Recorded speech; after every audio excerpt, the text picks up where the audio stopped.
Good afternoon, lovely peoples. It is still Dragon's April. Haven't been getting a whole lot done, but I did want to try to get through this one sometime this year. This is The Legend of Heroes 3, sequel to Dragon Slayer The Legend of Heroes and The Legend of Heroes 2, subtitled The White Witch, or Shirokimajo, or I think they called it Prophecy of the Moonlight Witch in the English localization for PSP eventually. Something like that. As far as I know, no one has done a speedrun of the PC-98 original of this. Actually, this is the renewal version, not the original. I should probably note that in my splits. Oh well. I'll note it in the recording if it ever gets posted. Anyway, this has nothing to do with either of the other Legend of Heroes games. It's a new world called the Gargov Trilogy, I believe. Or Gagarv, however they called it. Which was followed by the next two games in the series, and then the sixth game, Trails in the Sky, which people probably know more about, was completely new again. Anyway, technically connected to the Dragon Slayer series, so it is valid to do this during Dragon's April, and that is what I will be doing today for probably all day. This is a very long game, for reasons that will become apparent once we get into the combat system. Anyway, there is a pretty long, unskippable intro for this game. There is a speedrun up for the PSP version already. I am going to try to follow the start and stop rules for that as best I can, and that does start when you choose New Game. In principle, if you select Continue from this game when you have no save files, it will take you directly to the beginning of the game without the intro, but since that's not really included in the current rules, I'm not going to bother with it. I'll just let the intro play out. I want to have it on the video anyway, so we will just include that in the time.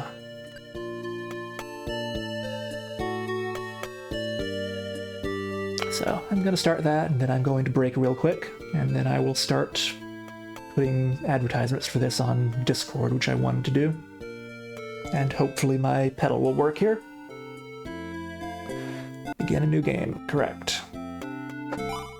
Good, timer is running. So this is going to scroll for a while.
There's the title screen. Like I said initially, this is the renewal version, not the original version.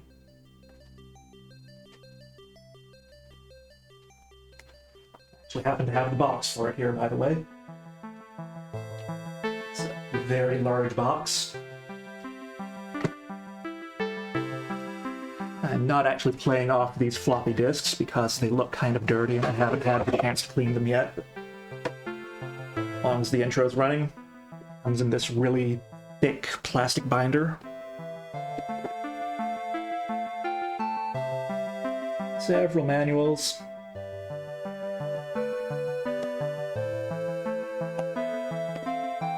And an enormous stack of floppies.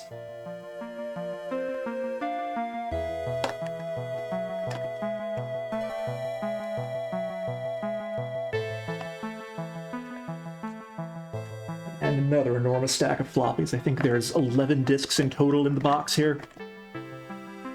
Shortly thereafter, it was released on a single CD too. This was right at the end of giant stacks of floppies. Anyway, be right back.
Basically, that extremely long intro scroll that we saw was basically telling us the story of a mysterious woman who traveled around the world 20 years ago or so, leaving behind prophecies, and everyone hated her when she said that bad things were going to happen, and everyone liked her when she said that good things were going to happen, because that's just how it goes.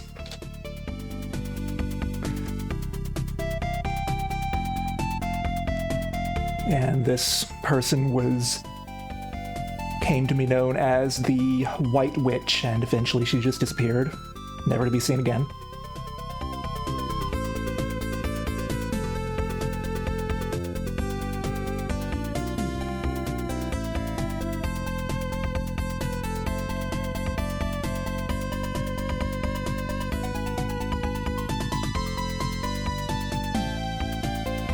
You ought to have a split for get through the damn intro, but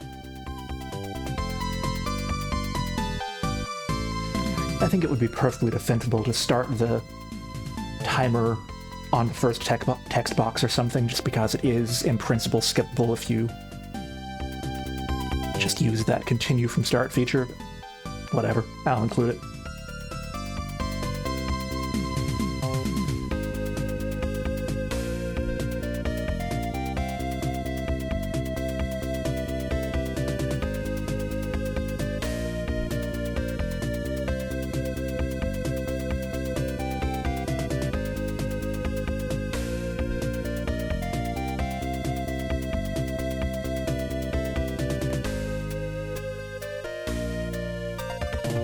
There's also another subtitle there, Mohitotsu Eiyutashi no Densetsu, or Monogatari. It's actually Monogatari there, not Densetsu.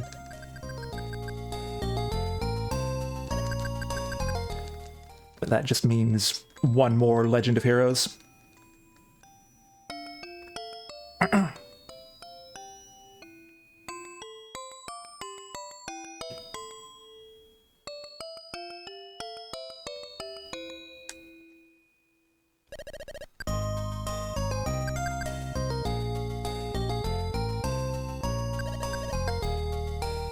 Anyway, we start out with two teenagers here. The girl was named Chris, as in Christina. The boy is named Julio. Probably not Jurio. And they're about to leave on a journey, and I accidentally talk to the kid. I don't want to talk to the kid. Just want to go straight this way. But for the time being, they're gathering food for dinner tonight. So Julio has to come out this way and hunt some boars. And that forms our introduction to the combat system. Which means I can put the controller down. Because the combat system is completely auto-battle in this game. You have absolutely no control over what your characters do.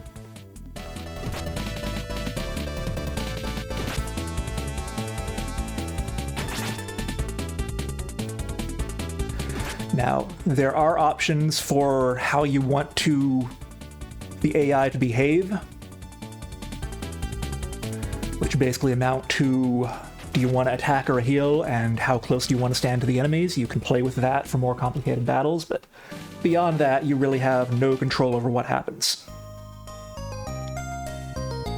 So, let me see. That's not where I wanted to enter this area, is it?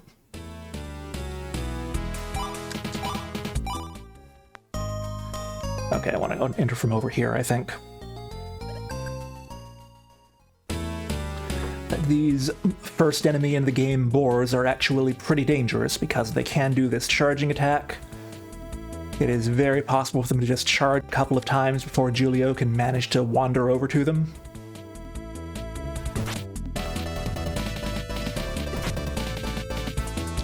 But if you basically approach them from head on so they can't actually line up for a charge, you can usually confuse them enough to prevent them from actually doing that too many times. So that's what I'm trying to do here.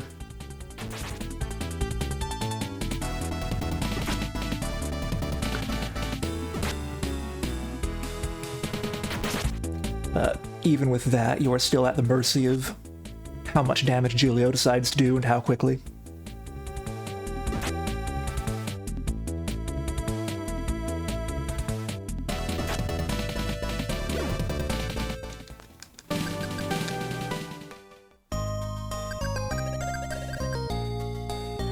Anyway, Chris was out here gathering herbs when she got cornered by a giant boar and she needed Julio to come save her.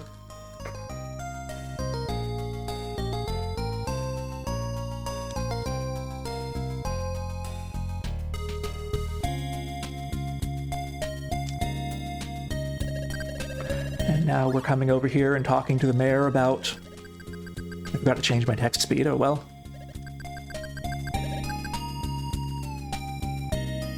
But the mayor is going to tell us about what we're doing. System. Message speed. Fast. And basically people in our village go on this pilgrimage when they come of age, which involves going to 5 temples called Chardonnays around the world.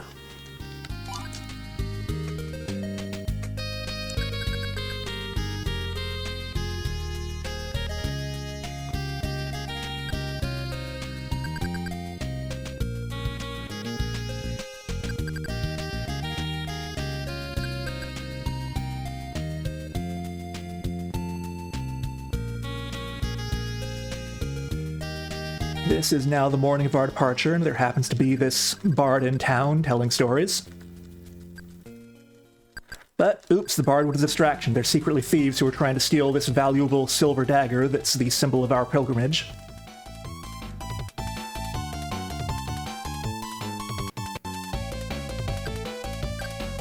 But on the way out of town, the thieves bump into the old guy who lives on the outskirts of the village and drop the dagger anyway, so we get it back, no problem.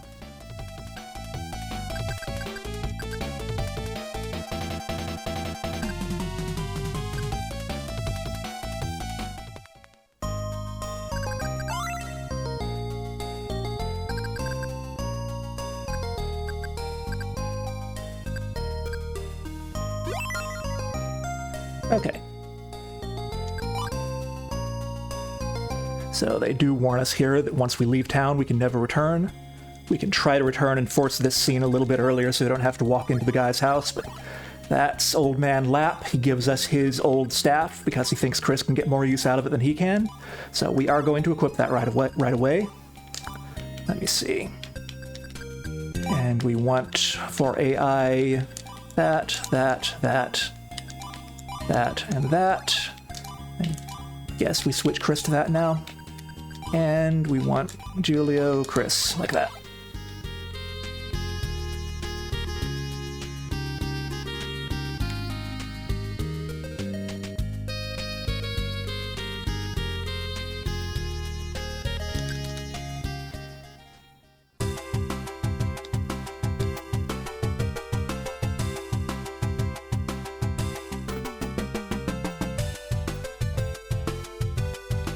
Down.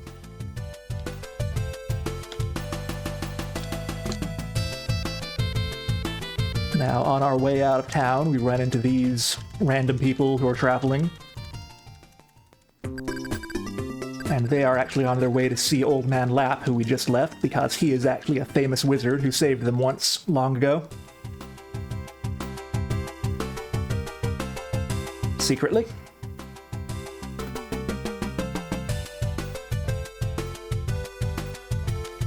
That is not relevant to us or what we're doing. We're going this way.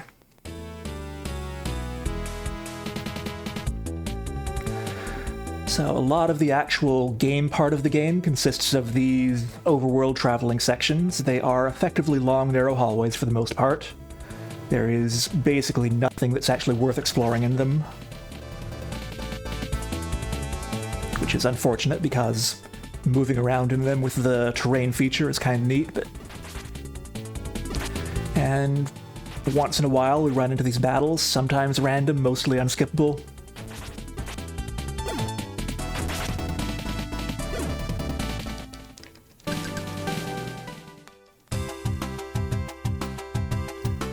And, as mentioned before, once we hit a battle, all we can really do is sit and wait. So we don't want to fall down there because that'll send us off to another screen where we have to go through an extra scene, but...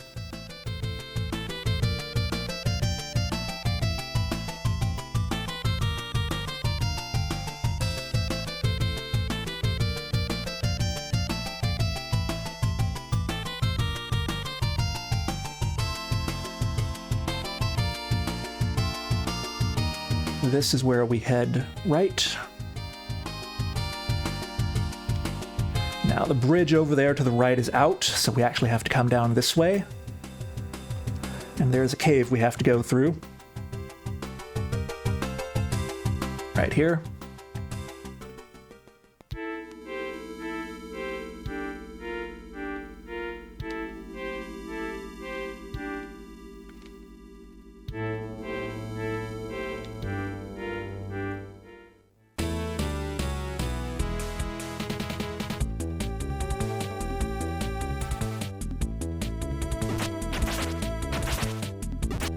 These slug enemies actually look interestingly like the overworld monster sprites from the first 2 Legend of Heroes games, so that may be an intentional reference there.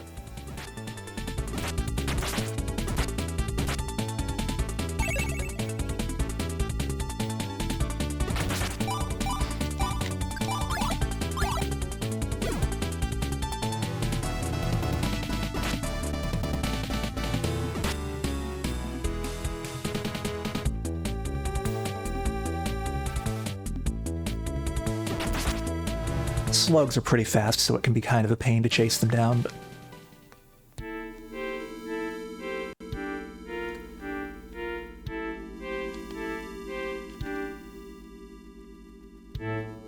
wanted to enter this battle a little higher, but this is probably fine.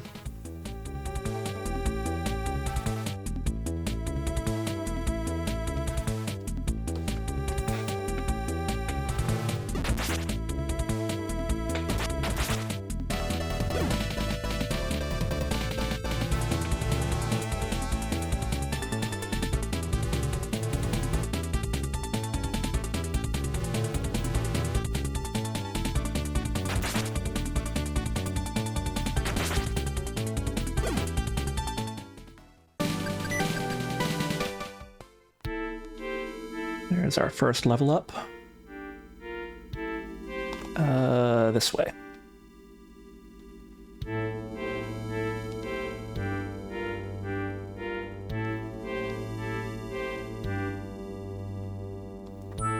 Just as with the overworld section, there is really nothing to explore in the cave besides the main path through.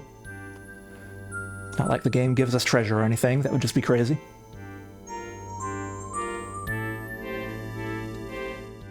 Oh, interesting. I think this is the first time I've actually hit this combat. I do see it marked on, I have seen it marked on maps online, but none of my practice runs through this section actually hit this one.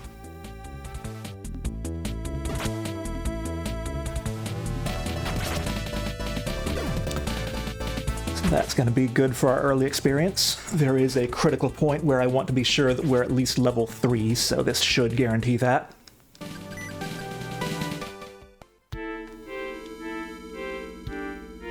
Including that one, there's basically 2 combats that seem to be unavoidable and 2 that seem to be random, so between 2 and 4 battles total in this cave. Go through this way, I think, and up here.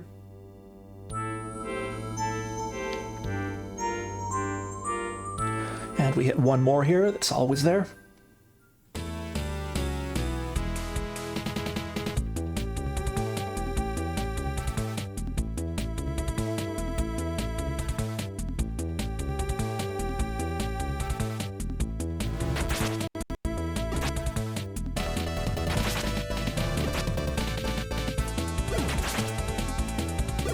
Kind of glossed over it, but your HP does get refilled at the end of each battle. You don't need to recover between battles or anything like that.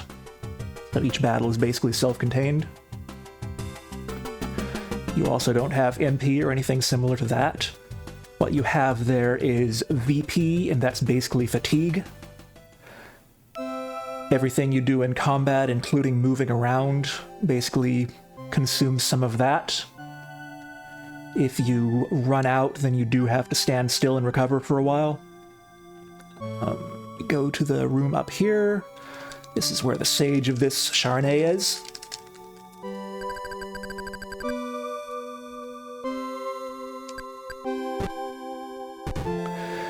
So the idea is that each one of these Charnays has a magic mirror that the pilgrims are supposed to look into. And it shows them pretty things.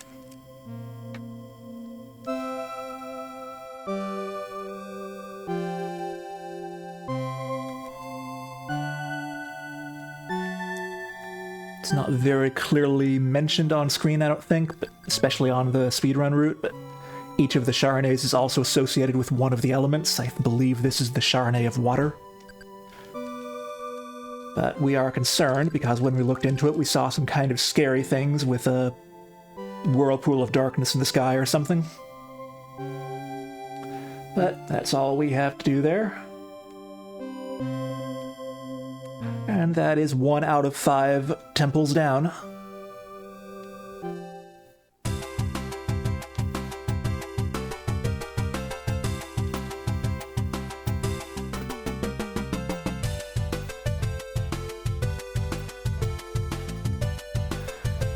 And now, conveniently, we come over here, the bridge is fixed, and we can go back this way.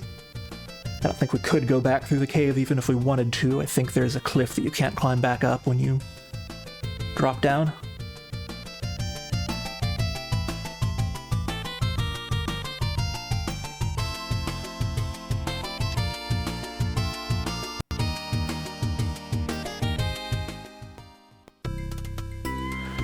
Basically what we have to do is that the next temple we want to go to is on an island in the north of the world. Going the long way around, of course. And I think we need to get on a boat as quickly as possible to get over there, because it's nearly the cold season and we need to get across the ocean before the ocean freezes over, something like that. Which is why we're taking the route we are. So our next goal is to go up to the port and get on a boat.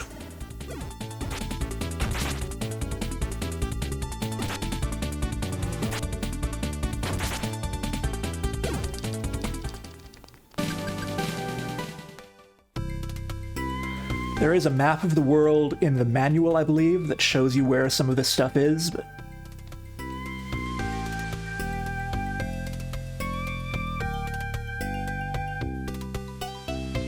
I don't think there's an in-game map. I believe some of the remakes, including at least the PSP one, do have an in-game map that you can use to refer to, since understanding the locations people talk about and how they relate to the long, narrow hallways you walk through can be kind of confusing with this style of game sometimes.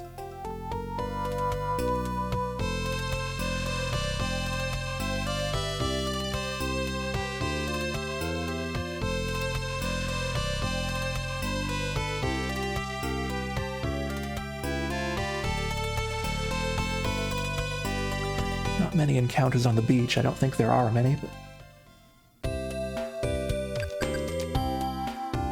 anyway, this is the port town of Laguna.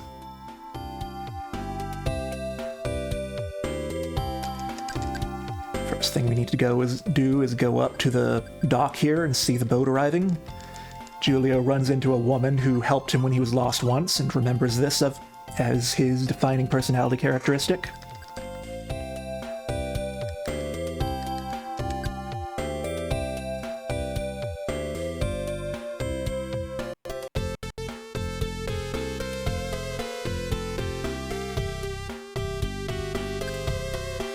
That's the boat we're going to get on eventually, but we have to wait a while, and also Chris seems to have wandered off, so we need to go find her now. So, we come down here, talk to this woman. She basically just says she hasn't seen Chris. We talk to this guy who tells us some stuff about politics going on in the capital, where the king's advisor Levis and his swordsman hero Durazel are arguing about something. There's that woman we met earlier. She thinks we're lost again. Let's see. And now we leave the screen, go back in. I don't think we even need to do that, now that I think about it. But once we've talked to the right people, we talk to the weapon shop owner. He tells us to go to his storeroom and give the password, "Julio is a crybaby." Chris makes sure we shout it loudly enough, and she opens the door.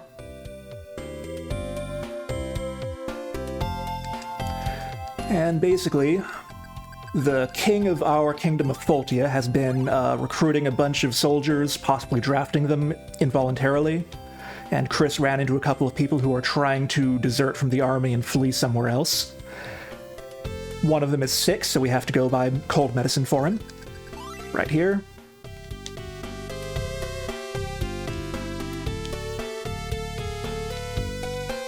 On the way back, we run into some soldiers who are looking for deserters. Julio has to say, of course, he doesn't know anything.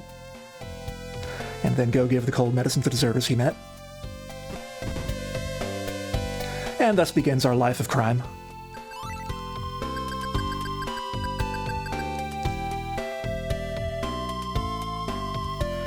So, let's see.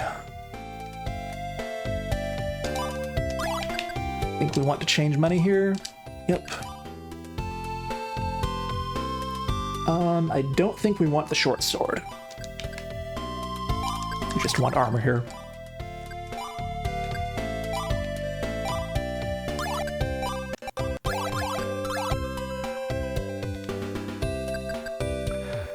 And we decide that we're going to drop in and pay a visit to Chris's Uncle Huck.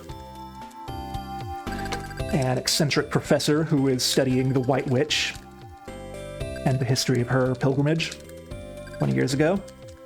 But he doesn't pay his rent, and when the landlord comes in looking for him, he runs out the window.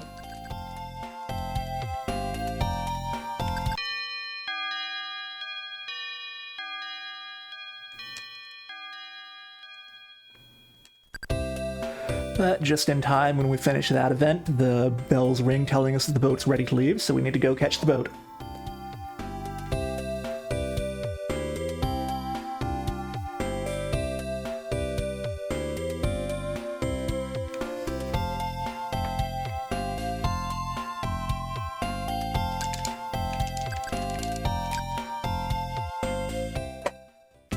And that's the first split.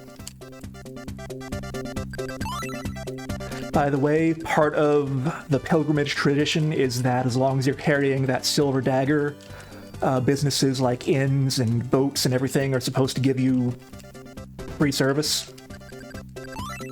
So it's very important we don't lose that, and that's also why we don't have to pay for the boat here or buy a ticket or anything. But the captain does expect passengers to help out with chores on the boat. So we are going to get changed to do that now.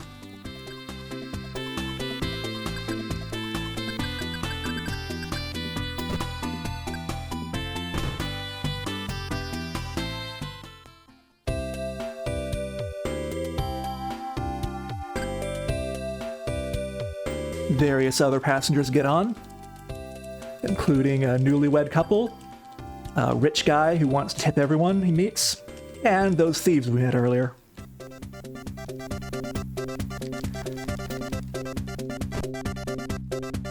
Said thieves happen to be in the room right next to us, so surely hijinks will ensue.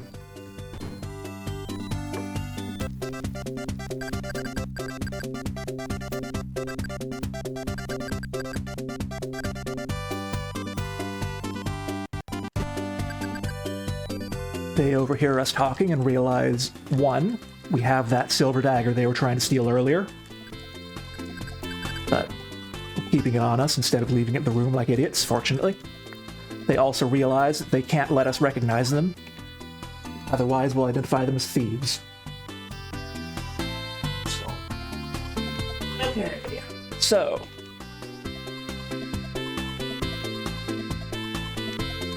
Julio's first job is to clean all the cabins. We talk to the captain, he doesn't need cleaning. Chris is in here helping with the cooking. We talk to the cook. He doesn't need cleaning either. Julio is alarmed because, in his opinion, Chris is not a very good cook.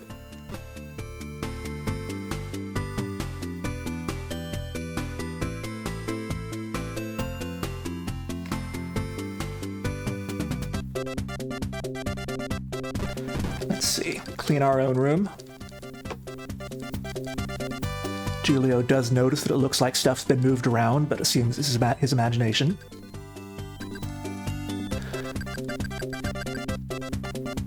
Our thief friends here say they don't need cleaning, obviously. This one's empty.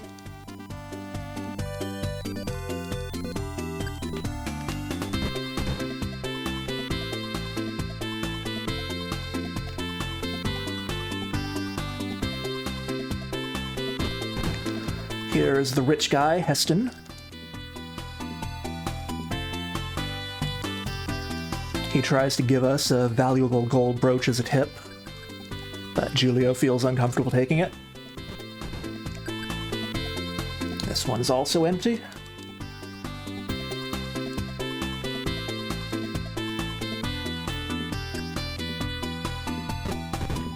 Here's the newlywed couple, Roger and Tess. We do want to talk to Roger first to actually trigger the scene a little faster. We make sure to clean thoroughly, including the back of Roger's head. I believe that's everything. We just need to come back here and talk to Bosley, who's the one giving us jobs. And then we come down here. That should trigger Chris to be down here serving dinner to the crew.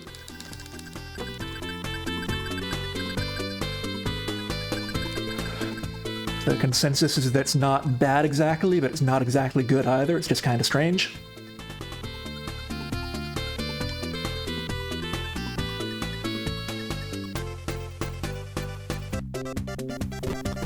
So we come in here and we walk against this wall for 5 seconds or so.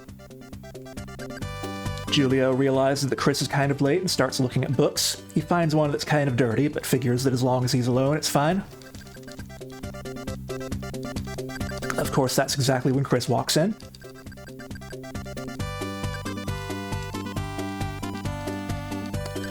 And next day, Chris is on laundry duty and wants Julio's dirty underwear, while Julio is cleaning the deck. Very specifically, that one board on the deck. He gets that one board very clean.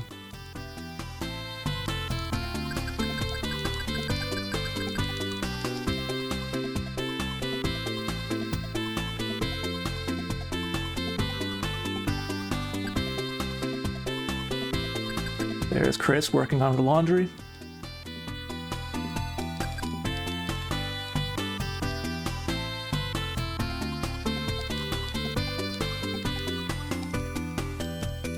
And that is how you hang laundry on a ship.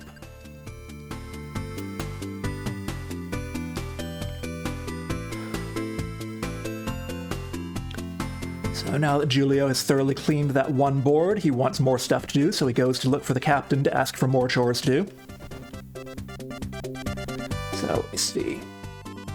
The captain's not in his room, so we have to come over here, talk to this guy.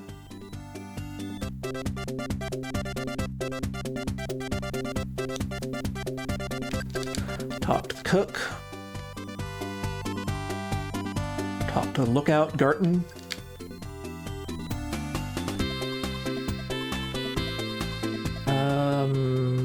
We do have to go to the passenger lounge over here. We have to talk to Tess, but not Roger. Basically, everyone's saying we haven't seen the captain, but he's probably walking around the ship looking for stuff.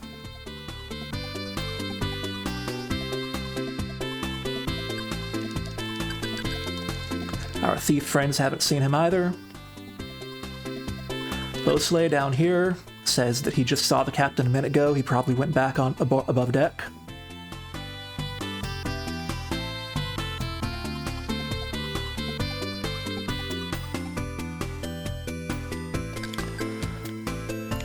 Rich guy's over here talking to one of the crew. We have to talk to them. And that should spawn the captain here.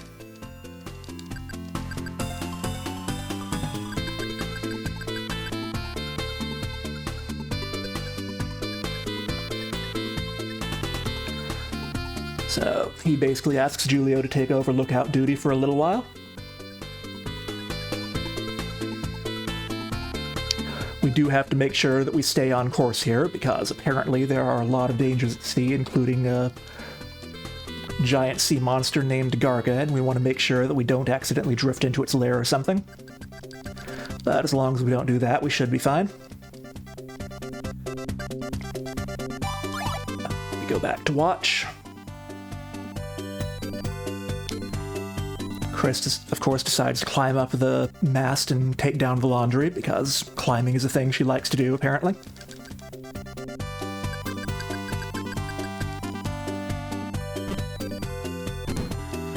And the newlyweds, Roger and Tess, want to talk to the captain because they have seen a couple of things in their baggage disappear. Julio says that he'll help look for them. We go to the kitchen, talk to Chris.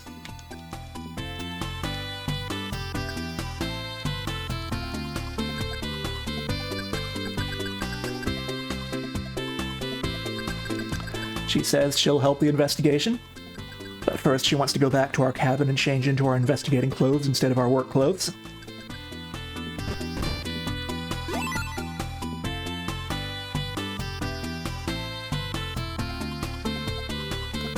So let's see. We check with Rich Guy Heston. He happens to notice that the gold brooch he was offering us earlier has also been taken. But he's not worried because he's rich.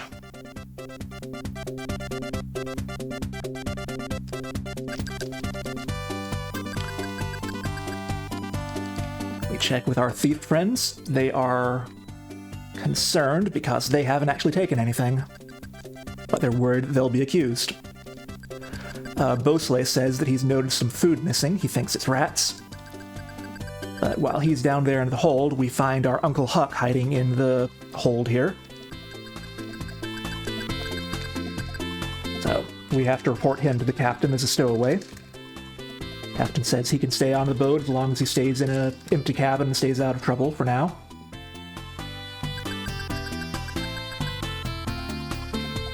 So the captain mentions that he gets these notices about wanted criminals. We read the descriptions of them. He thinks that one of the descriptions happens to meet this couple down here who we haven't seen yet. They say they can't come out and talk to the captain either because they're seasick, so he sends us up to his room to get some seasickness medicine.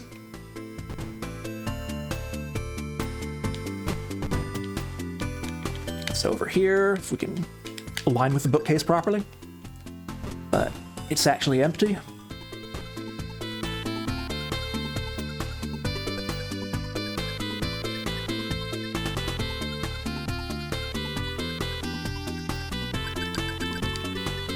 He says there should be some more down in the hold.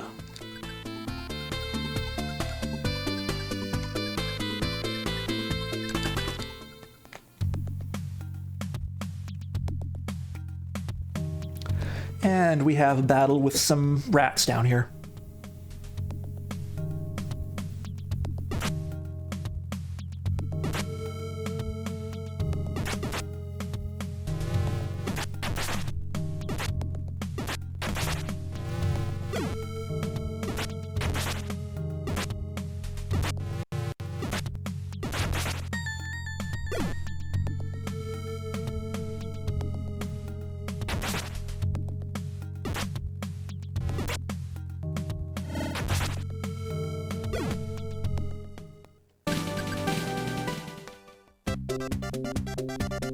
Nothing special. Medicine's over here.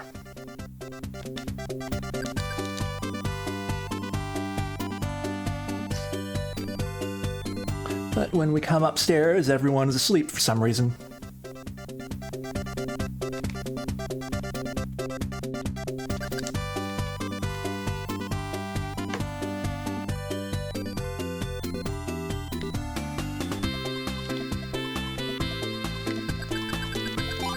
Okay, so now we have to actually solve the mystery. That one, 1, 3, 3.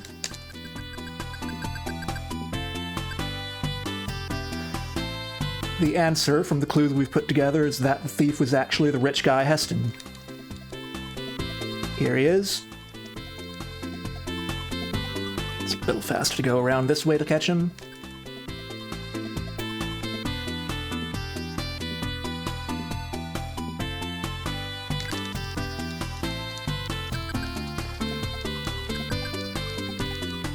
Suddenly, our thief friends from earlier come along and steal the stuff from him because they think they're better thieves than he is. Charla and Goose are their names, by the way. So now we chase them around for a while to get the stuff back from them.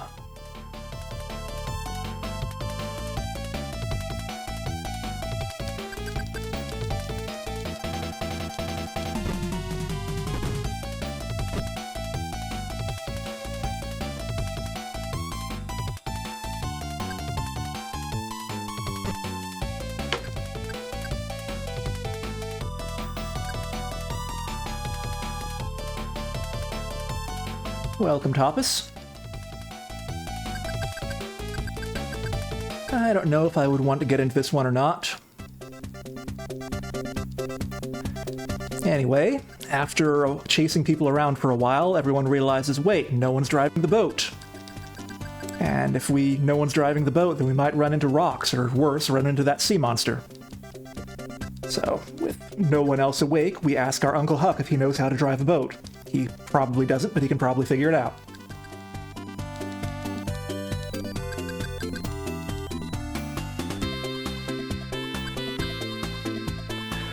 So this game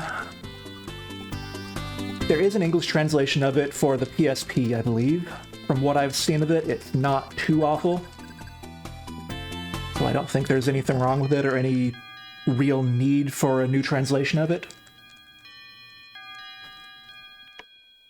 There are 2 other games in the Gagarov trilogy, Legend of Heroes 4 and 5. I don't know how the translation of those are, but I think there are English translations of all of them. But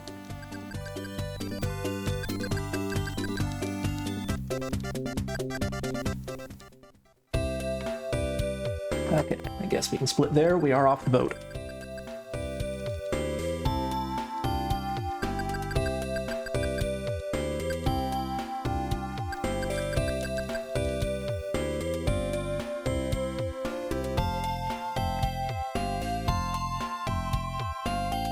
Legend of Heroes 2 is going, but going pretty slowly.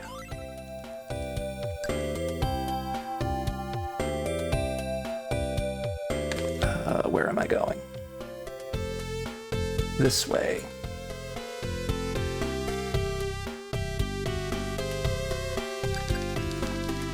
So we get to this town across the bay channel thing that we have to cross.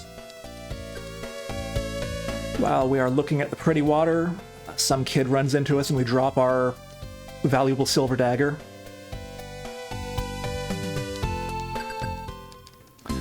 But as soon as we say we need help, everyone in town comes and helps us because that's what they like to do around here.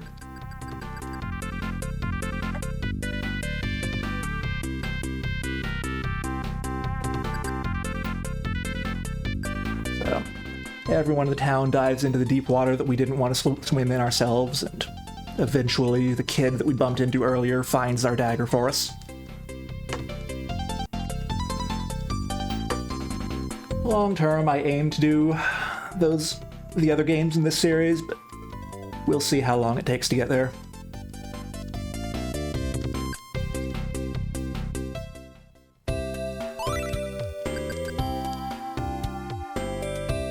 Okay, so I do have equipment I want to buy, right? I think we just want this wood shield for Julio. There is a staff upgrade for Chris as well, but I believe that the staff we get from Old Man Lap is actually better because it has a luck bonus on it too. But if we go over there, we actually get a Siemens knife that's a little better for Julio than the sword upgrade he can get in town.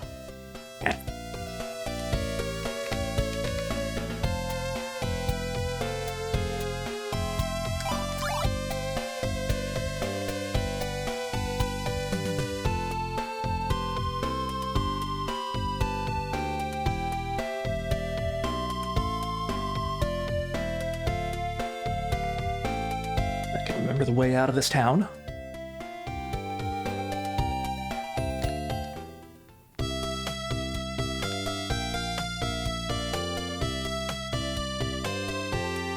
As far as I know, there are no other speedruns of the PC-98 version of this game now. There is one of the PSP version, but that's the only one I'm aware of.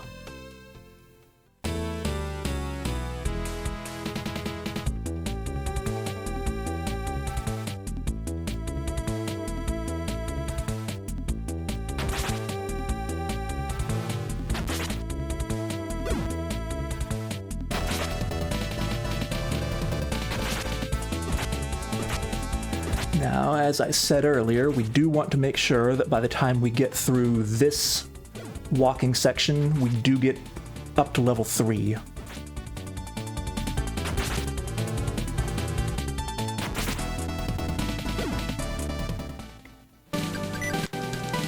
Okay, there we go. Julio's 3. We should be fine. Battle system is completely auto-battle. You can configure the character's AI at a very high level, but you have basically no control over what they do, and the AI is not very good.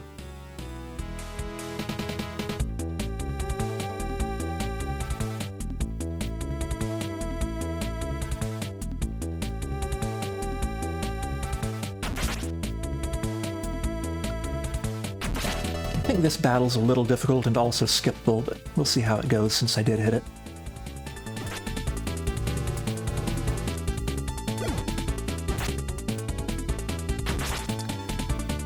Boss battles are annoying, yes, but there are also not very many of them.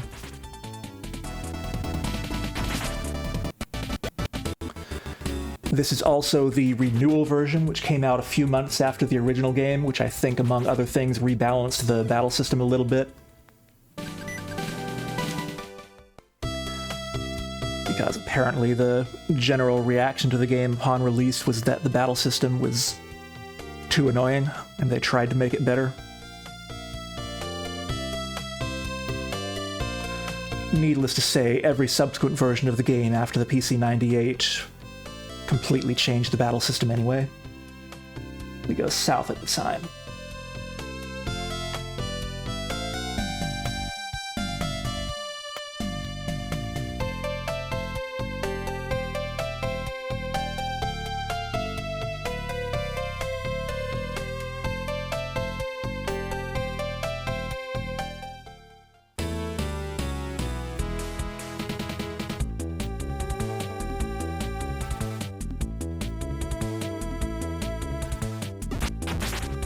Yeah, I don't remember hearing about that specifically, but I wouldn't be surprised.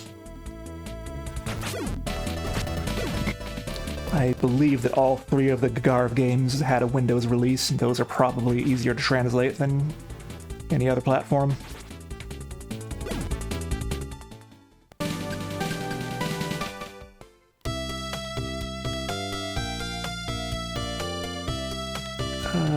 This way? Yes.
Yeah, we'll see. If nothing else, if someone does a full translation of the script for the Windows version, then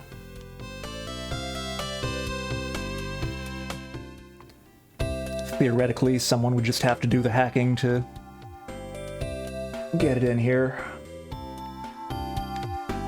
Okay.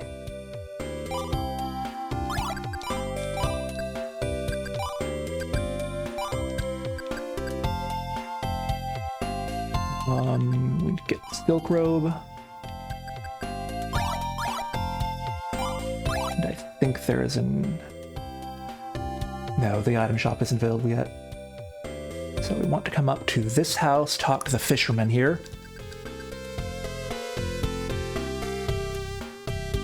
And then we have to leave town and come down here. What's going on at this point is that we now need to get to an island that's off the coast here. We're currently just on a different peninsula on the same mainland.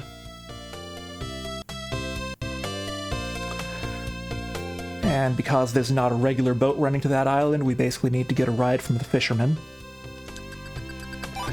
But the fisherman we meet doesn't want to help us because, one, the ocean's too cold, and two, there are seals all over the docks and no one can get out past them. We go down there along the road, we find that particular fisherman's father or grandfather or something injured by a rock slide.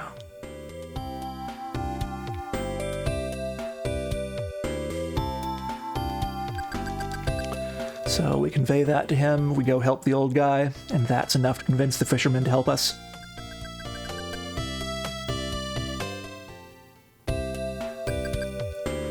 There's plenty of guides, I'm sure, yes. I did have one for Japanese.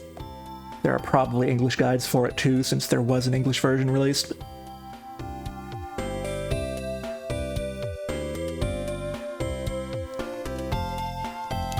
So, there's the seals. They're currently asleep, but because the fisherman talks so loudly, he wakes them up, and we can't get past them.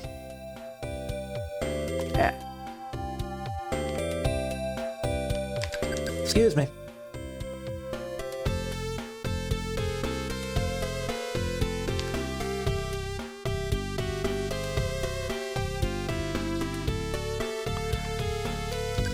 But fortunately, there's this traveling merchant over here who happens to have some seal bait for us, so we get that. We also pick up an intelligence ring for Chris.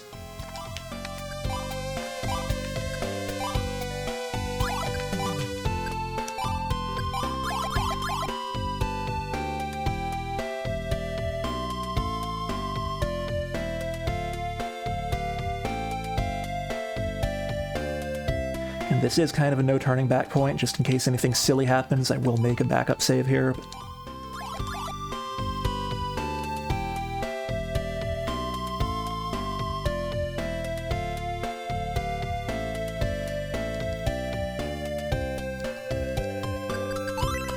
So we throw the seal bait, get the seals out of the way, and we can get on another boat. Hooray.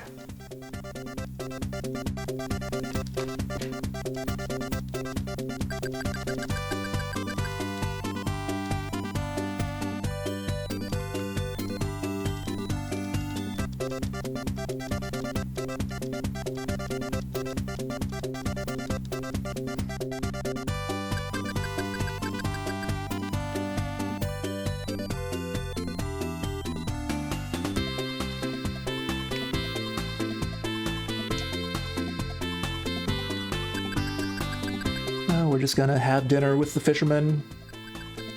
We speculate about whether Uncle Huck's gonna be hiding in the barrels, but he isn't. We read Julio's favorite book about Captain Thomas and the pirate Ramon over there.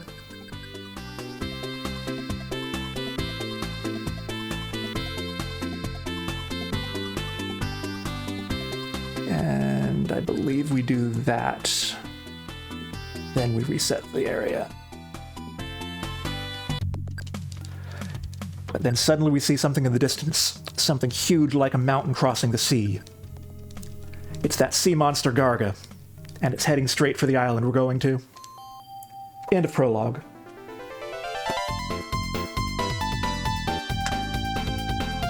And now we get a happy little recap of where we went in the first chapter, or the prologue.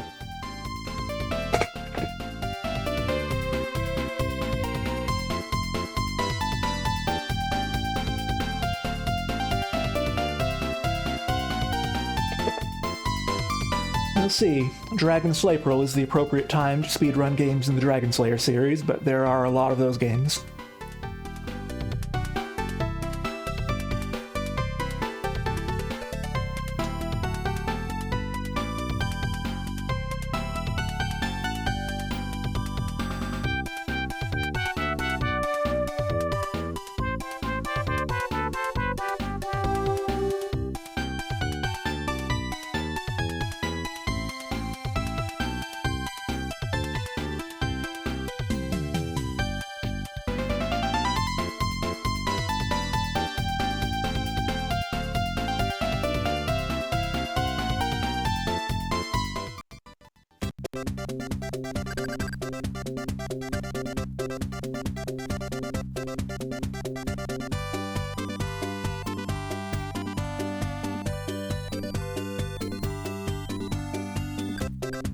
I'm interested in eventually getting to the Trails games, but those are a ways off. Who knows?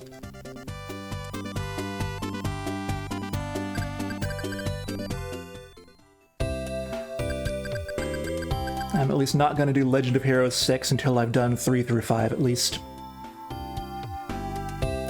Forgot to scroll.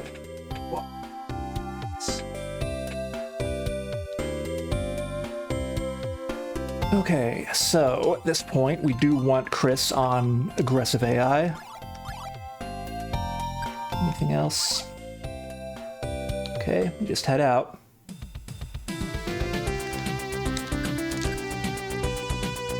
So, as mentioned, that sea monster has attacked the island, even though it's supposed to be normally peaceful unless you actually drift into its lair. And that mother and her kid are evacuating the island because their house was destroyed in the attack. But now we come to the first real boss fight in the game, this stupid bird. A lot of people hate this particular fight. Julio can't do anything because the bird is flying and he can't stab it. So we are basically relying on Chris to hit it with magic. And it is not going to stand still for long enough for her to get magic off, and half the time her magic doesn't work anyway.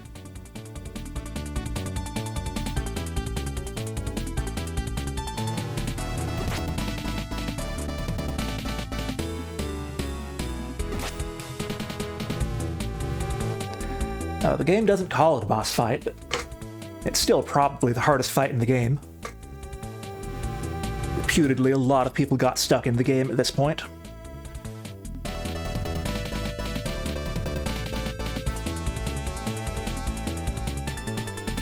Especially in the original version as opposed to the renewal version.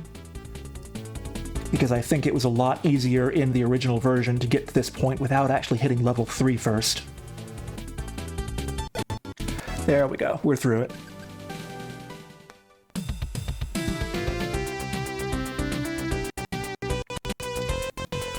Because if you don't have the stats for level 3, it is very difficult for Chris to do enough damage with her attack magic to actually wear that thing down.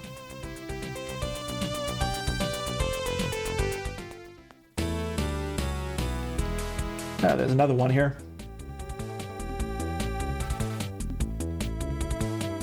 I don't think I hit this one when I was testing, but it's here.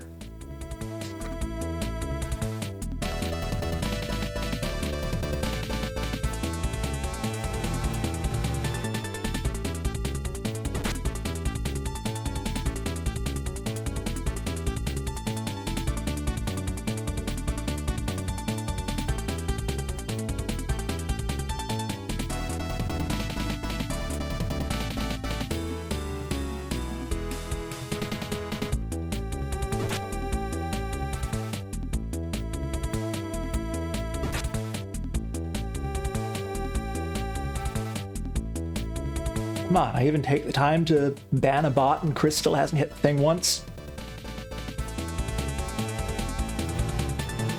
Thank you.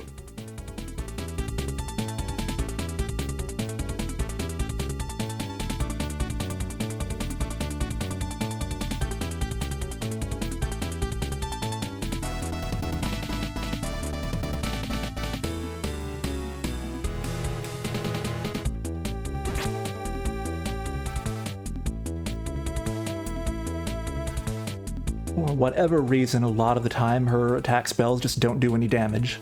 I assume there's a saving throw or something that they have to avoid effects from spells, but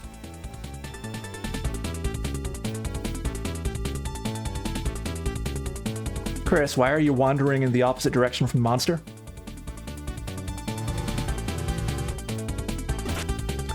Okay, one more.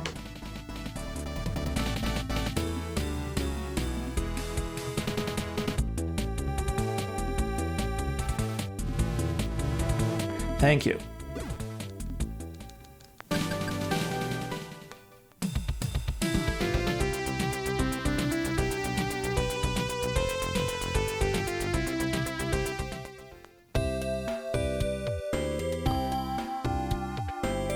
Anything in town here?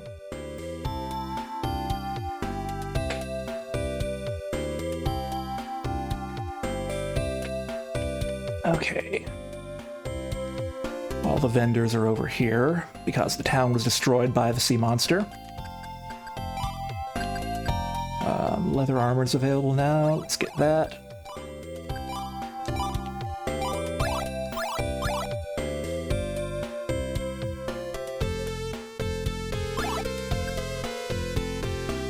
This the spell vendor? Yes. How much does Chris have for magic now?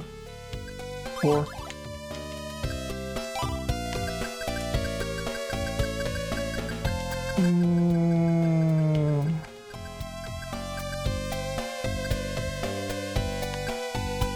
Let's pick up her other attack spell first, I guess.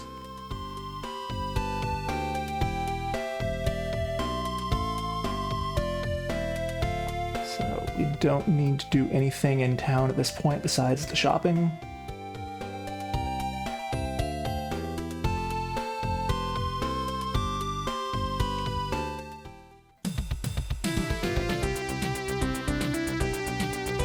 This way.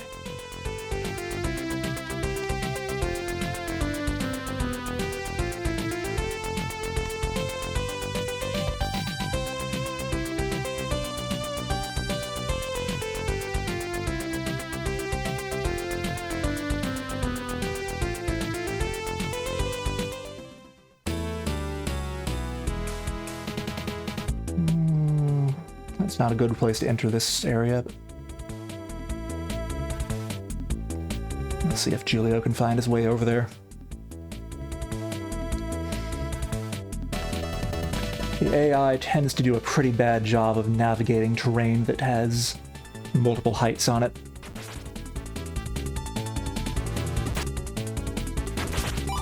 Let's see, we definitely want Chris back on healing here, don't we?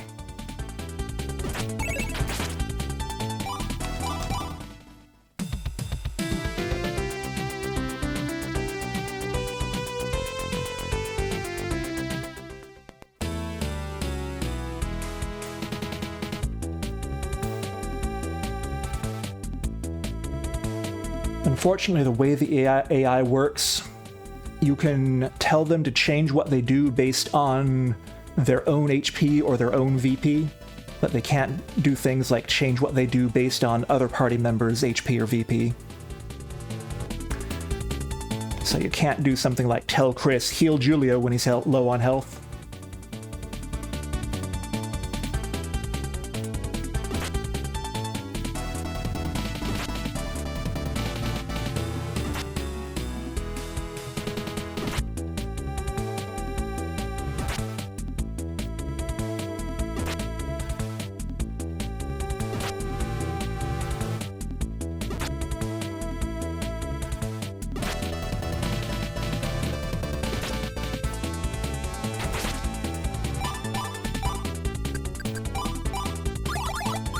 No, not Chris. Chris, keep attacking. Julio, get away. Or we could just kill it. That works too.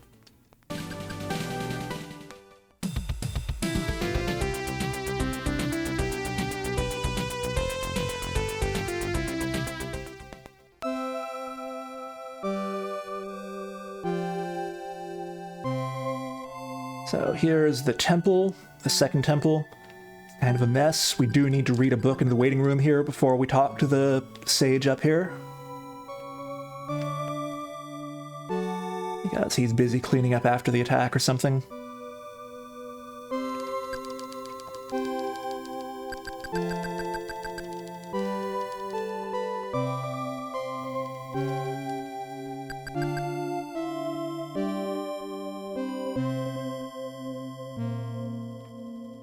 So we look in the second mirror, we see some pretty pictures of water.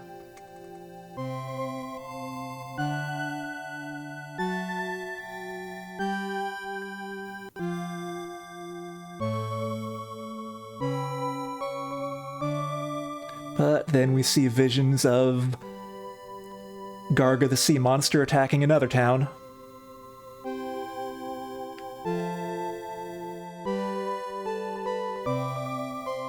With a weird red glow above it or something.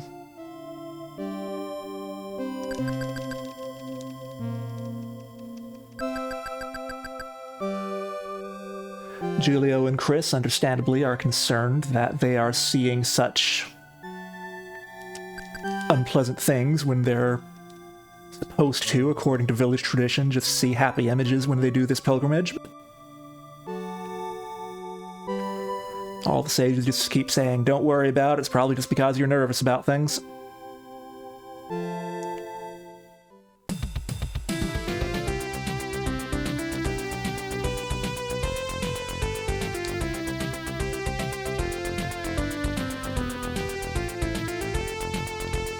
So, in principle, our business on the island is done now. I can get around these trees.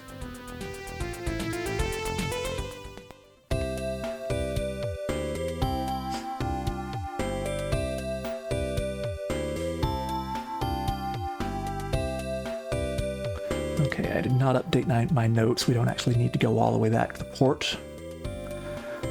We do need to come down here. Talk to this old guy.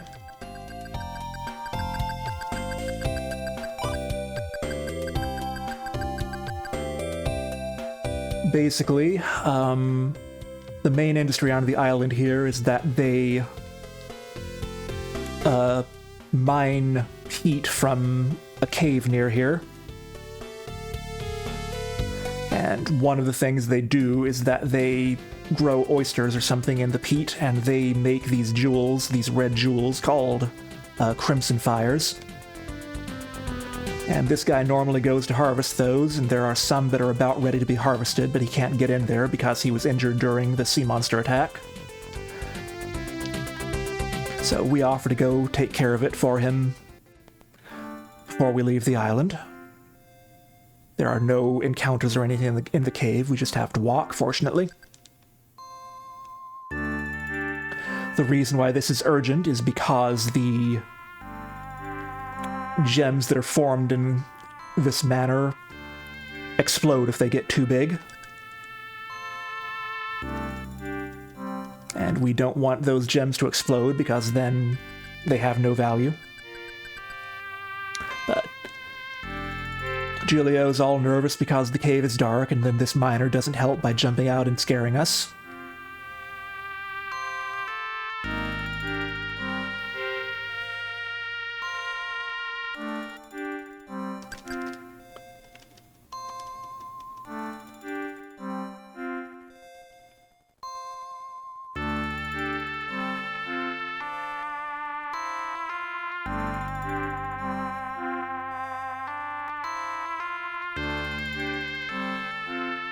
As with everything else, there is no real reason to explore the mines, except that I think there are a couple of miners you can talk to who might say something vaguely interesting.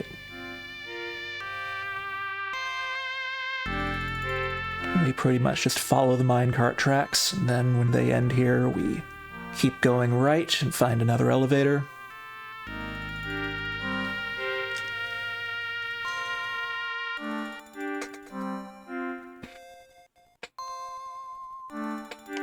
We don't get stuck in the barrels. We go left, straight left, please. Thank you. That's what I get for trying to scroll my notes while walking.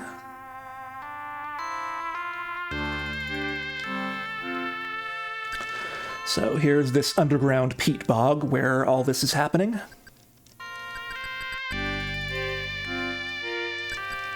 So 3 gems that are ready to be harvested are, I believe, that one, and that one.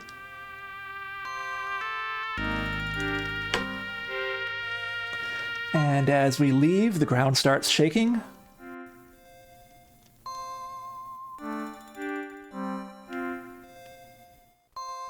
And there's a cave-in blocking our way out. We do have to look at the cave-in, I think. We then stand on this island. We say we need to do something because we're trapped. We go back to the cave-in. That triggers the miners to come. They don't think there's any good way to dig it out. So they suggest that we just go get one of these gems that's too big. I just happened to run into the right one, but it is that one. Because they are unstable when they get too big and explosive, so if we roll it towards the cave-in, then it should work like a bomb and blow it open. Excuse me. Excuse me.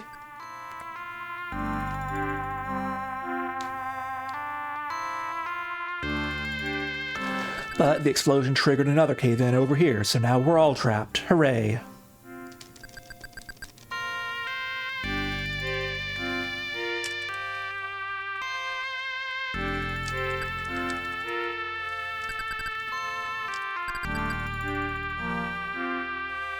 So we're going to search for anything else that might have come open during the attack or anything else, and we do find a hole in the ceiling up here. We let the miners know about it. It's too high to reach, but if we all form a human tower like this, we might be able to get to it. Since Chris is light and she likes to climb, she goes up.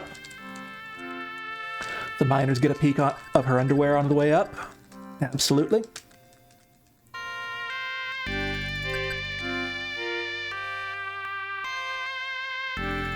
But she is able to lower rope and we get out just fine. So that was fun.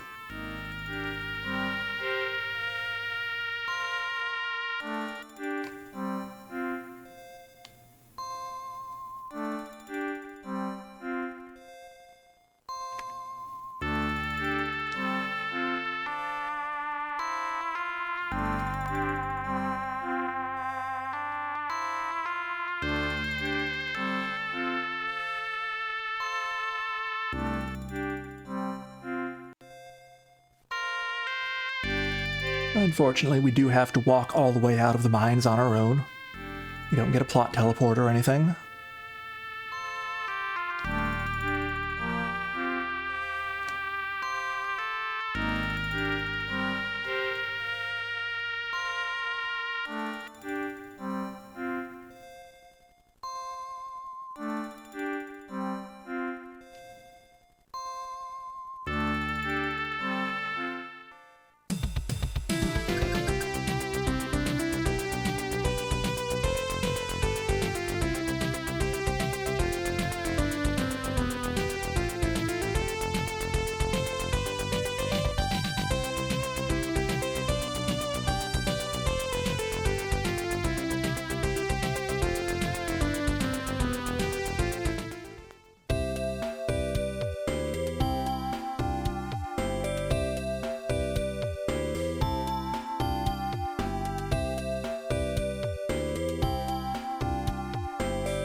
We hand in the gems to this guy. He lets us keep one of them and a bit of money as a reward. And we can finally get off the island. I glossed over it, by the way, but that guy has a grandson named Rhodey.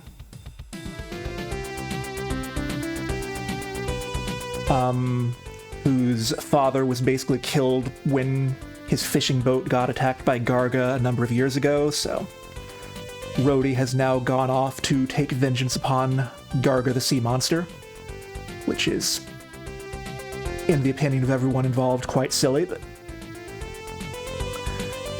And we did see him on our way here, past the boat. I glossed over it, but that did happen.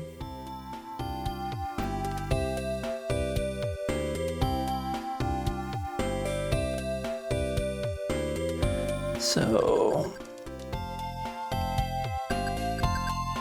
no, we talked to the woman over here. Because this woman and her kid, who are leaving the island after the attack, are on the same boat as us.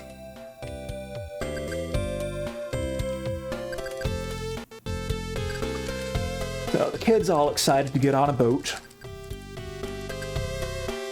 But his mother, being parent of the year, never pointed out that getting on the boat means leaving the island forever and never coming back.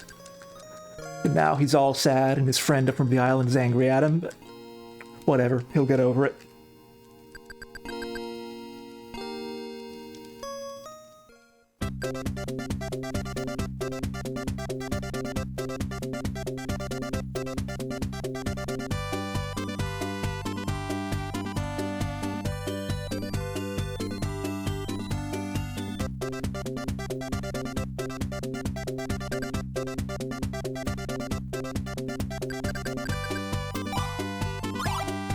Out of the menu.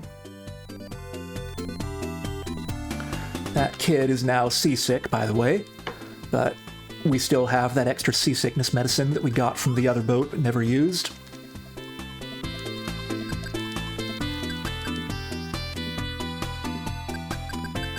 His mom gives us some dried food or something to thank us for helping with that.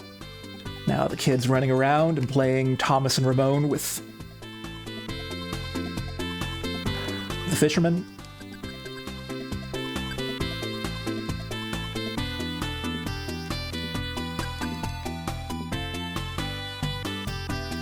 Now, because the road we have to take to the next temple is still blocked by that cave-in we saw earlier, the guy decides to drop us off on this cliff nearby that gets around it.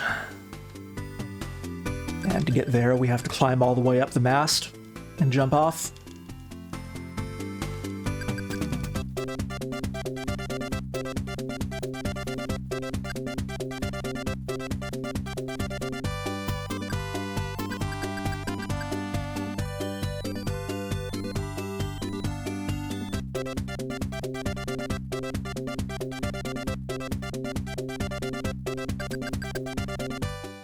But we are now off the island and we can move on with life.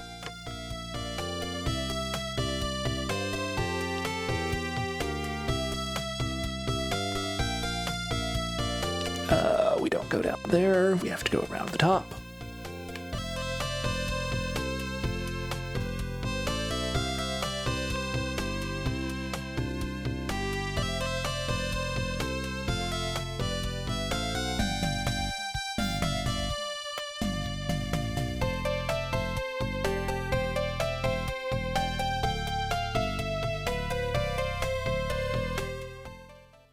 And there's the main road that we're aiming for.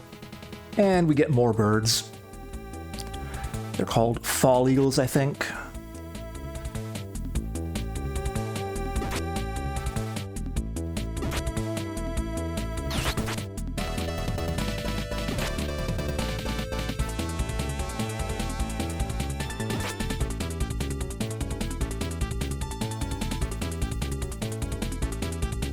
Wow, notes so weirdly.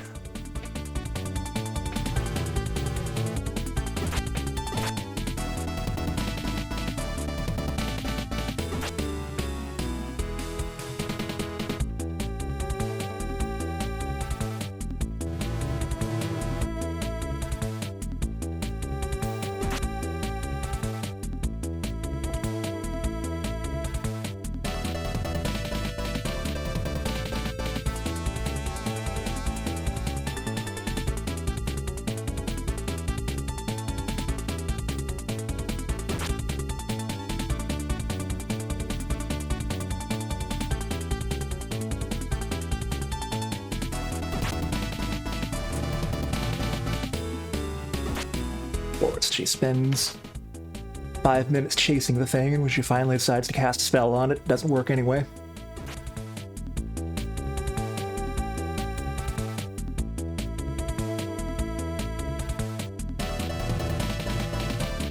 Thank you.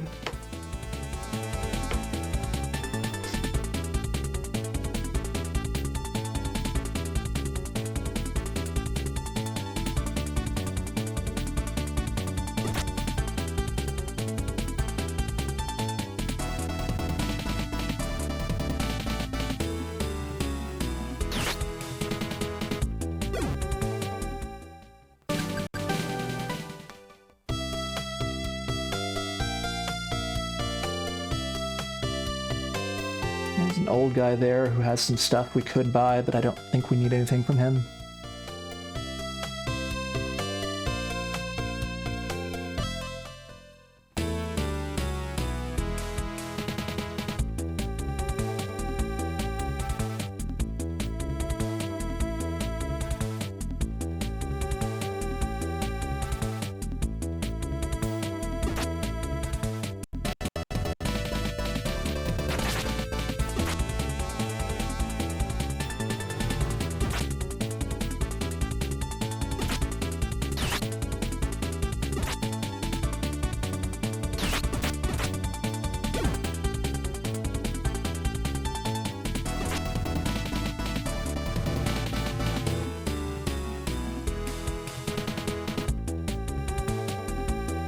Chris, the bird's the other way.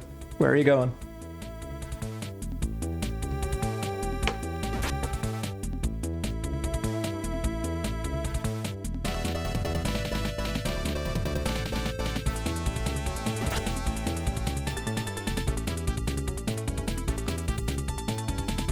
The problem here is basically that if a flying monster is on a ledge that they can't reach or over a ledge they can't reach, they won't just try to go to the nearest spot they can reach. They'll just wander around because they can't find a valid path.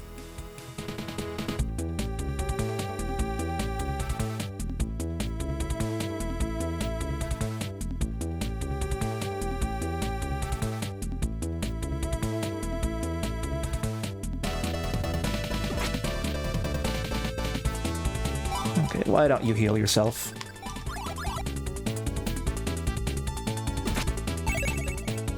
That'll do.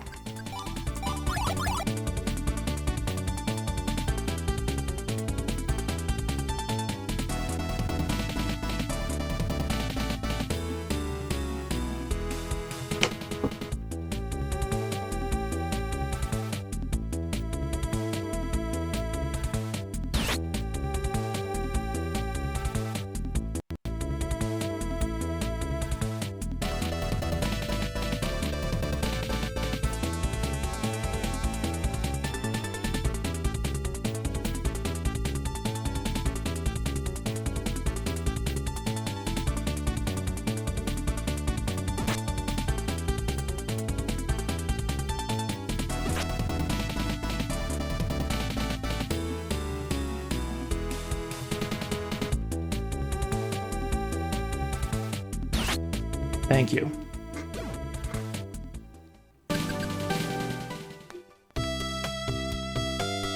If there is any way to make those fights more tolerable for speedrun purposes, I do not know them.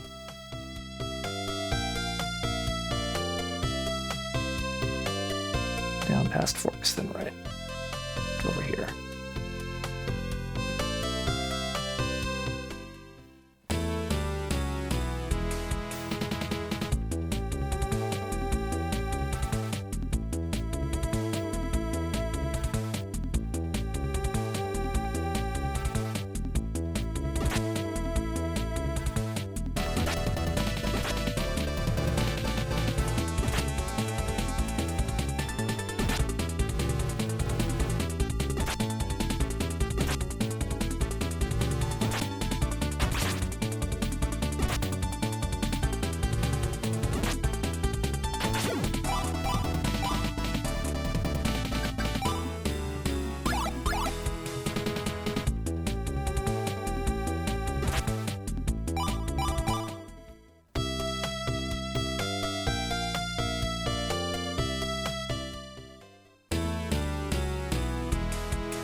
Trying to remember what I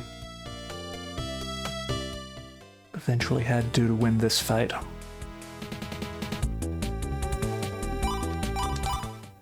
think I may want to switch Julio to something more hit and run.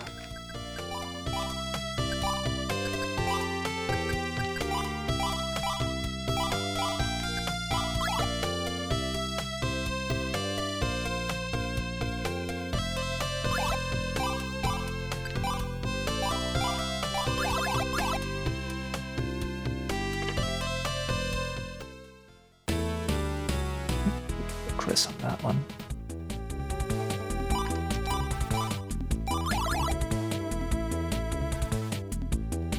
Oh, that's actually wrong.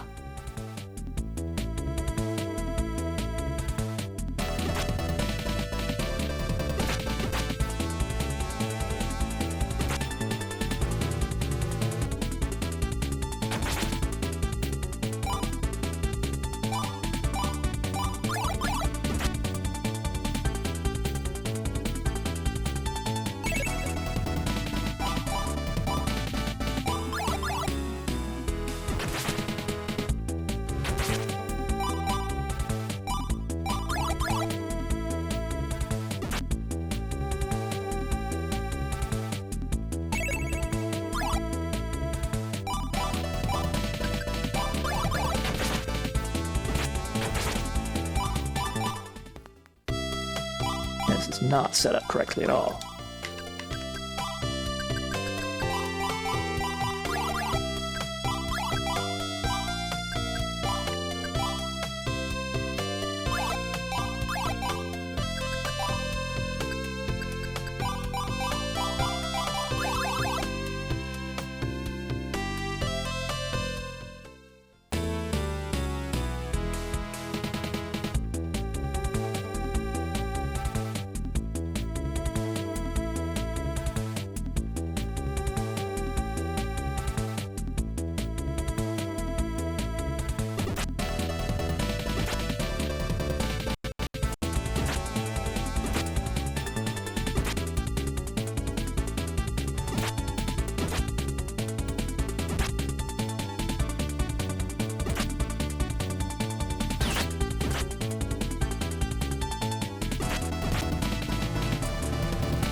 Problem is that even the whatever these things are, bear monsters, Julio can't do that much damage to with his sword anyway, so we're still relying on Chris for damage to them as well, pretty much.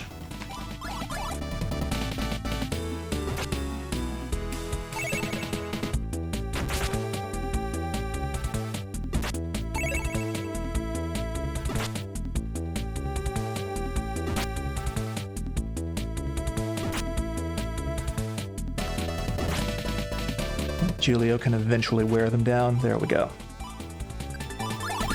Now we can try to get Chris to go aggressive onto the bird. She did get one hit in on it earlier, so...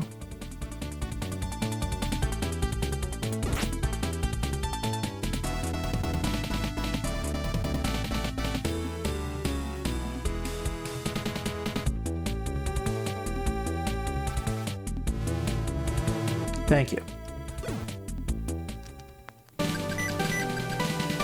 There's the level. Would have been nice to get that one battle earlier, but well.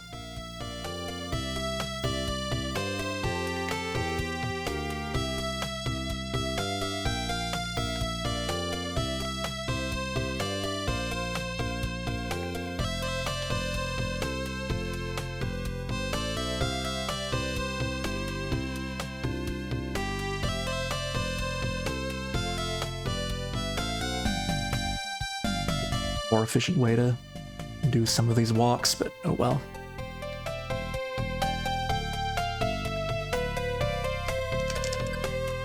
Okay, here's our next town. We hear basically that Garga the sea monster has also attacked the capital of this kingdom of Minart. And a bunch of refugees from there are coming to this village of Chita.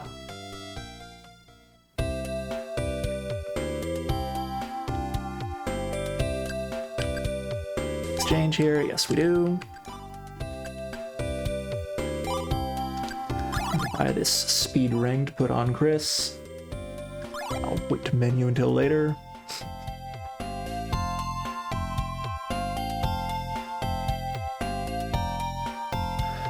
This guy over here, one of the refugees, we thought he talked kind of funny, and now he's standing on the edge of town muttering to himself, while also looking very hungry, so... Chris lectures him about how you need to eat something and gives him the dried food that we got from the boat. So now we need to come out here, try to tell the guards that we want to keep going, but they say no, it's too dangerous.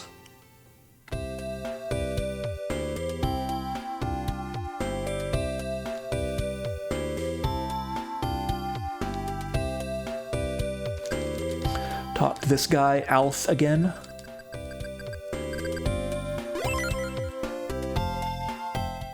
He basically says that since we helped him and since he's going more or less the same way we are, that he'll help us get past the guards.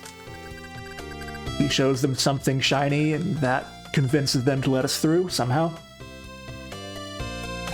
So, he doesn't need any equipment. We want to put that speed ring on Chris. And we do want to put Alpha in front since he is a fighter. Thus. And now, happily, I believe we're mostly done with the birds. I think there might be one or two encounters that have them still, but... Also, why are we still using weird strategies? That's good enough.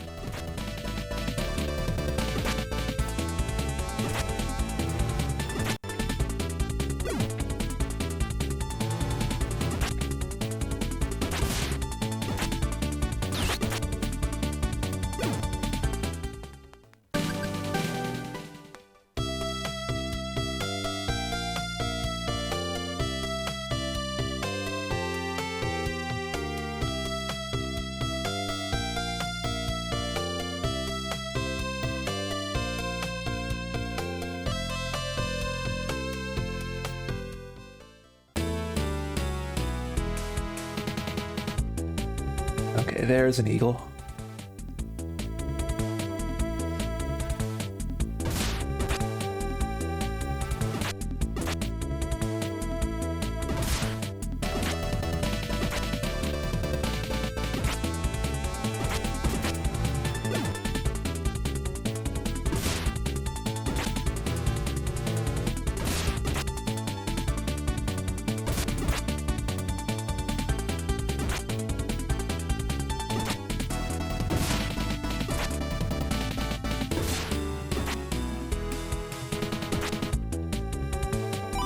Chris, you want to do something?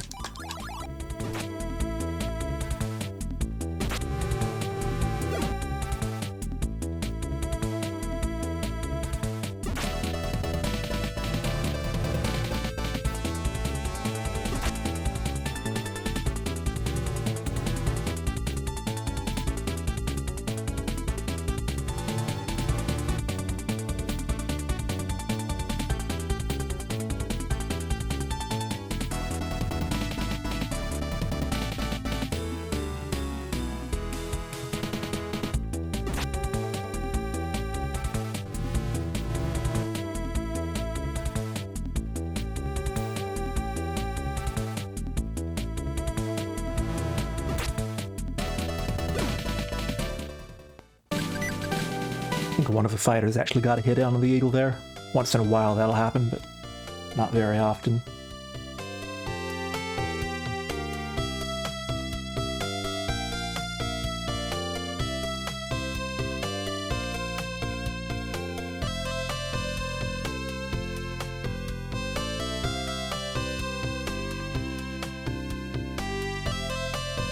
Let's go straight up.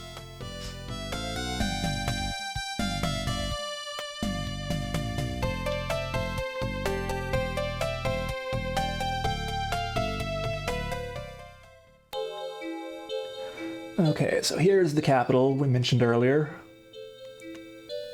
We do want to find the weapon shop here. I think it's on the next screen over. Or is it down here? No?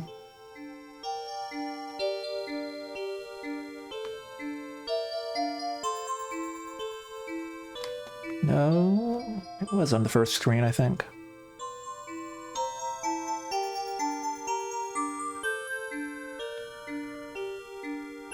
Weapon shop, where are you?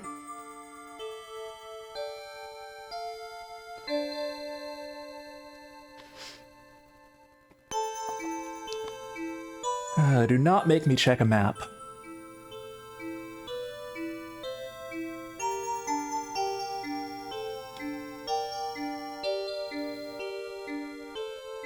There's the spell vendor. Can Chris get something else here? Let's pick up the whole party heal.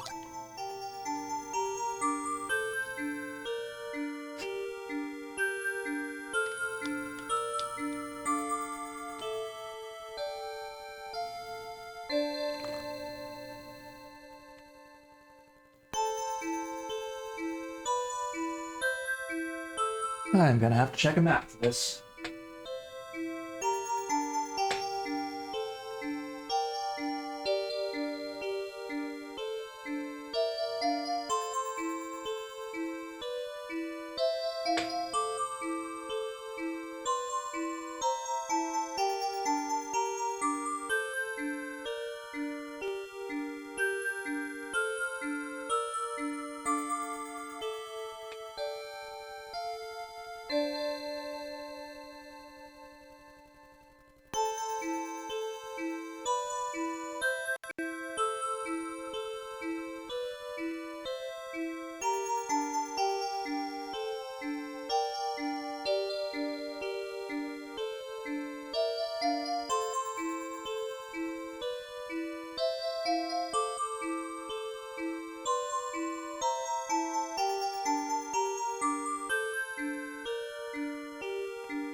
Oh, I missed it, but here it is.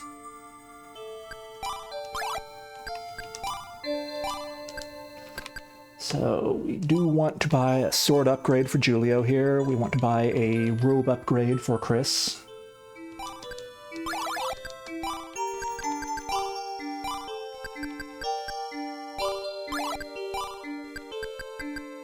Not Alf, Chris. Alright, with that out of the way, we can proceed with the plot.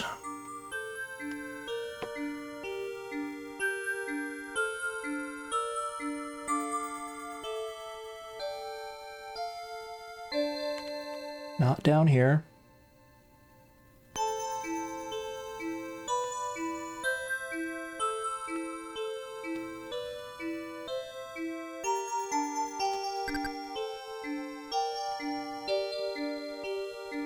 There's that guy Rhodey we saw earlier, or mentioned earlier by the way, chasing Garga in his little boat. He was too late to get here, so... But we have to talk to this old guy down here. I forget what he tells us. I think it's that the king of Menart was evacuated to the town of something else to the south here. So we need to go that way.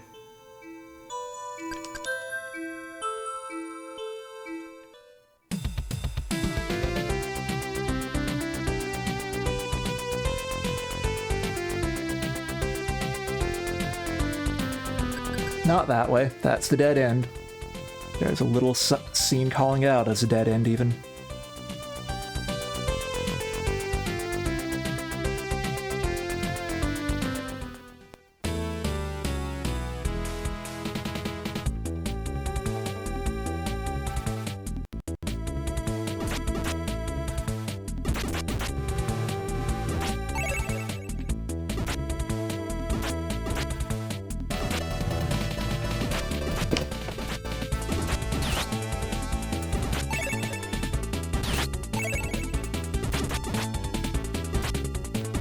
I believe these things, Quirrels, not to be confused with squirrels, are the first enemies we fight that actually have their own healing magic, which makes them a pain to deal with. Why is Chris not attacking them?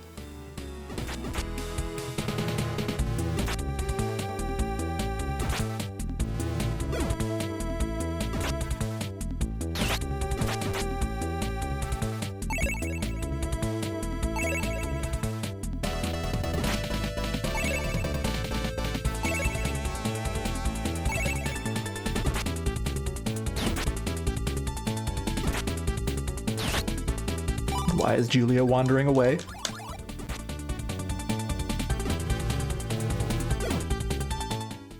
I believe at this point we just want Chris on aggressive AI permanently.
You might actually want to heal Julio there.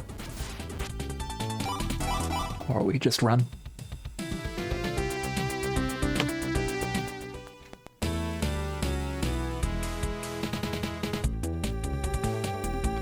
Might actually need to switch Chris to healing a little earlier in this fight.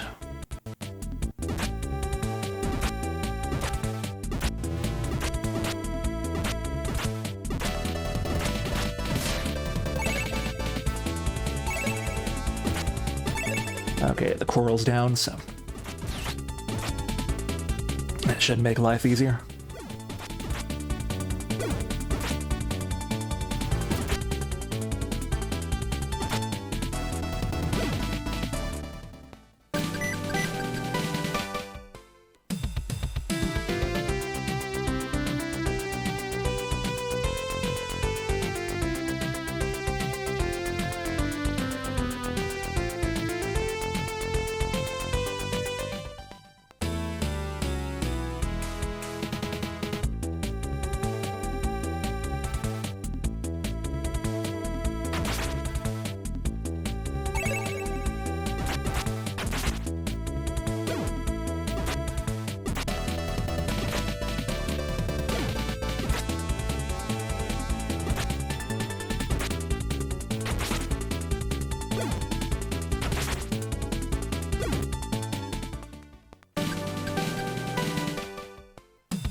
There he is.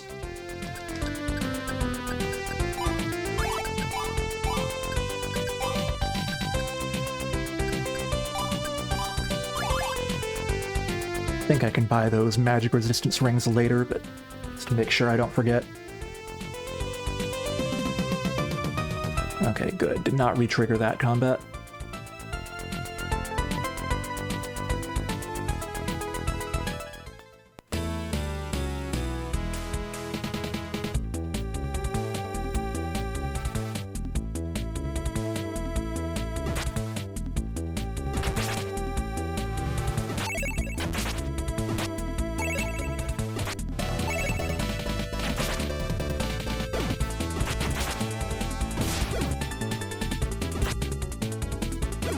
Fortunately, once you kill things, they can't revive themselves or anything silly like that. That sure would be awful if monsters could do that, huh? But dealing with healing enemies is mostly just wearing them down to the point where they're too low on VP to keep up with the damage you're putting out.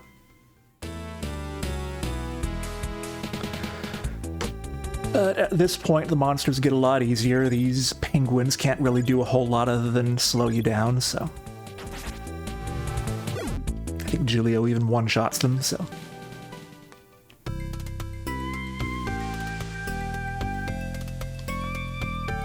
That's Rhodey's boat down there, by the way, so... chances are he's around here somewhere.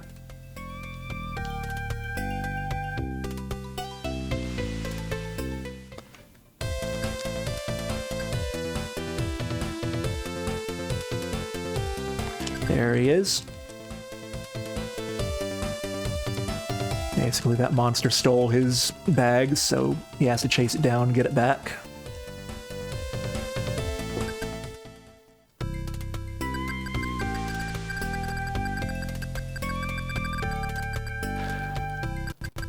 And he wants to travel alone because his fight is with Garga, but we eventually persuade him that that's kind of silly and we're going in the same direction he is.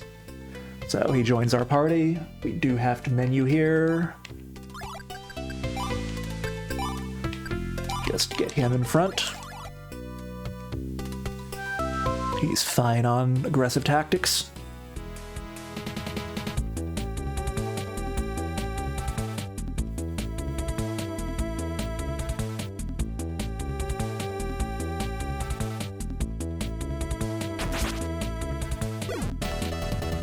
So we now have a full party with 3 pretty competent fighters, so we should be pretty good for combat for a while.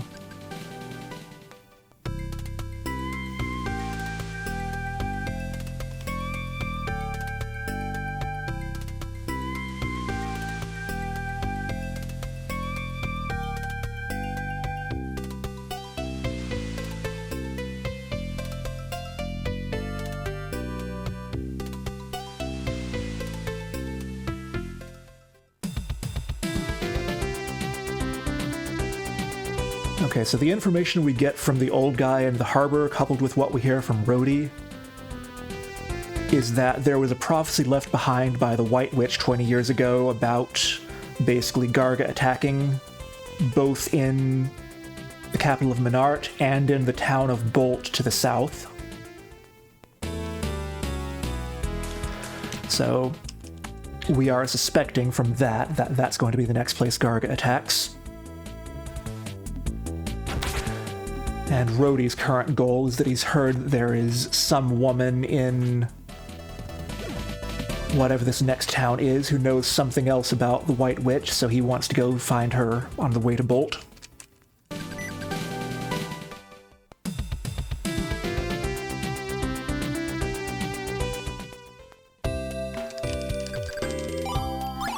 This town, Duel, or something?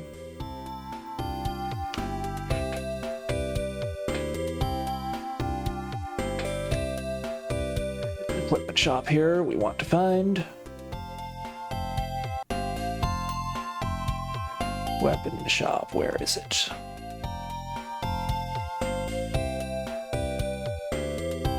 It's over on this side somewhere, there it is.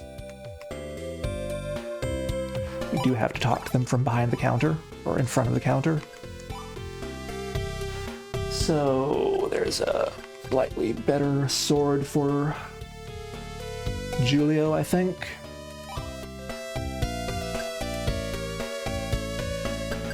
Slightly better shield. And a better staff for Chris. We do want all of that stuff.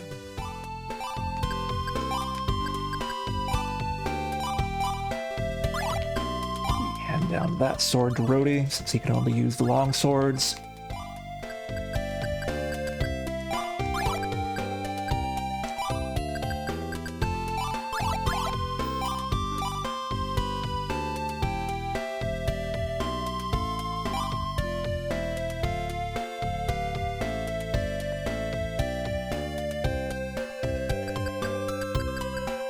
That's right. I think so. He wants that shield.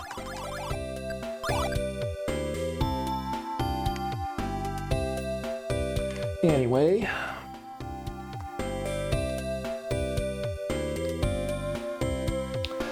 The town is all talking about how this one fisherman up here, named Santos, actually spotted Garga out at sea, and so we go talk to him about it.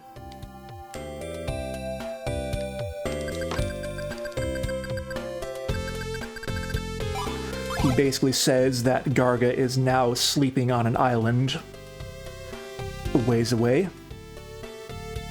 So that tells us that we have some time before it attacks another city.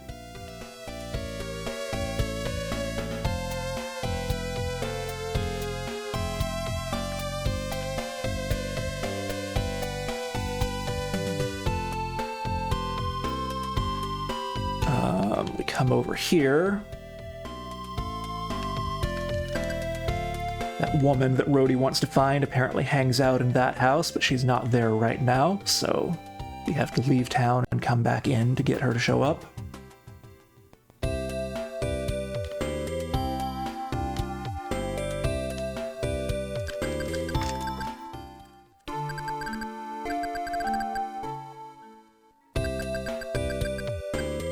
So she tells us a story about how she met the White Witch, whose name happens to be Gerudo, or Geld, a number of years ago, and heard from her a prophecy about making a line of light. That inspires Alf to go up and talk to the king here, who's been evacuated here, and apparently he is able to persuade the soldiers just to let him in and see the king.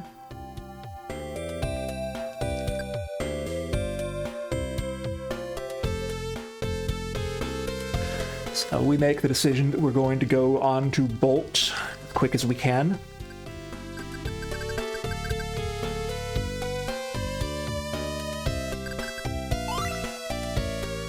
But some guy who knows Alf shows up during the night and he leaves without us.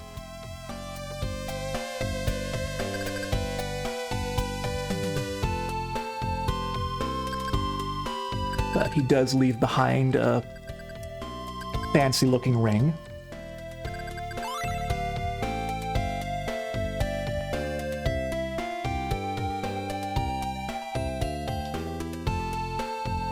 So all we do now is exit.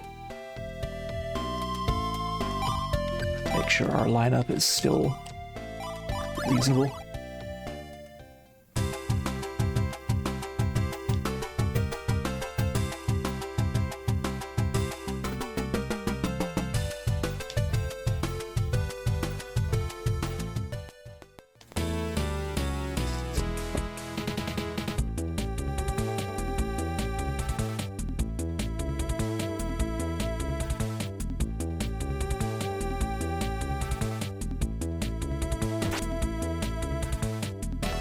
I don't know why Rhodey decided to wander off for a minute there, but okay.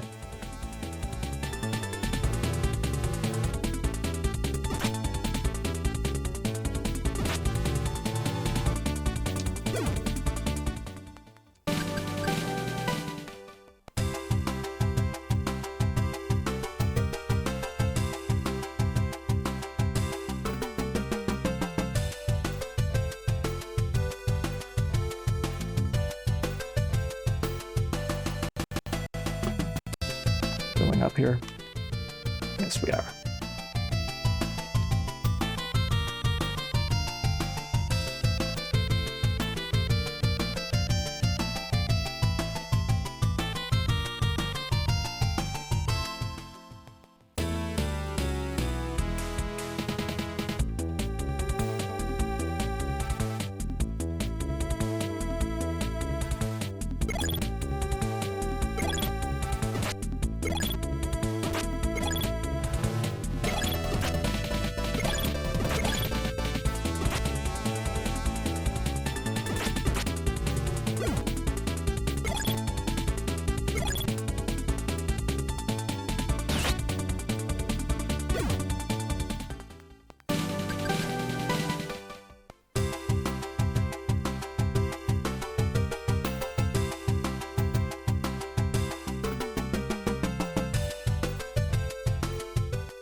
Rhodey is giving Julio some advice about sorting on the way here.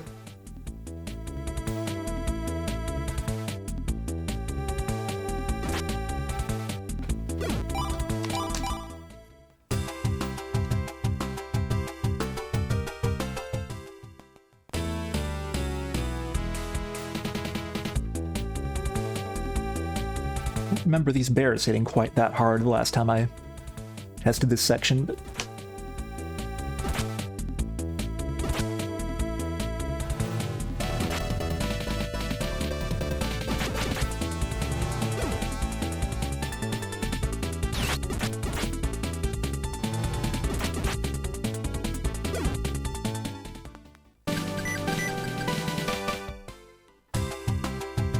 okay, we leveled up, so we should be fine now.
Here's the checkpoint leading into the next kingdom, which happens to be called Chanam.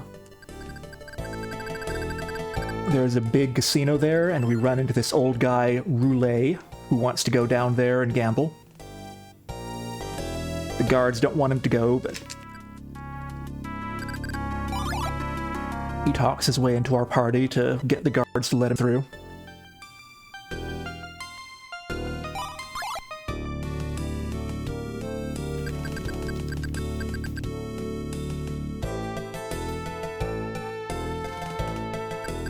And for some reason, that's where the chapter ends.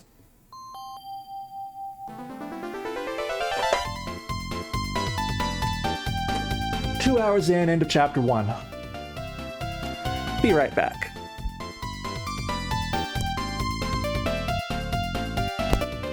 There are 7 chapters, by the way, and a final chapter.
Okay, that was a little slow there. Okay. We are going to keep walking. Let me see. I think we want to make sure that Relays and bar back with Chris like that.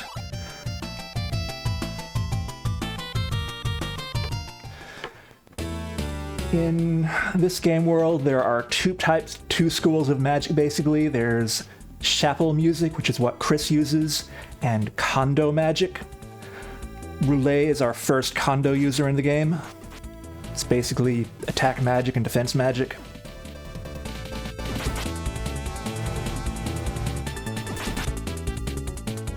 The only spells he has access to are the fire spells, which are also the only really good spells in the condo school. You are going to see him start using fire magic on things. Which way do we go here? Straight south. There are actually a couple of routes you can take here. You go this way, there's a short scene with this kid looking for his sheep. We could help him find the lost sheep, but we won't.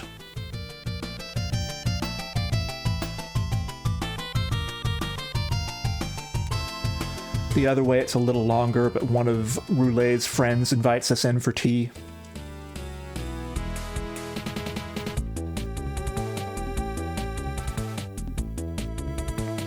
But we don't get anything out of either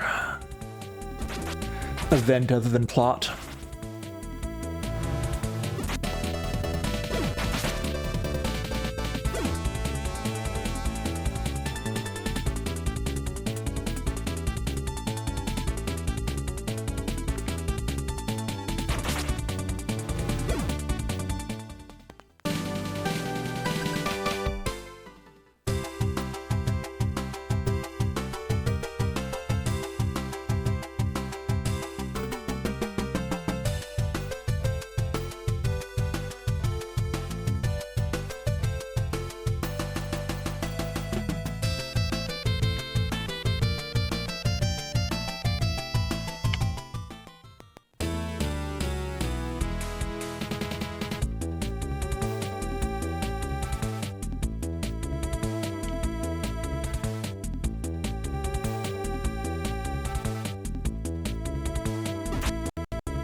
This is very much an era when a number of game designers in JRPGs were starting to realize, hey, what we really want to do with these games is tell stories, so we're not going to spend as much time doing things for purposes of the battle system.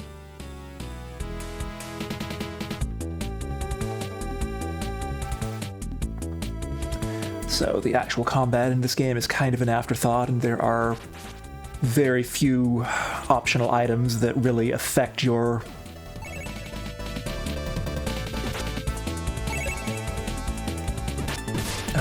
efficiency in battle.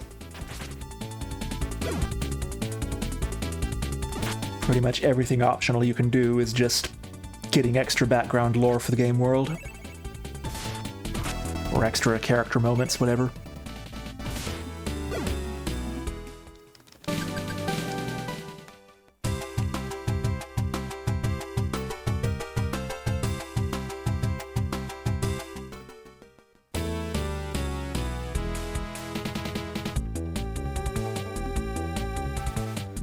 Because in some sense they were kind of, I think, just trying to make visual novels that happen to have a world map.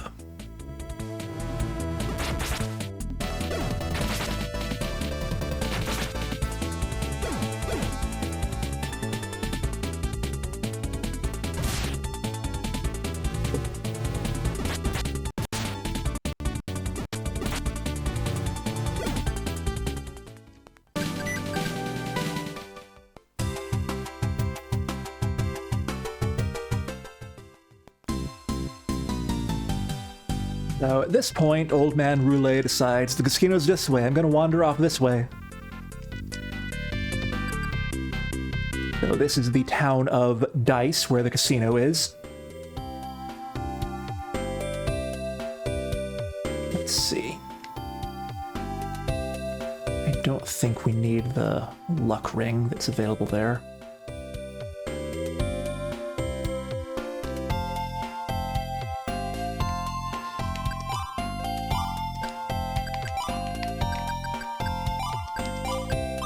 There is an armor that we can get for both Julio and Rhodey here, so we'll grab that.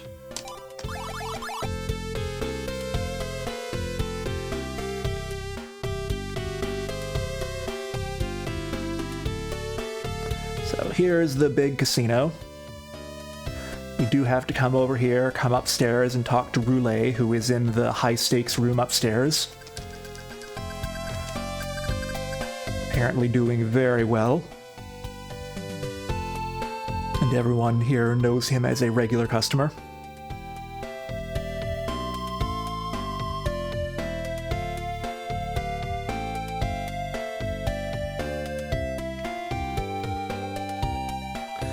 So here's the mansion where the president of Chenom lives.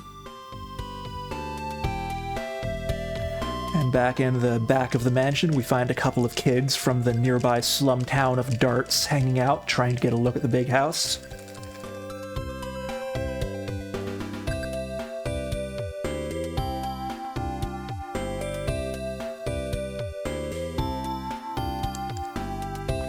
We chase them down for no good reason and find out they're kind of hiding from the guards who don't like poor kids hanging around. Chris yells at them and convinces them to let the kids go.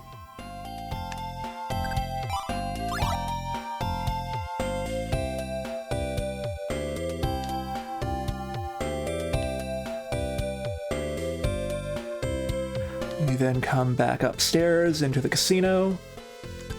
Don't talk to the bunny girls. And then just, we do need to go all the way up the stairs. And then after we get that dialogue, one of these high-stakes dealers calls us over, challenges us to play roulette. Regardless of what we choose, we run afoul of a secret rule where if the ball lands on 0, you lose everything, basically.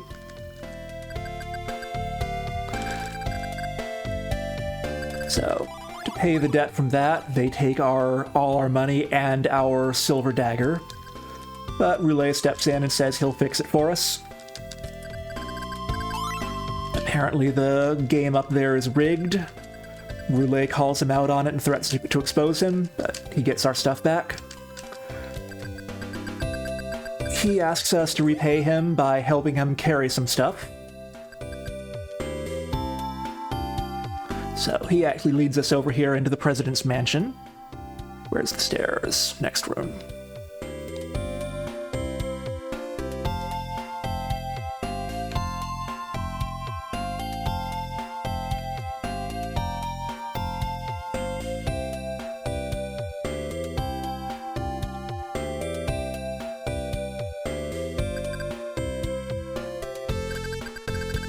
So it turns out here that Roulet uses all the winnings he gets from playing roulette to buy bean seeds from the president here and take them to the slum town nearby in hopes that eventually the slum people will learn how to grow beans and their town will prosper just as much as this town does.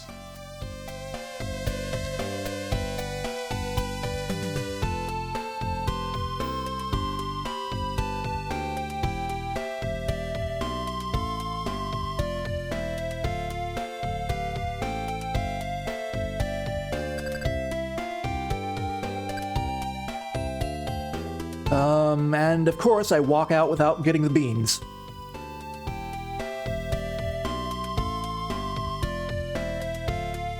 I even made a note, make sure you actually pick up the beans before you walk out.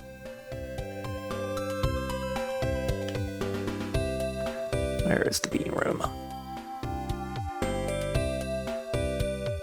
This one.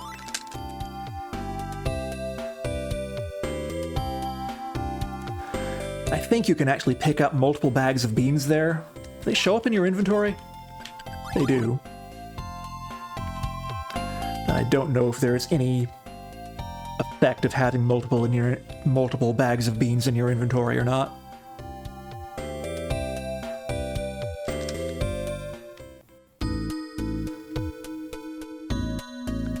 Okay.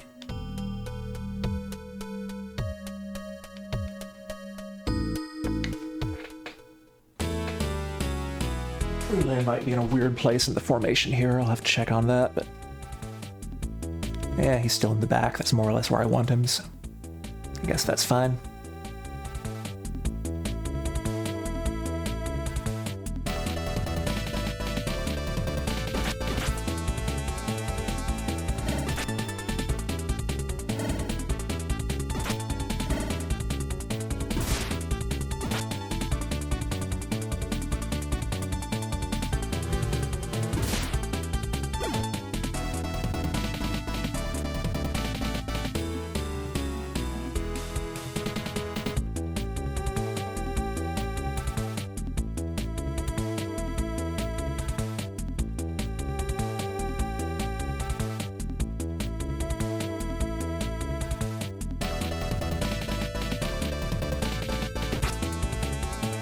This is another one where all the AI gets very confused by the terrain.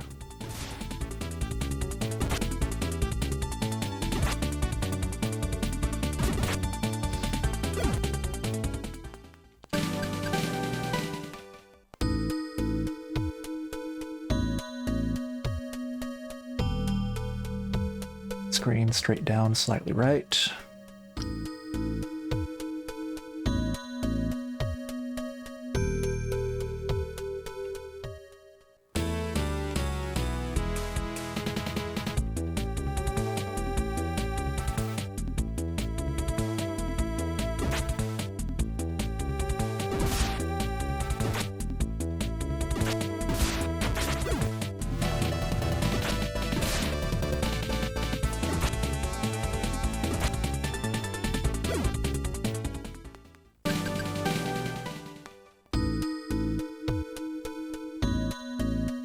And we do want to cross the bridges here. And don't walk in the river.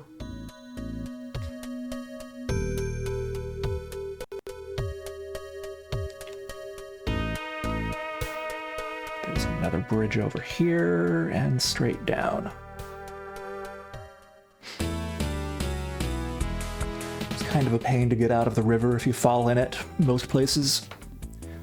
You can just follow the river down to the town of Darts, but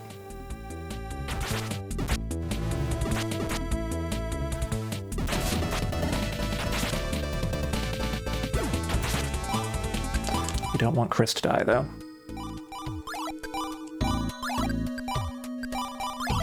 Why don't we change her back to do some healing?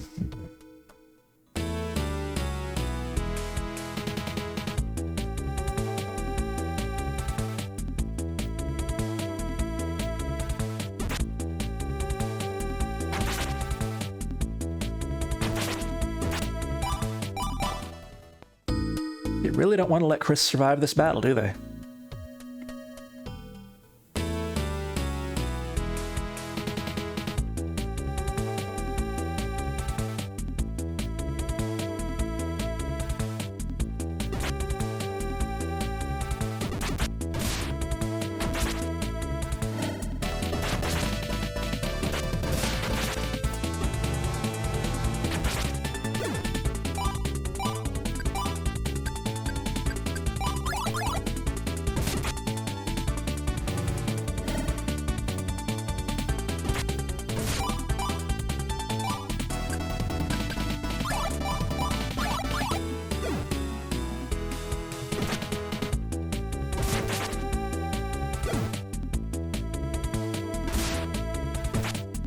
Do I care if Rhodey dies?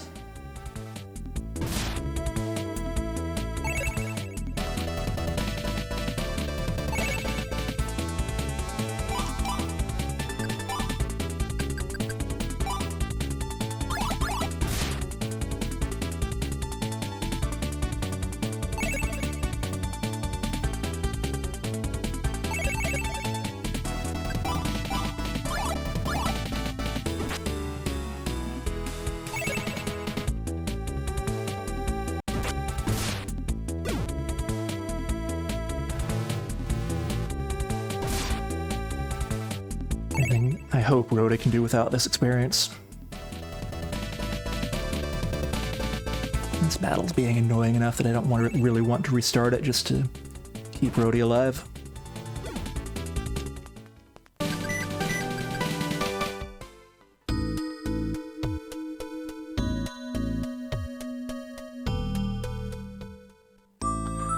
Okay, so here's Darts.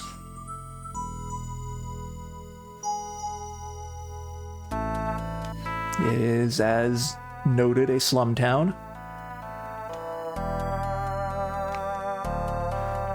There's a blacksmith here somewhere. Where is he? This guy.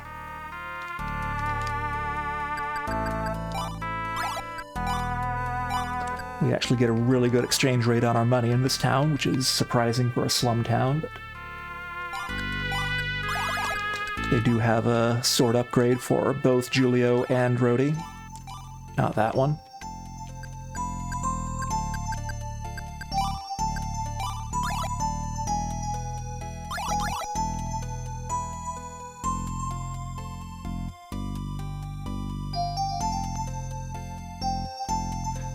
What we actually want to do is come here, talk to the mayor, deliver the beans.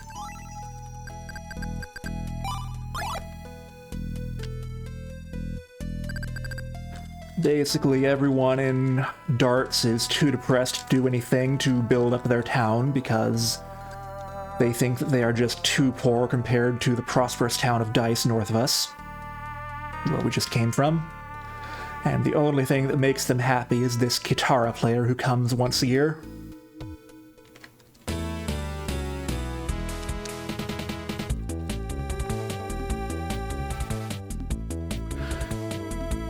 So we encourage the mayor to use that guitar concert as an excuse to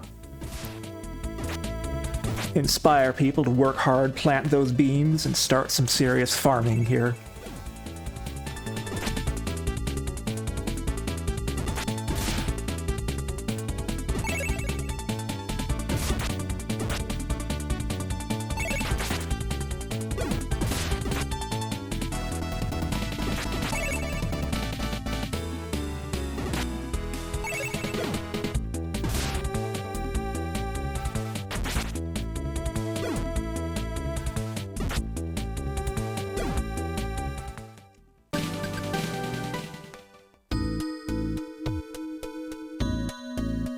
Straight up, right?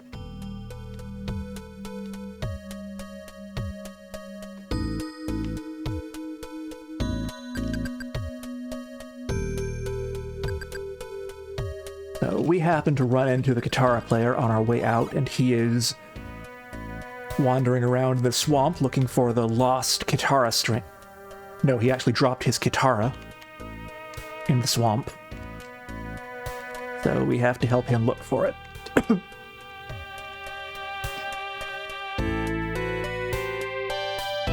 And I am not sure what the trigger is here.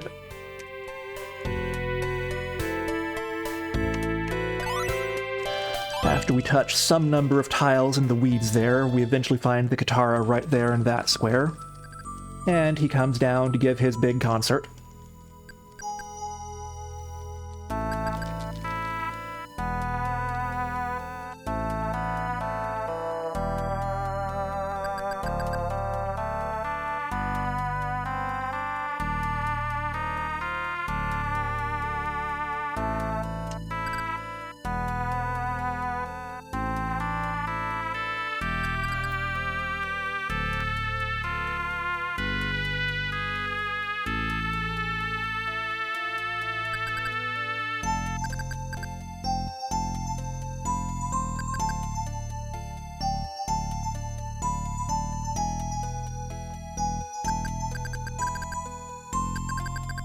And the mayor makes his big speech about how we're going to use this concert to make everything better. But then the string breaks and the concert's over.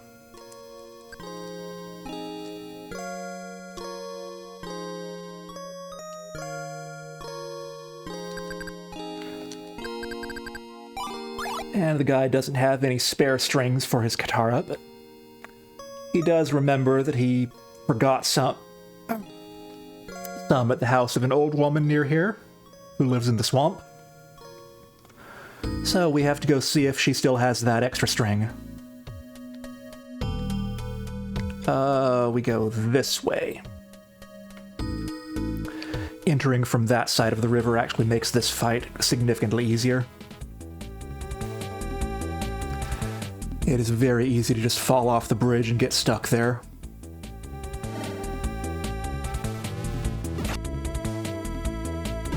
If you try to come in through the top.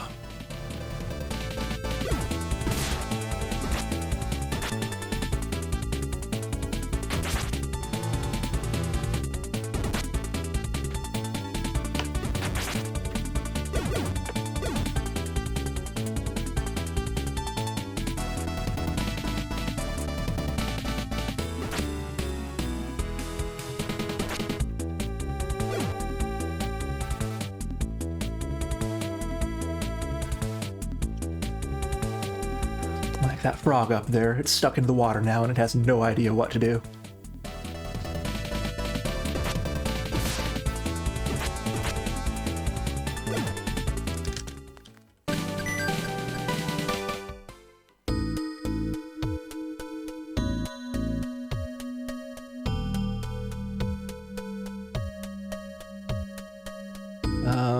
Can we come up this way?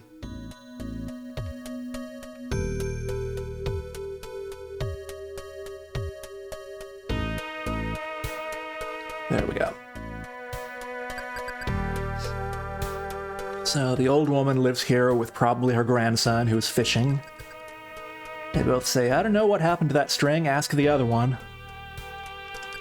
So after we go back and forth a couple of times,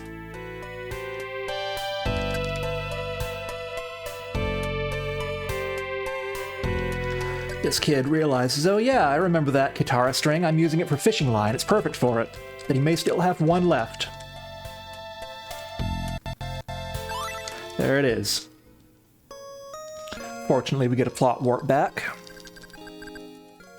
We convince the guitar player to try his concert again, even though he's scared that he'll just break a string again and fail.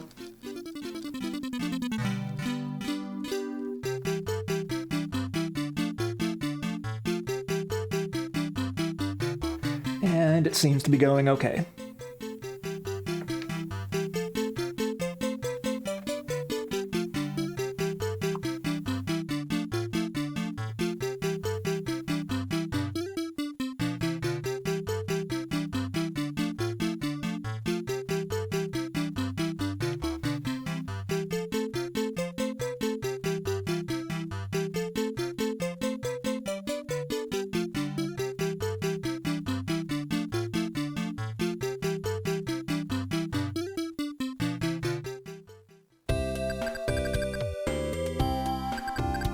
And after the concert, everyone's all happy and motivated, and they're going to work hard to make their slum town of Darts just as prosperous as the rich casino town of Dice.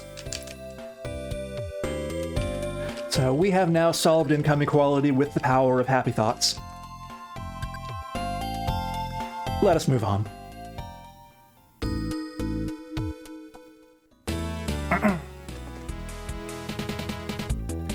Of course, we have to hit this combat one more time.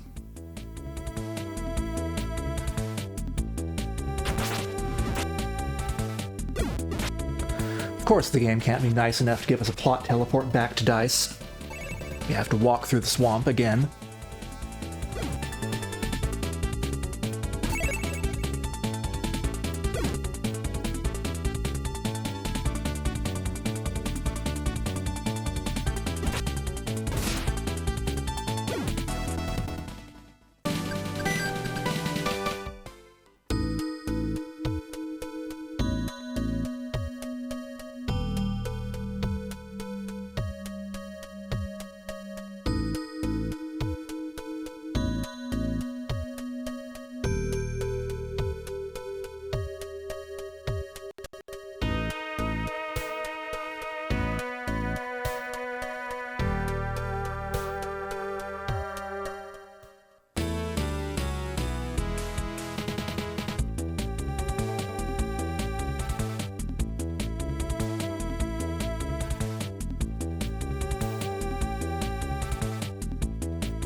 At this point, Roulet's done with his gambling and bean delivery and goes home.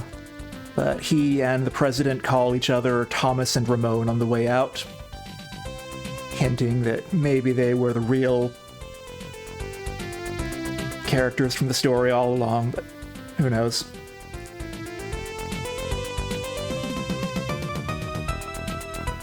We have a sea monster to fight, so we better get going. There really is no particularly good plot justification for why we have to stop in Dice to go through that sequence, by the way. Should split somewhere in there.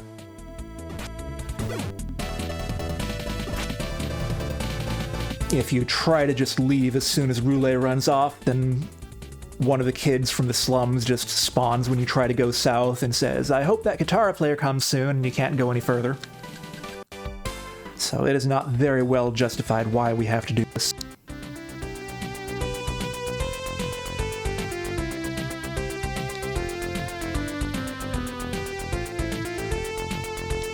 Given that we are trying to rush down to the town of Bolt really quick and stop Garga before it attacks, but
kind of trying not to walk in too many holes, since you do lose a little bit of time when you change terrain levels, but not doing a very good job of it.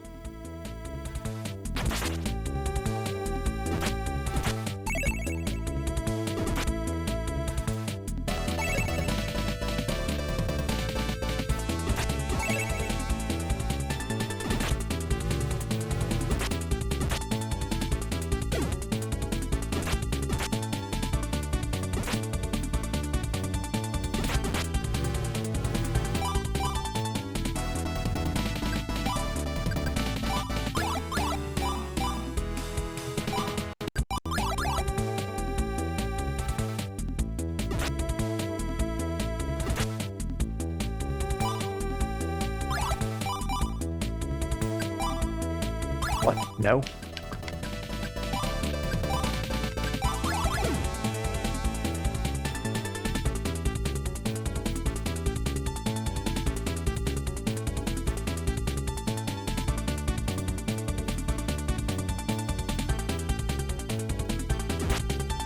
Chris, why are you not healing Julia? Okay, whatever. We survived.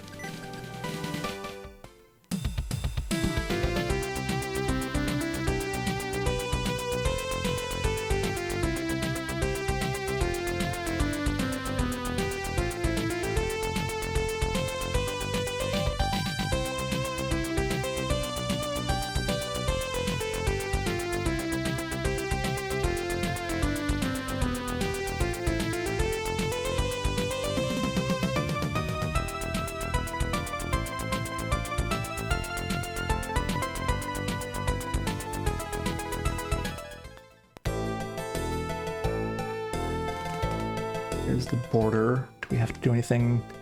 Okay, this is just the bridge area.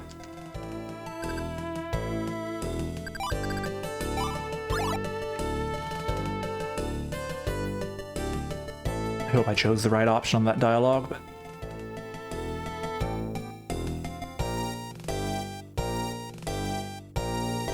I don't even know if the option matters. Anyway, this is called the Three City Bridge or something. It connects 3 of the major cities in the area. We have to cross it.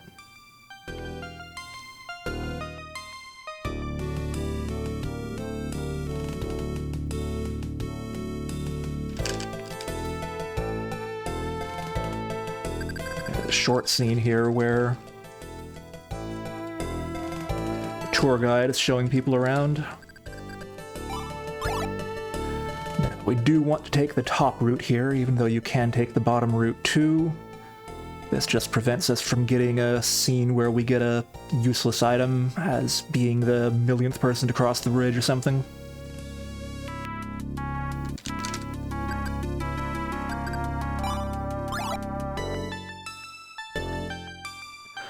Okay, so we come to the border checkpoint here. I believe we have to come all the way through.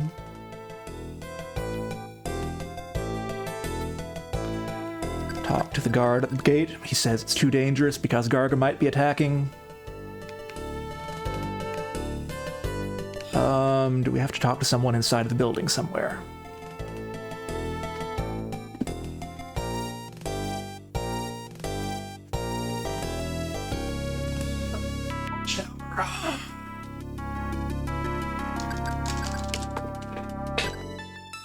Chris decides to climb the watchtower here to see if Garga is coming yet.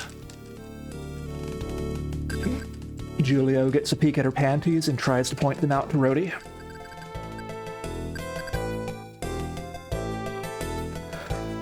But they don't see any sign that Garga is coming yet, so we figure we still have some time, but we need to hurry. But the guard won't let us through, but this guy who we saw crossing the bridge gives us the advice that the guard gets angry easily, so we might be able to sneak past him if we just get him angry and make him chase us. To actually do that, we need to come all the way around to the top as far as I can tell.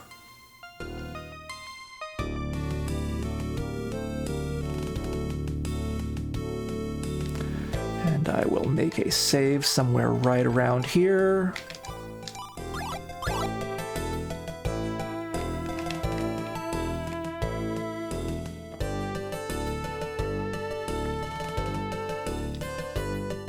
Nope. That's why I made save. There we go. So, which way do we go? North, I think? No, there's nothing up there. Derp derp. This way, I think.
I think there's any chance we're going to hit 9 before the end of the chapter here, so I will not worry about it.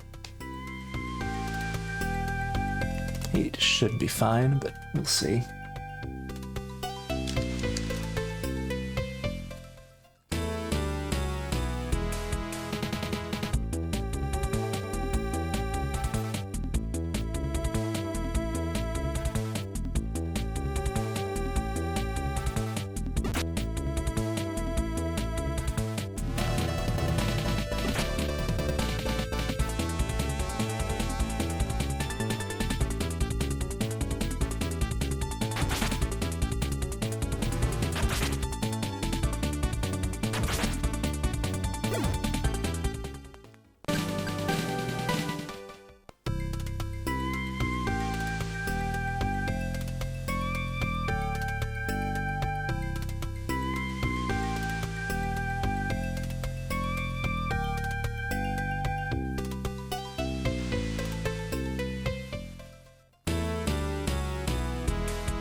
116. Probably too much.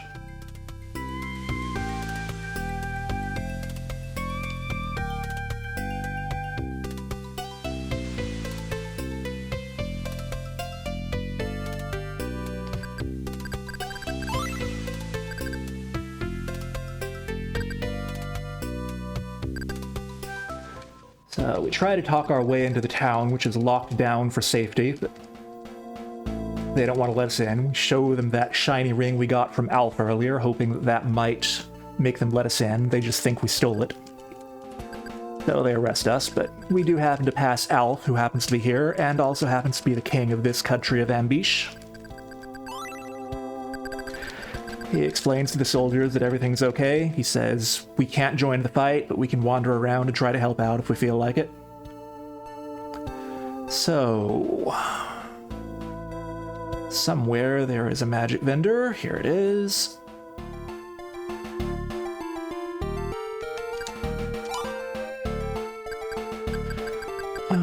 What does she want here? Let's actually make a backup save here in case I want to try, in case I completely fail and want to try this with different choices. But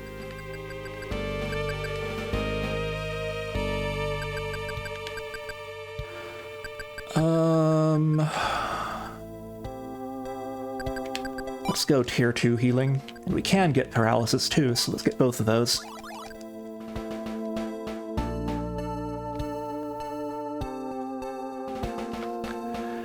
Over here somewhere there should be a weapon vendor.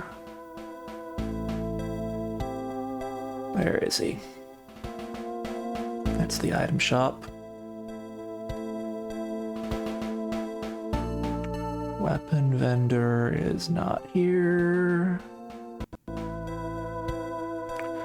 gonna have to check the map again, aren't I?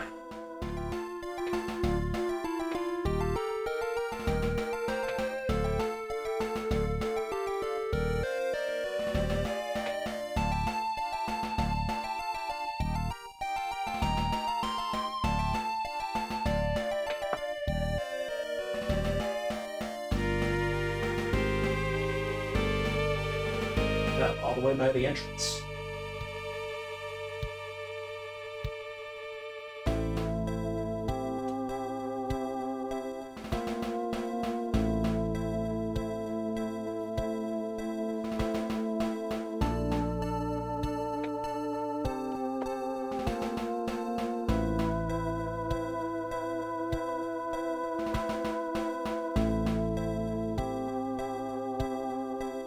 Right here. Get here. You don't want that knife. Actually, we don't want anything, do we?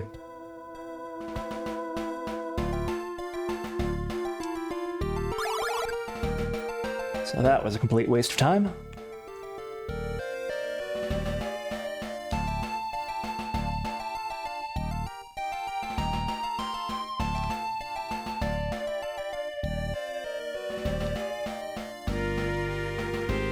Do want the item shop though, which I passed earlier. Where was it?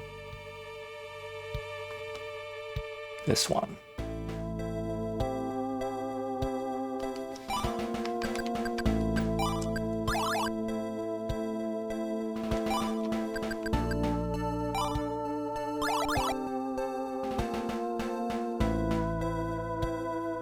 So, come to the barracks. We meet this very powerful Kondo magic user named Magisa, who is here to help with the battle in some way. After we talk to her, we can reset the screen. And King Alfred will have moved to the tent here. We talk to him again. He tells us again to just try to stay out of the way. We decide we're going to wander off over this way and see what they're doing here. And basically, that prophecy we heard about a road of light or whatever Alf interpreted that as being to build this row of torches and fishing lanterns and stuff to try to lead Garga to some particular place.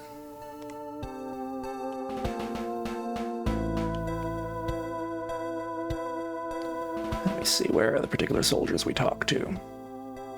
There's one guy up here.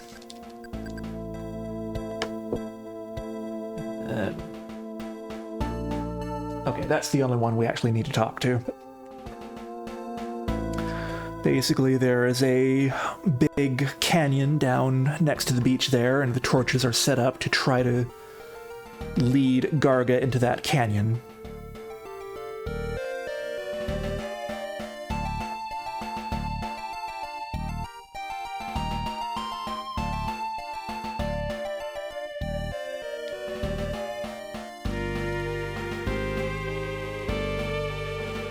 We go over there and see that. All the soldiers are lined up here.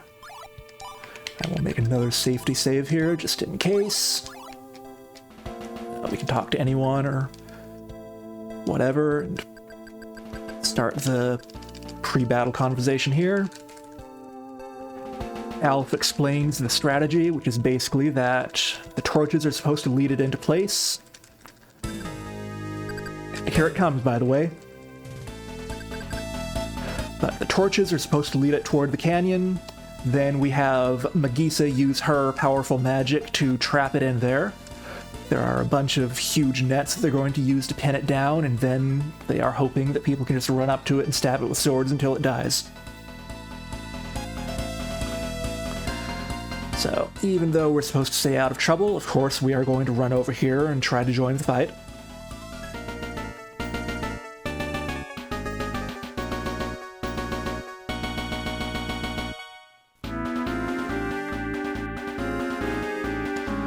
Get here, and apparently, while it is approaching, it's just staying out in the ocean. It's not actually coming towards the canyon. So we need something else to try to bring it in. Chris has the brilliant idea, why don't we use Julio as bait? So we do. That's enough to make it come ashore.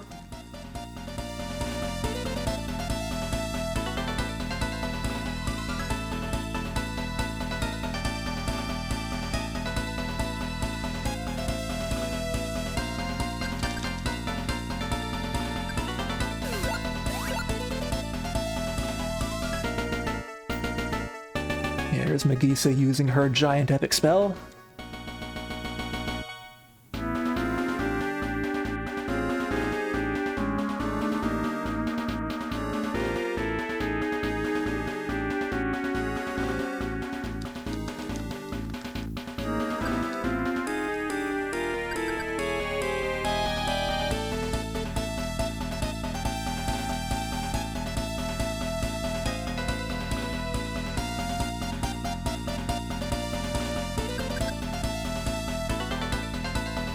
Rhodey, of course, wants to be the one to kill it because he wants revenge.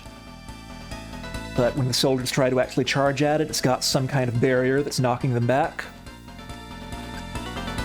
And we decide to go help, so does Al. Rhodey's been carrying around one of those Crimson Fires, a huge one. Basically a loaded bomb this whole time. He throws it at Garga. It knocks this parasite thing that's been controlling it the whole time. So, we want to switch Julio and I think Rhodey. Does it matter? They're the same. Alfred's got more HP, so let's put Rhodey on a magic defense ring. We don't have anything useful for Alf, do we? We do want Chris on this speed ring. I guess we'll put Alf on the other speed ring, the weaker one. We want all the fighters to be on this hit and run thing that lets them retreat.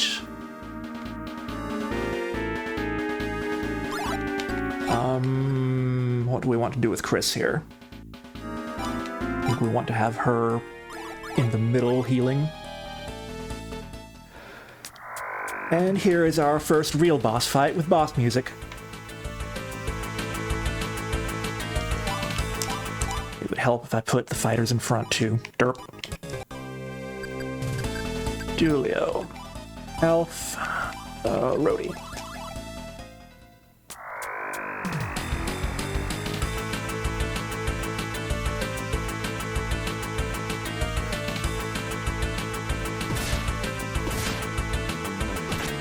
So those jellyfish things are going to try to spam fire spells at us, which is why we want the magic defense.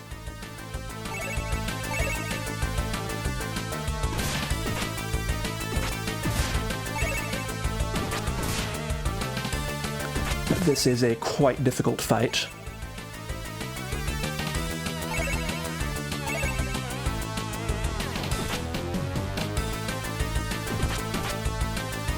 Okay, we've got one of the jellyfish down, so we should be good.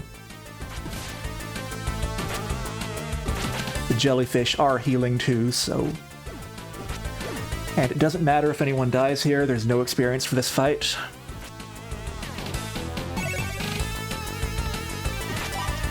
I think we can safely switch everyone to aggressive at this point.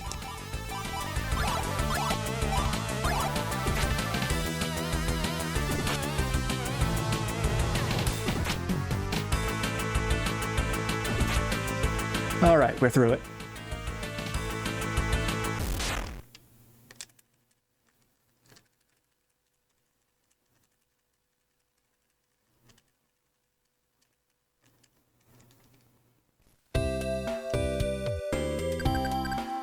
So, outcome of the fight is Rhodey's badly injured, Magisa's exhausted. But everyone's happy that we saved the world, so...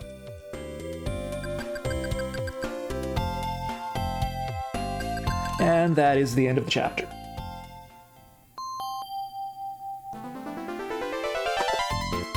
Be right back.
There's a lot of downtime in the game, but it's not quite enough for a real break.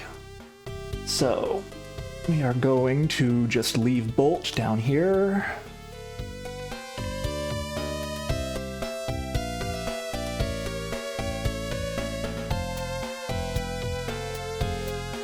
Now that we've saved the world from Garga,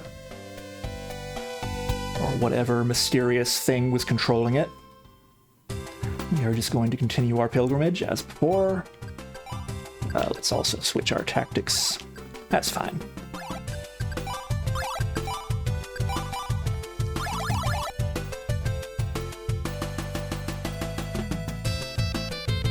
The next Charnay we need to visit is the Fire One down here in the Kingdom of Ambish, where we happen to be anyways.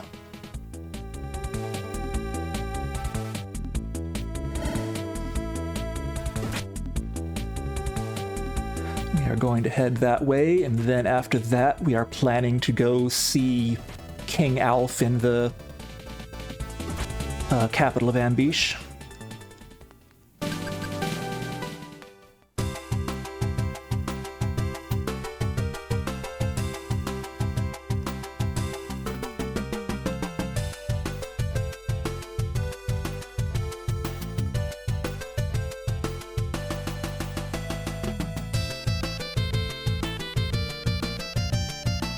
This mountain range is called the Great Serpent's Spine for what it's worth, and it's kind of considered to be the edge of the world. Part of the intro texts that no one thinks there's any lands beyond this or the giant trench called the Gagarv on the other side of the world.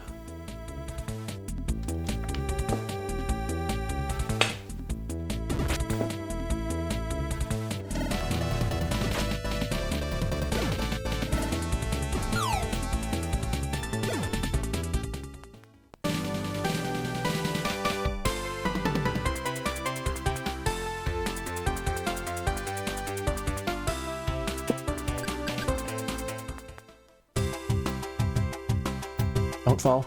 Thank you.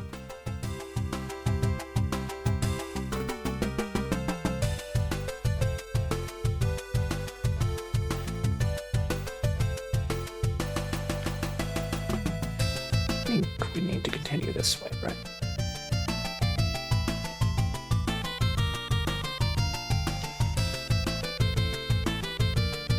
This mountain area is kind of mazy, but I think you mostly can just follow the road.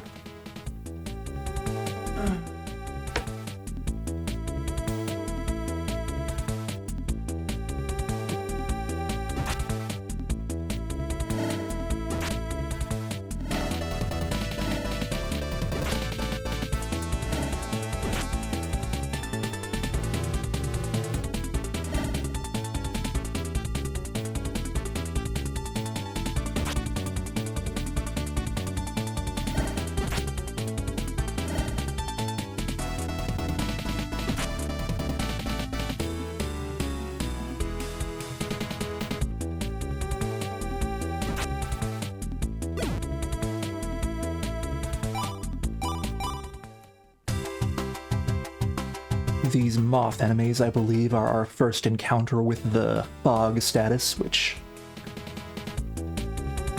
basically just makes you wander around doing nothing even worse than you normally do for a short time.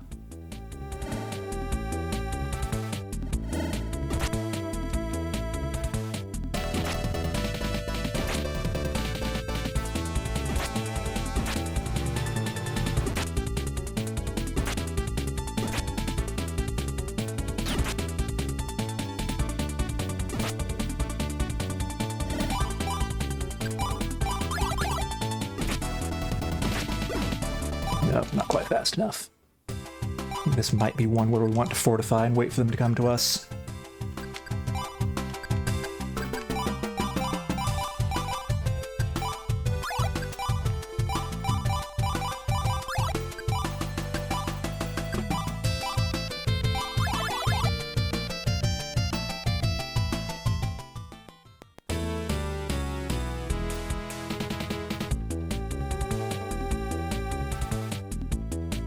Normally, the AI is too dumb to do things like focus attacks on one enemy in particular, but sometimes if you just stay in the back of the battlefield, that'll be enough to get everyone to focus on whichever one happens to come near you first.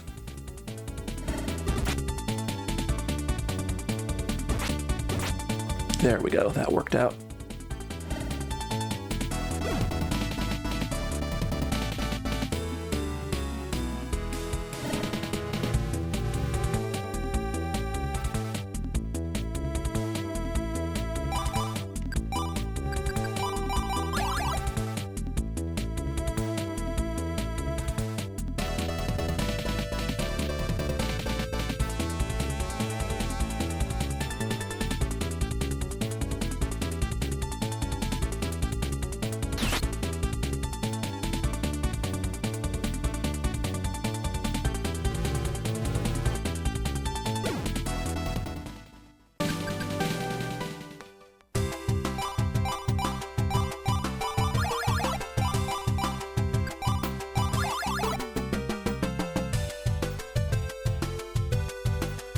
particular fight is just kind of annoying because it's such a narrow area.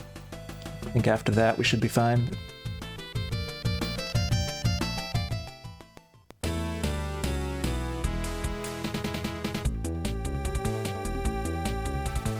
I do remember that one in particular being a pain.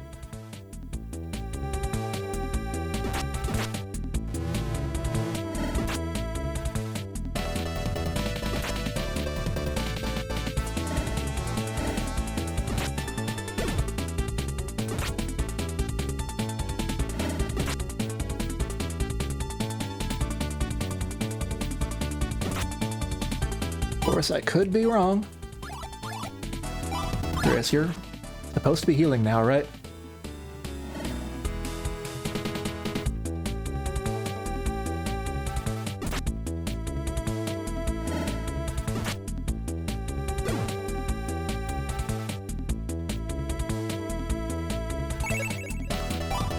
Okay. I don't think the moths actually do any damage, they just spam the fog spell.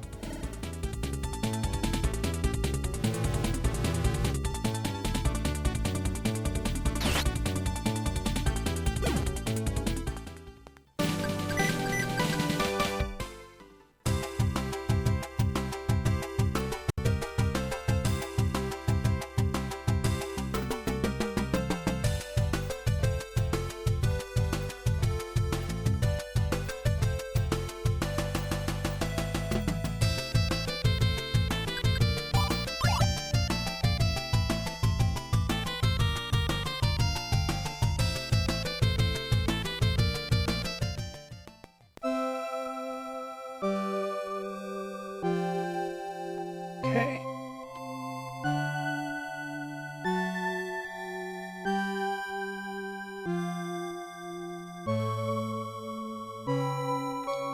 Do have in my notes that there is actually an encounter in the shrine area here. Potentially. I don't see it, but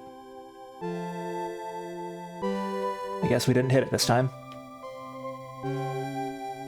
So, nothing special to do in the shrine.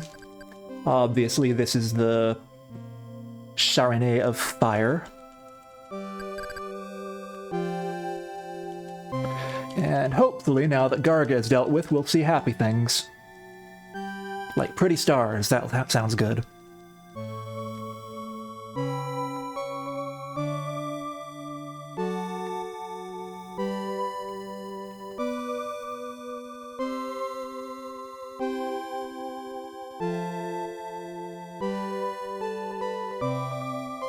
No, there's some kind of scary wave going across space.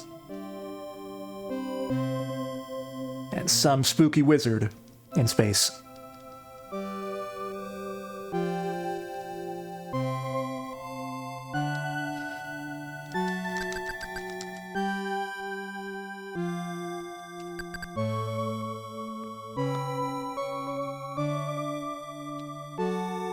So this makes us very worried that there are still bad things going on in the world.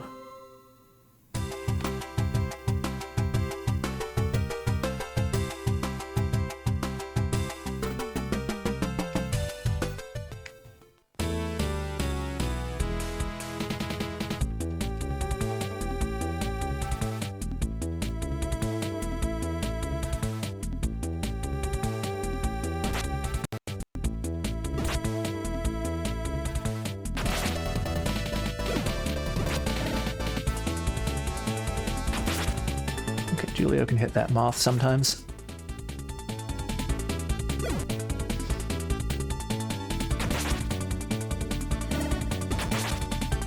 A lot of enemies that appear to be flying are still flying low enough that a melee fighter like Julio can still hit them. But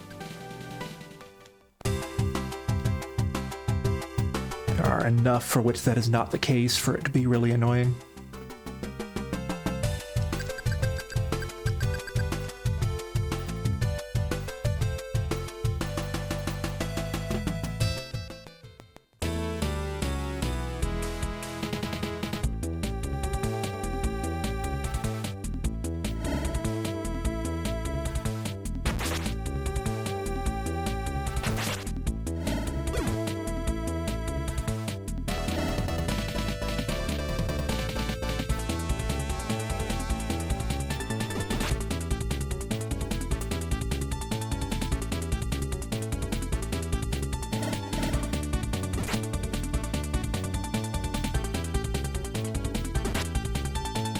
Because these moths just keep spamming fog on us, we're just going to wander around doing nothing for a while. Absolutely. Okay, Chris, you're free. Do something.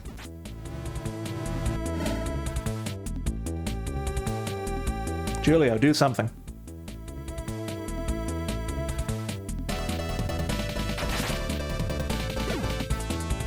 Okay, that's progress, I guess.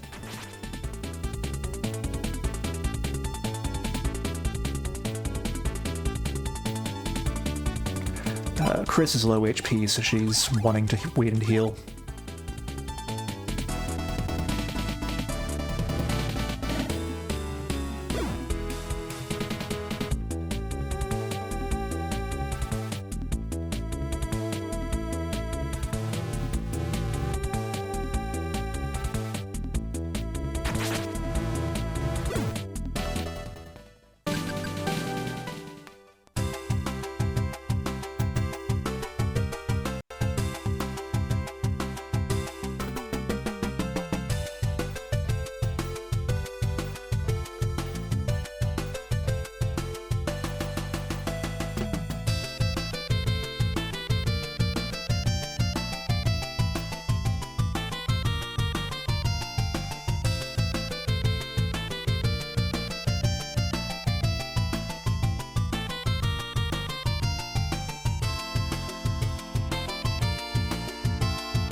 Leveled up, we can safely move Chris to pure attacking, so she doesn't end up standing around waiting.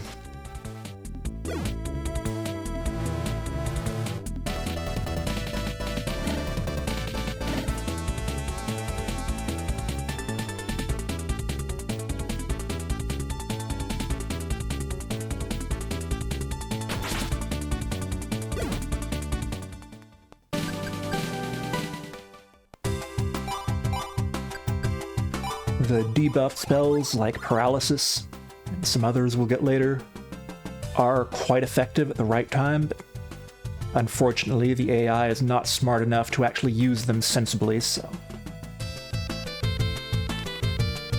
A lot of times people will just waste their turns using things like Paralysis or other debuffs when there's really no reason for it, when they should just be doing damage.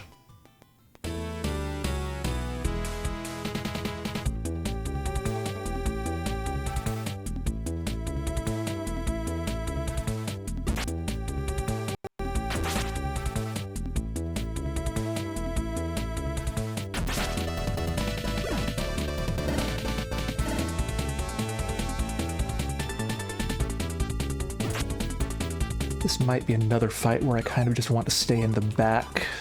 Yeah.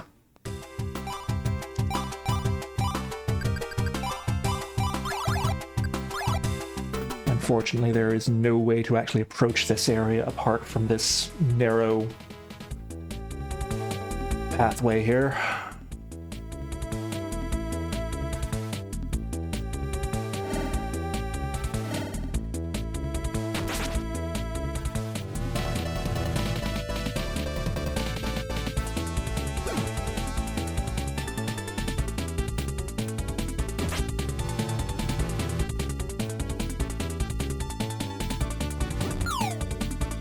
Julio, did you seriously just walk off the edge on your own?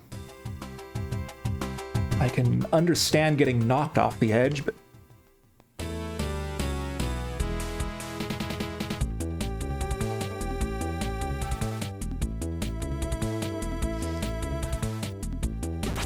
If you get knocked off the edge into a place where you can't normally walk, by the way, that is instant death.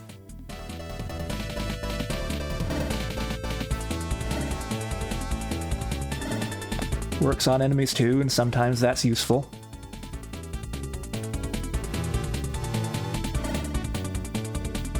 But because you have so little control over what anyone does, most of the time it's hard to actually set it up.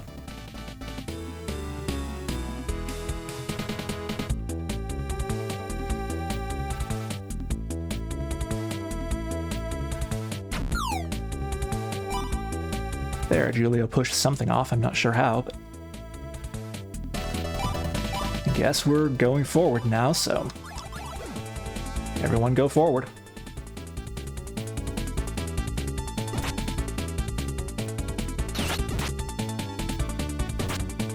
I don't know why Julio wandered all the way down there when he was set to back row tactics, but here he is.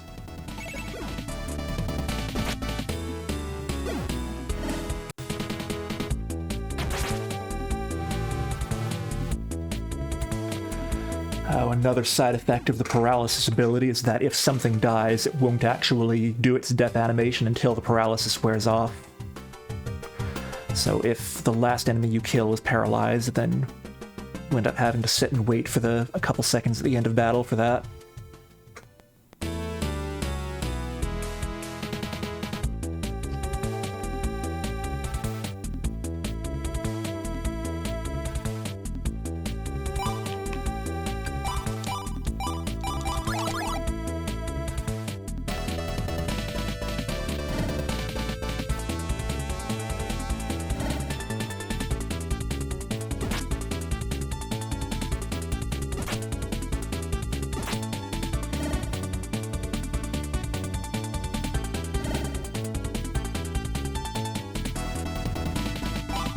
Start that over and just stick to back row.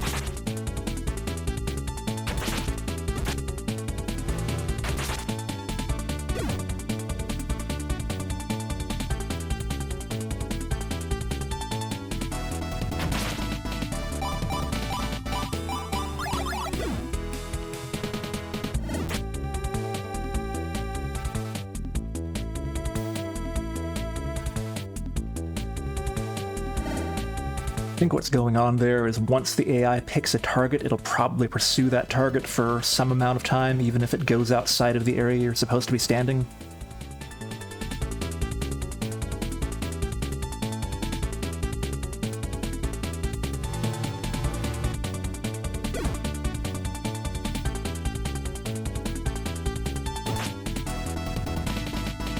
Okay, the moths do just attack normally. Good to know.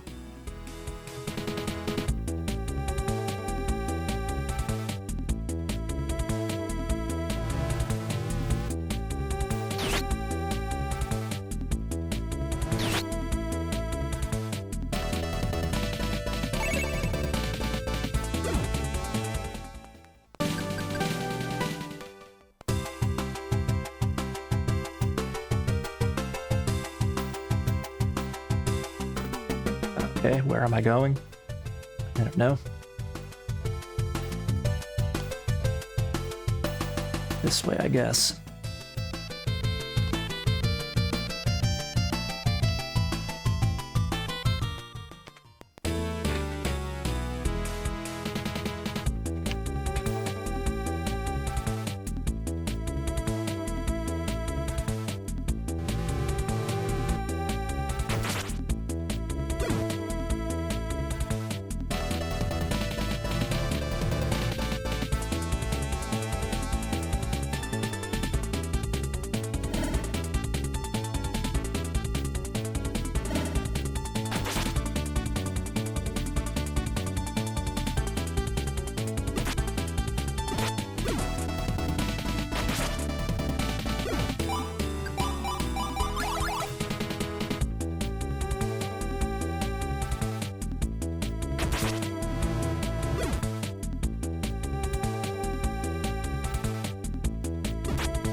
Again, there is no reason why Chris needed to paralyze that thing instead of just killing it, but...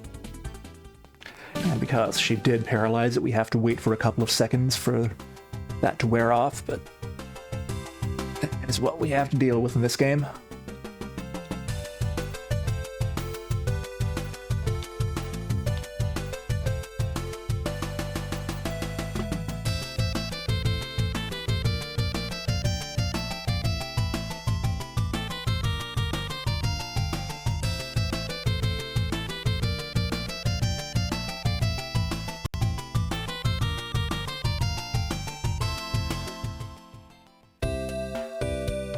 Okay, that brings us to the town of Andera, the capital of Ambish, where Alf is supposedly waiting for us.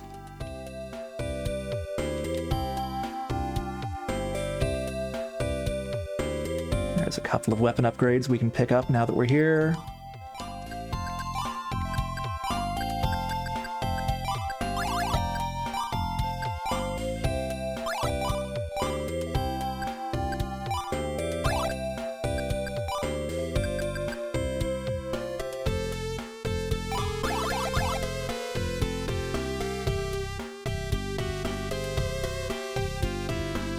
The innkeeper up here, further over.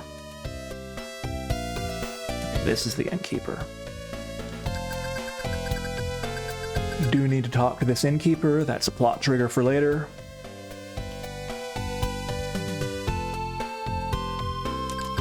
We don't need to talk to that soldier. Everyone's expecting us and praising us as the heroes of the Battle of Bolt.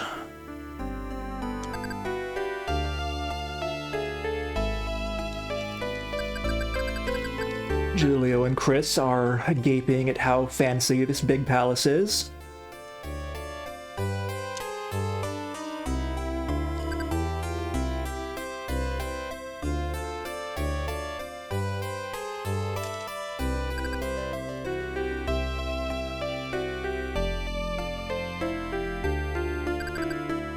Here is the throne room, here is King Alf.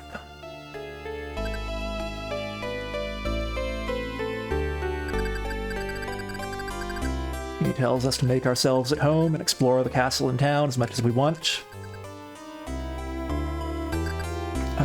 Morrison, his advisor, the old guy there who we've seen around, suggests that maybe Chris's chapel magic might be able to help Magisa recover faster. He gives her some tips on it. Apparently the trick is that when you're casting a spell, you need to go, "Hey! Hey!" And that makes it more powerful. So, anyway, we do that. Now, there's a bunch of people we need to talk to. That's not one of them. We talked to the innkeeper already. We need to go through this door. We talked to the chef downstairs here.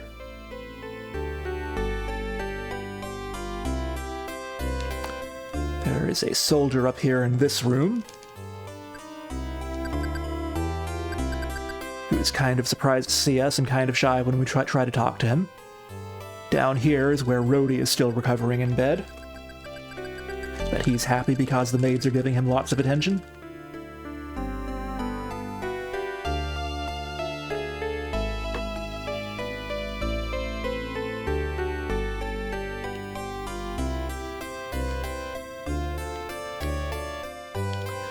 We need to talk to this soldier up here by the king's bedroom.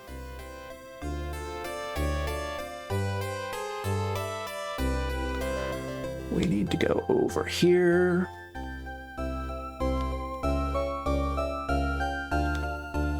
Talk to the queen out here on this balcony.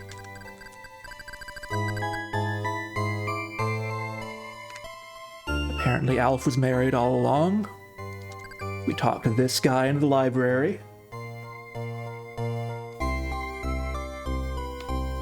Then we go to our bedroom, talk to the maid a couple of times.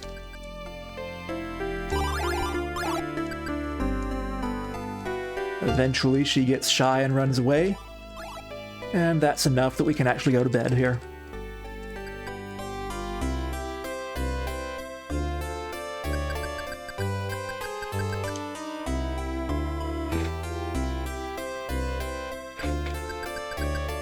But Chris and Julio think the castle is too fancy and they can't actually sleep, so they decide to go to a regular inn in town instead.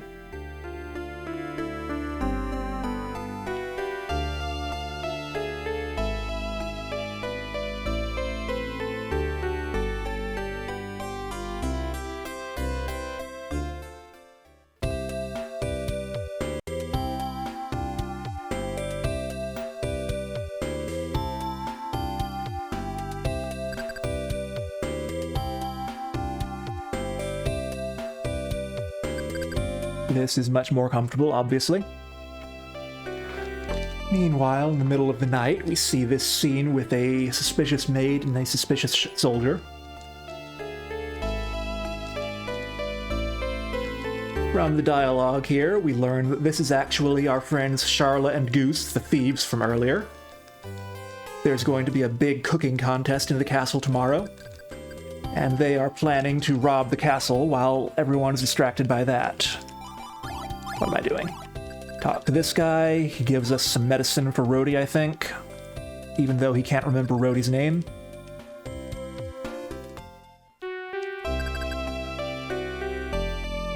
And Chris has requested as a boon from King Alfred that she be allowed to participate in this cooking contest. Julio is understandably skeptical of whether this is a good idea.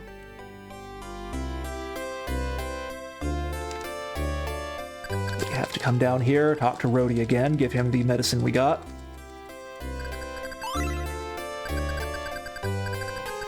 I don't think that's the suspicious maid from earlier. I think that's just a regular maid who was talking to him. But it's hard to tell. So Chris is going to be here cooking, and we need to go find ingredients for her. Because when the world is in imminent peril from some evil wizard we're seeing in visions, it's the perfect time to do side quests, and by side quests I mean forced minigames. So, 1.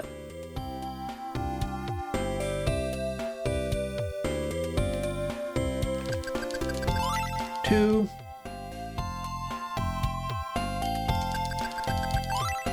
3.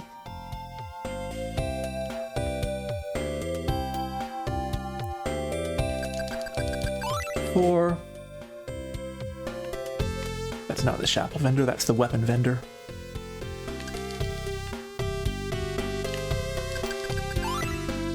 5. Okay, then we can continue to the next screen. Top right.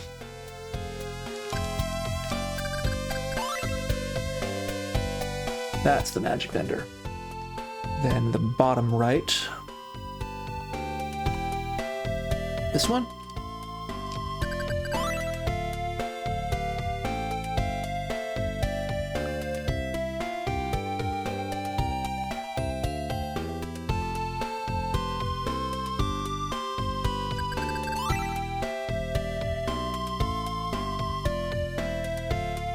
I think that's all correct.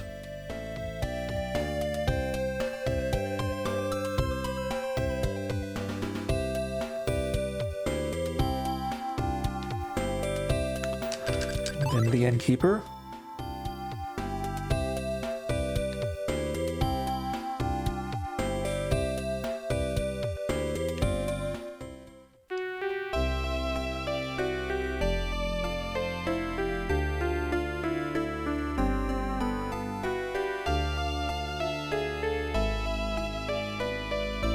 So the way the cooking contest works is there are some number of mandatory ingredients. You can't progress with the plot until you get all of those. Why are we on the second floor? I don't know. The kitchen is on the first floor. There are then some number of optional ingredients that unlock which dishes you can actually choose to make. We have the right number, hopefully that's good. But we don't have the right ones. What am I missing?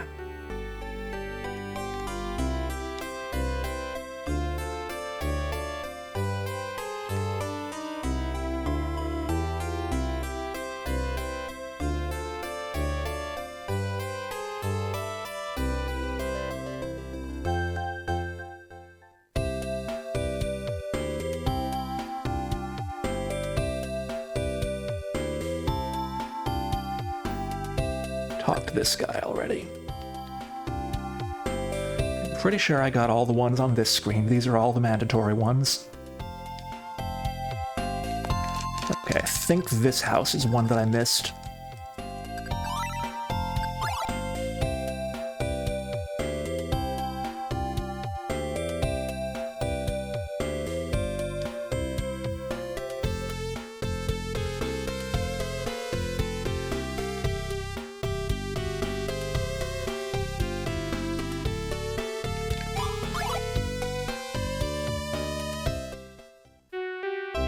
Okay, that is the one I was looking for. I just confused left and right, apparently.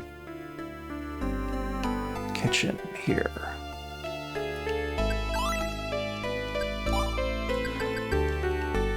Okay, that's the dish we want, bouillabaisse.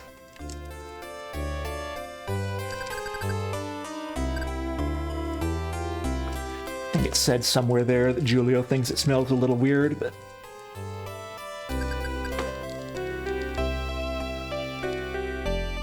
Now, we have to go tell the cook that we're done, but this weird soldier smells something cooking and decides while we're gone that he's going to come check it out. But he thinks that it's just a travesty that cooking has been ruined so badly, so he spends some time trying to improve it and make it better.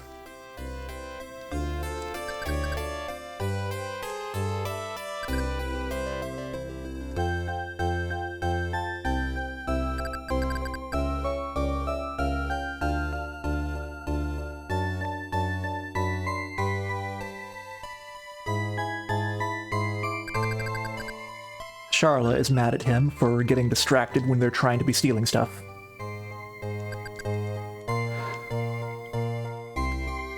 So now the chef has to come back and taste test it, since it is being served to the king and they don't want him poisoned. Julio wonders if he might recognize that maid, but decides it's his imagination.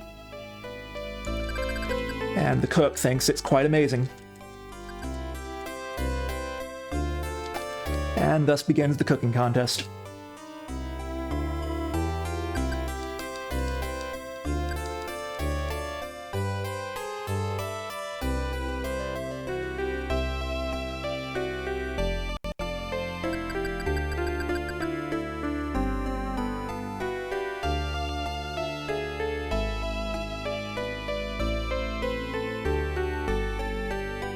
You don't actually have to win the cooking contest to proceed, by the way.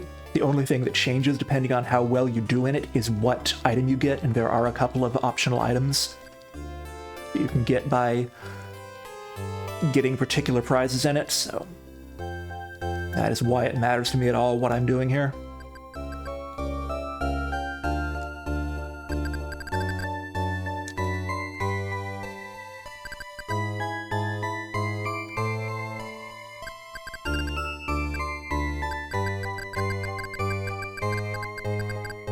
So by making the bouillabaisse, we place second in the contest, which is what I want. It's one of the items that will let you place second. But when Julia leaves to go pick up the awards, which Alf forgot to bring, he happens to spot the thieves. Hijinks ensue. So we come to this room, check the table in the corner, where we find Goose hiding.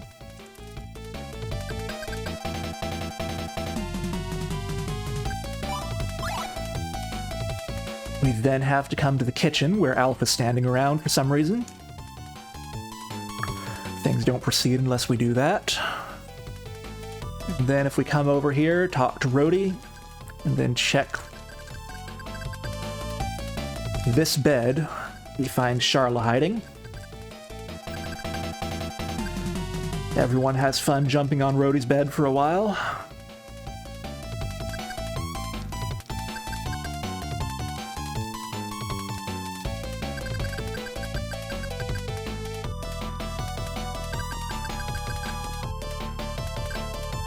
Thieves manage to escape, but we don't worry about it too much because they dropped all the stuff they stole on the way out. The item we get there is a Captain Thomas medal, which is an attack buff for Julio.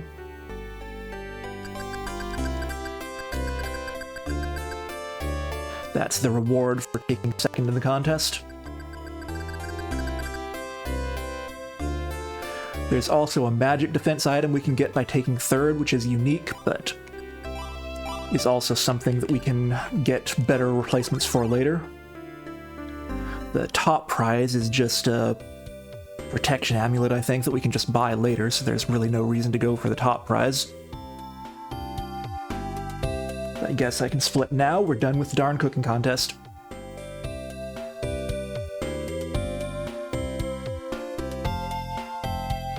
Where's the magic vendor? It was over here, right?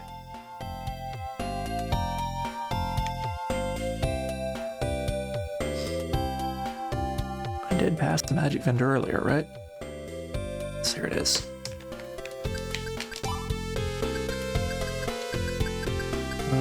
I don't think I want any of those, though. Excuse me.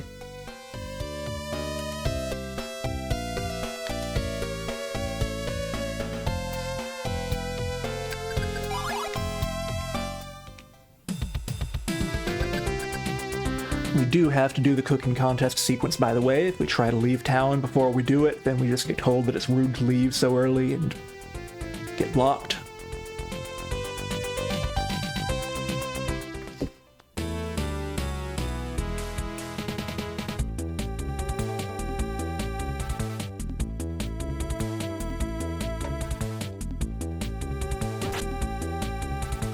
Oh right, the King's advisor, Morrison, joins our party to escort us to the border. And dies immediately. Lovely. Because I had him go to the front row while everyone else in the back row. Let's fix that.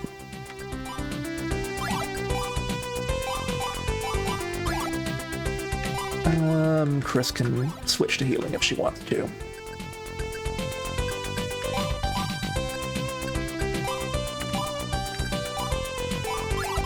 There we go. Much better.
Between gaining a couple of levels and getting the attack boost from that Captain Thomas medal, Julio's doing a pretty good job of one-shotting these things now, which is nice.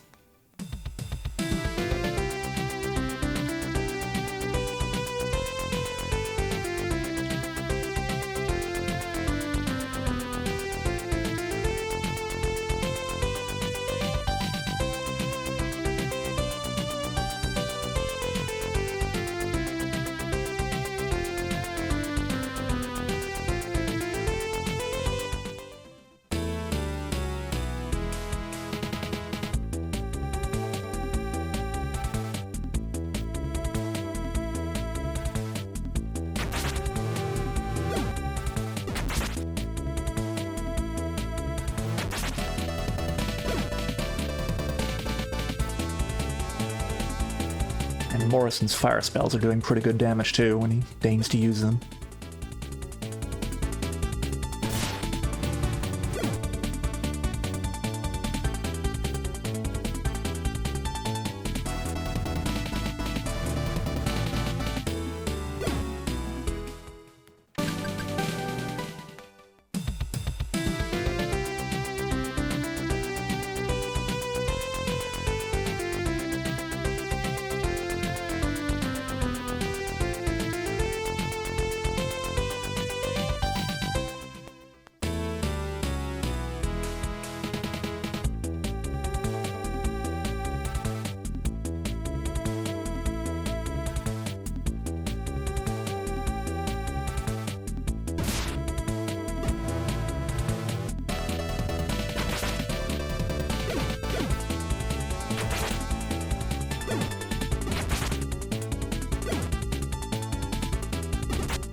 Okay, so this brings us back to the fort where we were earlier, where this soldier was in our way.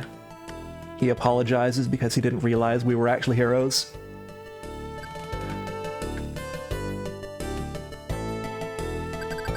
I meant to go around the top of the building and skip this scene, but whatever.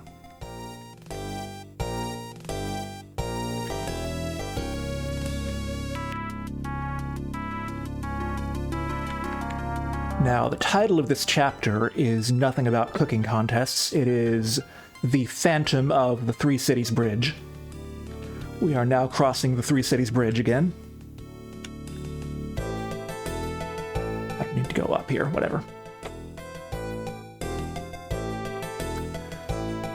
So that makes it very likely that we are going to encounter a phantom of some kind here. Because we are noticing that it is unusually quiet on the bridge.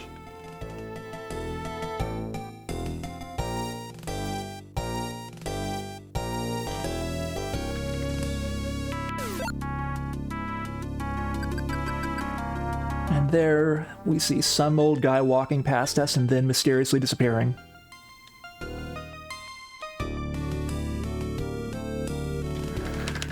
And the soldier we talked to on the way out says that he hasn't seen anyone, whilst the old guy mutters to himself about how we don't seem all that powerful, but he still has to eliminate us.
this, I think.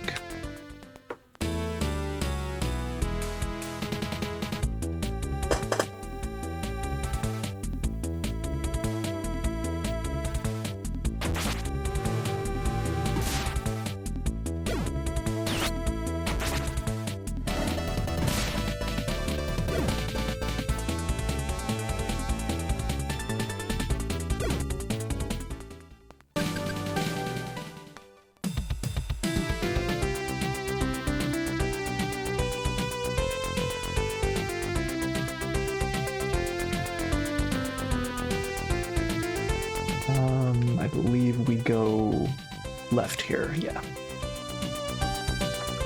This is where we came through earlier.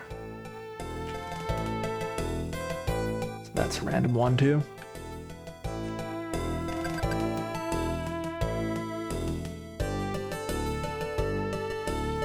So this is the checkpoint that takes us into the kingdom of Udor. Where do we go into the building?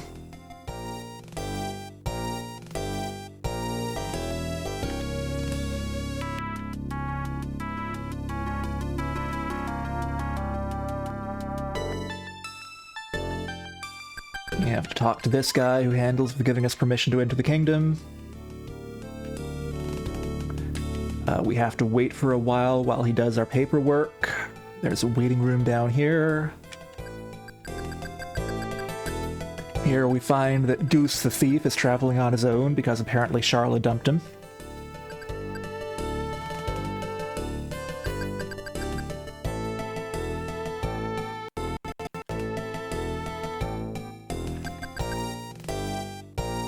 Guy comes back and tells us that we are clear to travel into Udor. Which we do by coming over here, where we find that Goose is being blocked because he doesn't have the proper papers, but he forces his way into our party and is thereby allowed to enter as a member of the pilgrimage.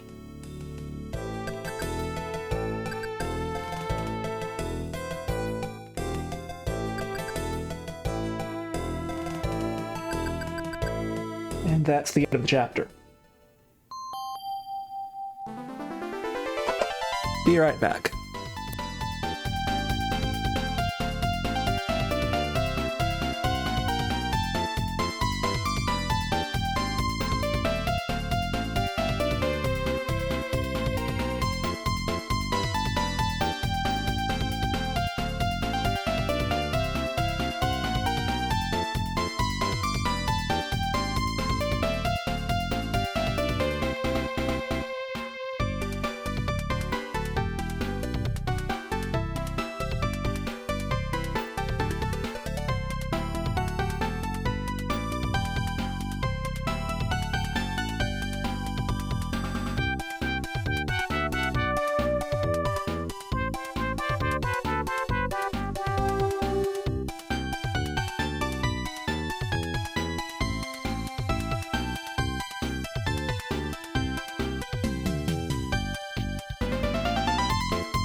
Okay. So now that Goose is in our party, we do want to make sure that he's in a sensible place. Party order. Tactics are fine.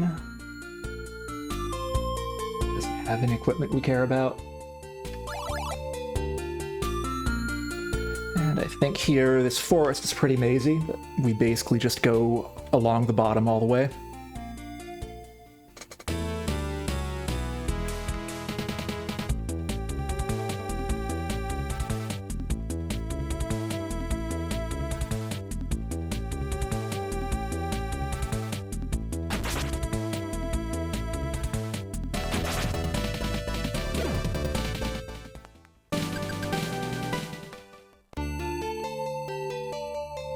The first couple of chapters are kind of the long ones. Chapter breaks do get closer together as you get closer to the end of the game. We'll see what the final time ends up looking like.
Or if there's any particular reason Julio's taking all that damage, or if I'm just unlucky there.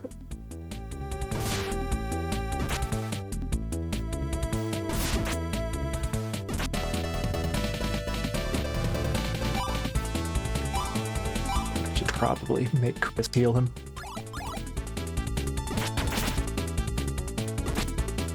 Thank you.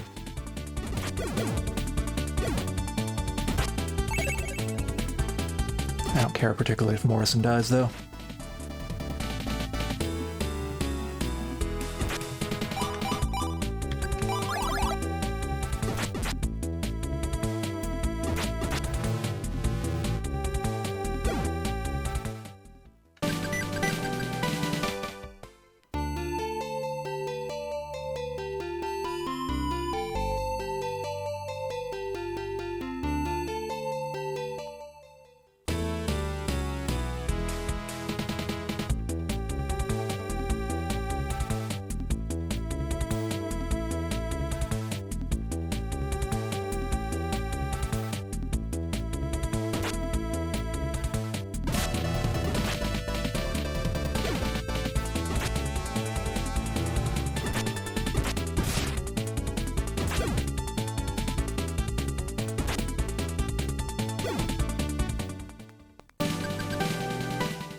Okay, this is Shiful, the capital of Udor.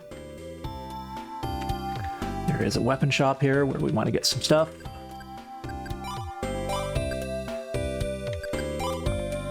Let's see, broadsword,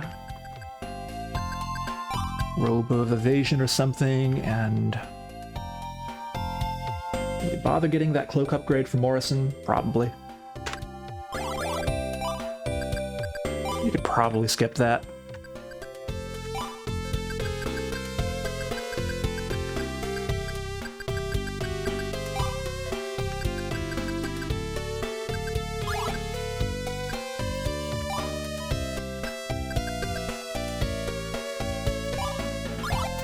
Pretty good defense boost for him, but there's really nothing all that dangerous he has to do while he's in the party. So. Anyway, with that done, we try to exit to the left. That's where the SR.C is. Let's get the revive spell for Chris.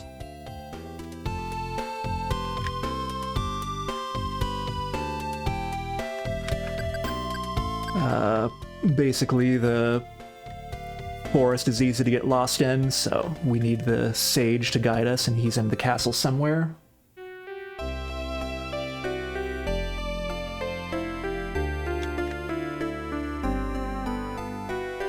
There are 2 soldiers here that we need to talk to. People are just allowed to wander into this castle, apparently, so we just do that. We just find the king eating dinner and talk to him.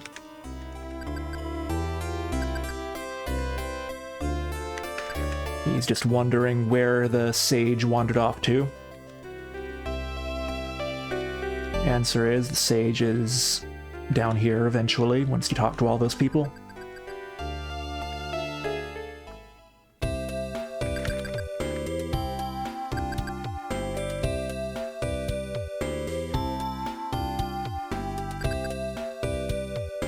So he's going to escort Chris and Julio to the shrine while the rest of the party waits in town. Let me see.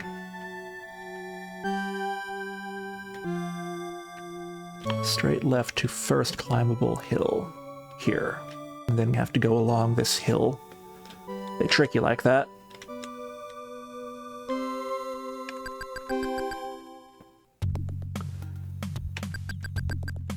But the sage is secretly this old guy from before in disguise. Whatever shall we do?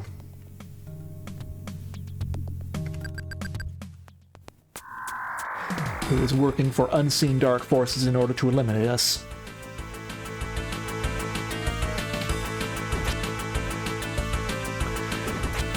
He summons slightly more powerful versions of that monster that was controlling Garga earlier, but Julio has no trouble sorting them down pretty quickly.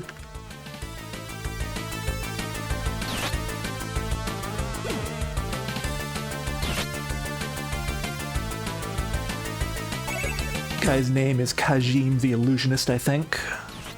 Something like that. And he is pretty much scripted to kill us here.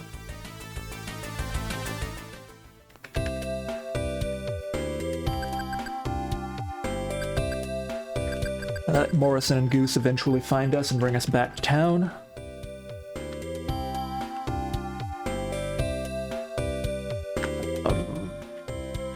Okay, we do have to go back to the castle.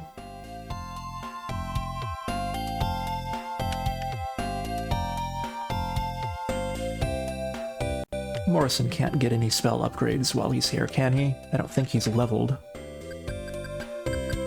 He could pick up Force Armor. He also... Actually, he doesn't have very many of the spells. But he'd need one more level to get anything new, and I don't think it's worth it. Yeah.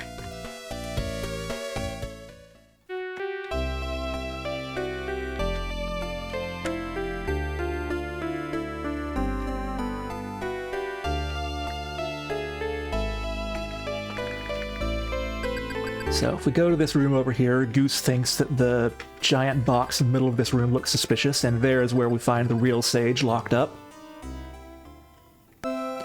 He plot warps us back to the SR.C. But Kajim was lurking here waiting for us to come back. So now he's going to attack us again and finish us off now that we have the advantage of numbers or something. Doesn't make sense to me either, but...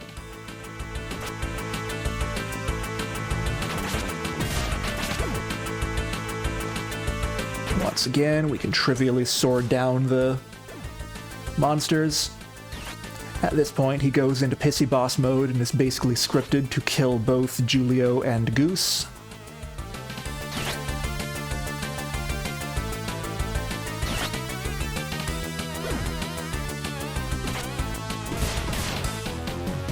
Fortunately, Morrison's got really low HP now,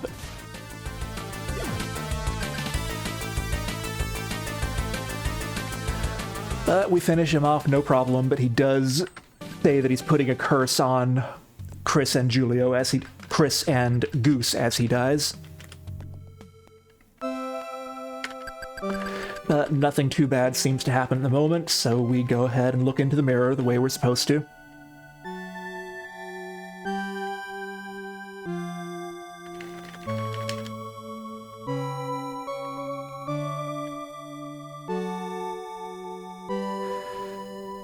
The forest walking scene here is pretty reminiscent of a 3D dungeon game. I think I've heard people say that this looks a lot like the graphics from Falcom's 3D dungeon game Dinosaur. There's probably a reference going on there. We see something about wandering around in a forest and seeing butterflies. It's some kind of strange animal.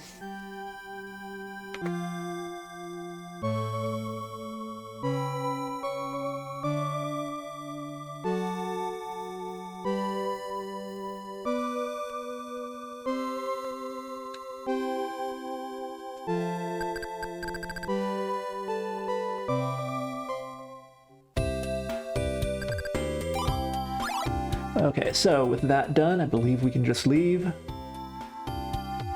to the south. Get everyone back in sensible order. Morris in the back, Goose in the front. Tactics are fine.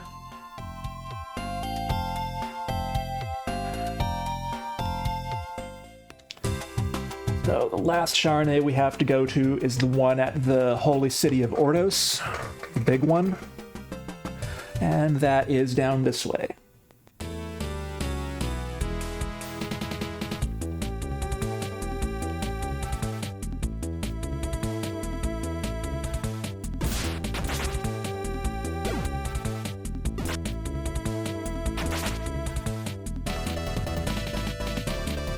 Good paralysis there. Thank you, Chris.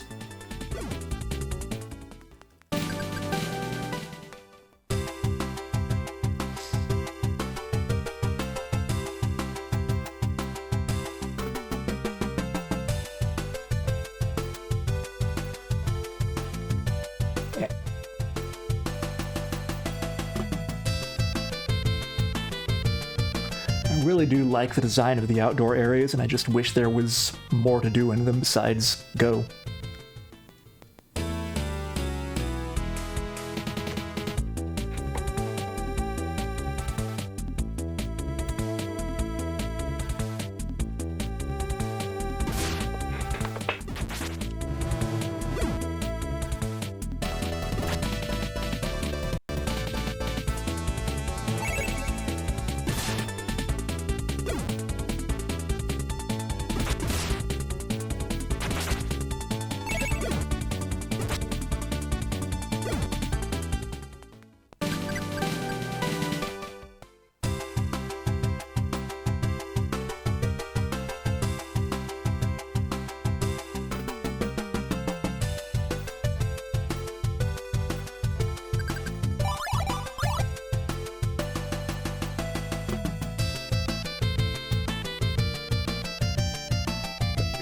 Down.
Let's do that again, but not so close to the cliff, please.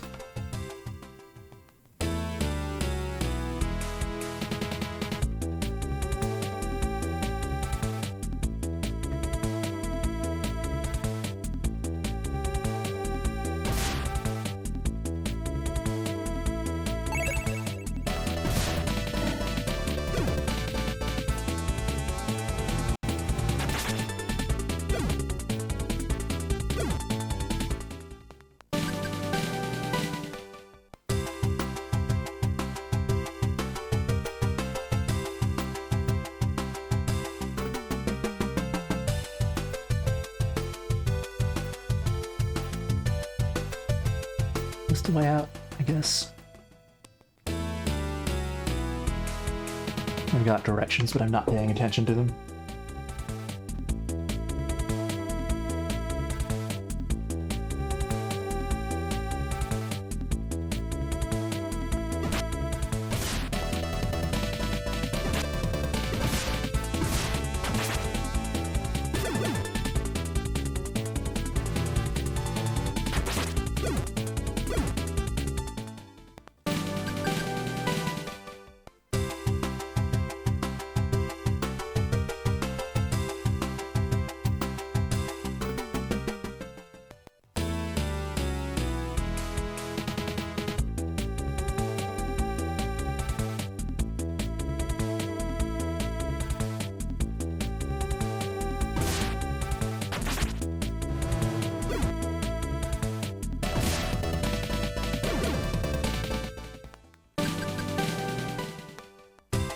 It'd be nice if Morrison would spam his AoE fire attack more.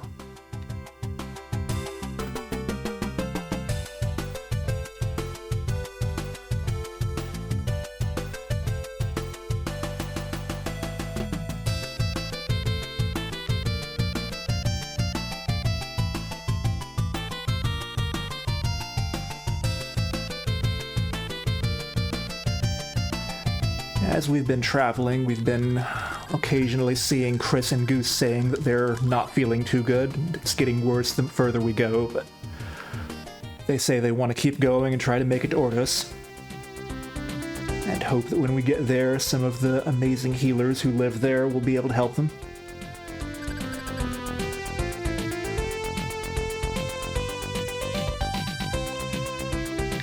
So that's over here.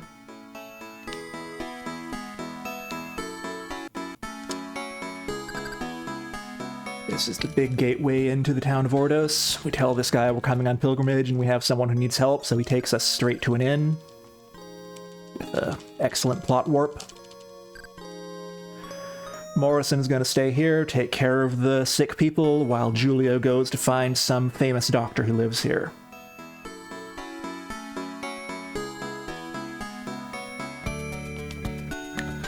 Let's see, it looks like there is nothing I actually use that you can buy in Ordos. Because it's a holy city, they don't have weapons, but you could buy the Talisman of Faith, or whatever you want to call it. The same item we would have gotten from first place in the cooking contest. But I don't think I really used it in my test run, so I'm not gonna spend any time looking for it.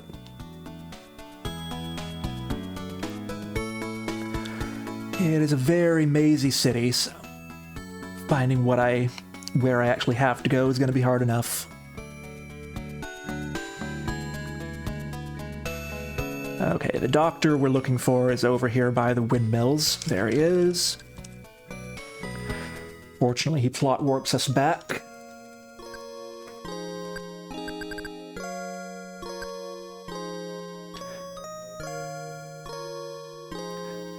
No matter how hard he goes, hey, it doesn't actually work, so he really needs to understand how curses work better before he can really help them. So now we need to go find a book that someone else has that talks about curses.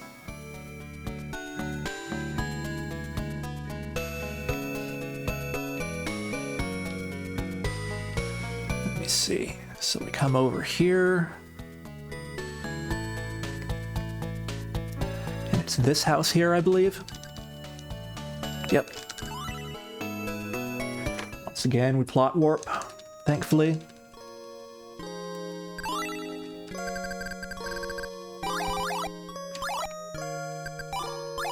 Also, I forgot to switch.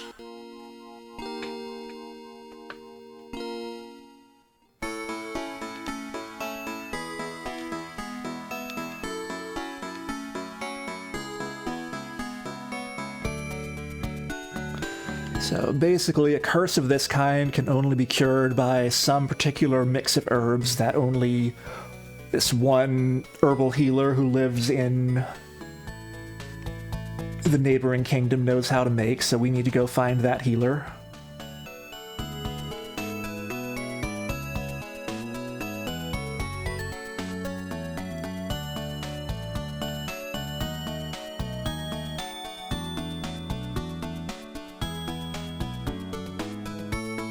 Around here is where the exit is. Perfect.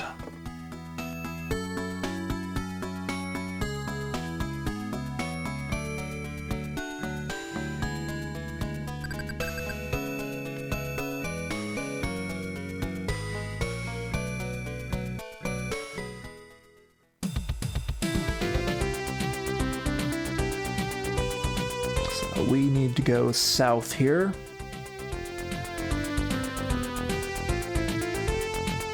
I believe we just follow this road for a while.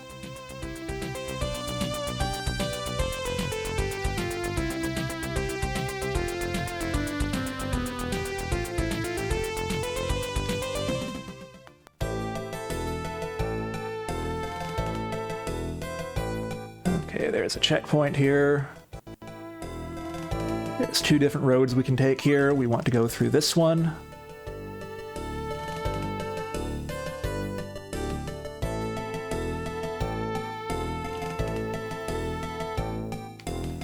There's the exit. Other side of the tower, over here. Yeah.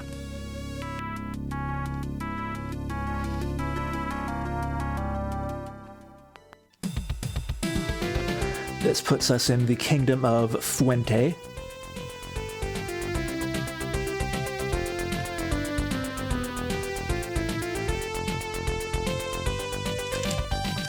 And we happen to run into Charla on the road.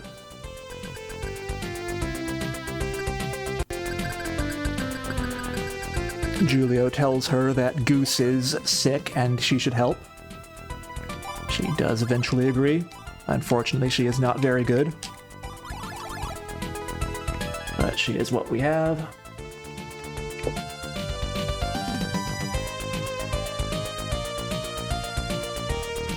To the right and down.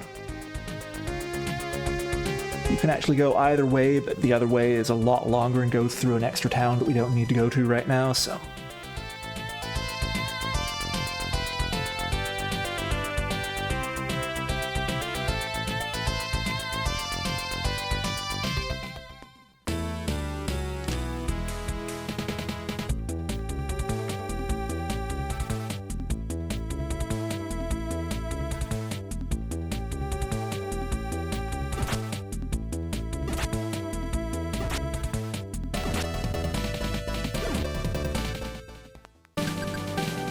Charla happens to be the only character in the game who uses bows or any kind of long-range weapon,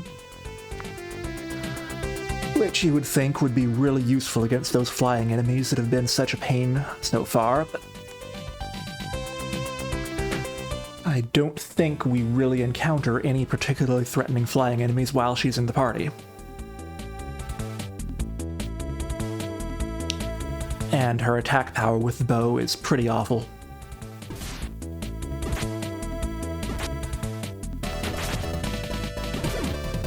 So she is really not going to be contributing.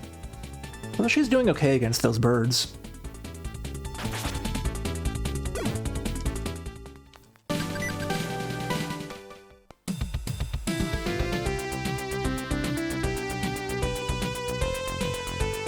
But my prior experience has been that she does not really contribute very much in combat.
Okay, here is the house of that healer we are looking for, named Rize.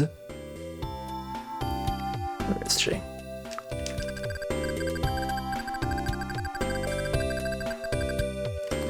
So I believe she says that she's busy, but her daughter Feely is able to come back to Ordos with us and help.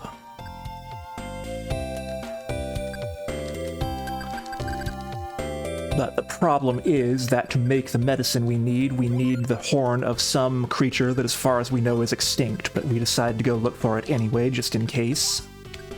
She goes in the back, that's fine. Speed ring, sure.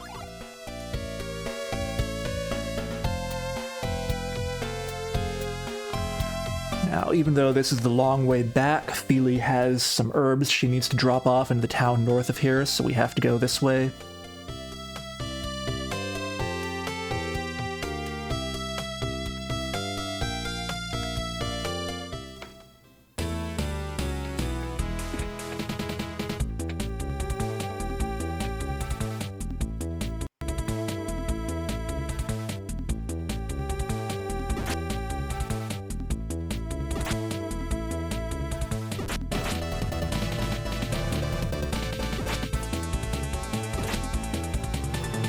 And in combat, as far as combat goes, Feely is basically, we have Chris at home.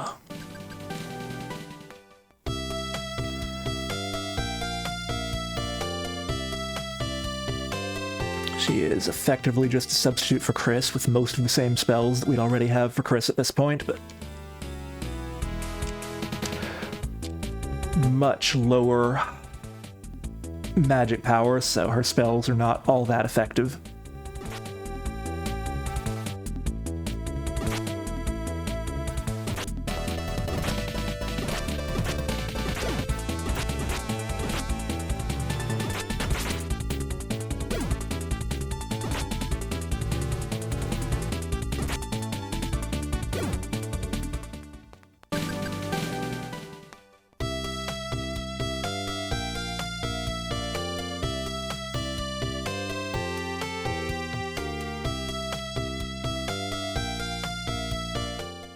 Here is the town, Heisen.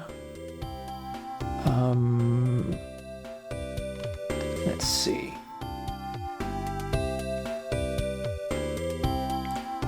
Not down here. There is an equipment shop where I want to buy some stuff for Julio, if I can find it. Here it is.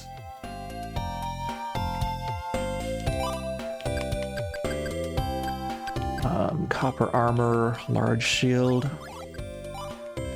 To change money here. Probably don't need to.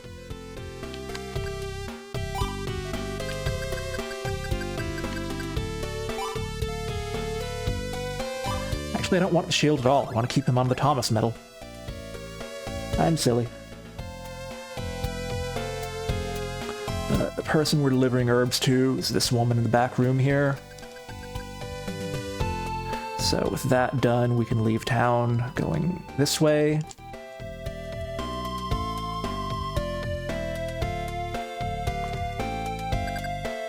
We hear these soldiers talking about how there are bandits on the road going back, but surely that won't be a problem for us.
why I keep wanting to mash on the beginning of combats. It does nothing.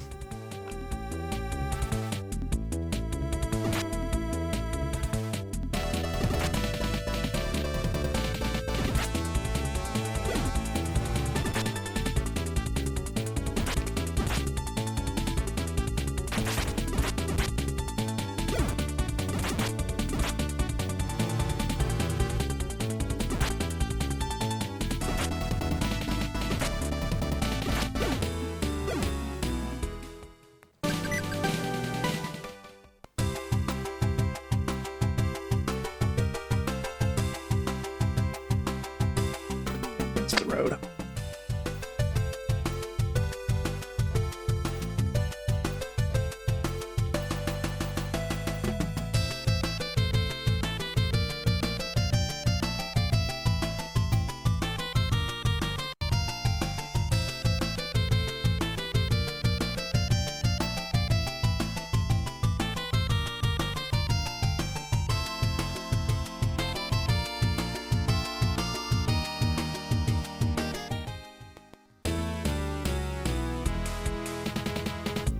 I am highly amused that these panda monsters are just randomly carrying around sprigs of bamboo. I don't know if that makes them more effective in combat or not, but they've got them.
Suddenly we're attacked by bandits.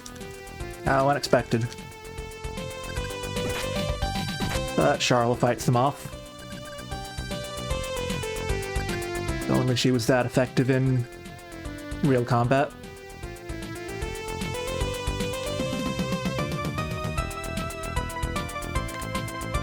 Where am I going? Up.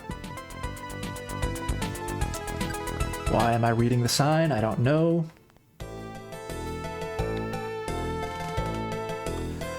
Okay, we go back through this checkpoint again.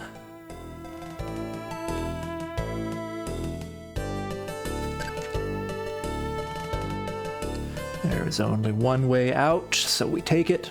Now, we could go to the right there, but that would just take us back around where we came from, roughly.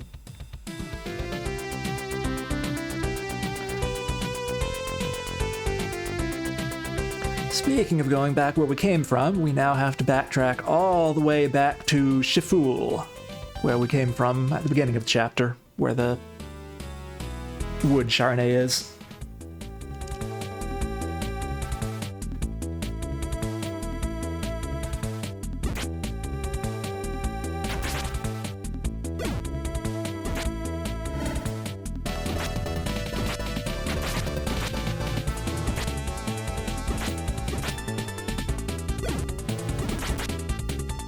Because this legendary creature we're looking for, last anyone knew, lives in the Getting Lost forests in that area.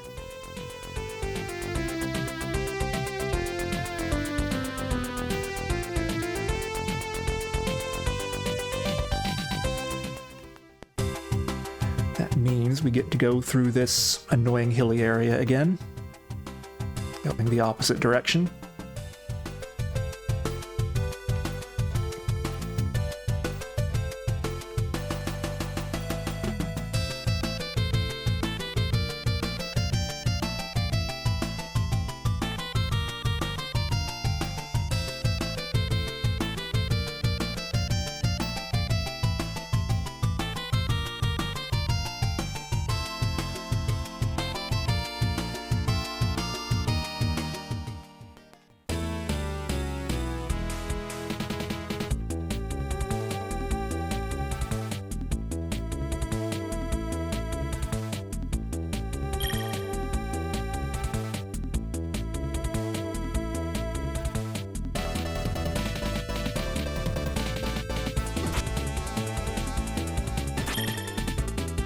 There's our first instance of invisible monsters. There's basically nothing you can do while they're invisible besides sit around and wait. Yes, please kill Charla. We don't need her sucking out experience from the rest of us.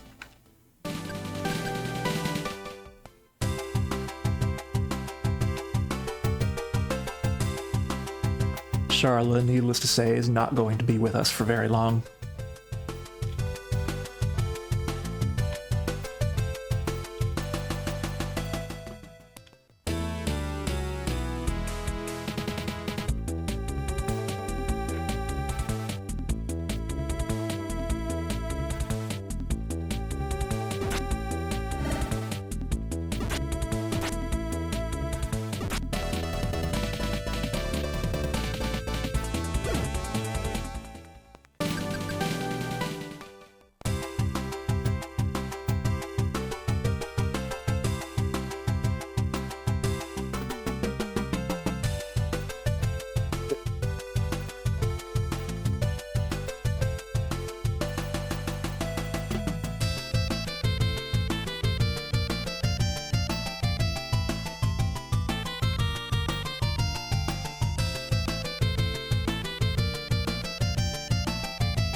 Would rather you didn't kill Julio. Okay.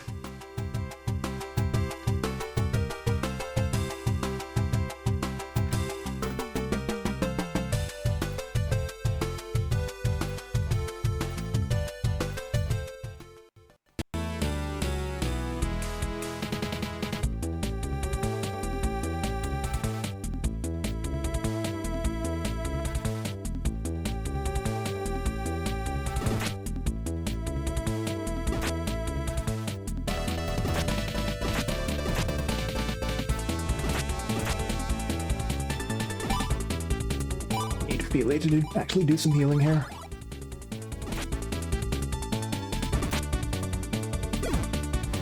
Can she resurrect? I don't think she can.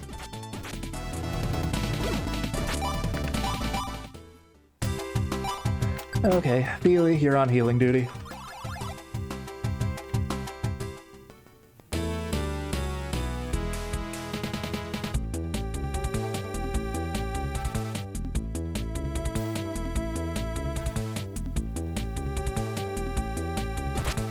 Why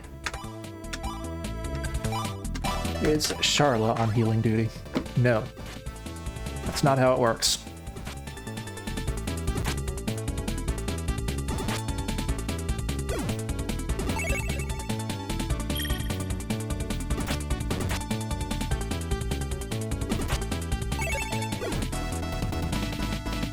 Okay, now you should be fine. Attacking.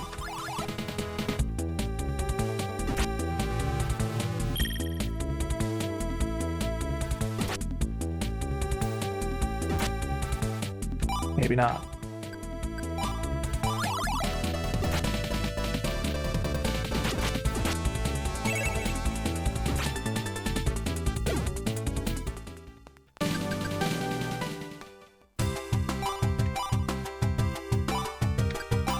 I don't know if magic power affects the strength of your healing or not, but I don't think it does.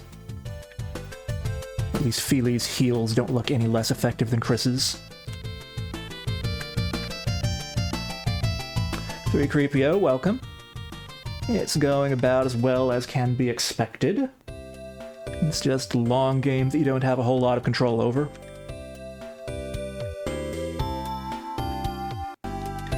So I believe we just go straight through the town here and exit east.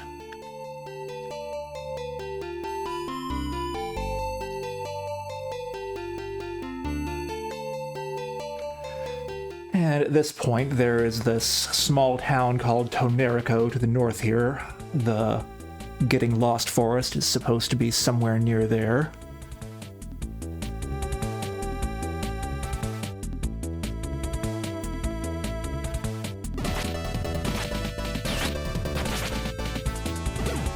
This is the same forest we came through at the beginning of Chapter 4, and we could have gone to this village then, but there's really no reason to.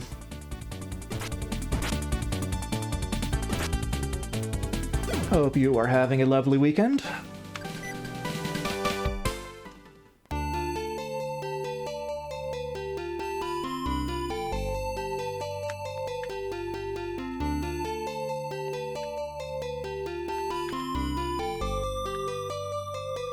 We're probably around the halfway point now, which is something.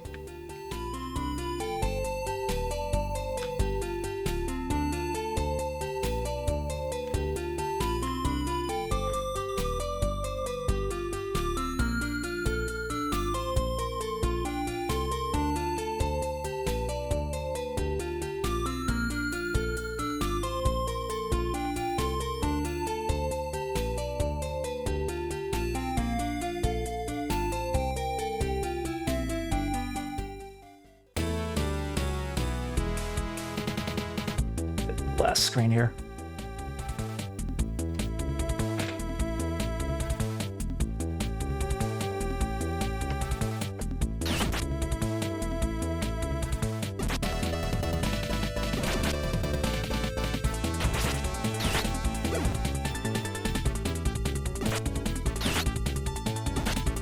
Thought the chapters were going to be getting shorter towards the end of the game, but this one still seems awfully long now.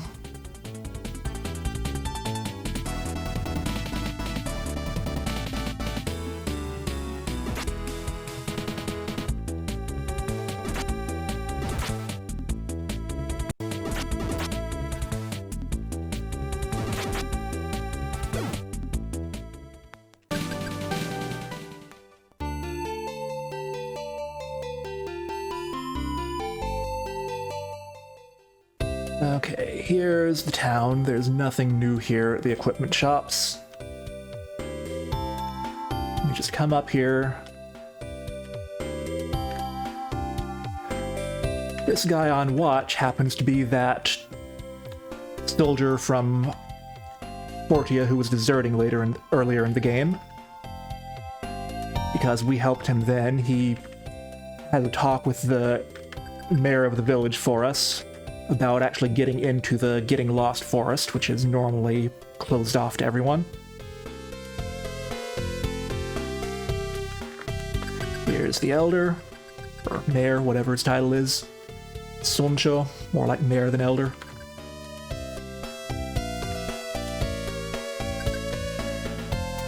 He agrees to let us in. Okay, how does this work now? Going to go up and left. We should see a butterfly. There's the butterfly.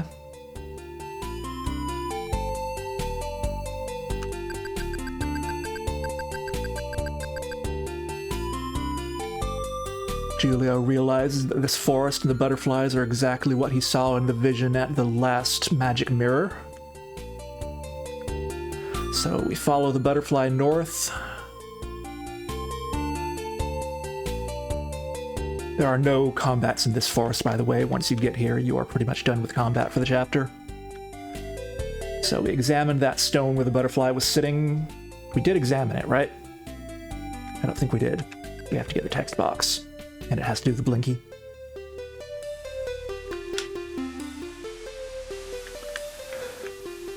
The gimmick here is that the forest has both a inside and an outside, or maybe a front side, back side, apparent side, hidden side, something like that.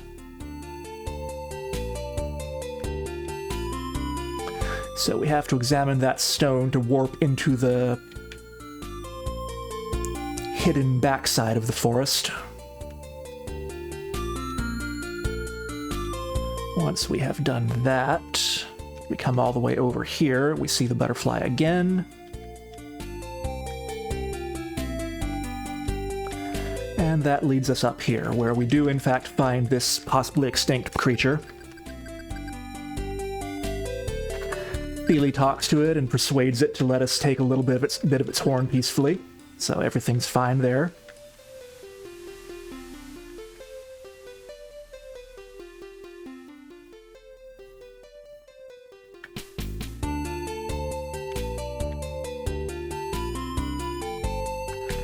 Not there.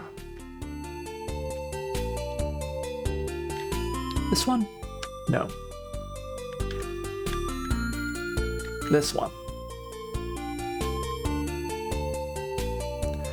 But now, because we're on the back side of the forest, we have to find another one of those stones to get back to the front side before we can get out. There's one up here.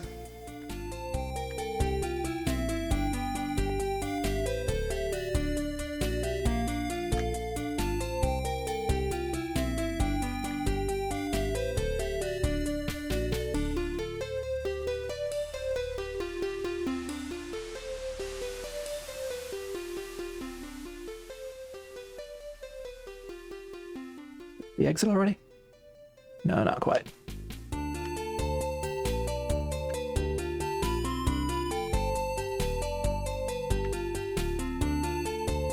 Here.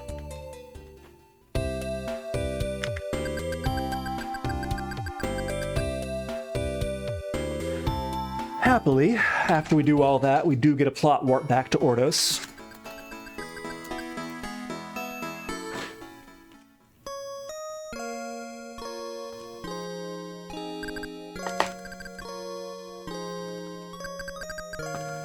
Feely mixes the secret herb that we need to heal the curse on Chris and Goose.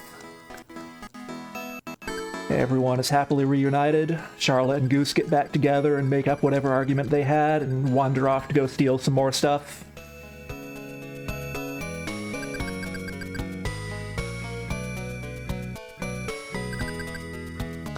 And we can finally head off to finish our pilgrimage in the Great Temple of Ordos.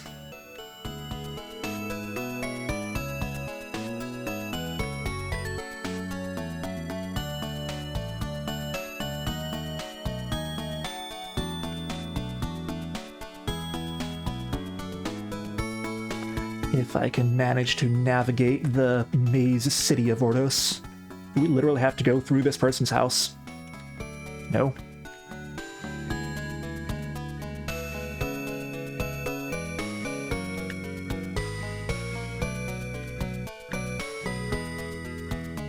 So there's this guard in front of the temple area. He quizzes us to make sure we've been through the whole pilgrimage. The elements they're associated with are just in order. The answer to his last question is no. The question is, do the magic mirrors always show true things? Which Julio guesses that they do not. Eh.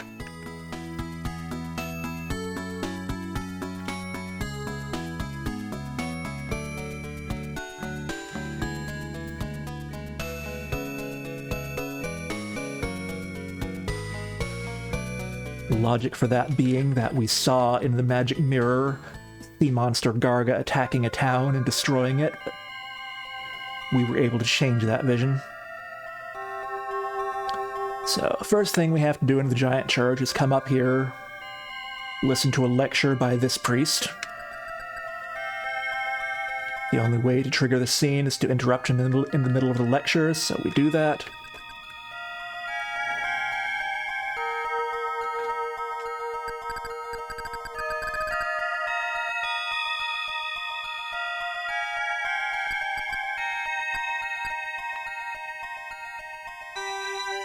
Having talked to him, we are allowed to go upstairs.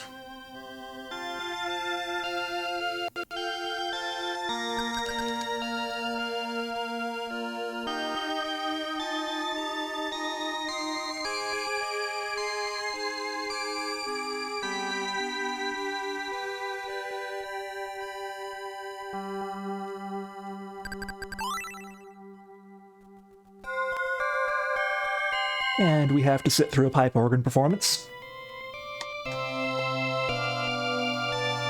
It is nice to have a JRPG where there's a big fancy temple, which is actually a good place. Spoiler alert, the Temple of Ordos is not secretly the bad guys in this game. This is one of the very few JRPGs in which religion in the Western organized sense is actually a good thing.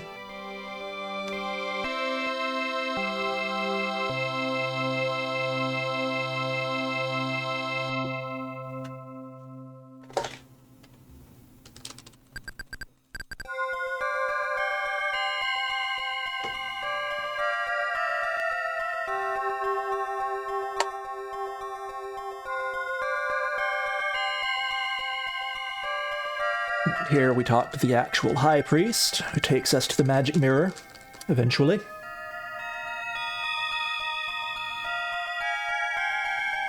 And he knows the things we've been seeing because all the mirrors are connected, and he wants to know what our final vision is because he thinks it might be something really important.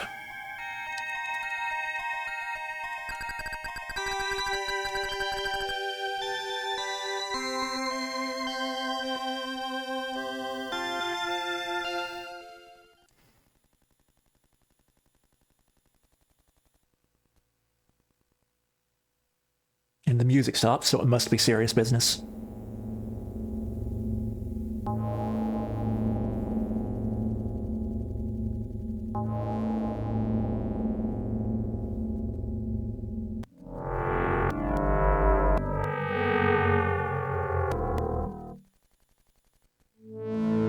what we are seeing here is the flag of our home country of Fortia, and an army of strangely soulless soldiers. And this same spooky black-robed guy casting some kind of horrible spell.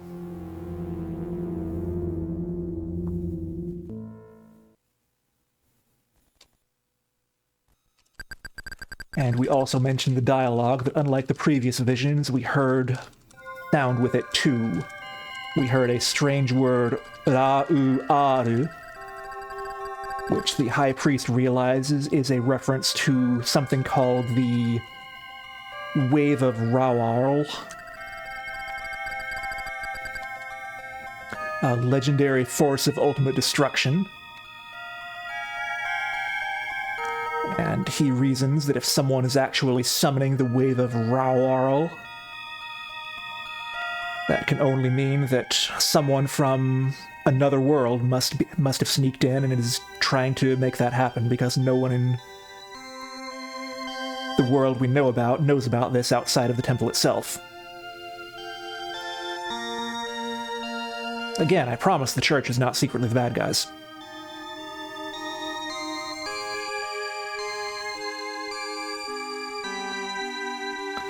But having seen that scene, we are done with Ordos.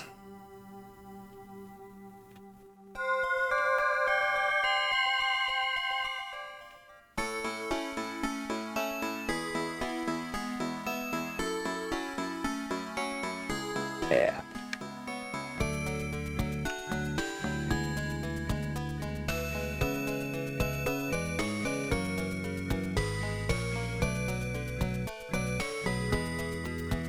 Fortunately, all we have to do is find our way back up to this bridge guard, wherever he is. There he is. We can get around the bush. And then we get plot warped back out.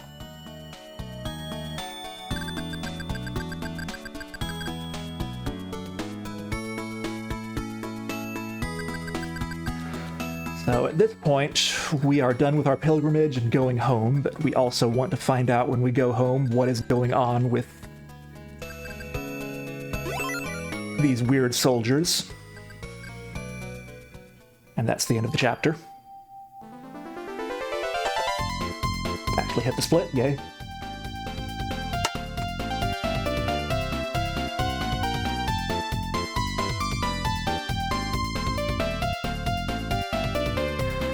And we did see earlier in the game that the King of Voltia does seem to be recruiting and conscripting soldiers.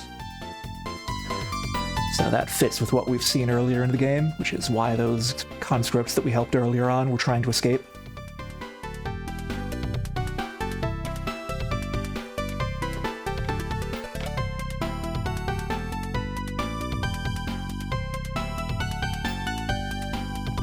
But we can't go back the way we came because we can't take the sea route that's all frozen over now. We have to go around the south here, which means we have to go through the Kingdom of Fuente, which is where we were previously here. Morrison decides to go back to his home kingdom to warn King Alf what's going on, now that we're done with the pilgrimage he was escorting us on. But Feely, her house is kind of on our way home anyway, so she wants to go with us a little longer.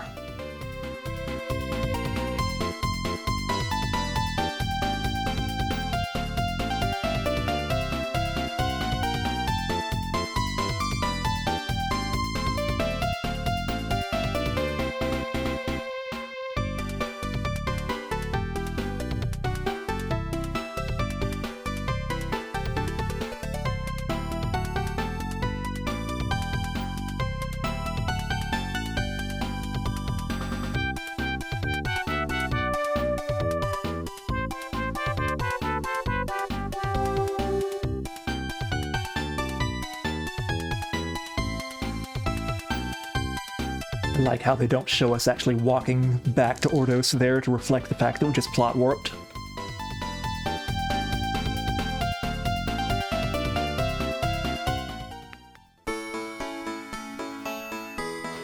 Okay, we can just walk now, right?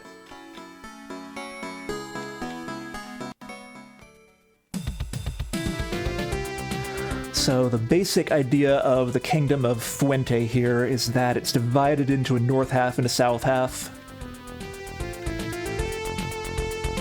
In some way there are two kings, or something like the king and his brother, who separately rule over the two halves. Where we previously were, where we talked to Riza and went through the town of Heisen, that was the north half. We now have to go through the south half to make our way back around.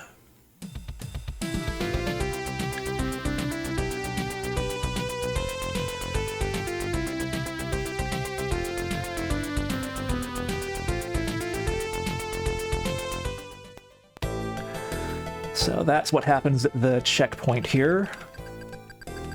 One direction leads to the north road, the other direction leads to the south road.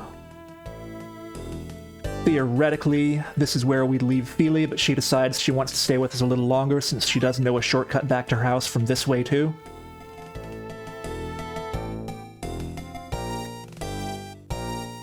And Chris has absolutely no problem with that whatsoever, of course. She says as much in very large text.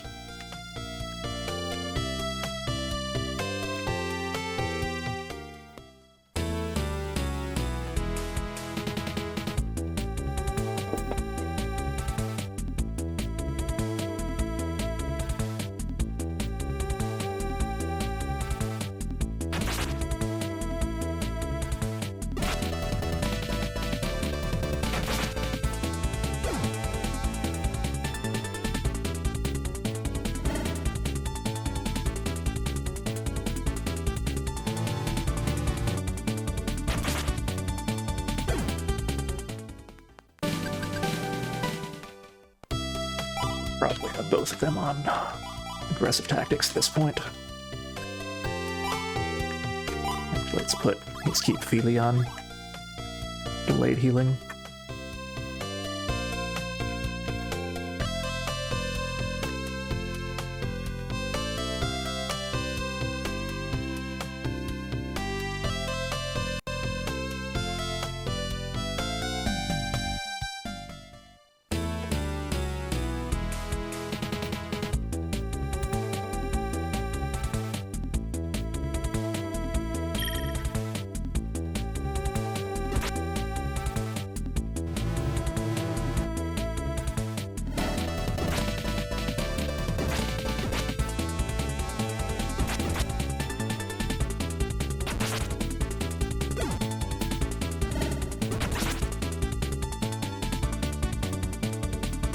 Fine, Feely doesn't really need experience.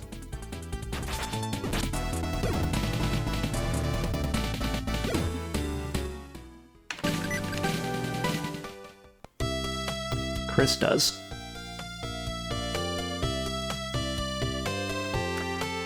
Chris actually ends up rather behind Julio in experience at this point because there are so many combats that she's just not been able to participate in. She'll basically catch up by the end of the game, but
Chris doesn't have any equipment on. She gets unequipped when she leaves the party. Let's fix that.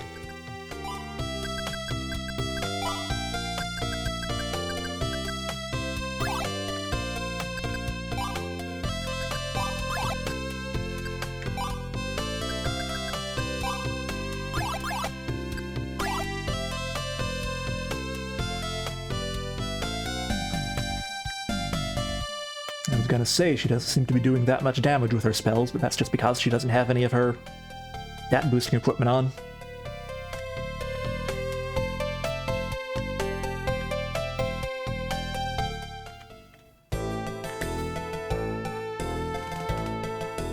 Okay, this is the actual border where we cross over into Puente. We do have to talk to the soldier. We have to talk to this guy to get clearance to enter. Then we just go, I believe.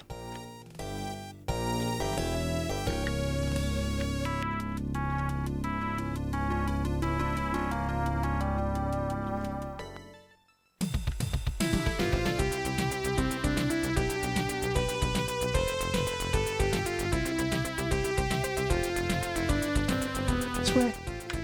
Yes.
Really, I don't want you spending time healing at this point.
Should be almost there at this point.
Oh, we were almost there.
Okay, here's the next town.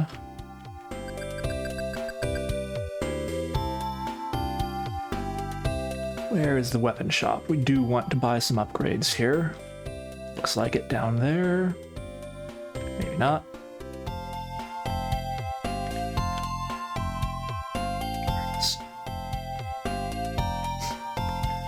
Of course, you have to go in from this side.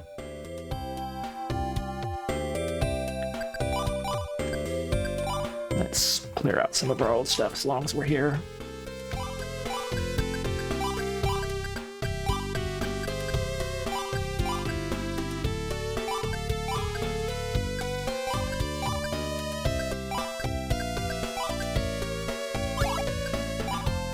So, there's a sword upgrade for Julio, also an armor.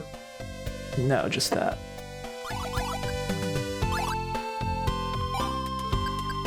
Just the sword.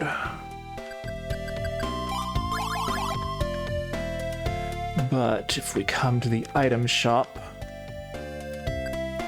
they have the second tier of magic defense rings, and we absolutely want to make sure we buy 2 of those here. I think there are a couple more towns where you can do that, but...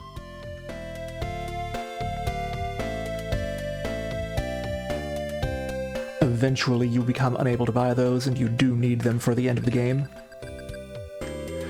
So we talk to that soldier. We come up to the castle.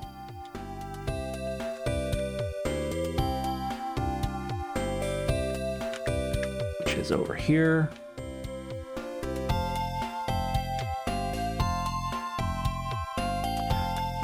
Both of the soldiers by the gates we need to talk to.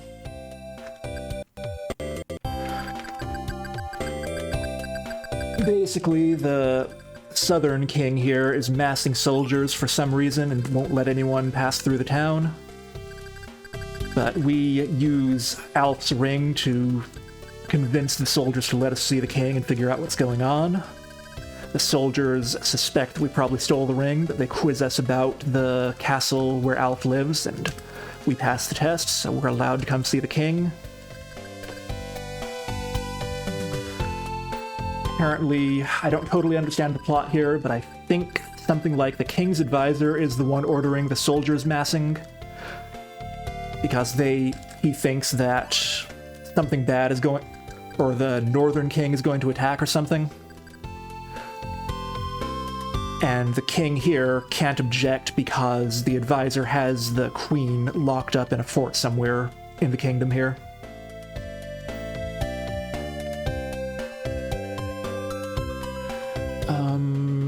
Now we just leave. So basically, the king here wants us to carry a message to his brother in the north that he's not actually planning war and they should just stop everything.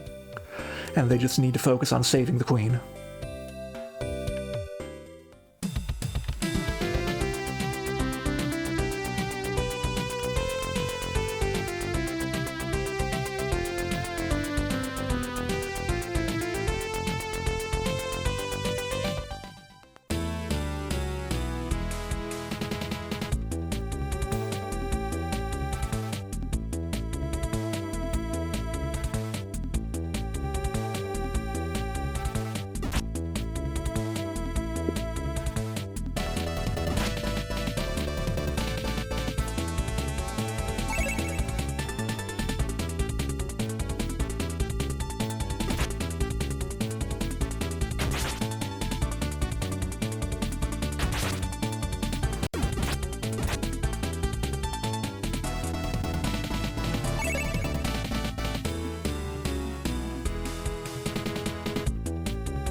Do you think NES birds are bad?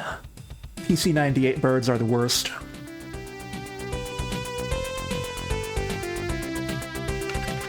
So this also happens to be where Feely's shortcut back to her house is. There's this wild animal trail up to the north here that leads to her house. That also happens to be the route that we want to take to quickly get to the northern side of the kingdom and warn the North King as requested. So she's going to go with us to show us the way through here.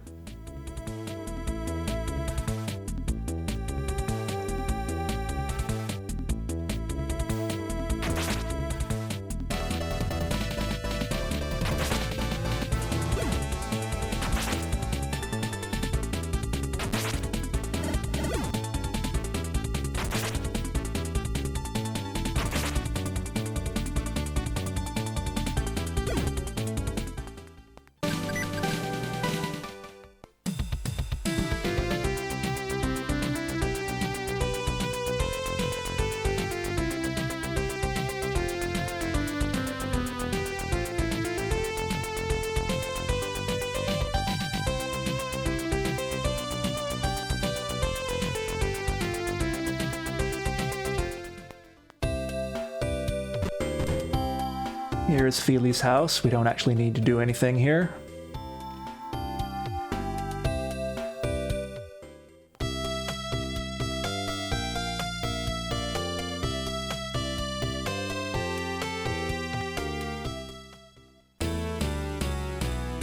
This is not going to be a good place to start this fight.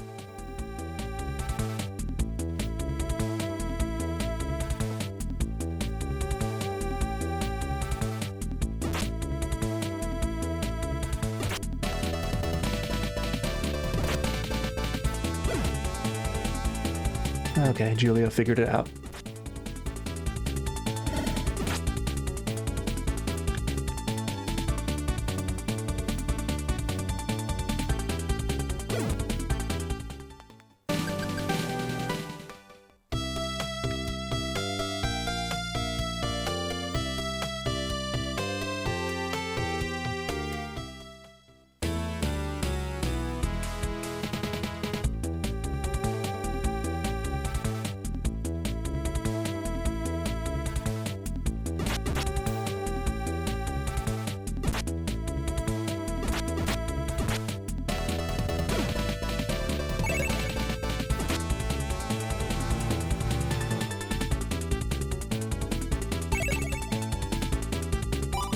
Feely, you can stop healing now, please.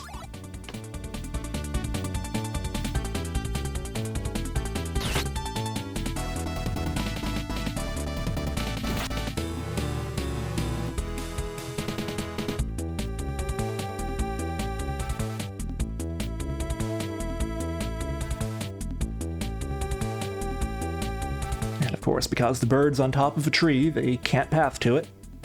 So they just kind of stand around doing nothing.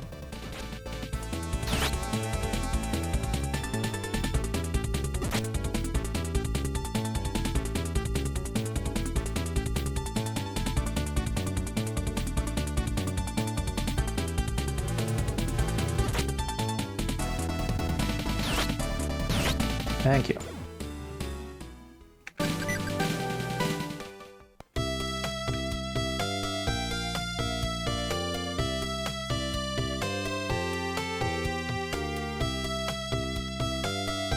I really want to like the combat system in the game because I think they had some pretty good ideas behind it, especially for the era. I think it's a way better implementation of the idea than, say, Final Fantasy XIII, but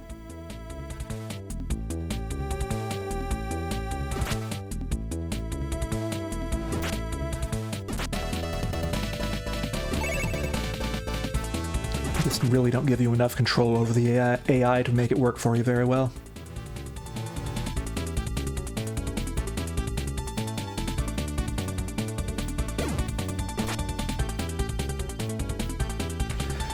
Feely's in healing mode now, isn't she?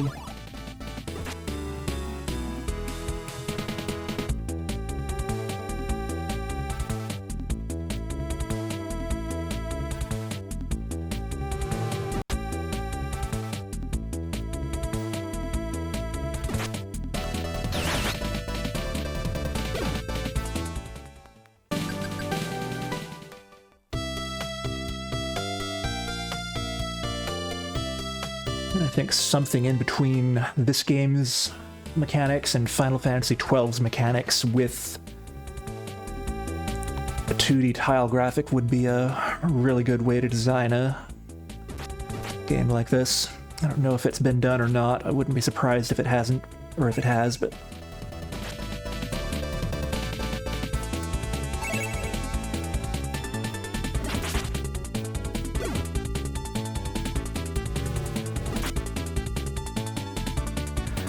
unfortunately, apart from the renewal version itself,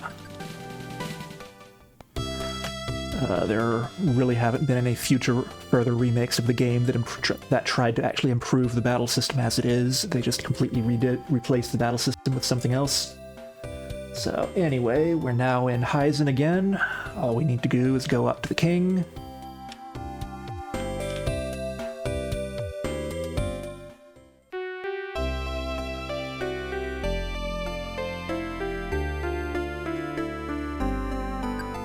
Don't talk to soldiers.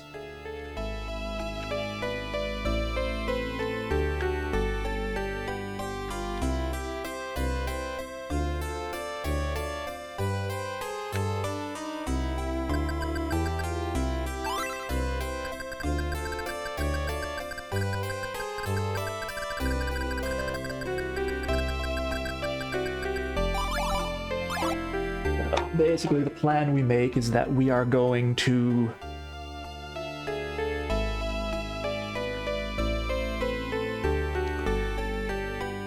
sneak into the fort where the Southern Queen is being held, try to rescue her. When we have done that, we will give a signal to both kings to move in and clear out the soldiers that are kind of following the evil advisor. Something like that. Okay, we do need to go to Feely's house and take the southern road here.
Oh dear, the crabs can resurrect.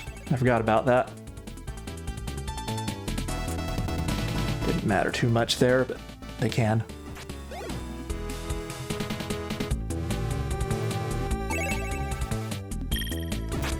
Remember when I said earlier how annoying it would be if there were enemies that could resurrect? Yep.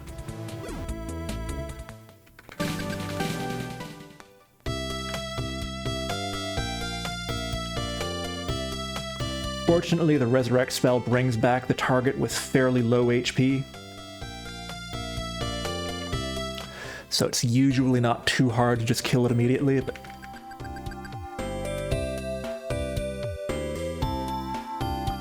so at this point, Feely runs off to go back and tell the Southern King in Hulk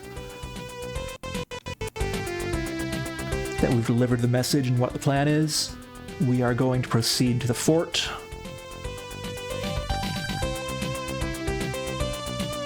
Alright, go south here. So the way we have to do this, talk to this soldier.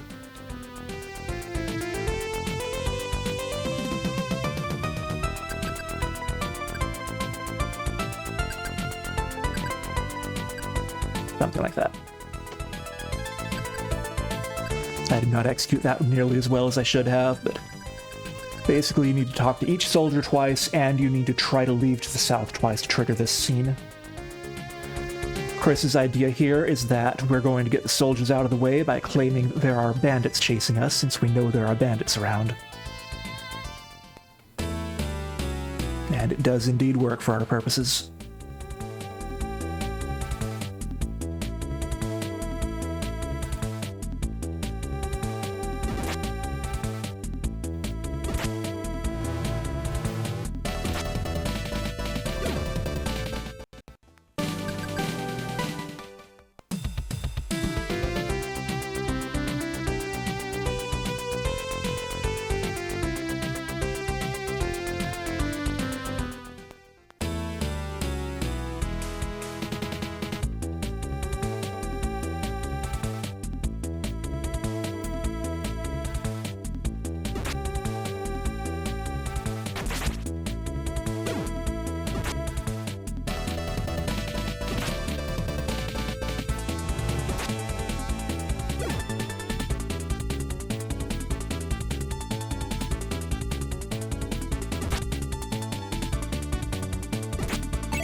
Okay, here's the fort we're heading for.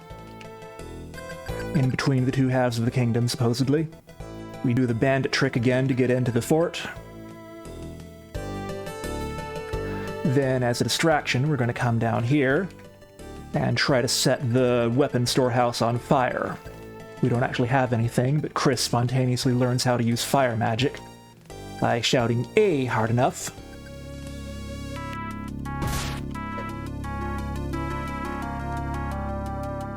Her first attempt doesn't go quite so well, but then she does fine. This is entirely a plot convenience, by the way. It is not like Chris actually learns a fire spell that she can use in combat after this. Okay, with that on fire, we can go over to this building. Or do we talk to the soldiers in the front top first? Yeah, we have to alert these soldiers to the fact that there's a fire, which we just set.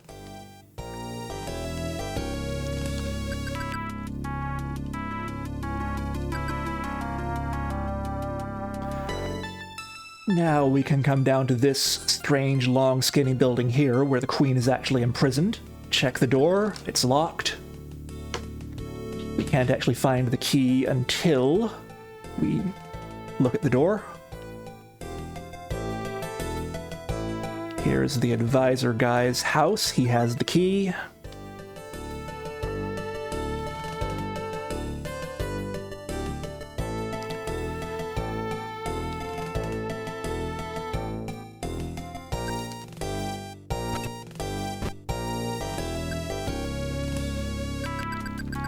Here's the queen we're looking for. We decide to get out. But because it's a long, skinny building, we don't see the advisor, evil advisor, spawning down here and locking us all up. I forget his name. Berato? Berat? I don't know.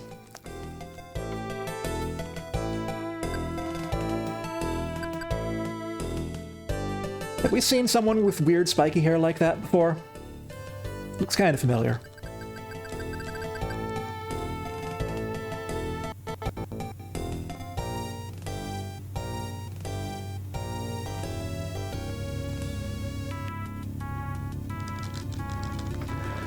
But conveniently enough, Charlotte and her band of bandits that she has now taken over decide that they want to attack the fort and try to loot it at exactly the same time this transpires.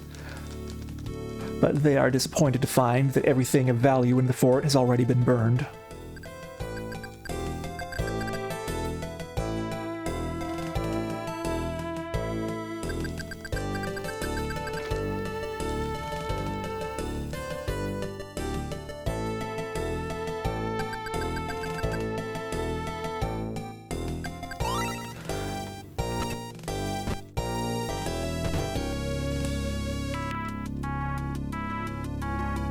In the confusion, we're able to grab the key from that soldier and escape. But then Barat grabs the queen from us. So we need to check a couple of places here.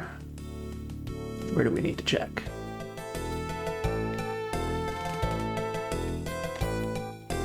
Top left house.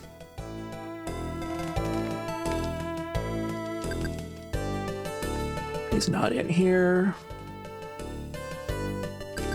He's not down here. But now that we've done that, he should be up here, yes.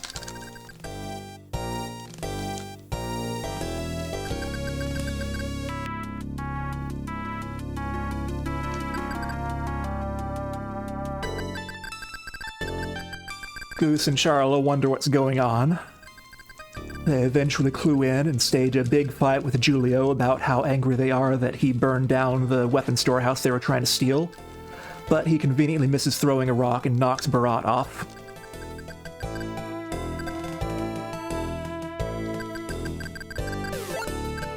But Barat teleports away before we can do anything with him.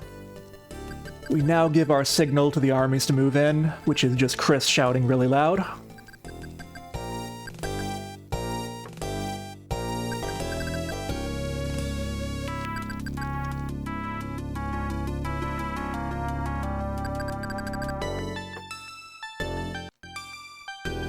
both kings are happy and everything is alright again. Because war only happens because mysterious spiky-haired people make it happen. So,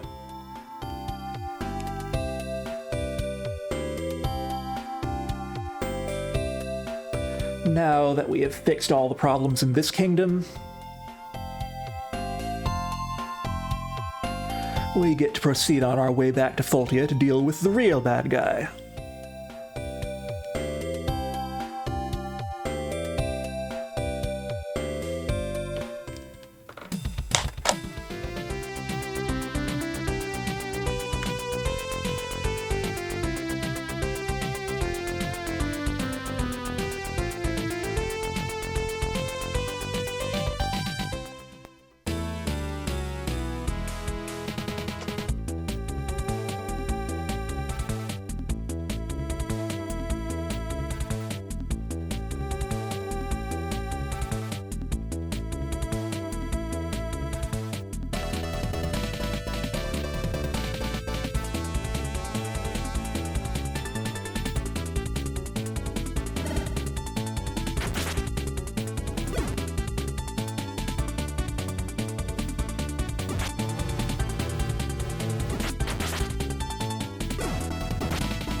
Okay, if Feely dies, she's not going to be with us for much longer.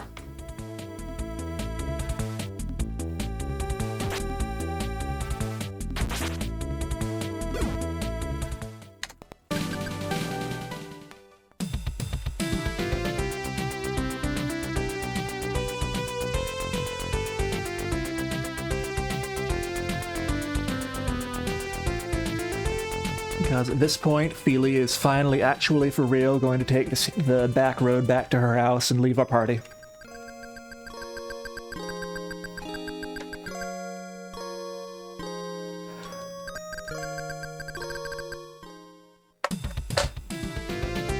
Which makes Julio much more sad than it makes Chris.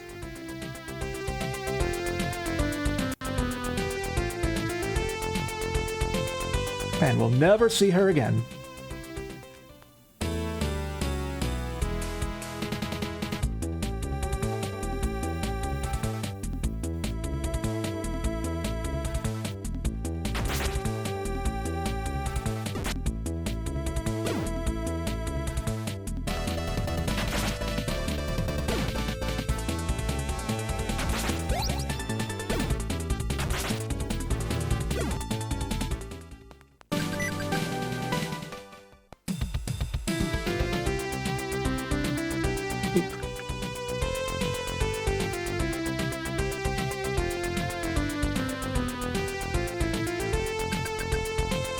Okay, at this point we get a scene from one of these guards back from Ordos. He tells us that they've got some more information about what's going on in Foltia.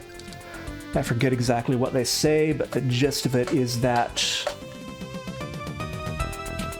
the King of Foltia also has this evil advisor named Levis, who we've heard about before.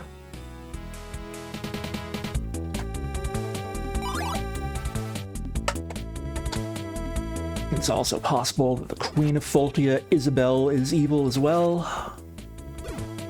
But they suggest that before we try to go straight to the castle and do anything about that, we try to make contact with this legendary swordsman who lives in Foltia named Durazel, who is apparently being held prisoner right now because he didn't agree with the king's advisor on stuff like conscripting random people into the army and taking away their souls.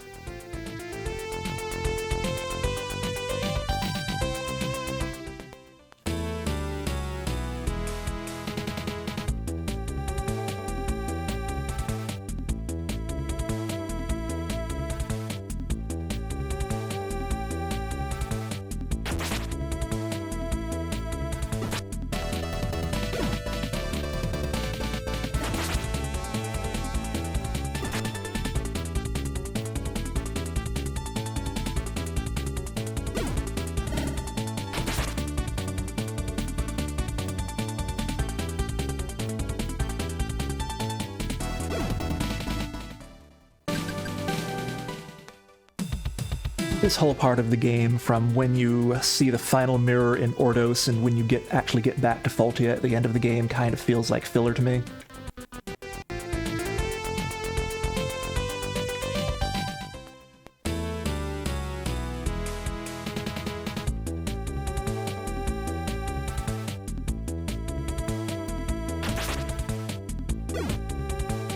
There's some stuff going on that you have to deal with in the plot, but none of it's really directly connected to the main plot, so...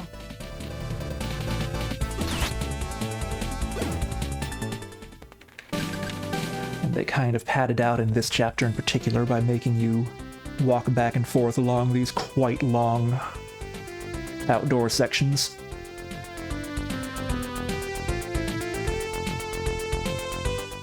Okay, are we already done with that one? I always get lost here, but the actual door to the fort is not along that road, it's along this road.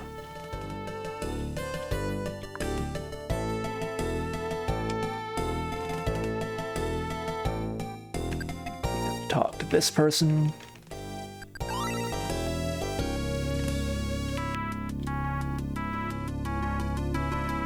There's another one on the way out, I forget.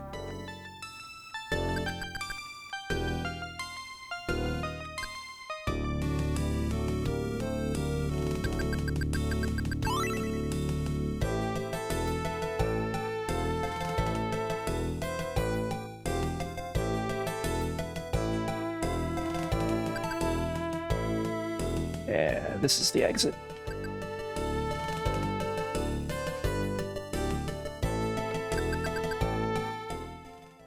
And that's the end of the chapter.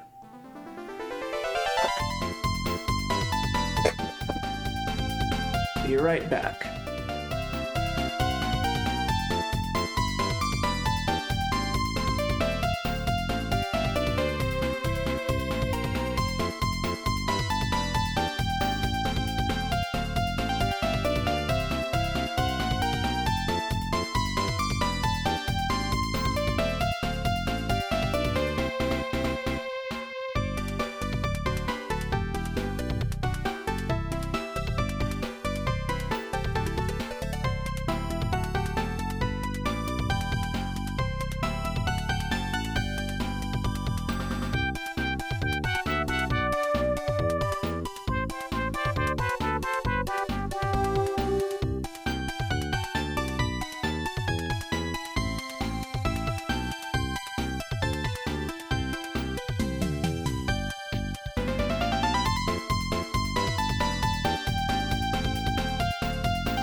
Those chapter breaks are not quite long enough for a proper break.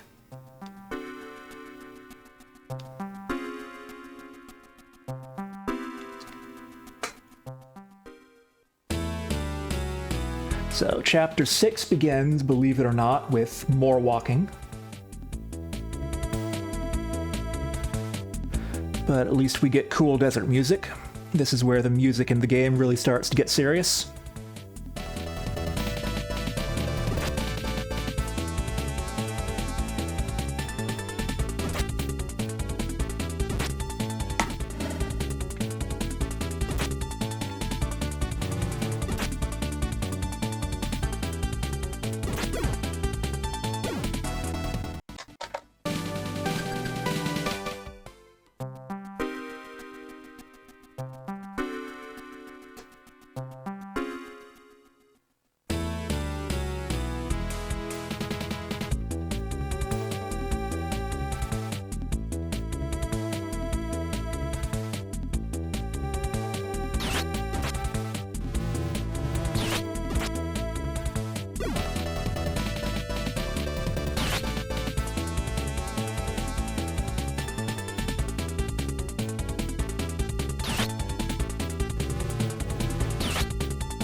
accept Julio dying in that one because I don't want to deal with that bird again.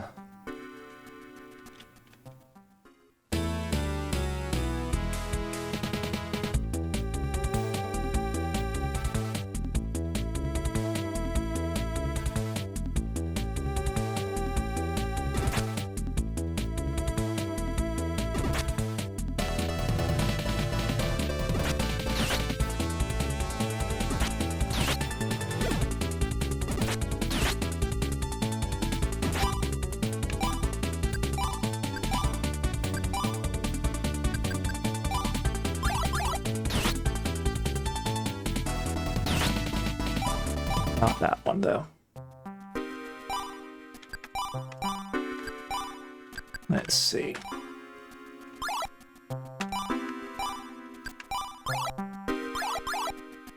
I think this is a good time to put that magic defense ring on Julio.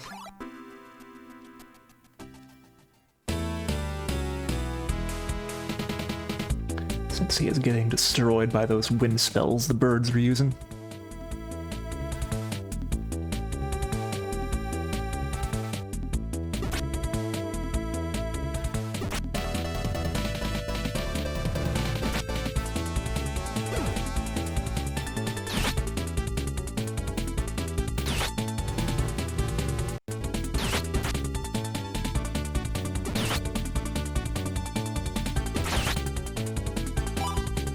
Chris, are you healing yet?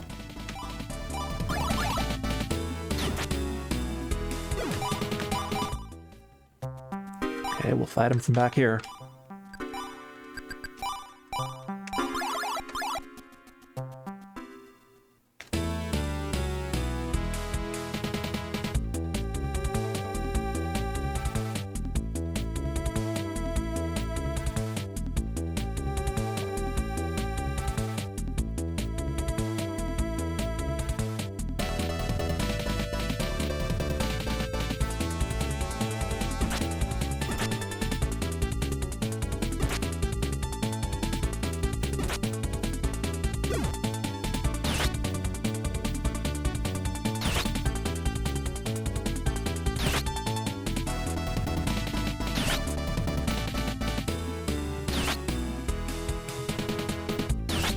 Maybe someone would... Okay. We put Chris on this. And then switch Julio over to aggressive. Will he go after the shell thingy? No. Someone do something useful, please.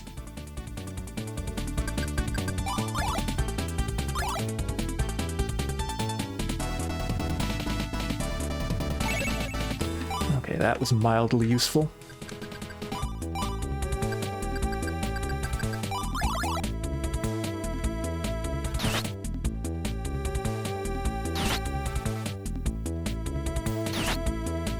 Bird's just sitting on top of that ledge, so Chris can't target it.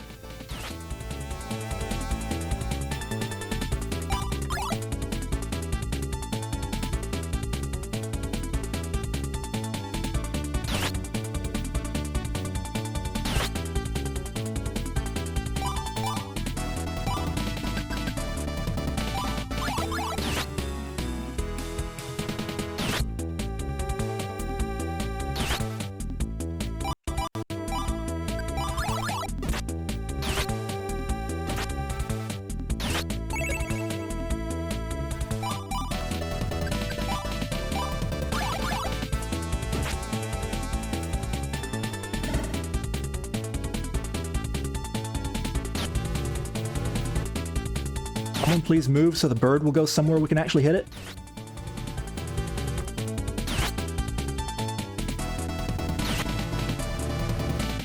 Okay, finally Chris is close enough that she's actually attacking the bird. Thank you.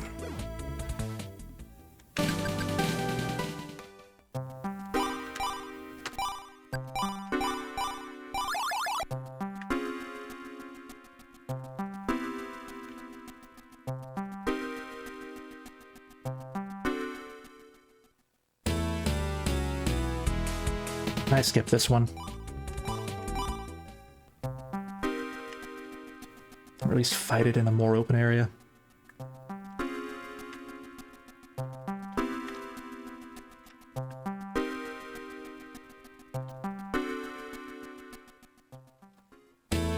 Maybe this is marginally better.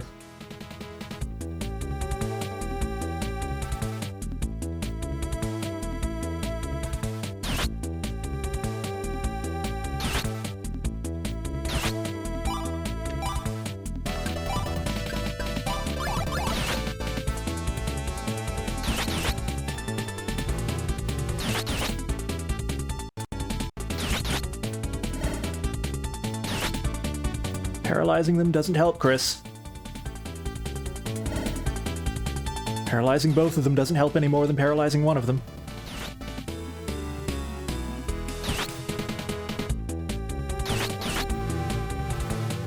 Thank you.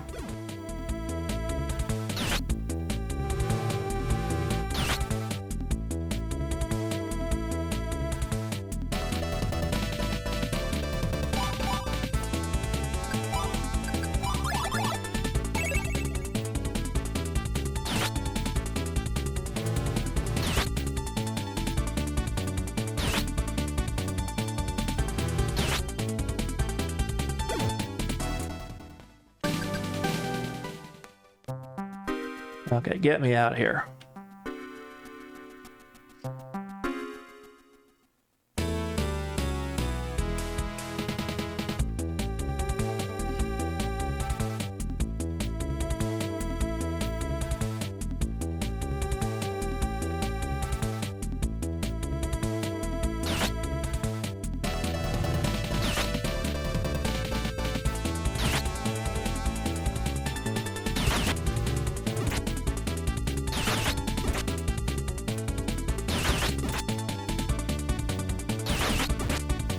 I would like you to finish off the bird, please, Chris.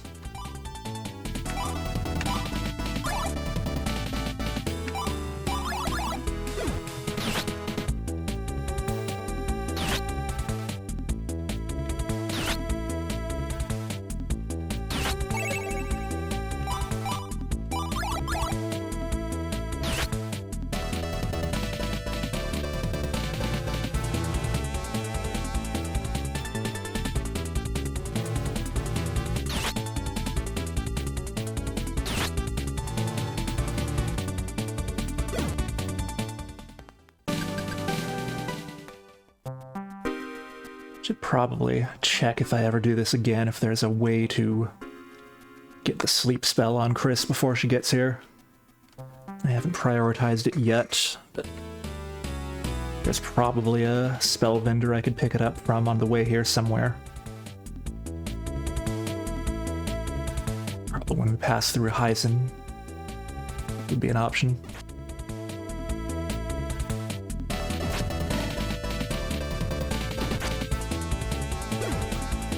Fortunately, these flying fish things we can actually hit with melee attacks, so as long as they stay on the bridge.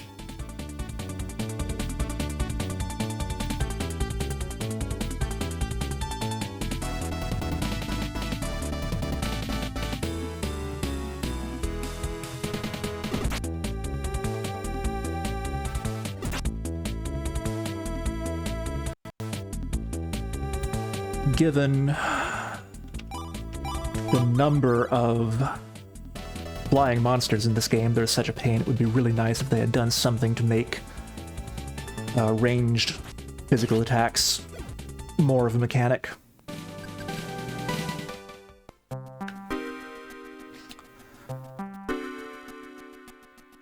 But like I said, Charla's the only playable character who has a ranged attack, and we really don't use her during any combats where it would be useful.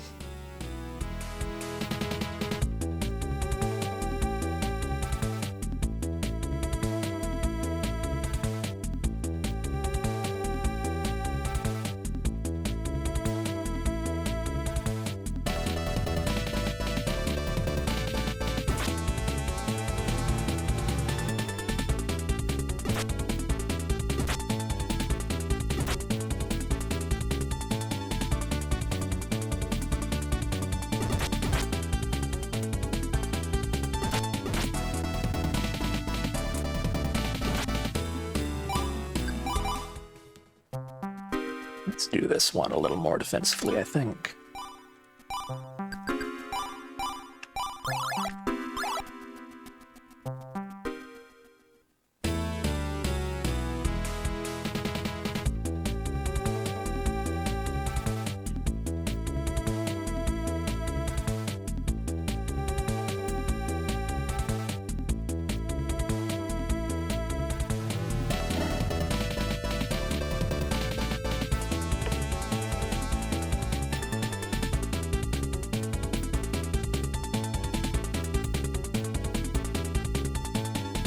Not even going to come to us if we stay defensive, are they? Okay, here comes one of the shell things, sort of, maybe.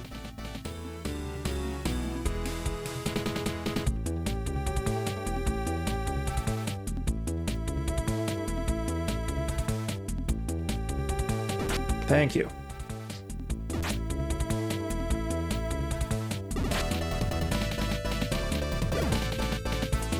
Probably if I had to do that again, starting the fight from the right side, or the left side where we are now, would be the right thing to do.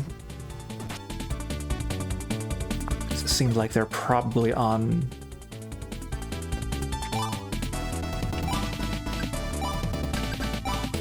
middle initially, so they're not going to come closer if we don't get closer than that.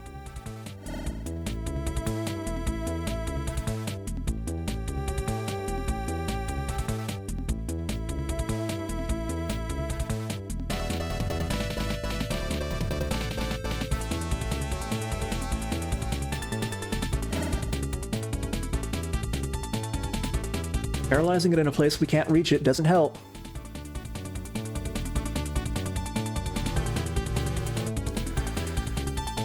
The good thing about sleep as a spell is that if you put a flying enemy to sleep, it will actually fall to the ground where you can hit it with melee.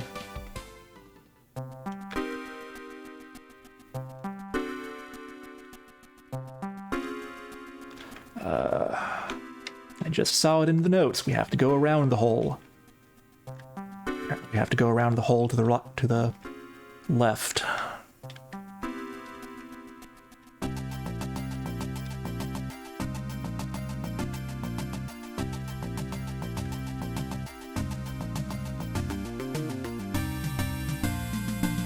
There is the exit.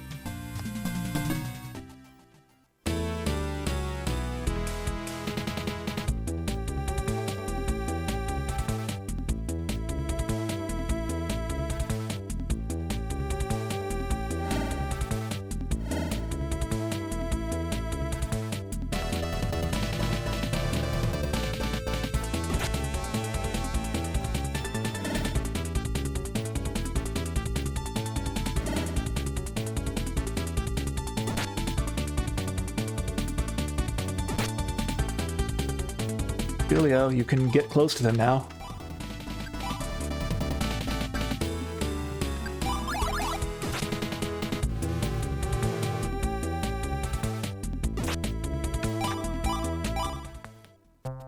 Oh.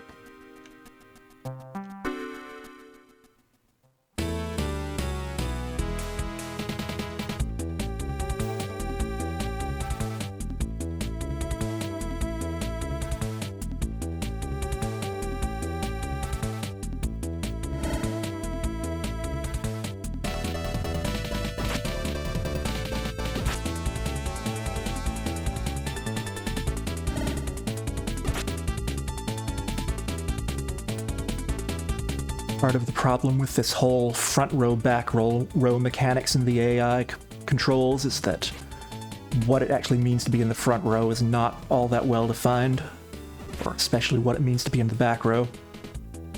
I think practically speaking, what it actually means is just how much distance you try to stay between you and the monsters.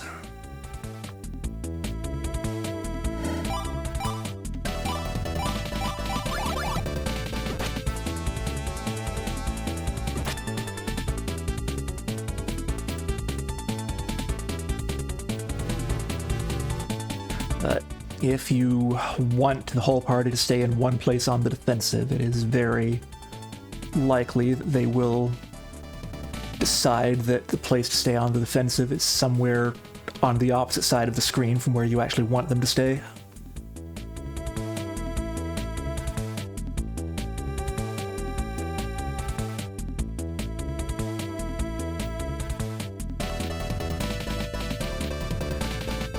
And now everyone is struggling with the terrain.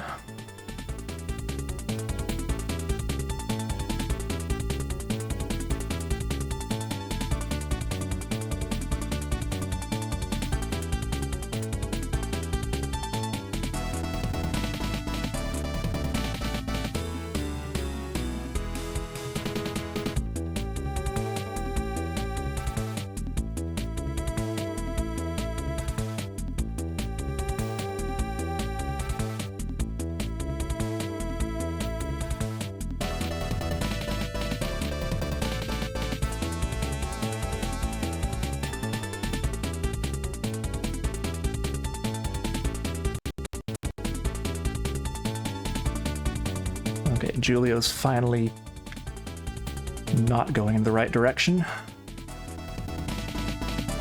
Maybe Chris can find her way over there eventually. Nope.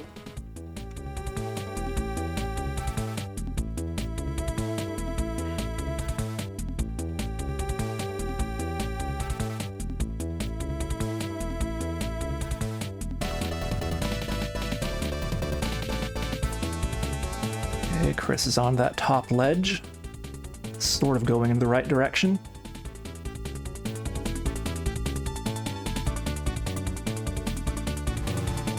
Okay, she's actually close enough to target the enemies.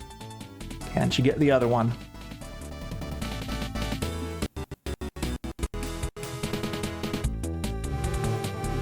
Thank you.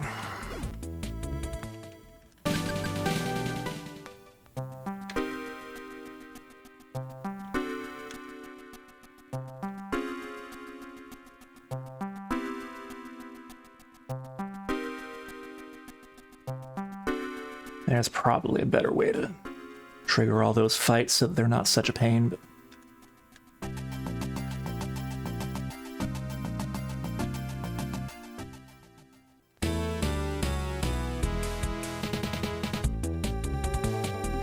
We're still on defensive, but I think that's the right choice for this fight, too.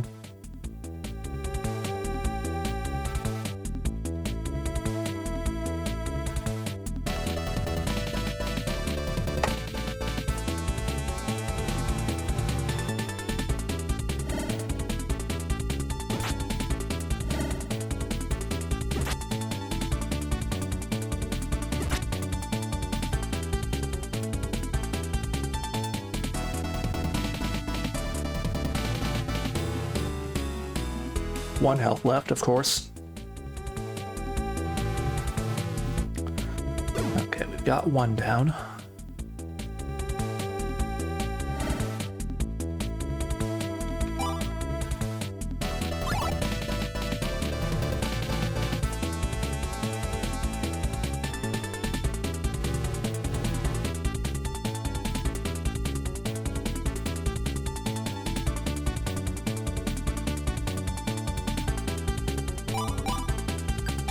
Yes, at this point we can go aggressive.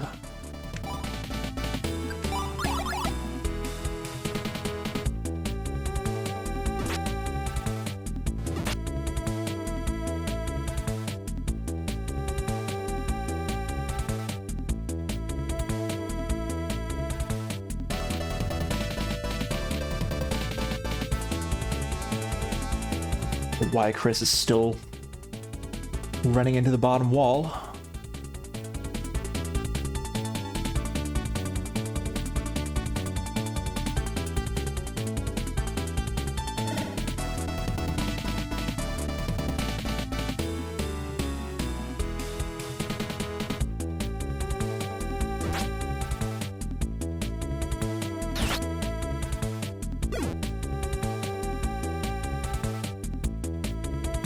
There is no reason why y'all can't path up to the top side of the map here.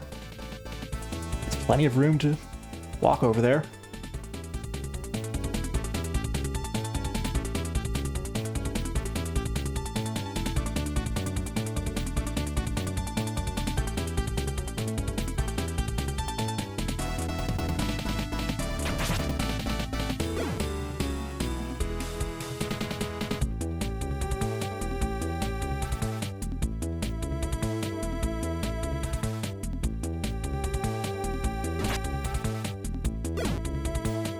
Okay, we got it.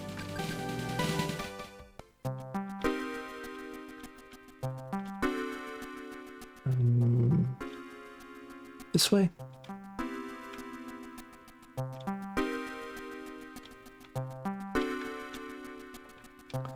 Okay, we made it.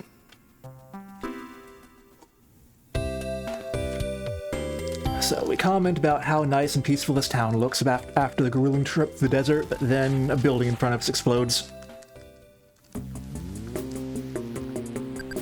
And we get arrested and blamed for it.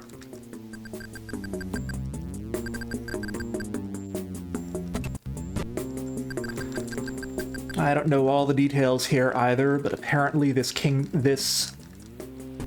country of Gidona is ruled by merchant lords, basically. And there is some terrorist called the Desert Jackal, I think, something like that, who's been blowing stuff up in protest of that form of government, or something like that. And all the soldiers are on high alert and suspicious of strangers because they think they're in league with the terrorist. So this guy, Badat, I think is his name, happened to be standing by the house the same time we are and got arrested the same time we were. Chris was taken off somewhere, but chances are that the two of us are going to be made to fight in the Colosseum. We decide that we're going to make it look like we're really mad at each other, so the soldiers will make us fight each other. Didn't work out because a couple of other criminals were pulled in at the same time, or shortly thereafter.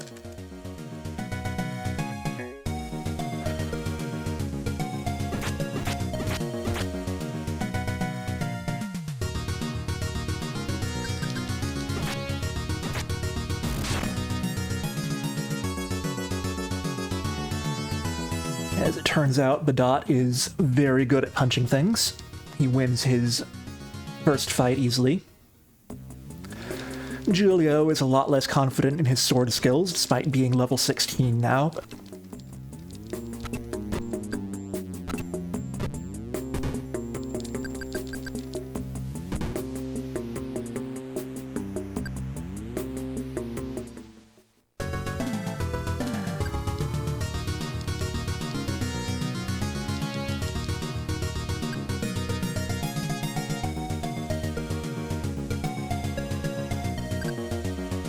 This guy Julio is matched up against turns out to be completely incompetent.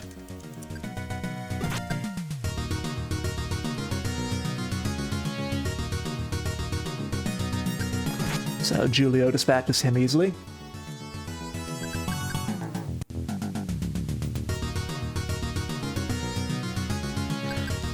And that leads us to the main event, the match between Julio and Badat.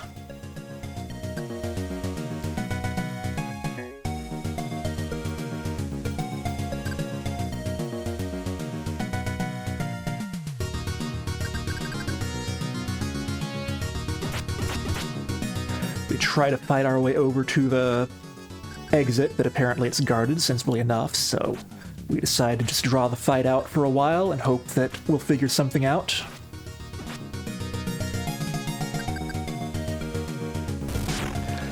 Fortunately, someone throws a bomb and clears the entrance for us. And some woman from the town named Najee, I believe, offers to help us. So, we get to wear masks here to ensure the soldiers don't know that we're escaped criminals.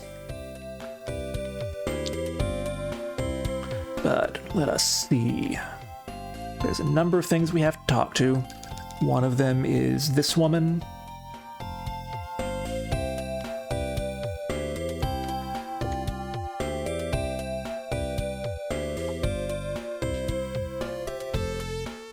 There's also an equipment shop I want to find somewhere here. We need to talk to this guy.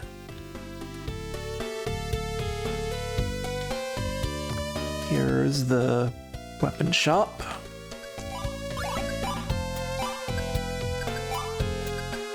There is a sword upgrade for Julio. There is a staff upgrade for Chris whenever we rejoin her. Also the plate armor, this one.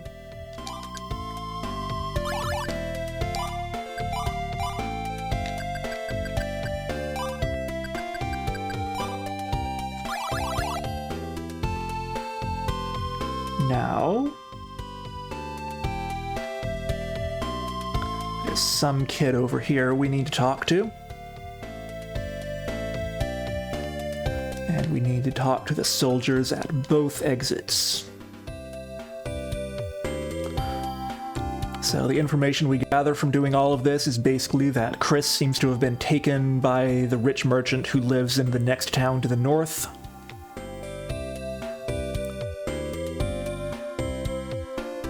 And we need to head that way if we have any hope of rescuing her.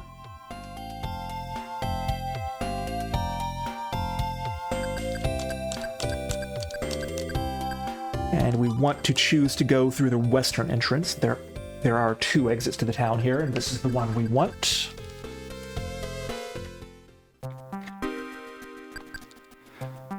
So if you go to the north, there's actually a ancient ruins maze.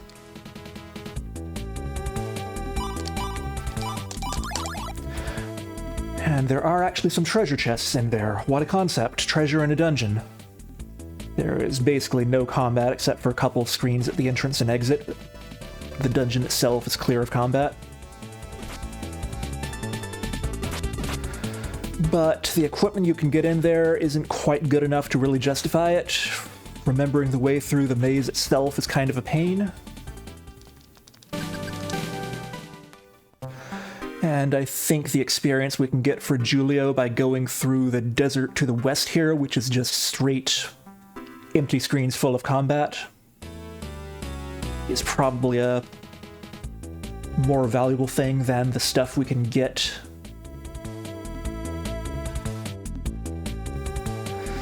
in the ruins.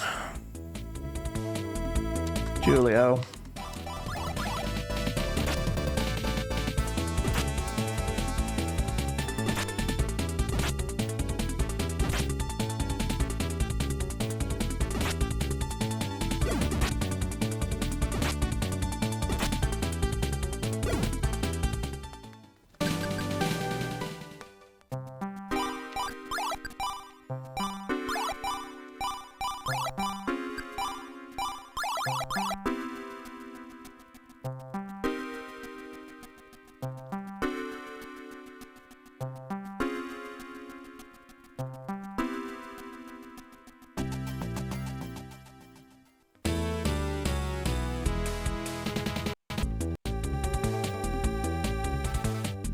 Fortunately, unlike the way in here, we don't have to deal with particularly complicated terrain.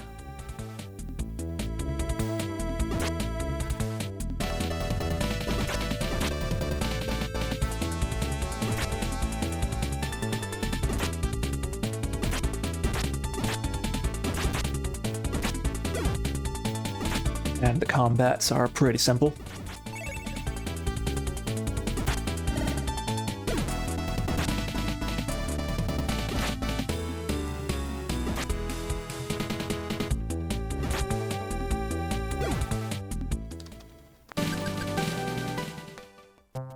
Kind of hoping Badat would actually die there so Julio could get a little more XP out of it.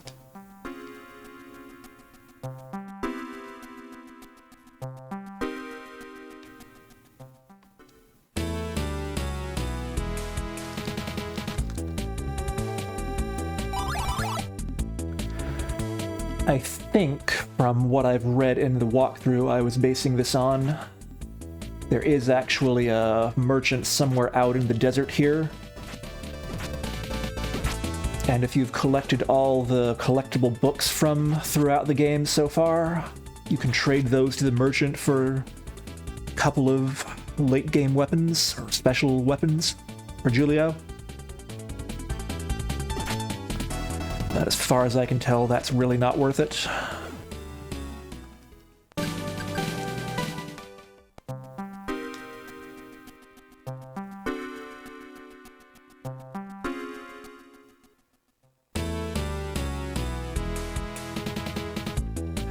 Julio is going to get his ultimate weapon through normal plot events, and I don't think there are any more ultimate than ultimate weapons that are sufficiently ultimate to justify the effort. As far as I know.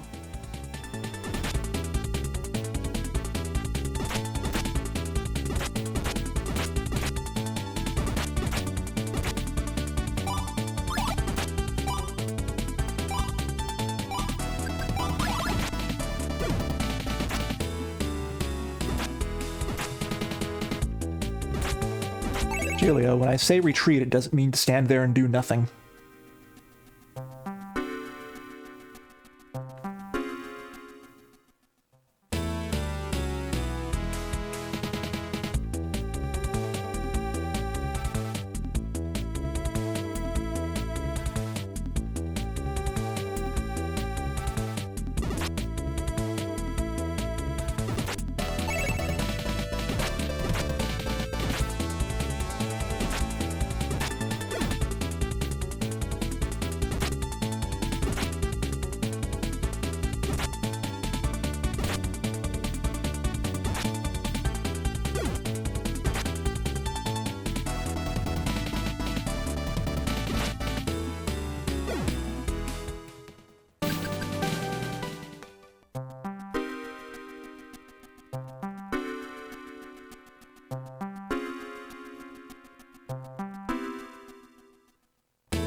Let's try that again.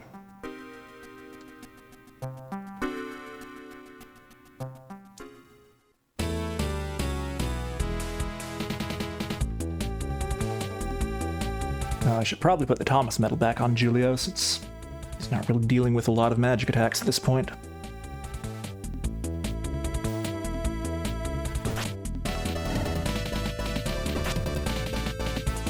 Apart from, I guess, those paralysis attacks, I don't know if magic defense makes a difference on those or not, but...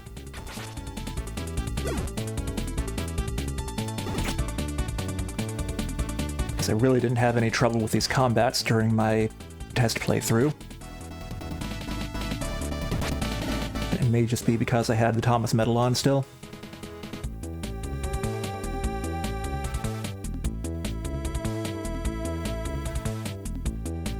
I don't know if the stats you get on level up are randomized or not.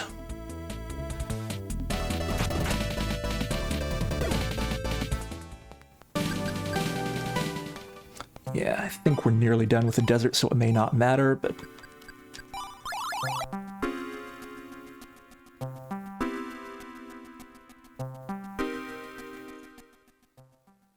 Yep, last screen. Absolutely. So, when we get here, we want to go to the top right where the rich guy's house is.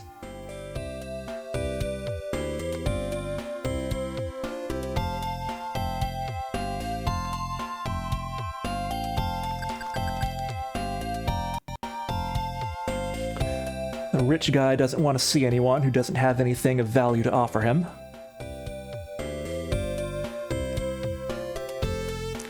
So we need to come to the inn, bottom center building. Where is it? This one? Yeah, this guy.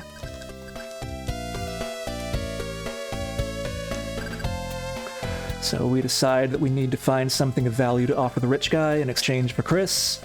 We ask a random passerby what's valuable right now, and apparently figs are extremely rare now. So we decide to go ask around and see if these street vendors happen to have these extremely rare and valuable figs that we need.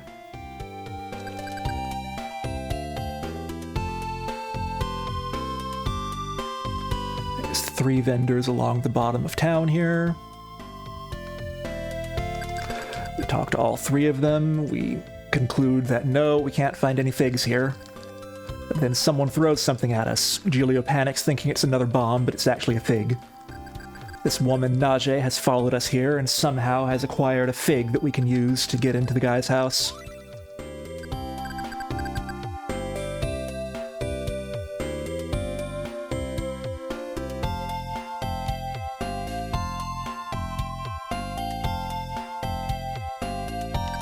Why she wants to help us is still unclear at this point, but we go with it.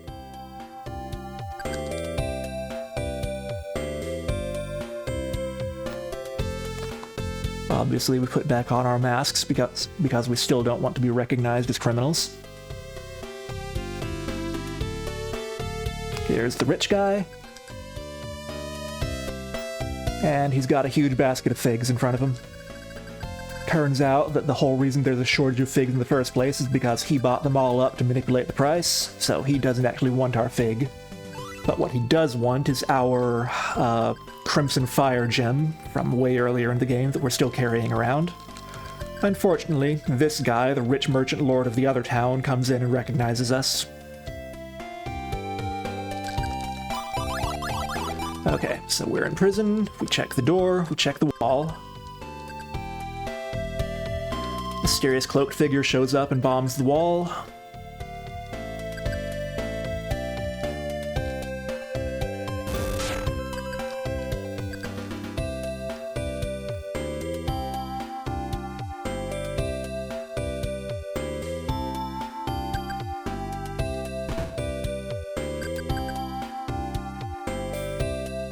And the servant here lets us hide in her house. Chris, meanwhile, is locked up and annoyed with Giulio for taking so long to rescue her. But turns out the mysterious cloaked figure is Najee. She was the desert jackal all along.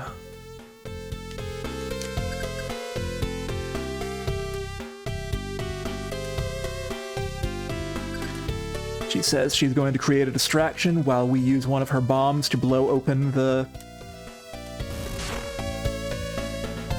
door on Chris's prison.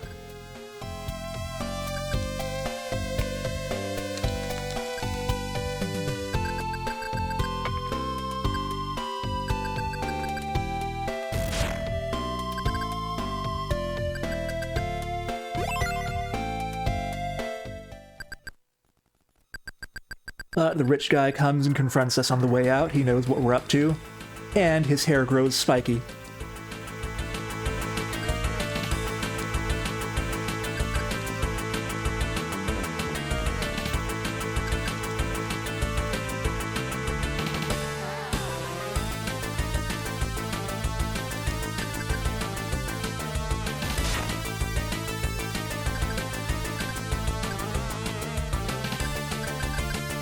The rich guy is also spiky hair. So, boss time. And it's a cutscene. big boss fight at the end of the chapter is a cutscene. Very exciting cutscene, but unlike the other automatic combats in the game, we can't lose this one. Basically, we beat up the rich guys, they come to their senses, they were somehow under the control of some evil influence. They apologize for everything, give back our precious gem that we gave them. More importantly, give back Chris.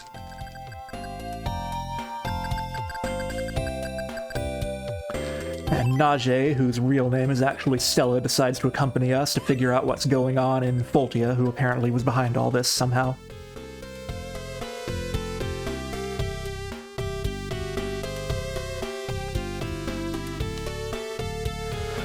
Because probably the evil wizard in Foltia is the one who did it.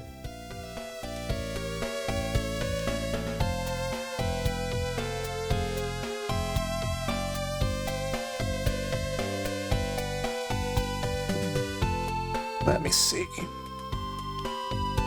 There's a spell vendor here. Let me check them real quick.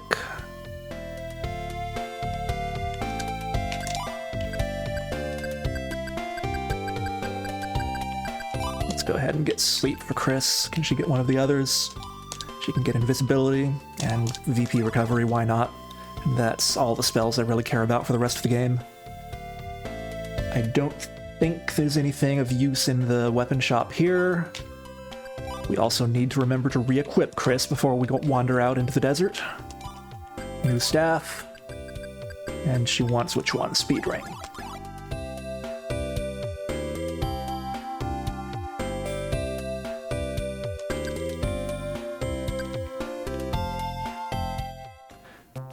Alright, and we need to rearrange the party too. Julia, Obidat, Chris, Stella in the back, like that.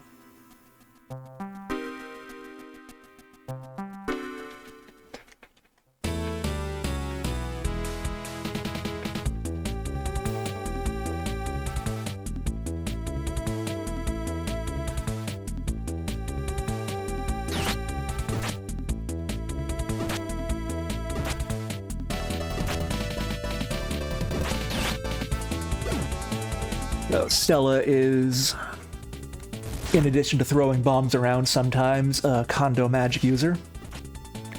I believe she has pretty much all the Kondo spells at this point, so there is really no point in visiting a Kondo spell vendor at any point in the game, because all of your Kondo users are either with you temporarily and don't have time to gain any levels, or already know all the spells. This fight is probably optional in the corner here, isn't it? I don't need to come through this corner. But there's one over here too, whatever.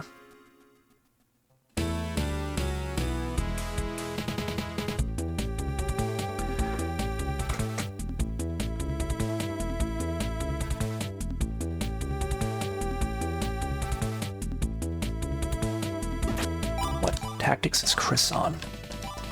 Whatever they are, we don't want them.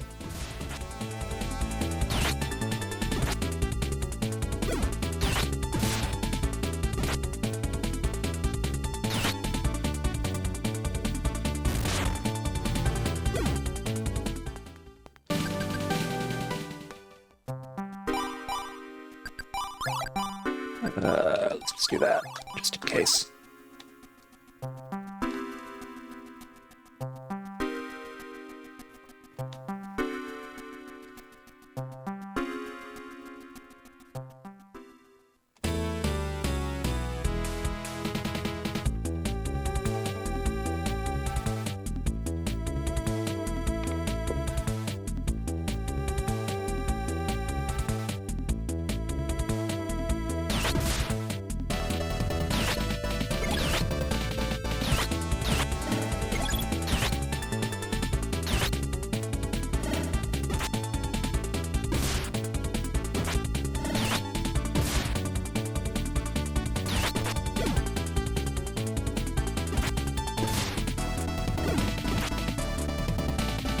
Like I said before, the debuffs are useful, and Stella has quite a few debuff spells. but there are a lot more debuffs in the game than attack spells, so... Since I think when you cast a spell, it chooses completely randomly what spell they cast, they have a much higher probability of casting a debuffs than an attack spell.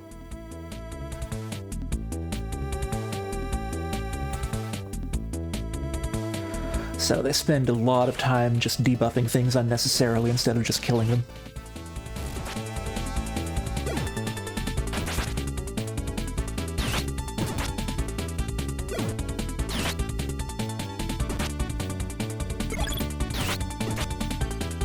Julio, you might want to get out of there.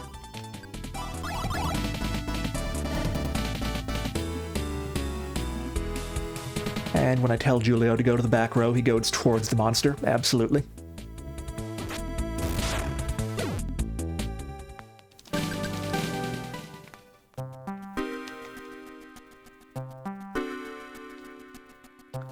That's not the way anyway, is it? Over here.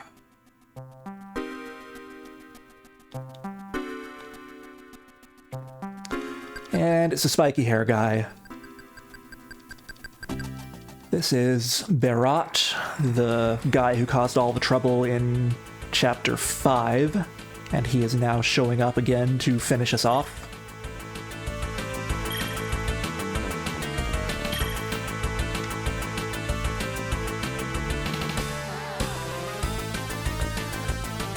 My notes for this section, by the way, the entirety of them is just follow the road, I guess. Boss fight against what's-his-name. That's it. That's the notes. At this point, I got pretty tired of taking notes on everything. And it's all pretty straightforward anyway. We easily dispatch what's-his-name.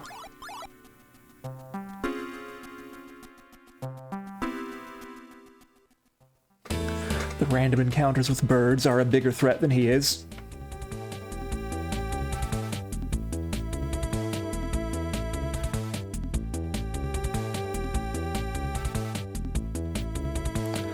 This one might go poorly with us split up like this, but we'll see.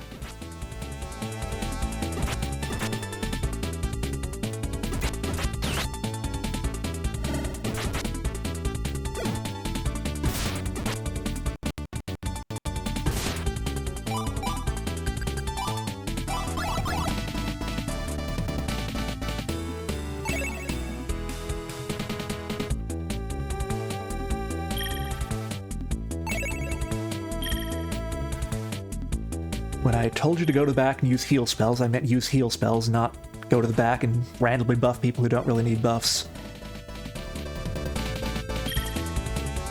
Especially not buff yourself.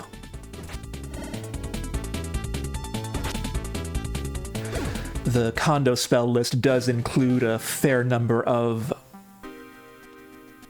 buff spells that you use on party members too, which basically are used by the same AI logic as healing spells. But Stella does also have the one low-level healing spell too, so she is capable of acting as a healer if she doesn't get distracted by buffing everyone instead.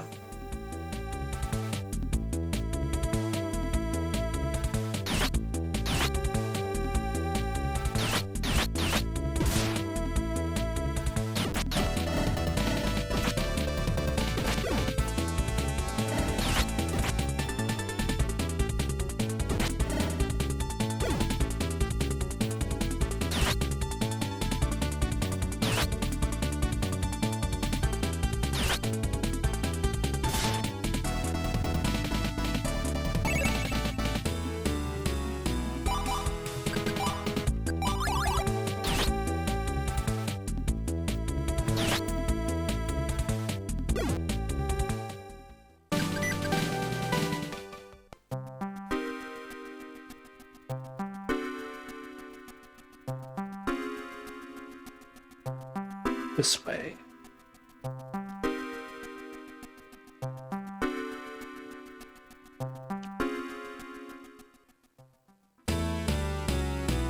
No, we're not going to start this fight from over here.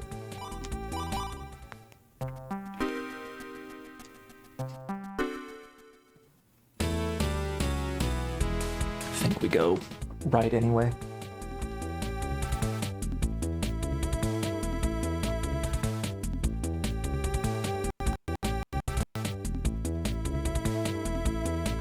Chris, why are you just walking into the back wall?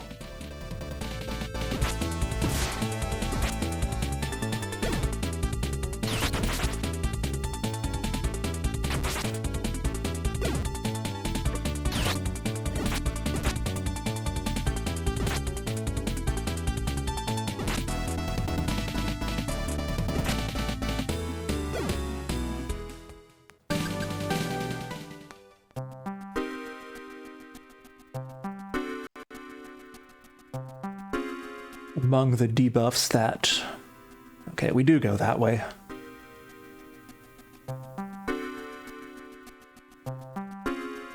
Among the debuffs that Stella has is the fog spell, which basically makes things wander around randomly, more than they usually do. It's been being used against us for the whole game, but now we finally have access to it.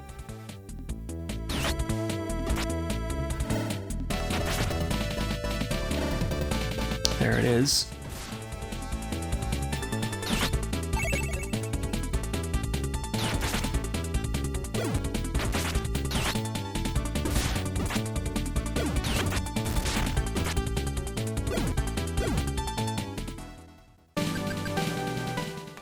I'm paranoid. I did equip Chris, right? She has her speed ring, yeah. I don't know why she's getting stuck in the back so much. Okay, there we go. We are out of the desert. We finally get tree sprites again. This is the checkpoint that will finally take us back into Fortia, whatever. We check in at the desk there. Soldiers tell us that they currently have the drawbridge up and aren't allowed to lower it. So we go to the waiting room here, talk to that soldier. There are a couple of prisoners in the cells here. We talk to both of them. We then wander around to see if we can figure out anything going on. And we happen to overhear this general talking about some stuff. Think about a new troop of soldiers that's on their way here. But we get caught eavesdropping and thrown in prison as spies.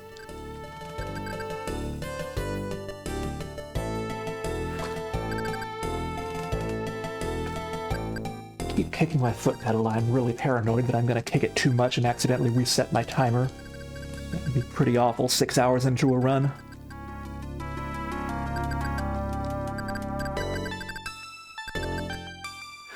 So supposedly there's another guy in the cell with us, but all he does is sleep all day. No one wants to go check on him because he just looks like a weird guy who sleeps in a barrel. Eventually they persuade Julio, but then the barrel starts moving and, surprise, it's Uncle Huck. He's apparently been digging an escape tunnel.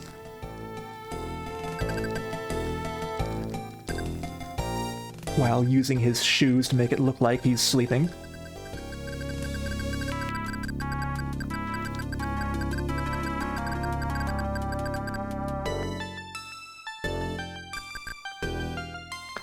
So basically, we wait around until these new soldiers come down and they have to lower the drawbridge, and we're going to use that opportunity to escape through the tunnel and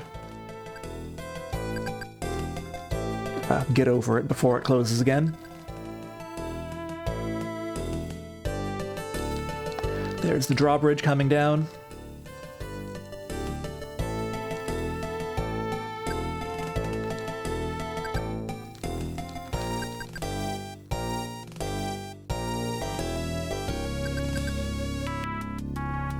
That guy in the middle cell, by the way, has been telling everyone about giant moles that he hears digging all night.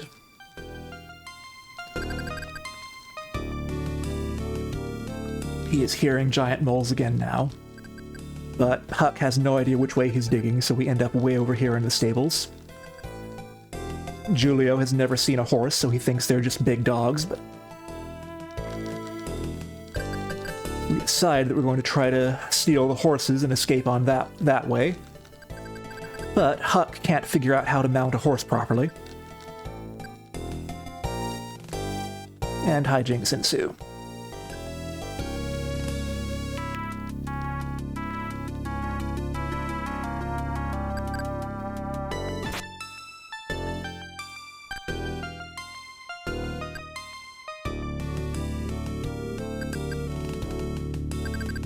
He tosses us his notebook that has some information about the White Witch, I think, but I'm not sure what the plot significance of that is. I don't recall learning anything of importance from it, but could be forgetting something. So I think we just proceed through the checkpoint normally here. This guy says, yup, you're clear to go. Don't know how you got across the drawbridge, but you're fine.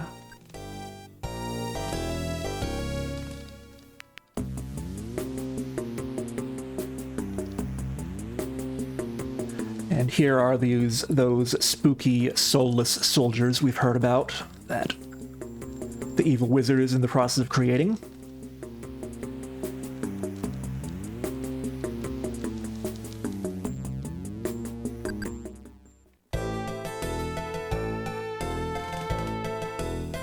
But I believe this is going to be, after a few more text boxes, end of chapter.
Okay, so we are now in Chapter 7.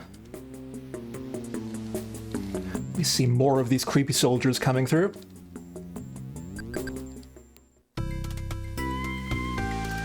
So I think the information we are acting on at this point is that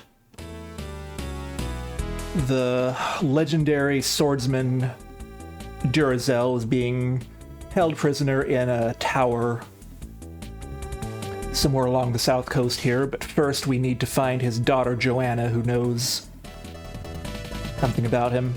I'm not totally sure why, but she's in a town right here by the border, so we are going to go meet her first.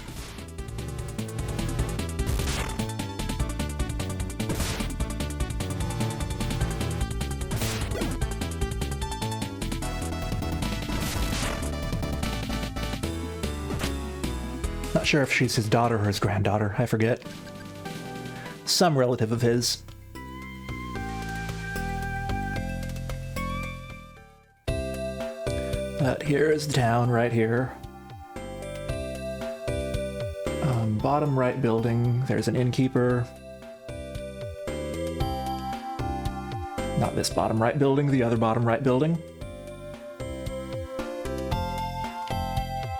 This one? We do choose to rest. In the middle of the night, Julio and Chris realize, you know, we're back in Foltia, we should go check in on our home village. So we do. unfortunately getting plot warped. And it's mysteriously empty.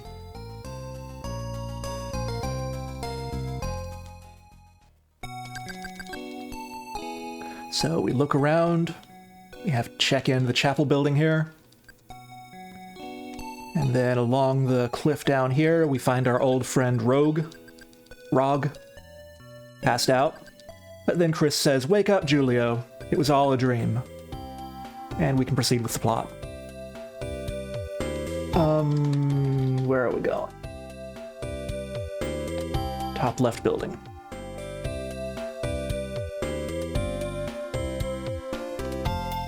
This one? So here's Joanna.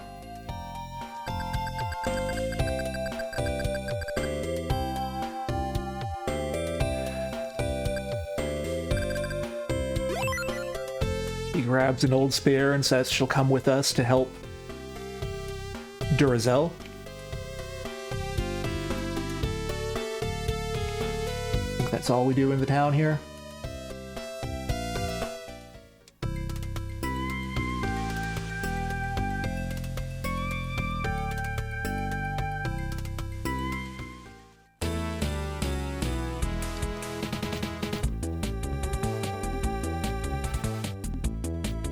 I need to put her in the front of the party.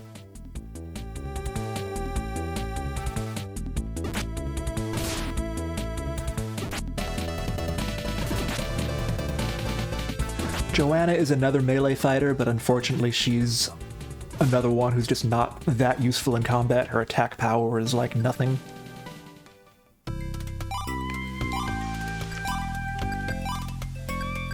Stella goes in the back.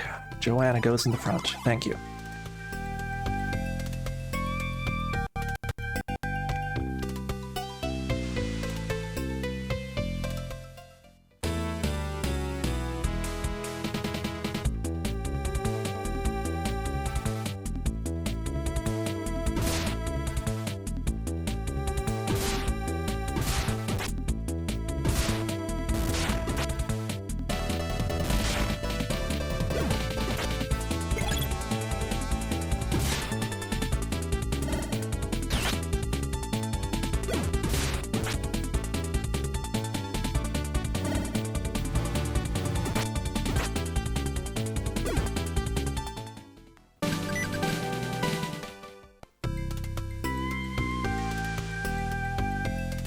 Stella's actually gaining levels sooner than Julio now. That's not great. That tells me that Julio's kind of behind now after he died in a couple of combats, but...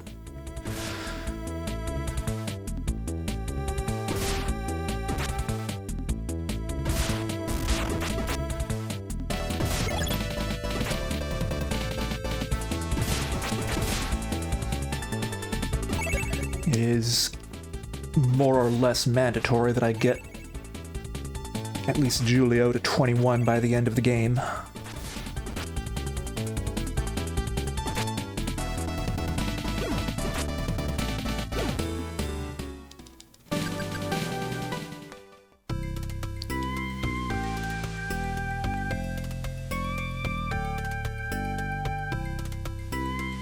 if he's behind on experience, we might have a bad time.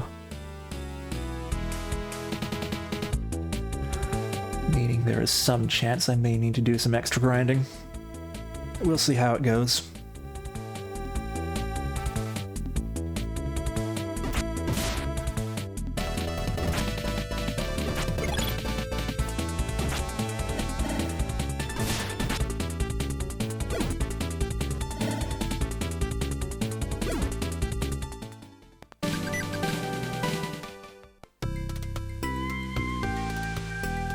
Or maybe he'll be fine at level 20 now that I know what I'm doing in terms of equipment setup and tactics, but...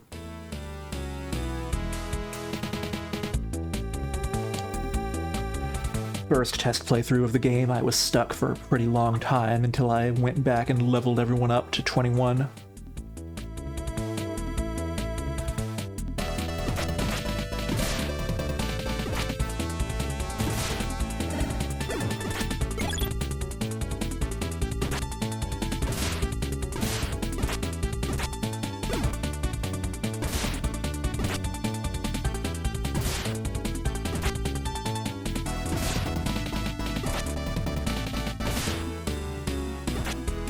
Yeah, Stella's got that, or Joanna has that spider cornered down there, and she is doing absolutely nothing to it. While everyone else is just kind of wandering around because they can't find a path to it. Can I get her out of there?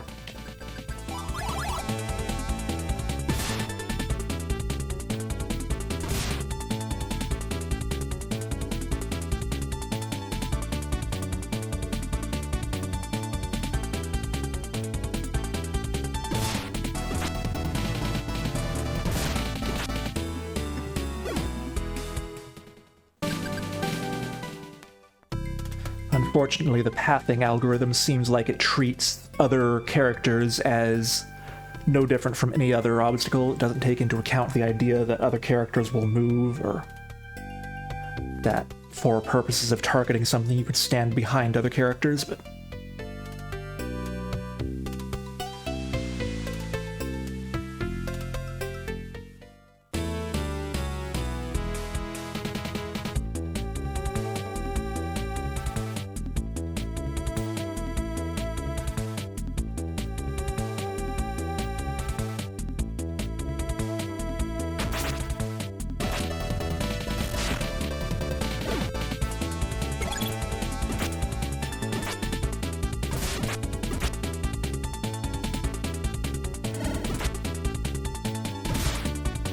other versions of this game I am aware of are...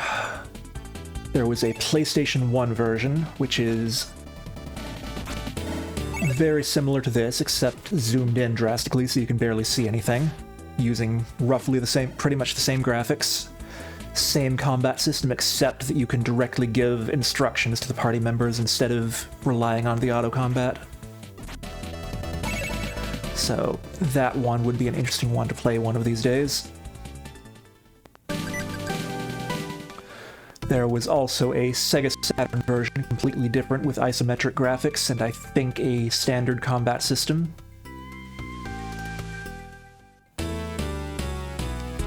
And then the PSP version also has completely different graphics, not isometric, with another completely different battle system. I assume, I don't know how much similarity there is between either one.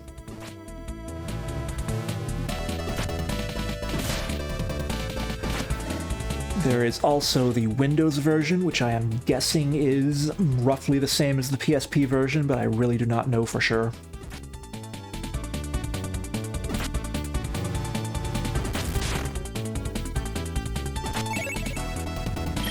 So there was a lot of iteration done trying to make this game better.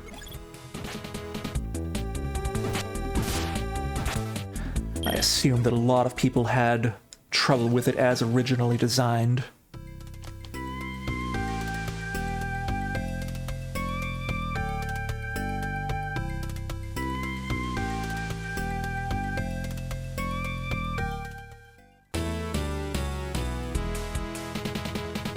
I think we're gonna struggle on that side. Let's start the combat over here.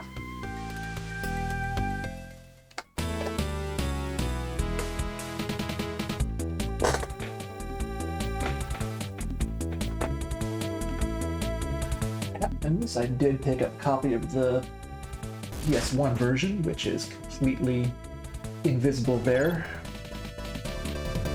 There it is.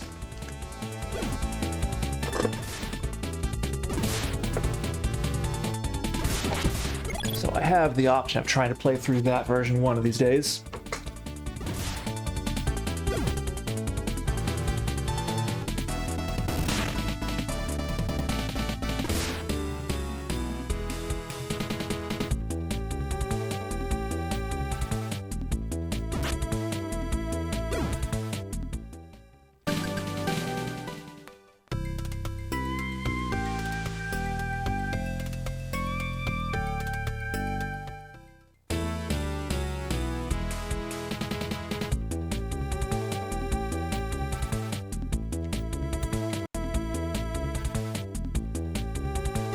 Keyboard, I can move that out of the way.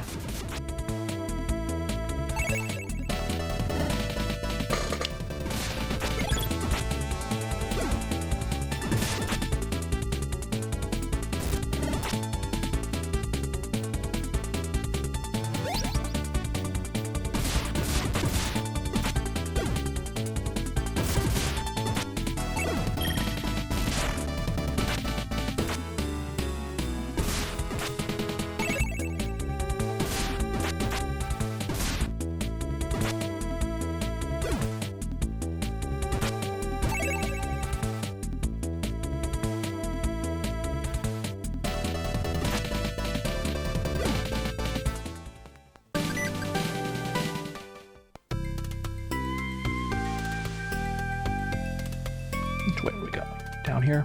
There we go. So this is the town of Dorfus.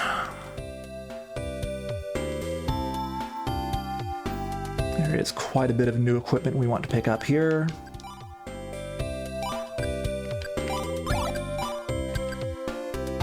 Let's see. Vacuum blade. We don't need that knife. We don't really care about shields at this point. We already have the armor. Although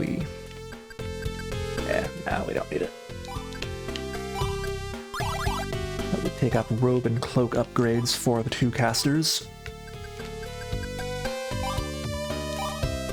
Wait, what? Oh, we don't need that sword. That's less powerful than Julio's current one. Okay.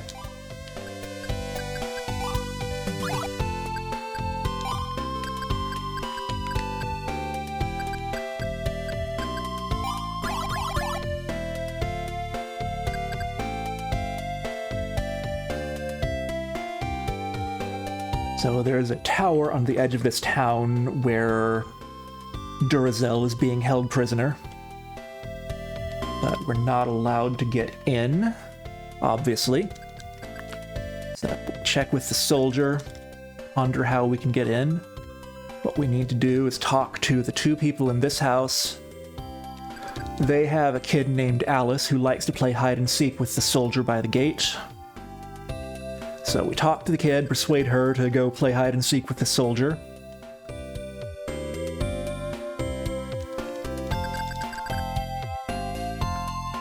Soldier does not take his duties very seriously and lets us just walk past while he's playing hide and seek.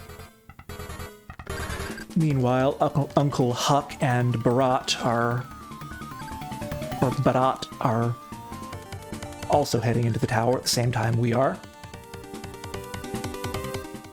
Lincarius, welcome. Let's Poe. Hope you are having a lovely weekend. Thank you for the resubscription.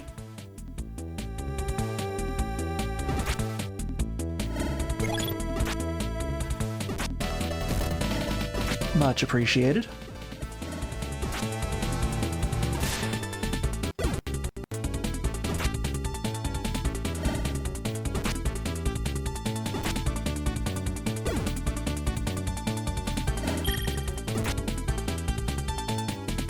Care if Stella dies, she's not going to be with us for long. Or not Stella, Joanna. I can't keep those two straight. Chris, you want to do something useful?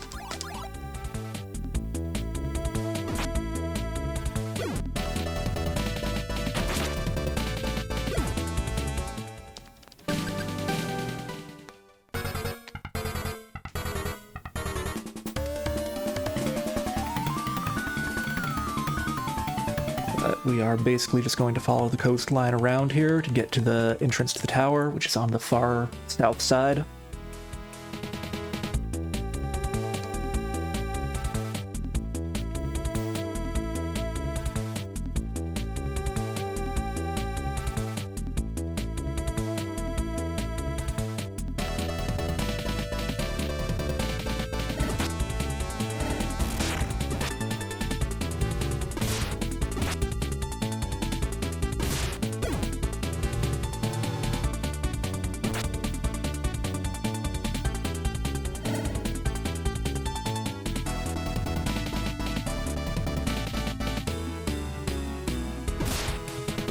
This is taking forever because something in here is using fog on everyone and making us just wander around worse than we normally do.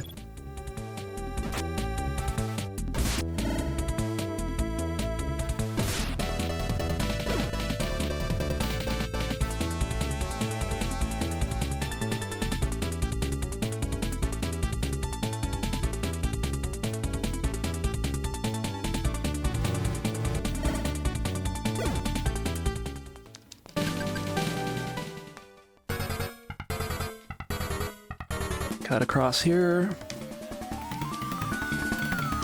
Oh, can't go down that way.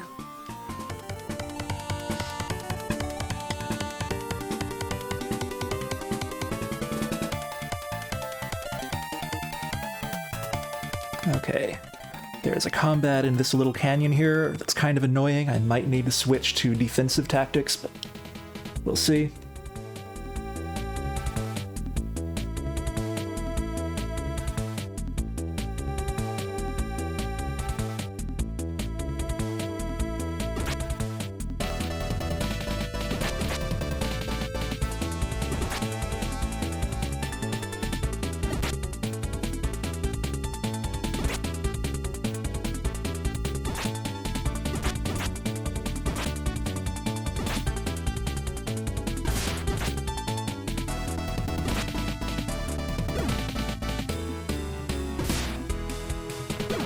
Okay, we're actually fine.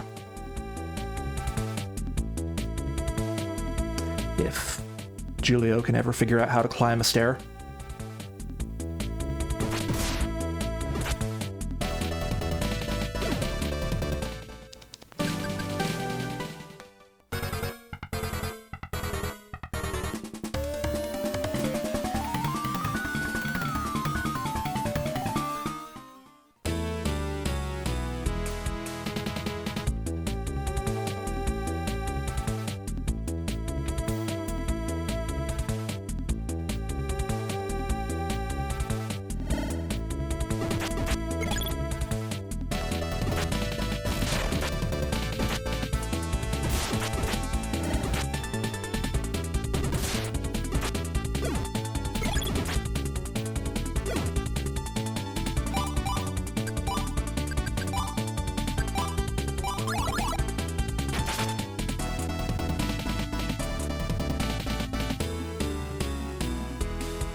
Why don't we have Stella retreat? Chris is at full health still.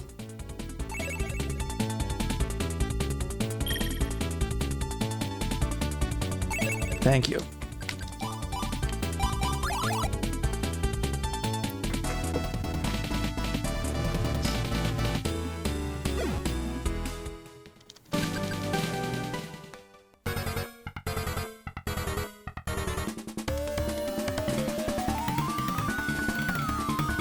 Where's the store? There it is.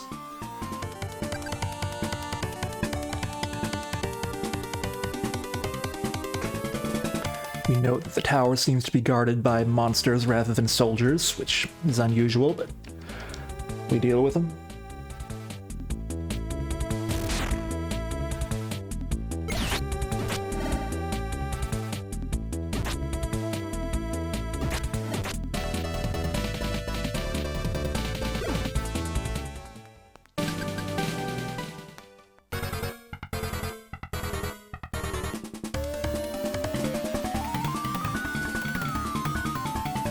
We want to come over here, up this stair.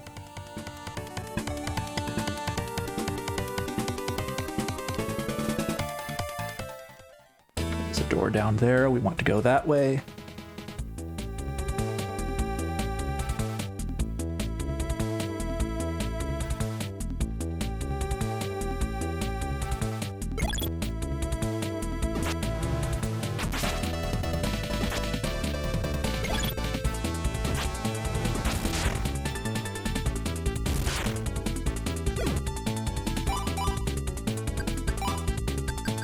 How did you get so low on health there, Stella?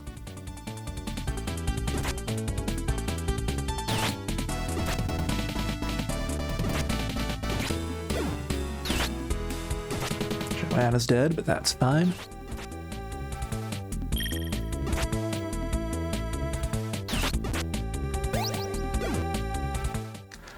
Chris decides to revive her anyway, so she still steals experience.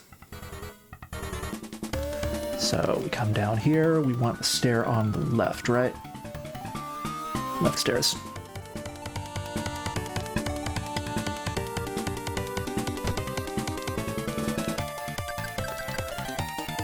Find Badot and Huck hiding in this room. I think they have the key we need to get up to the actual prison, which is on the other side of the tower.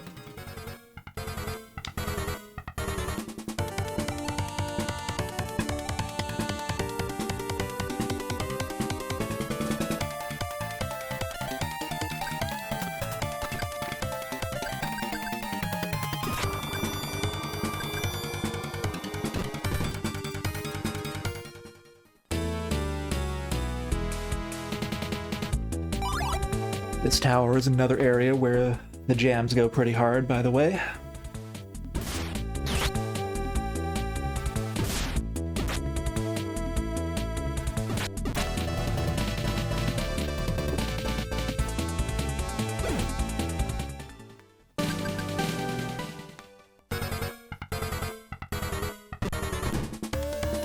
And here he is finally, the legendary swordsman Duracell. He keeps going and going and going, and wait, that's another battery.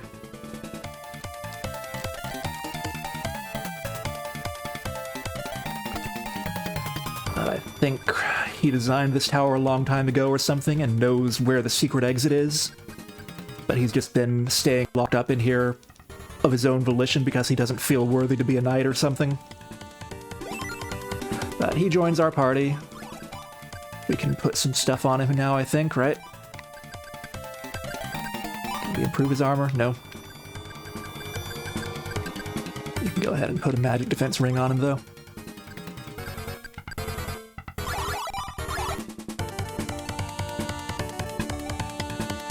Also, we need to make sure he's in the front of the party. Boop. Boop.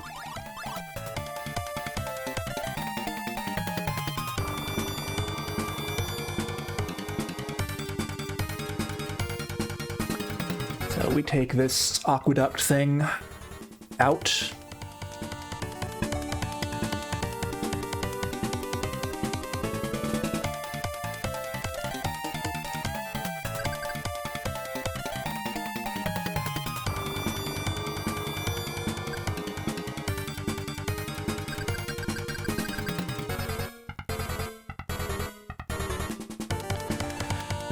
Now, there's going to be a combat right here. That's kind of terrible, because the terrain is completely confusing here, even just walking through it.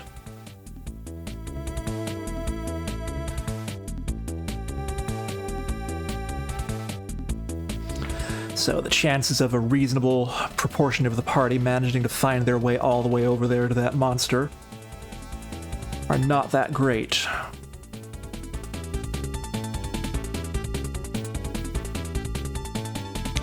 So what tends to happen is that Julio or someone will get over there way before anyone else does, and then quickly get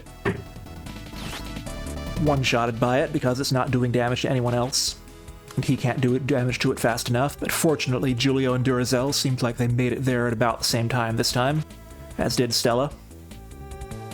So we should be fine.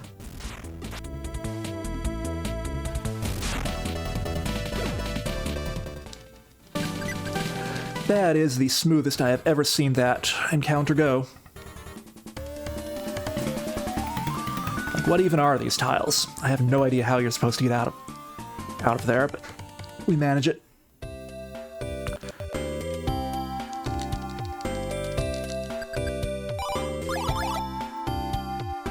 So I don't believe we do anything else in town here. We just go. Soldier's still playing hide and seek with the kid.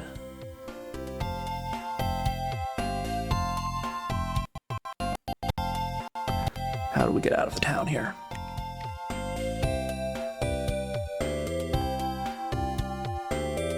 Something like that. I am sure there's a better way to get out of town, but... So now we have to go all the way back the way we came.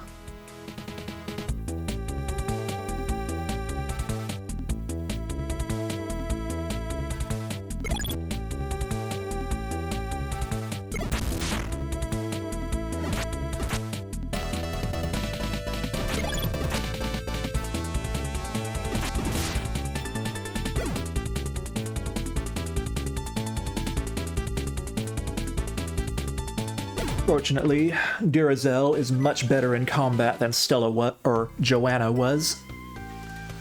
Which is good, because this is going to be our party for the remainder of the game. We are actually coming up pretty close to the end here.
Be close, I mean probably another hour and a half, but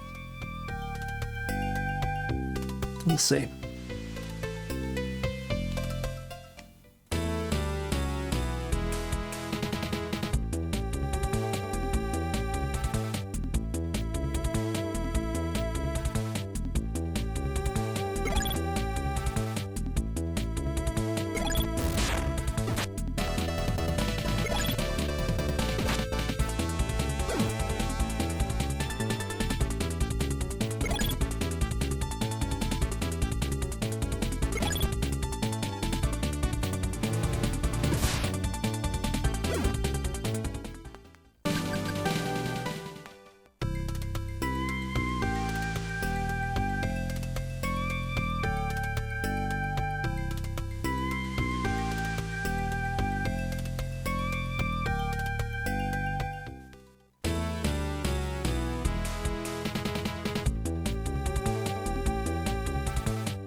If you look closely, you may notice that Durazel, the legendary swordsman, is fighting with a spear rather than a sword.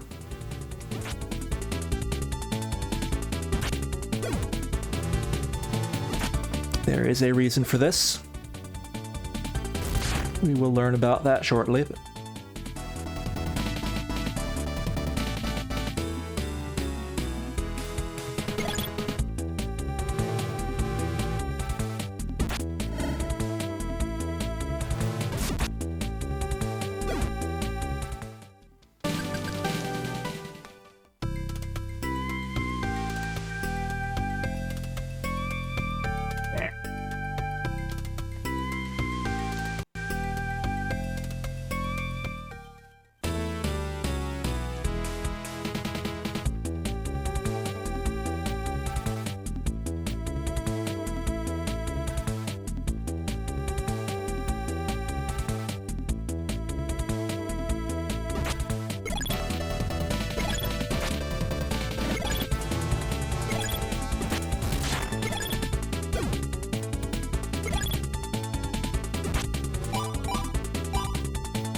Chris, instead of healing Julio, decided to just turn herself invisible for no reason. Absolutely.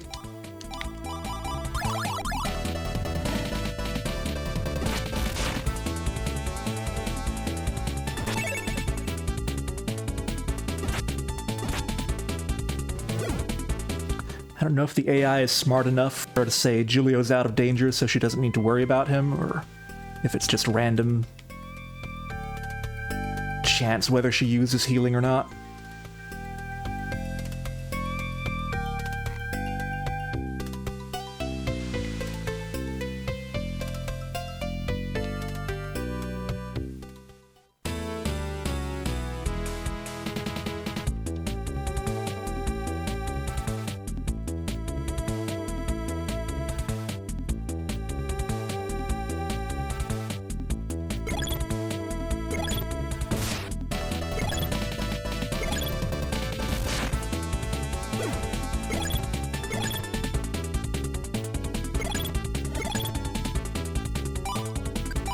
I think I need to switch Julio over to magic defense at this point.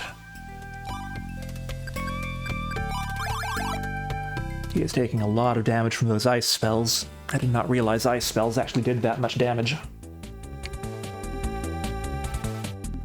Thought it was more of a debuff than an attack spell.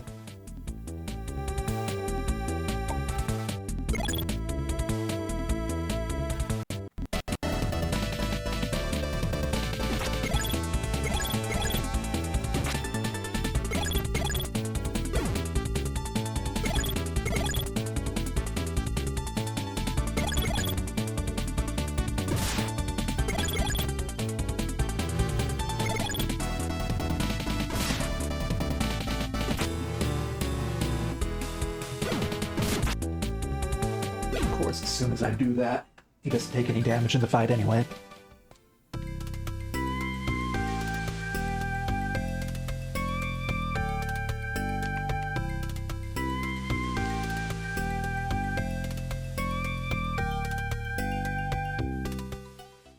Okay, that section's done. All we need to do here is head over to the right side of town. Climb up onto this ledge area and head north.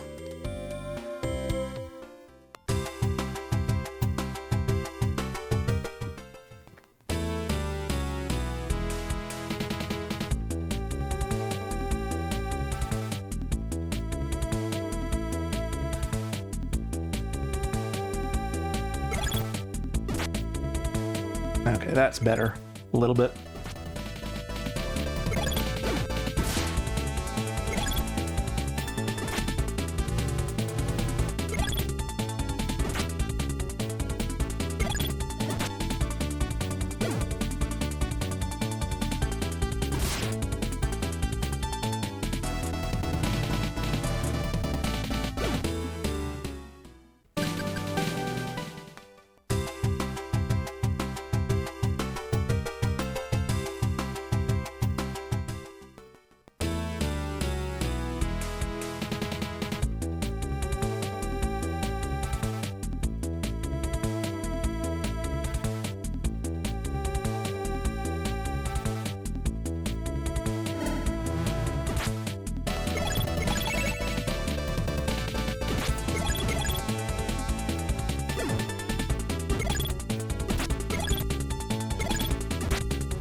There we go. Julio was basically able to solo that one in the corner there with no problem, so the magic defense is definitely helping.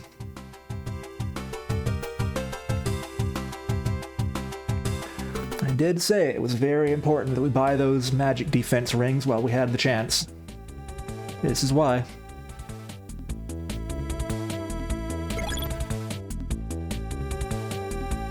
There's going to be a lot of things that can destroy Julio, especially with that late in the game. If we don't have good magic defense on him.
These fights would go a lot smoother if they would just focus fire on One thing at a time.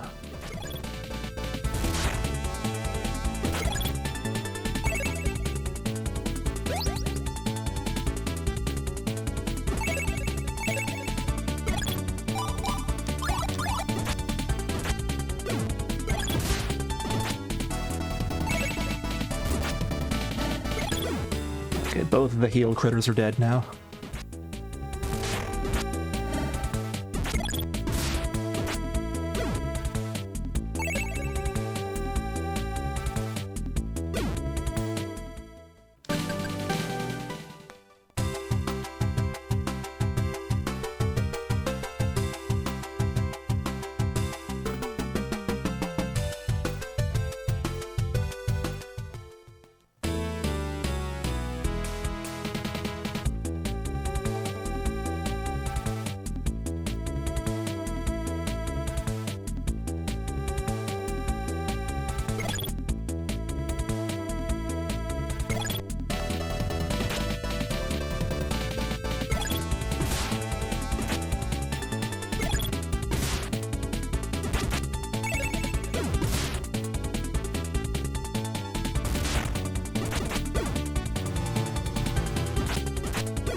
Okay, there's our level 20.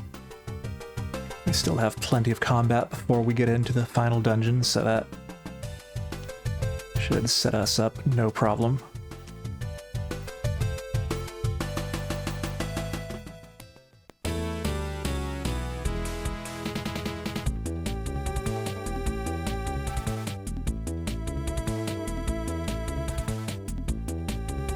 I remember this road being this long.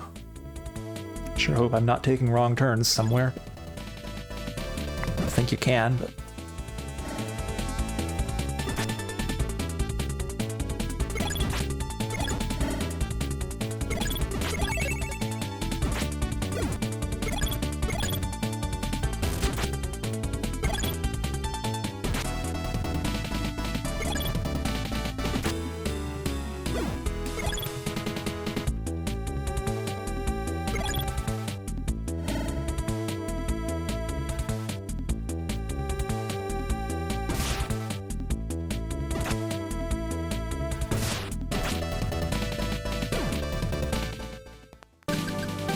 I also wish the game had a way to change the combat speed, so you don't have to wait around quite as long for people to move into position.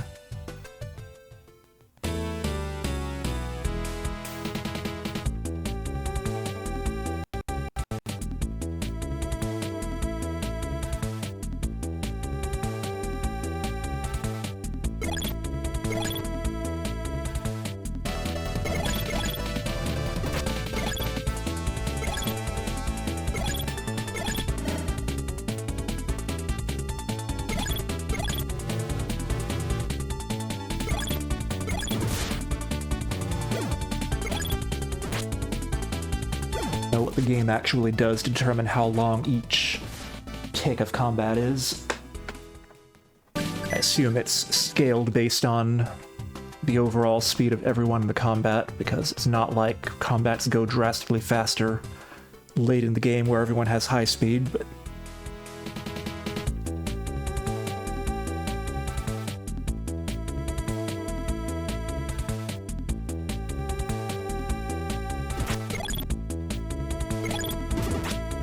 Exactly what it does to determine that is a question I don't know the answer to. Almost makes me wonder if a speedrun strat might be ensuring that someone in your party has very low speed so that everyone else can move faster by comparison, if that might trick the game into making the overall combat speed faster, but I don't think you have enough control over your character's stats to actually make that do anything.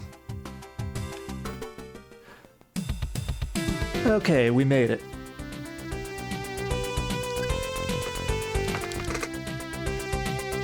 This is the final wilderness area of the game. And there is a secret path over to the side where Durazel leads us. He tells us that we are on our way to see Geld, the White Witch.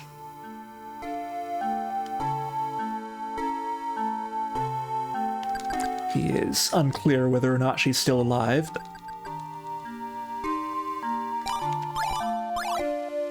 as it turns out, the answer is no. This is where she was buried.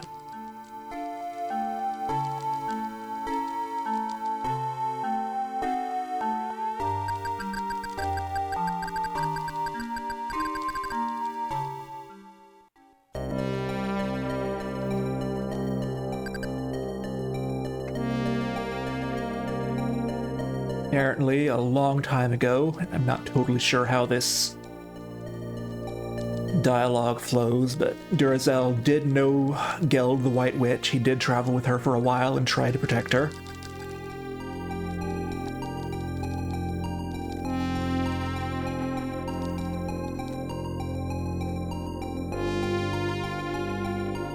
So he got to see firsthand how people reacted to her.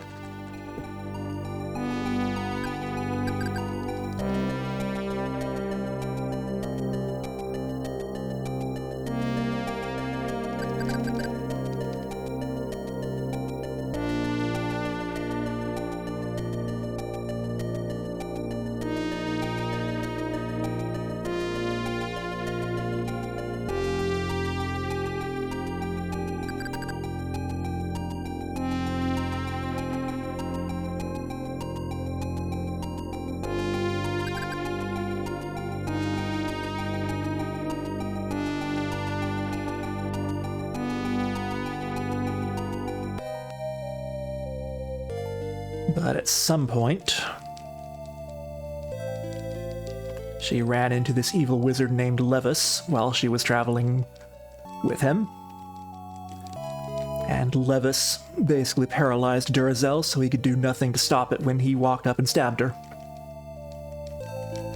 And the fact that Durazel wasn't able to protect Geld in this situation is the reason why he doesn't feel worthy of carrying a sword or being a knight anymore.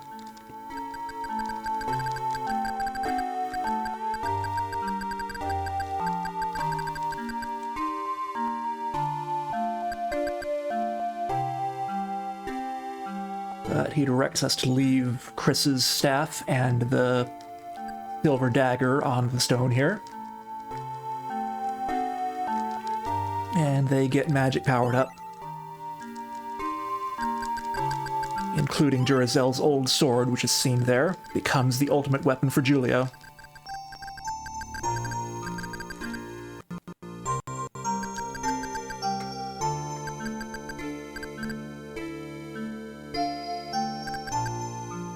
And that, as it happens, is the end of the chapter.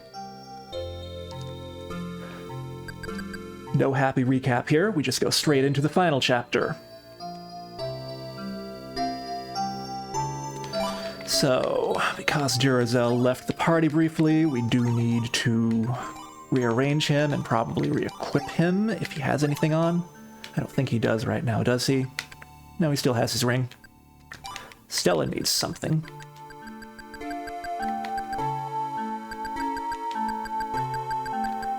I eventually want a luck ring on Stella. I need to buy that. Tactics are still fine.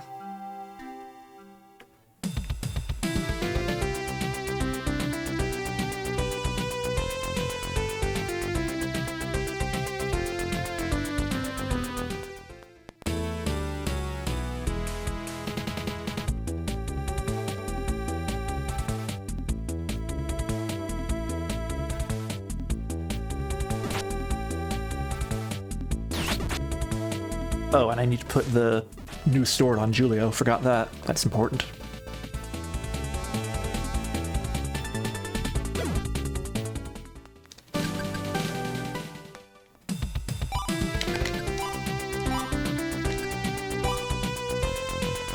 Esperanza is the name of it.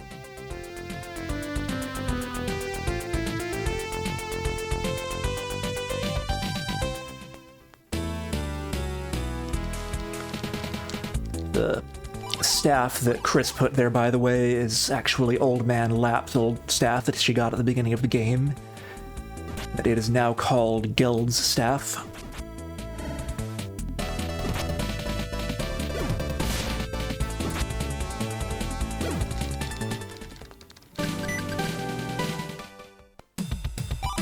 I don't know if Geld's actual staff made its way into Lap's possession at some point, or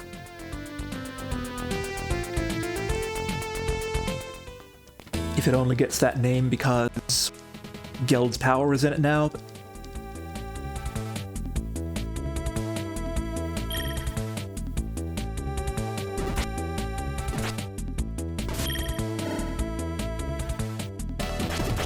There is a lot of text towards the end of the game that I kind of skimmed over and had a chance to go back through and read properly. So my knowledge of the plot is kind of hazy at this point, but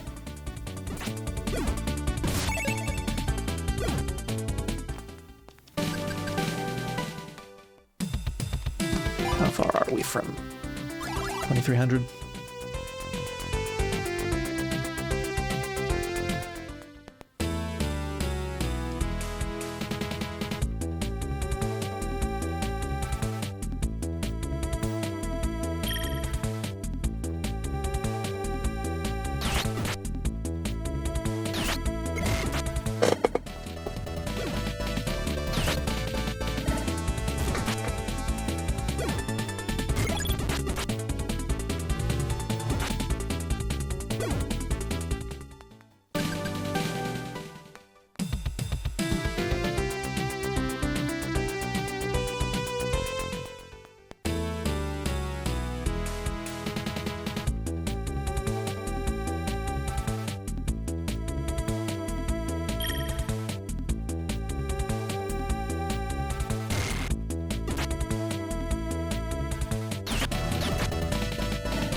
I don't know why y'all are just standing there.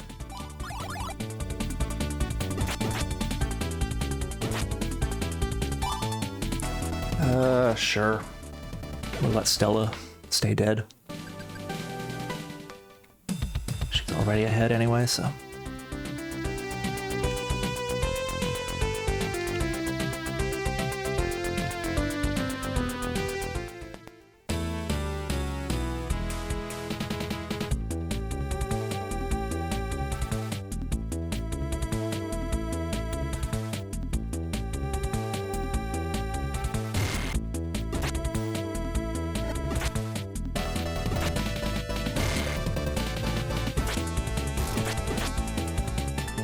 Really noticed it much before, but there is a lightning spell that Julio can sometimes use while he's equipped with the Esperanza. I don't know if that's any better than just attacking normally or not, but it is something I'm seeing him do a few times here. It's doing okay damage.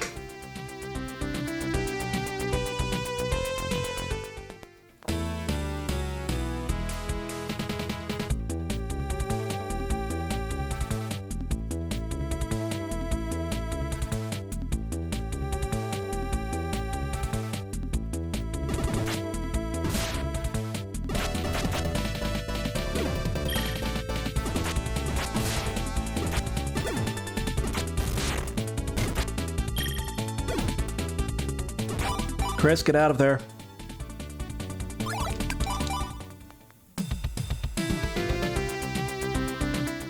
I don't think I want Chris to be behind on XP too much.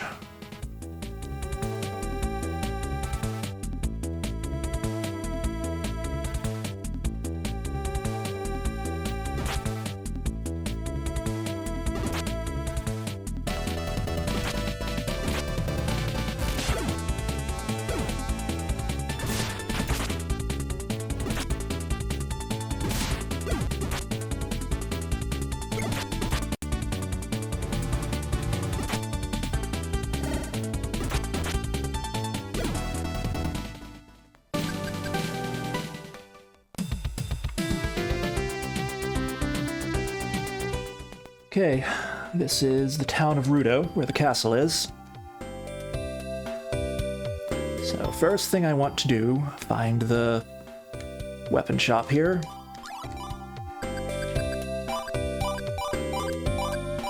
Sell off a bunch of this old crap. Change our money for the last time. So, there's a spear upgrade for Duracell. We want to get 2 of these armors for both Duracell and Julio. And there is a rod upgrade for Stella. We don't need to equip them just yet. Okay, there's a building over here on the right where we talk to the innkeeper. Not this one. This one.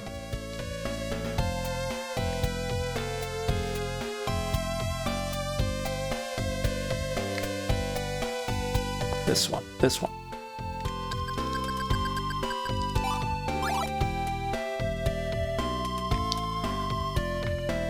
Basically, Duracell wants to make contact with people inside the castle who still trust him. Have them help us get into the castle.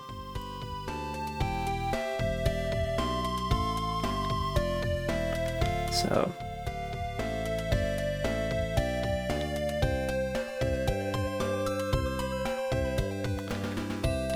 also need to find the item shop. I think it's on the top screen here, but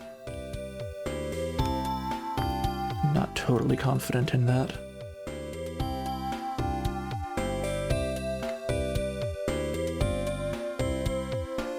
We are heading to this house.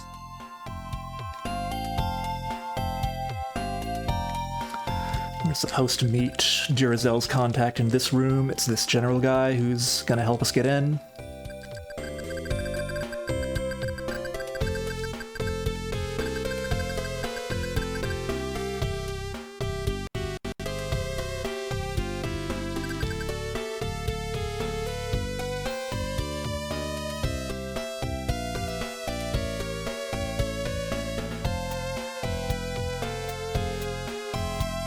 This is the item shop. We want to buy the level 3 rings for luck and speed. Now, Julio needs the new armor. He has his magic ring. Stella wants her new rod. And the luck ring. Duracell wants his new spear and his new armor. Has the magic ring. Chris wants the upgraded speed ring. She already has her other equipment. So I believe we are ready. Backup save just in case. I think we need to talk to this soldier to actually trigger the scene. This general we met says that he wants to take us inside the castle for questioning since we're trying to barge in. And he lets us go our merry way. Here's all these weird soulless soldiers we've heard about.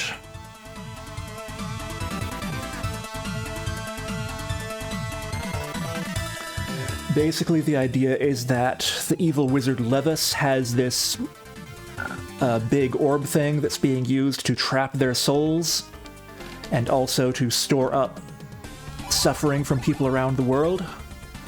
And he is trying to cause war around the world to increase the amount of suffering it's able to absorb, and that is what powers the ritual that will summon ultimately the wave of Raoul and destroy the world.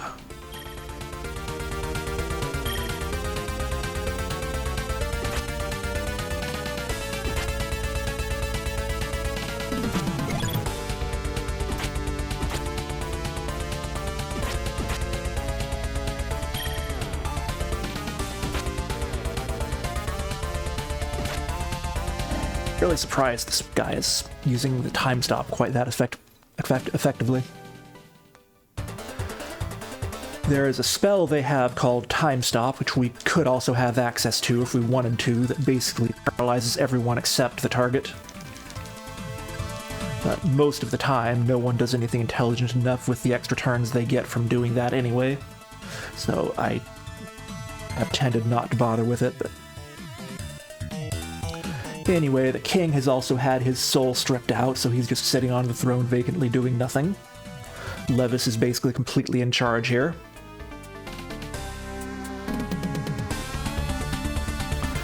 But the first thing we need to do is come over here to the right side of the throne room.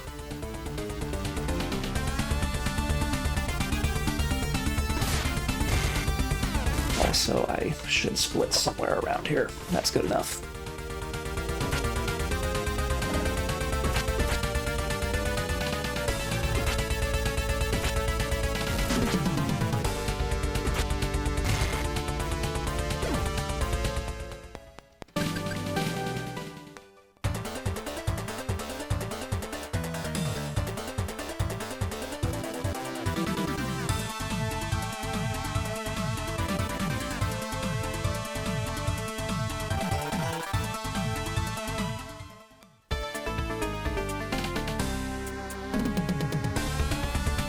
This is another battle that has some kind of annoying terrain to navigate, but let's see here, the Puppet Man uses Time Stop, and then all it does is kind of wander around over there in the corner a little bit. Typically, when your party members use Time Stop, they don't do anything any more useful than that with it, so...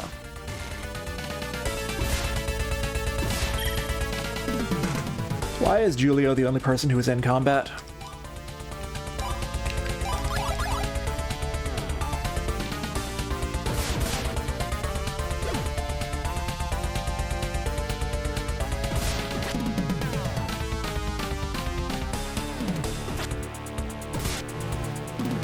Keep the fight going. I think Chris should be able to get to him and revive him before the combat actually ends, but...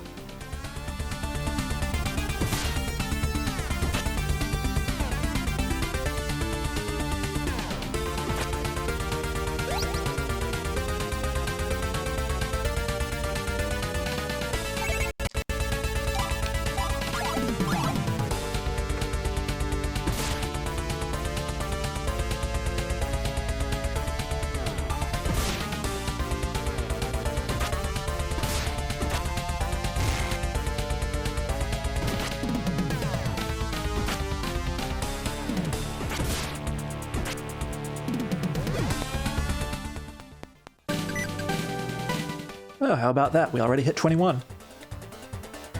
We should be good for the remainder of the game now. So I do absolutely want to change the fighters to hit and run tactics here. Let's see. Chris 2, and we'll put Stella on healing. I would like a hit and run healing too.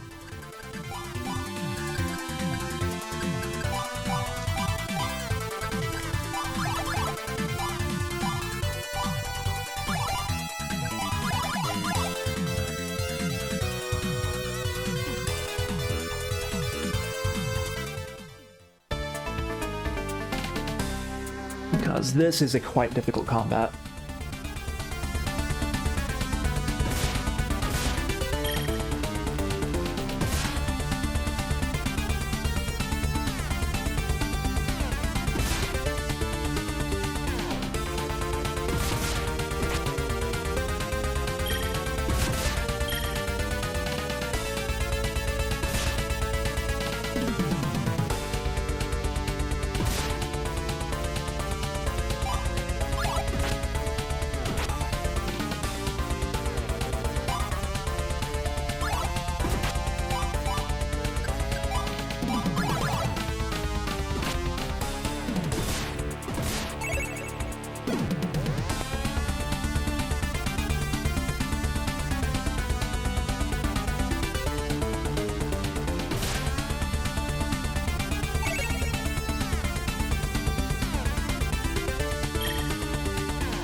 Fortunately, there are no healers involved in this combat, so any damage we do to them is permanent progress towards finishing the fight.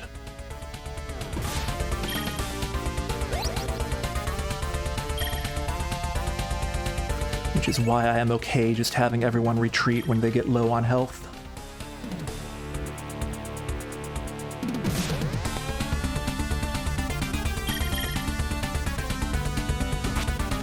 When you have healers involved, it is usually more important to just swarm the enemy and do a lot of damage at once.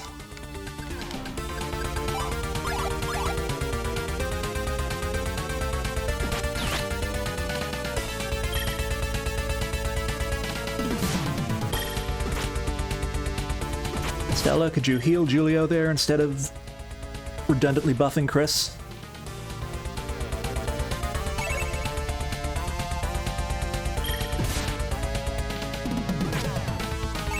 Thank you.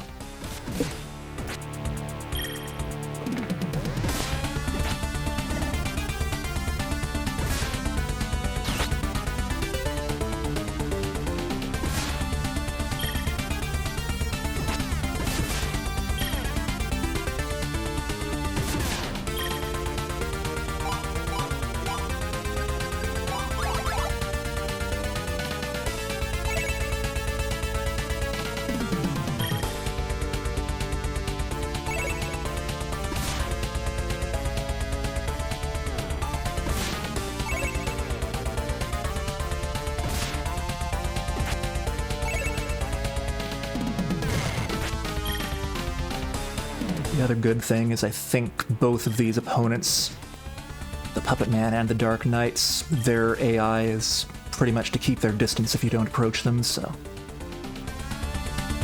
Like if you start the battle with everyone on back row tactics, they'll just stand in the back too, and never do anything.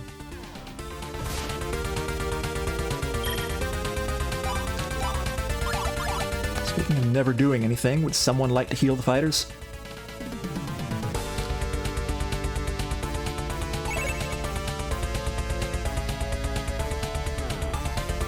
Thank you.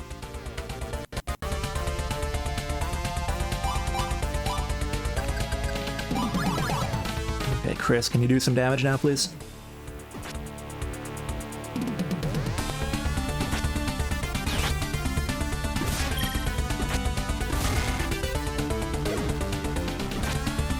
Okay, we've got one of them down.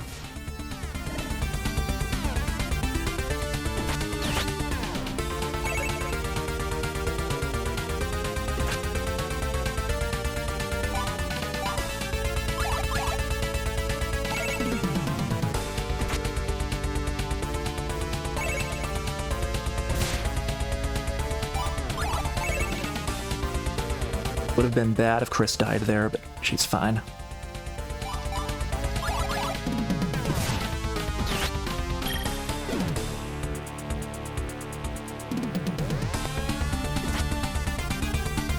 Alright, we are good.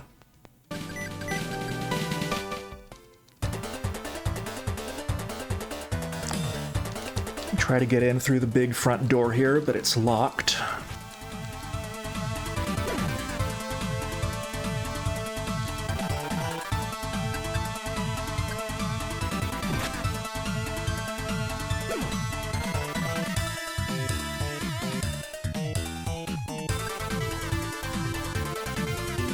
Charlotte and Goose drop in with their gang of bandits. They heard that the castle's being stormed and they want to loot it in the process. They don't care about this copper key that the guy they took down dropped, so they just give it to us and run off to loot.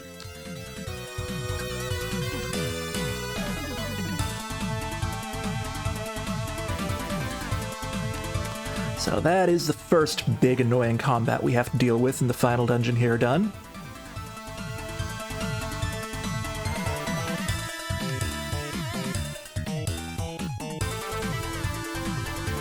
And we've got everyone in quite good shape on levels.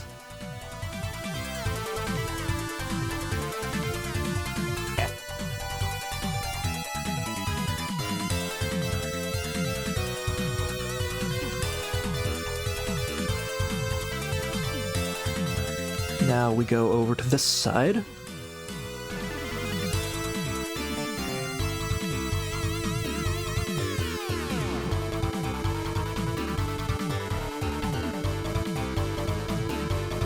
And this isn't quite the maze area yet. This one.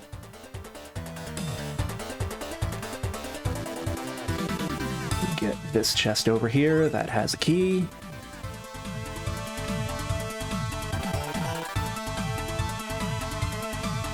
Take that key to this room over here, finally using our item menu for the first time in the game. We want this chest, which has a spear upgrade for Duracell, and that chest has another key.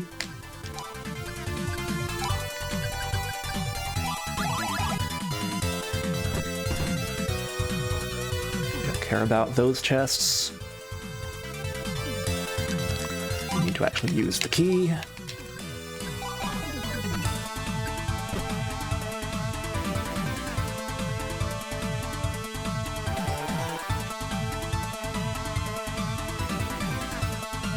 Going to continue this way. Those chests aren't too important either.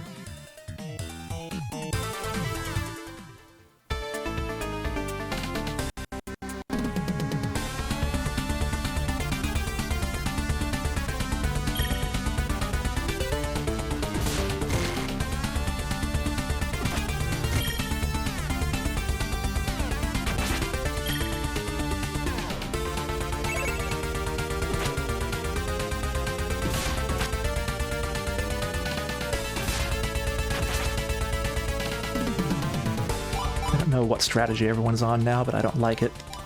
Just hit the thing.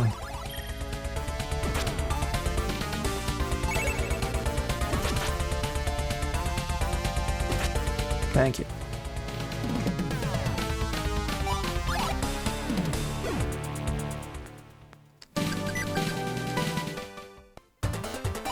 I think at this point we can just go aggressive and be fine.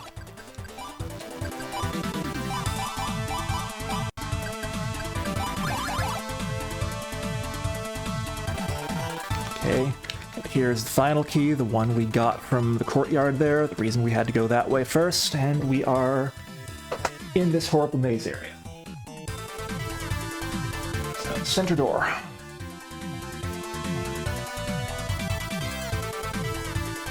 It's going to be a combat here.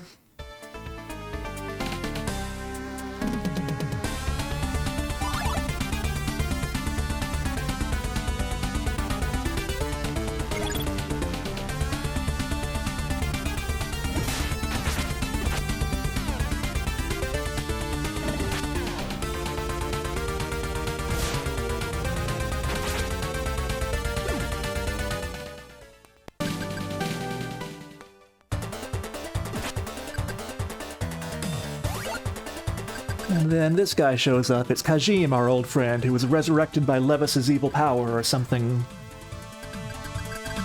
But before we can start a boss fight, Rhodey runs in. He's heard that we're storming the castle and wants to help. And Kajim in particular is the person who was responsible for controlling Garga, and thereby the actual person responsible for the death of Rhodey's parents and everyone else in his hometown. I don't think anyone actually died in that attack, but oh well. So, come over here, fall off here, go over to the side, take this door.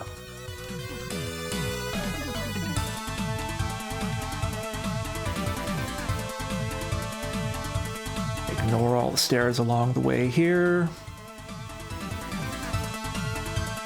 Keep going on down this way.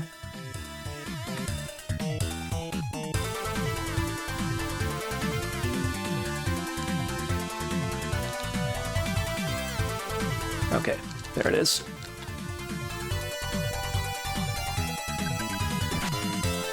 Now with this thing first.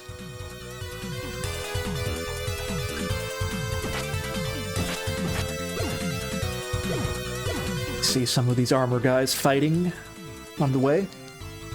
This one is actually Alf. He heard that we were storming the castle and wanted to come help.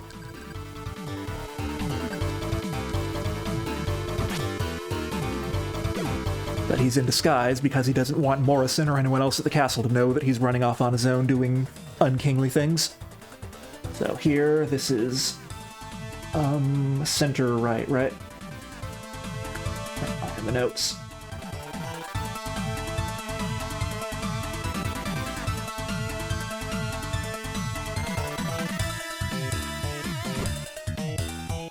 Center right door, there it is.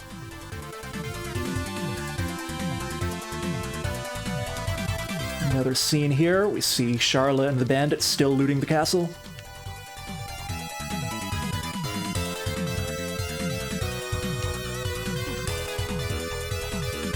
We come up here. Take first stair.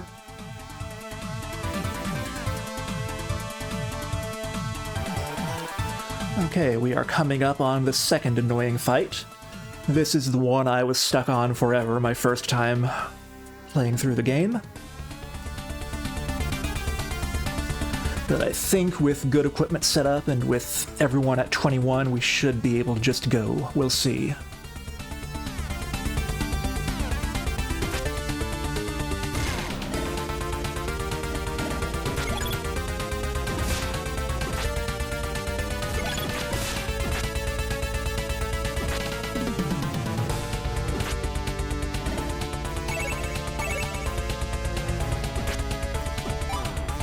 Maybe not.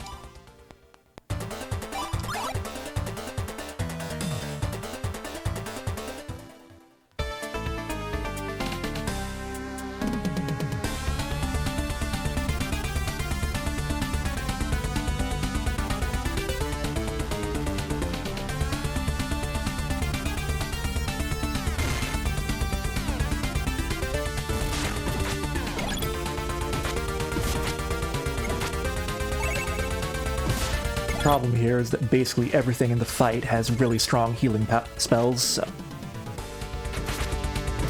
you have to do a lot of damage very quickly to get any of them down for any length of time. I think the Lich is going to try to come back around and resurrect the one we did get down, but hopefully we can block it before it can.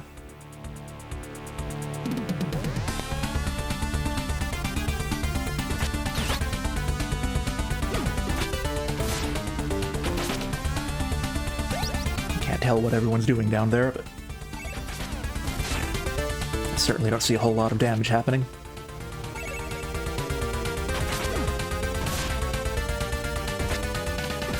Okay, I think with the Lich down, we don't need to worry about resurrection anymore.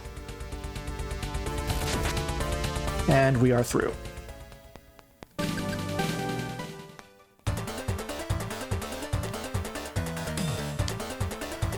How do we do this? We go through the corridor over here. This small room. We need to get around to that stair on the lower left that we see from there.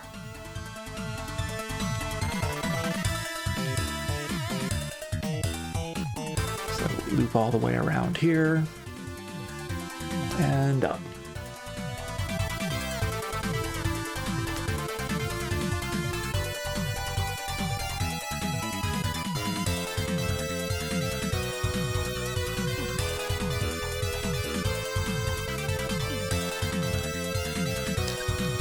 We get cornered again. Then some mysterious robed guy takes out the bad guys for us. And it's Morrison. He heard we were storming the castle and wanted to come help, but he came in disguise so that King Alfred and no one else in the castle would know that he was going off on his own.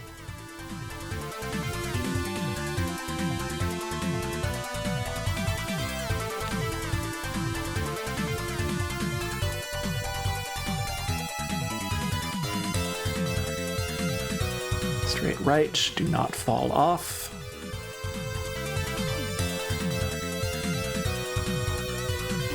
Okay, straight up to the back wall. Take the stairs on the right, I believe. There's a doorway to the right here. Stairs. We go straight down to these stairs. door here.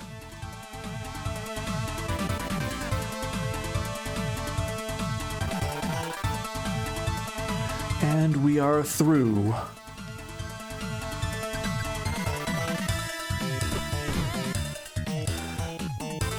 We are now in Queen Isabel's tower, where the ritual to summon the wave of destruction is happening.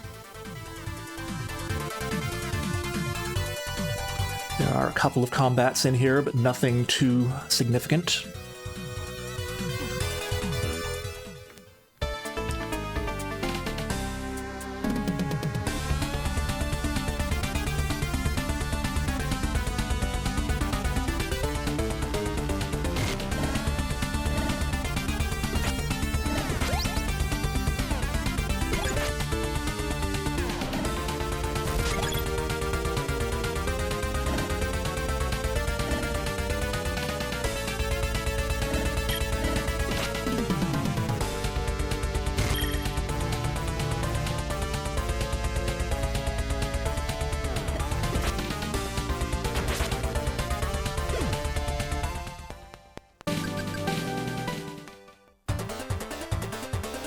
There's an item up here, straight up.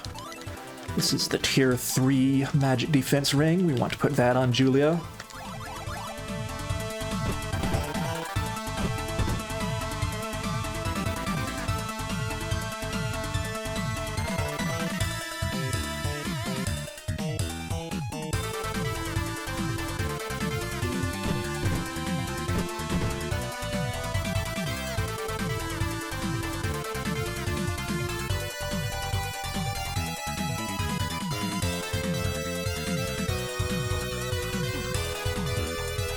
More fight in this room.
Julio, I don't know why you're dancing on the table.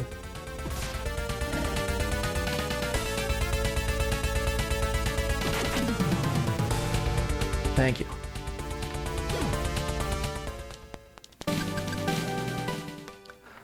Okay, that is our last combat in the game outside of the final boss gauntlet.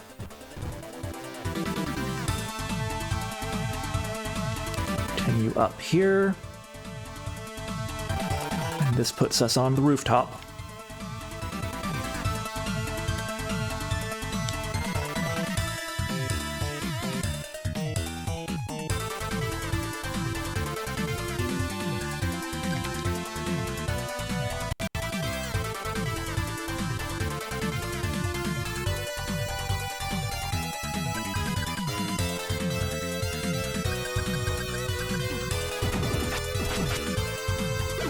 Darla and the bandits have decided they are bored of looting the castle, so now they're going to defend our backs as we go after Lovis.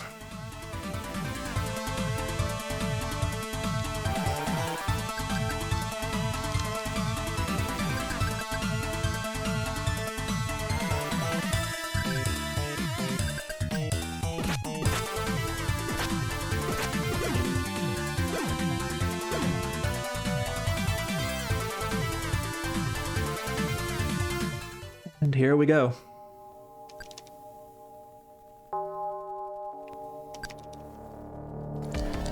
There's that evil orb we've heard about that we need to destroy to free everyone's souls and prevent the wave of Rawal from being summoned.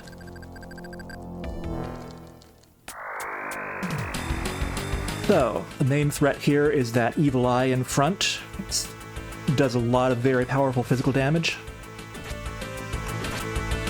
So I'm hoping what will happen is that everyone will storm it quickly here and take it down before it can do much of anything. I don't think that's going to happen, though. Julio, get out of there.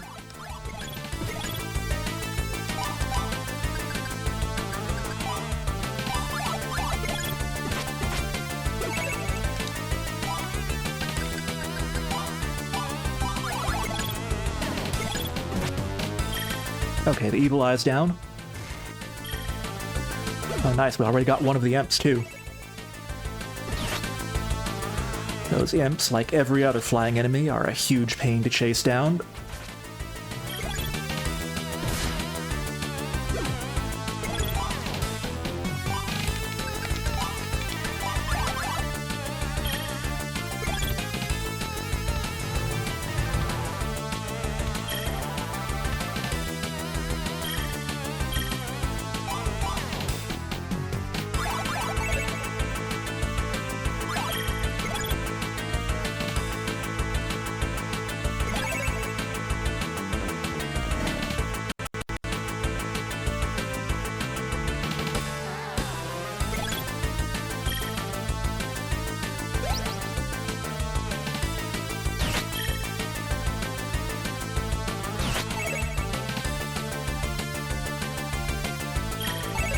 Okay, everyone's good now.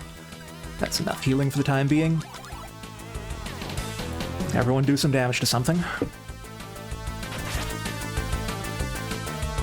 It would be preferable if you all did damage to the same thing, but I know that's asking a little too much.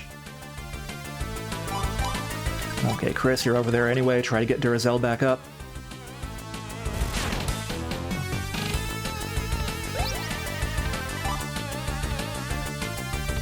Levis has revive. I did not know that.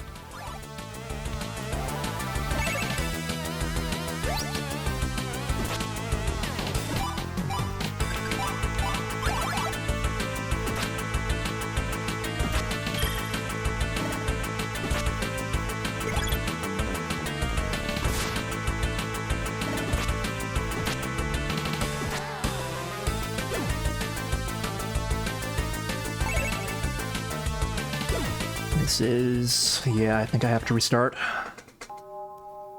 I don't like restarting after actually getting one of the imps dead. But...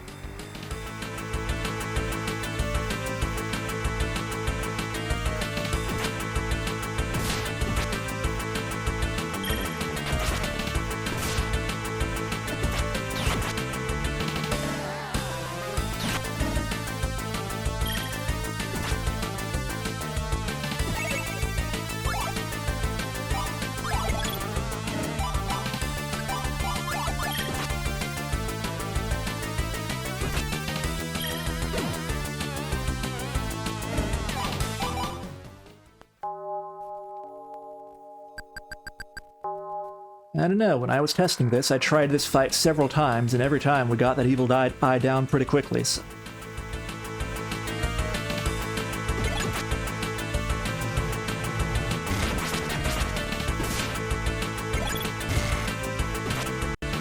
Julia, attack the eye.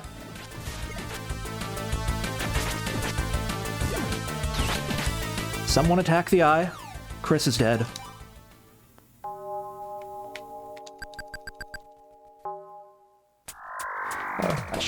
split now that I'm actually at the combat.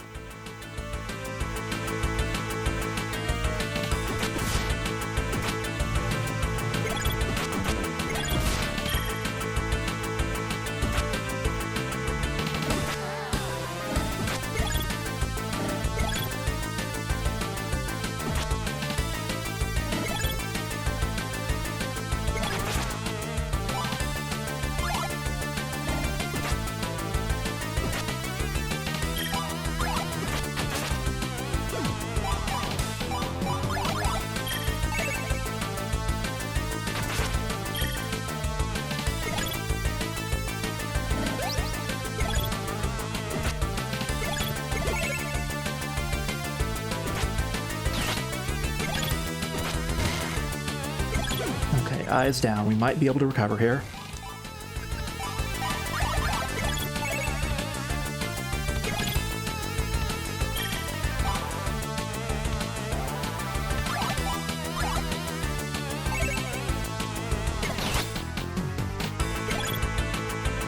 This is another room where the terrain is very confusing to the AI, unfortunately.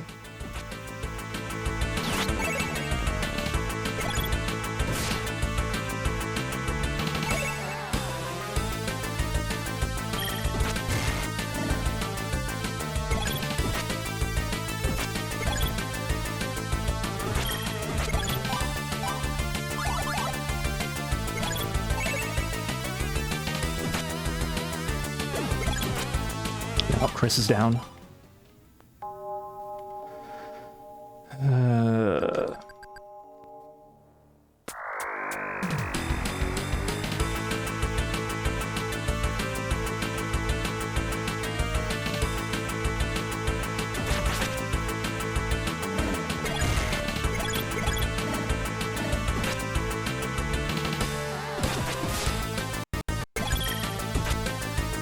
Okay, eyes down.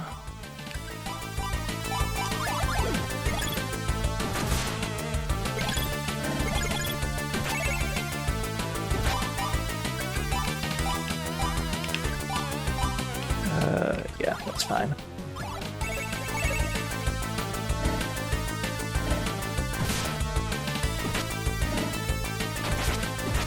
So the ideal situation here is that we have Chris successfully target those imps with sleep so they end up on the ground and the fighters can actually hit them.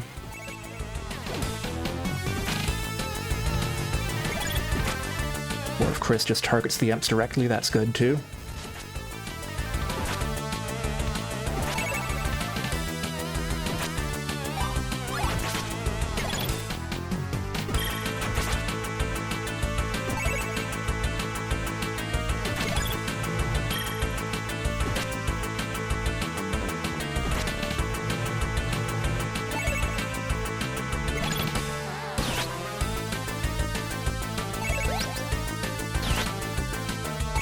Levis is over here resurrecting things. I don't know if there's a good way we can stop that.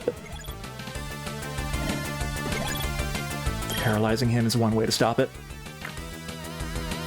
I do not want him standing next to the evil eye. Julio, can you finish him off before he recovers? Thank you. Alright, now we just need everyone to mop up that last imp.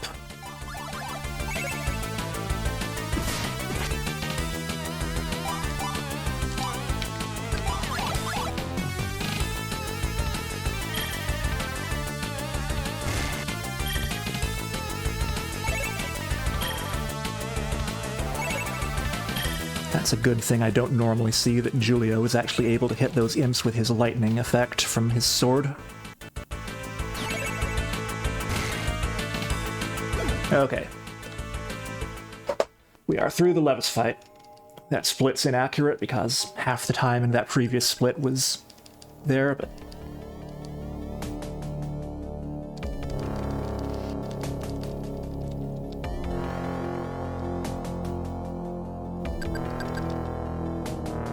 So now we have to destroy this orb of soul eating. Bombs don't do anything.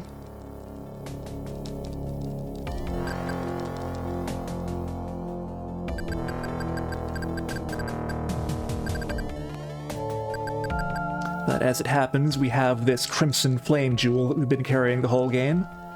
And the mages realize that if they pour magic power into it, they can make it grow big enough to become explosive and unstable. And that might be enough to actually destroy the orb. And Goose, because he is so good at throwing things, decides to deal with actually throwing it.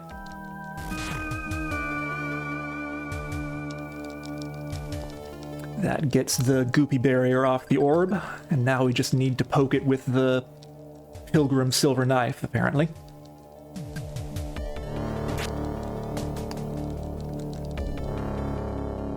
With one last A, I believe.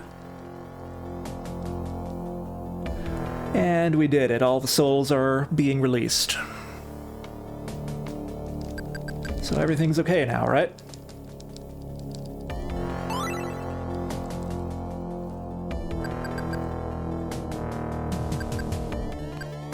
But then Huck and Badot run in and let us know that something weird's going on in the sky outside.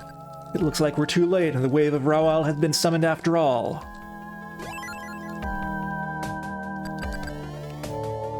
So we have to go fix that. Somehow.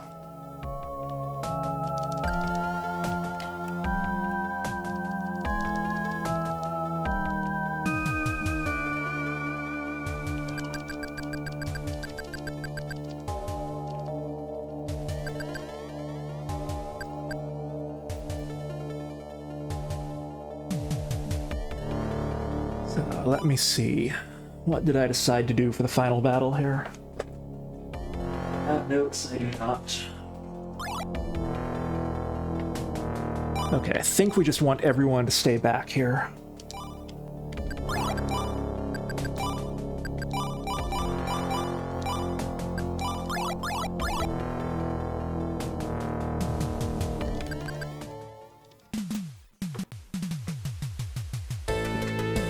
Because Queen Isabella herself is out here using all that power that Levis produced with the orb to actually summon the Wave of Rawal.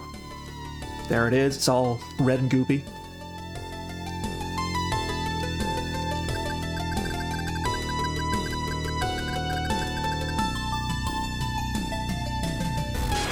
And I believe we want to restart the fight and do it from the corner there.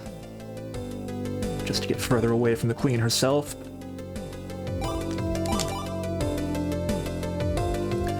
I don't know for sure.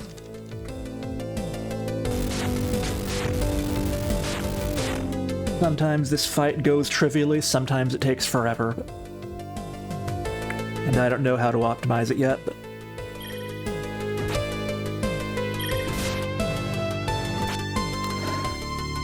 The main thing is that we have these stupid flying ghost things swooping down on us. The fighters can't do anything about them.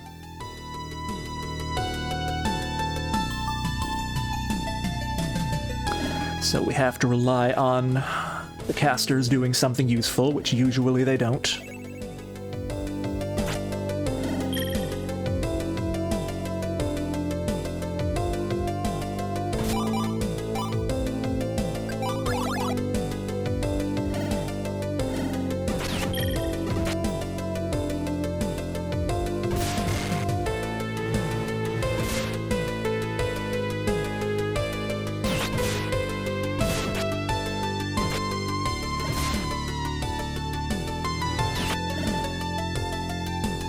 Chris, unfortunately, is targeting the Queen, who we don't really want to do damage to.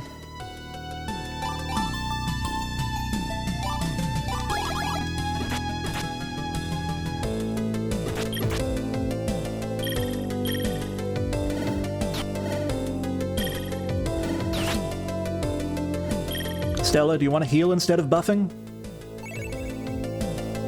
Do you want to heal the mages who actually need the healing?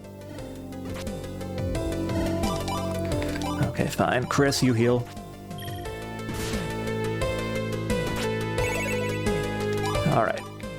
We're good for a little while there. Someone do some damage now, please. Thank you.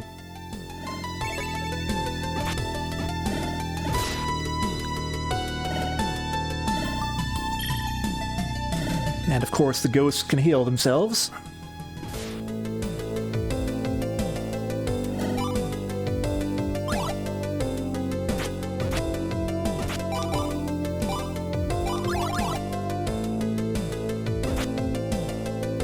Stella cannot heal herself, she just likes to buff herself. And die.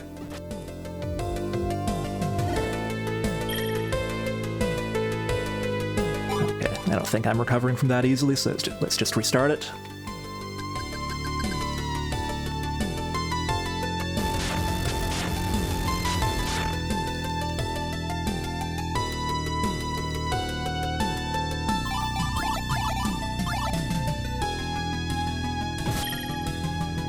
I don't know where you're going, Julio, but I don't like it.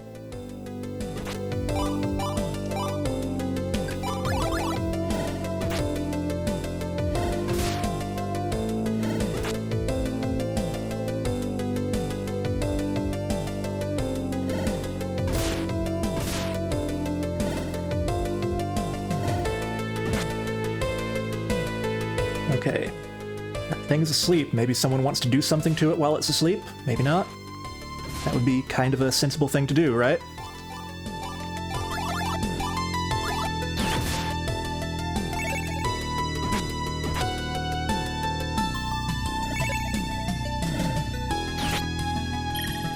And Chris is dead.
Julio almost managed to path his way over to the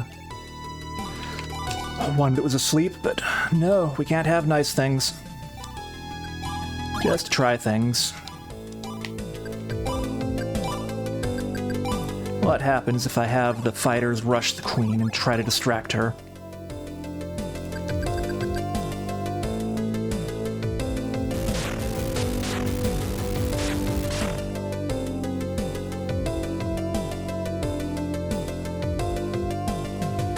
Maybe if the game is remotely sensible, that'll...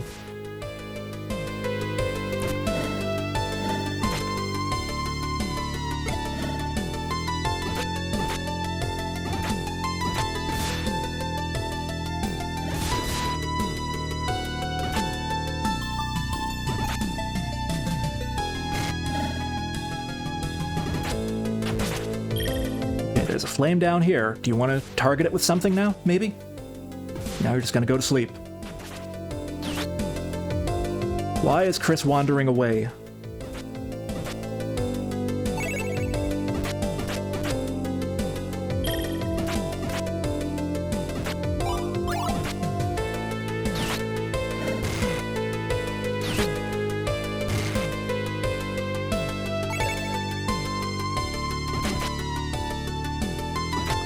The problem with targeting the queen is even if we manage to do enough damage to take her down, the ghost things will just revive her almost immediately. I don't think there's any value in doing that.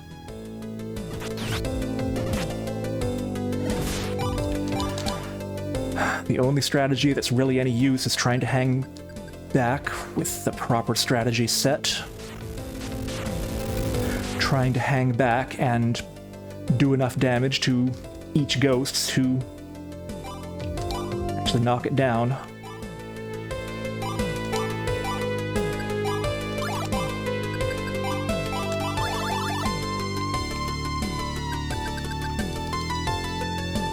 Okay. got Stella set to use attack magic at the beginning of the fight.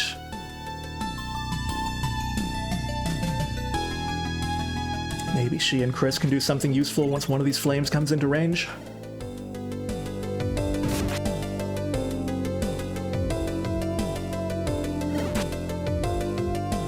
Oh, we actually killed one of them. Not sure when that happened, but okay, I'll take it.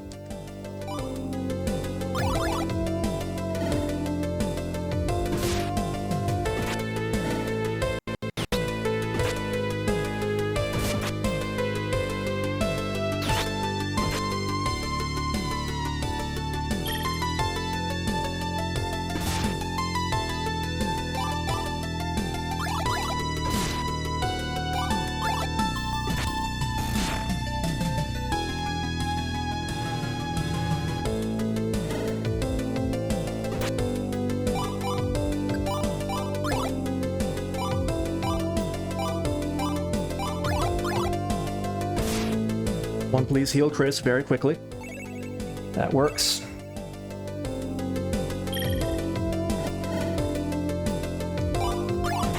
Chris, heal yourself. Chris, do something other than stand there. Thank you.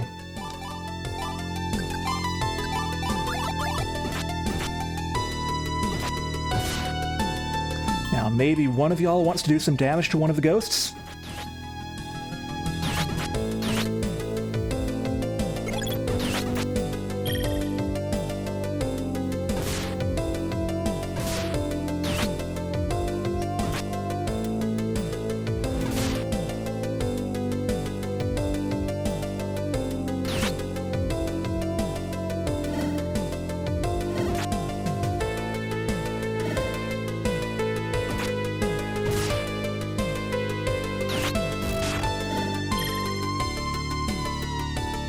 That ghost is pretty weak. Will someone target it with something, please? That was good. Someone else? No, it's healed. Too late. Stella, do some healing.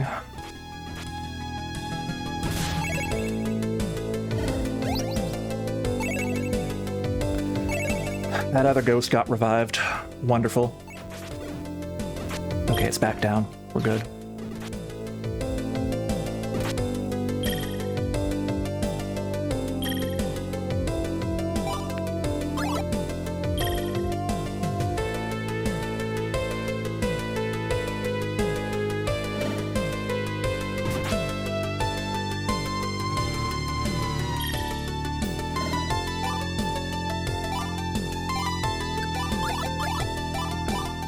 Stella can't do anything anyway.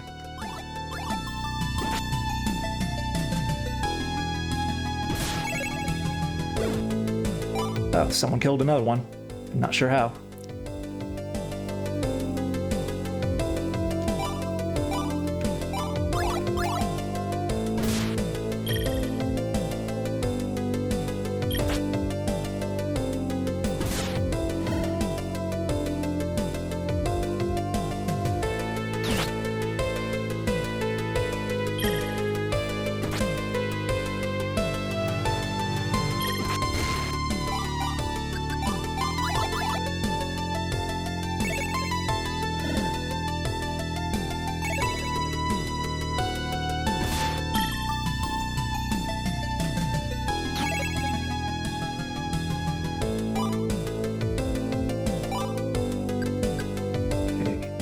Chris is ready to attack.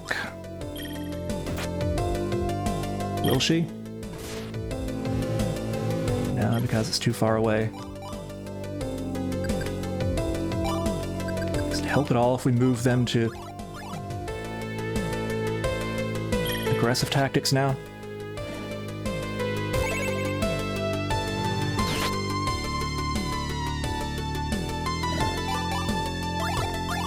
Or is that just going to make them attack the queen?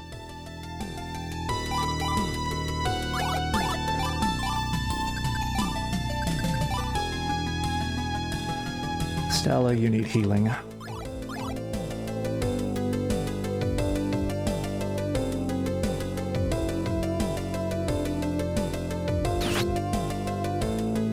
Stella, heal yourself.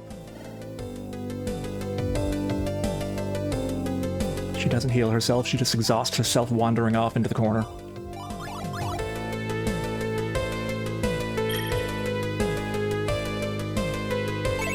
Okay. There she is. She healed just in time.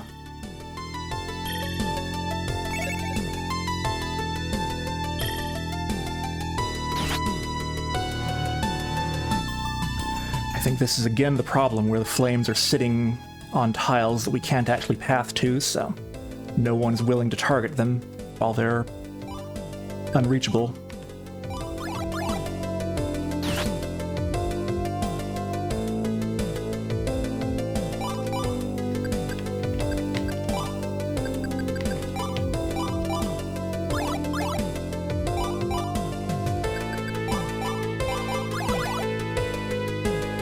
Maybe with only one flame left, it's worth our time to rush the queen? I don't know.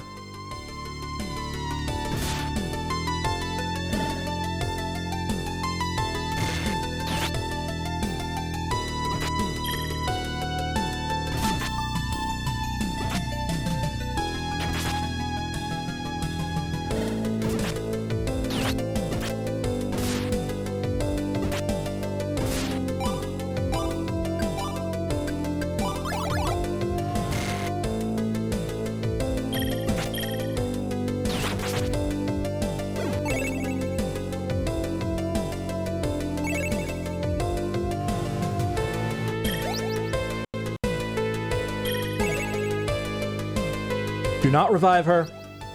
Nope. That accomplished nothing at all.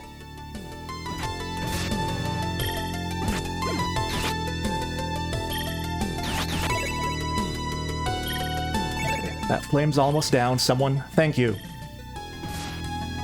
Alright, I think we've got the fight now. The queen's not really much of a threat herself.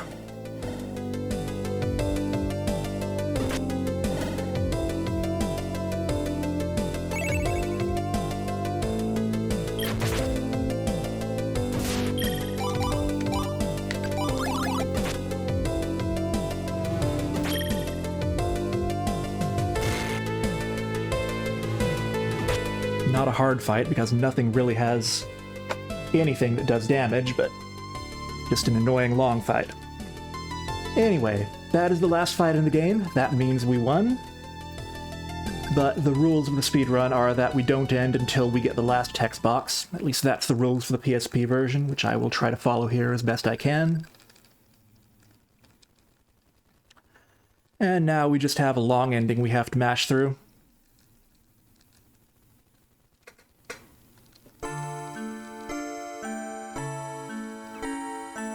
Geld spirit in the staff we got is enough to drive off the wave of Raral and save the world.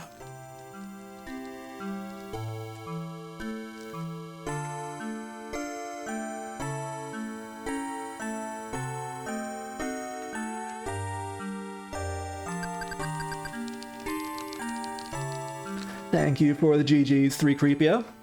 Took a while, but we got there.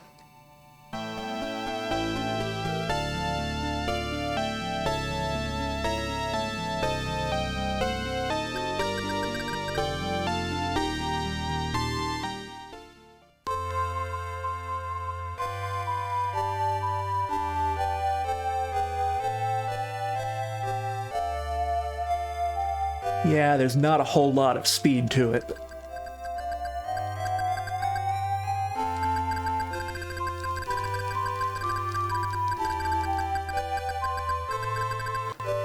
I think I've heard that, like, the Trails games are not that much shorter than this, but as speedruns, but I've never really looked at them, so I don't know.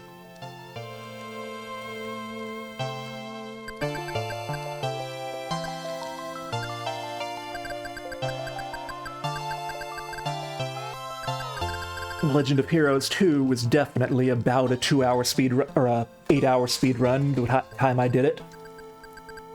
That's mostly just grinding. Because there are, as far as I know, very few cheese strats to speed up the combats in that game and save you from having to level.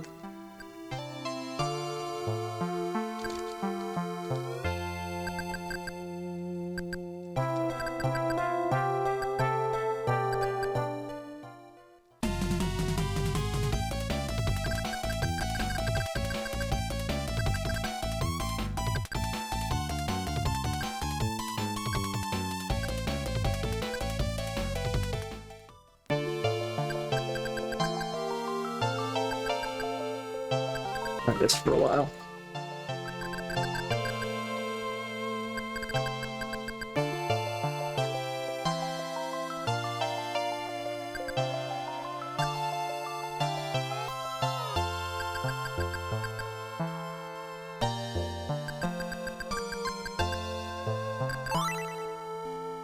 But basically everyone just says goodbye and we are going back to our home village finally.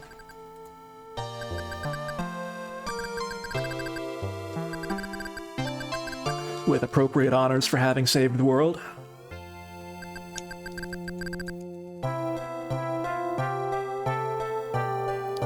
Unfortunately, the auto-combat in this game pretty much means that you are completely at the mercy of the RNG. For how long some of the combat takes, and the bulk of the game is just wading through the combats.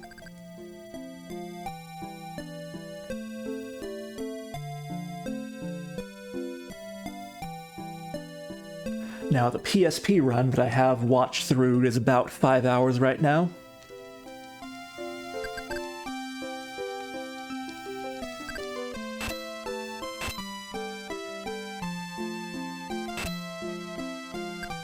Here, Duracell finally picks up a sword again and is willing to train Rhodey in swordsmanship.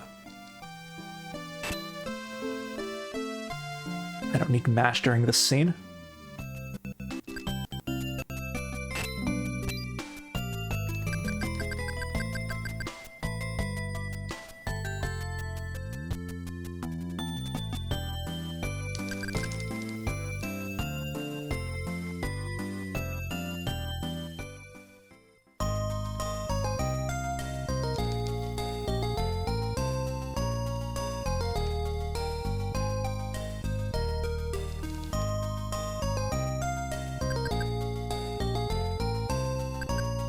But we're finally home and there's no one in the village. It's just like Julio's dream earlier. What happened to everyone?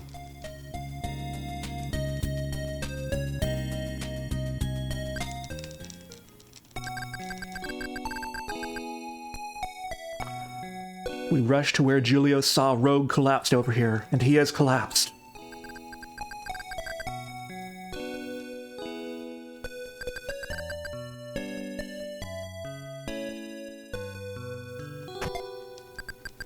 But it's okay, he was just sleeping. And everyone else in the village is over here in the Boar Forest, preparing a welcome festival for us.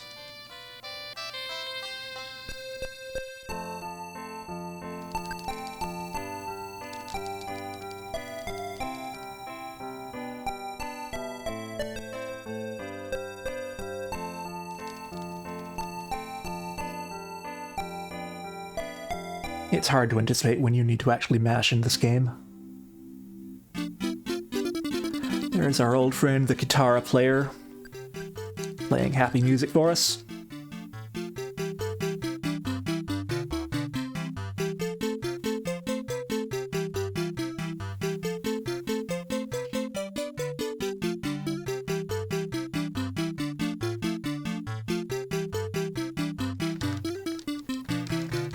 And now that we've saved the world, we are finally adults by the laws of our home village.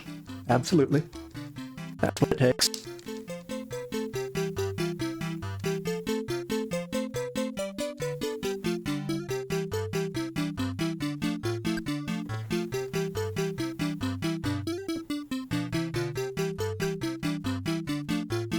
Yeah, it's kind of questionable whether the ending should even be included in the speedrun, I think, because there's really nothing you have to do here besides mash through text boxes.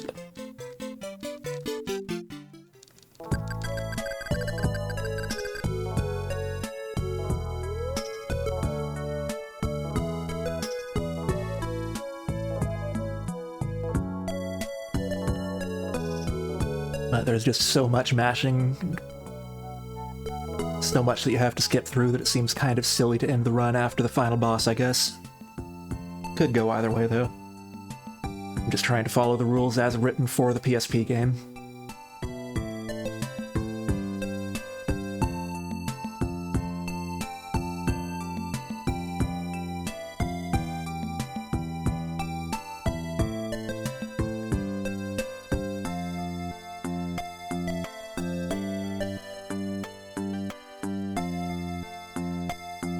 Any trails in that sky that might show up?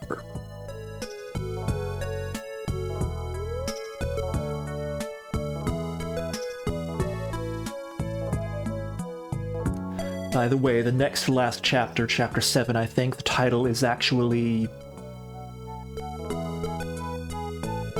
I'm blanking on the Japanese word, but would translate to Trails of the Pilgrims. Legend of Heroes was always trails. All along. Going back to the third game.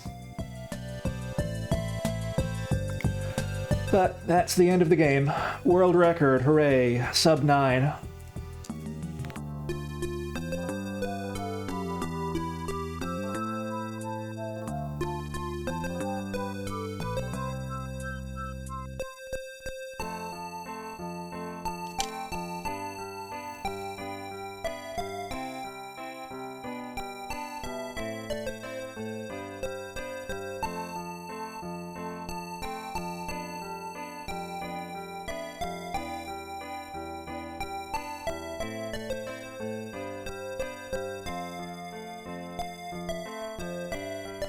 As noted earlier, here is the actual box for the game.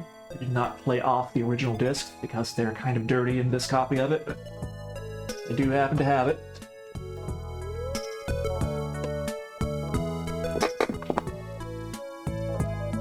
This giant binder of floppies. Floppies. More floppies. What, like 11 floppies for the whole game? Giant stack of floppies. Because that's how they did things back then.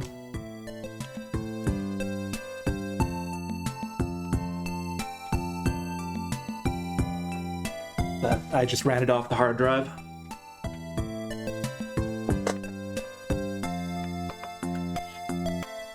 Is that the end? Did we actually see the end? I didn't notice. Oh no, here's the credits.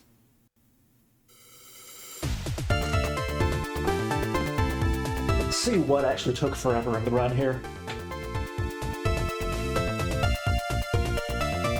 Chapter 1 was about a little under an hour. Prologue. Chapter 1 was a little under an hour as well. 2, a little under an hour.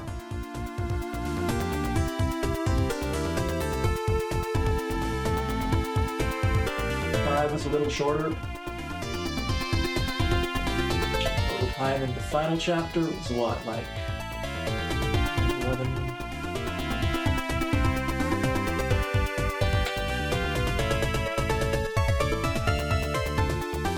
A little over an hour once you include the ending, I guess. I don't know. In the PSP version, the chapters apparently do get noticeably shorter as you approach the end of the game, because there are just fewer places you have to go, and it's more just walking, but the fact that the walking is such a slog through RNG combats in this version does happen to mean that every chapter is pretty close to the same length. Each chapter is, in fact, around an hour. I guess a little more on average, since the total time was, well, a little less. There are 9 chapters total, I guess. Prologue, ending, and 7 numbered chapters. So slightly under an hour on average, but pretty close, I guess.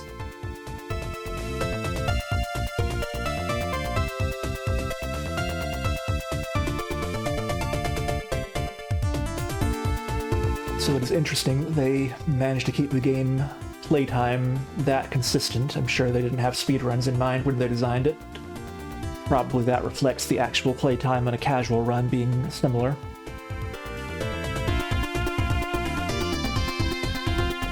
I guess you can definitely get walled and slowed down by some of the hard combats in the final dungeon, but there are combats that'll wall you pretty much throughout the game.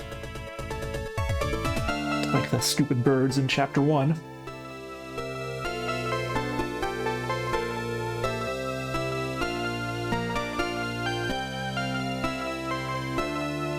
Even the first boars you fight in the prologue, you if you don't get the right RNG or don't approach them from the right angle, it's very possible to just get owned by the boars even.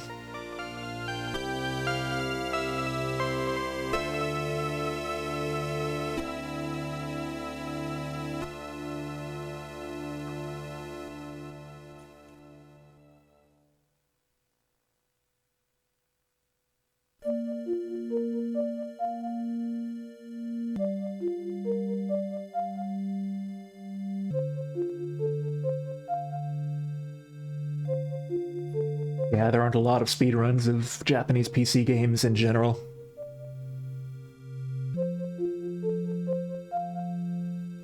Part of why I bother to do these things, because I don't think anyone else is ever going to bother.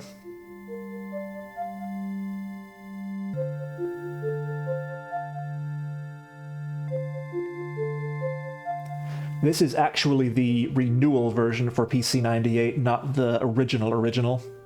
It's almost exactly the same, but there are apparently some minor changes to combat balance and stuff like that.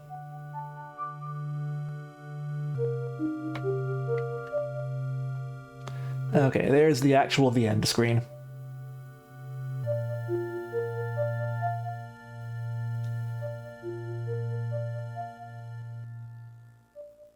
I was gonna say, I don't know about PC-88 in terms of emulation accuracy. There are emulators that work fine as far as I know, but I don't know how hardware accurate they actually are.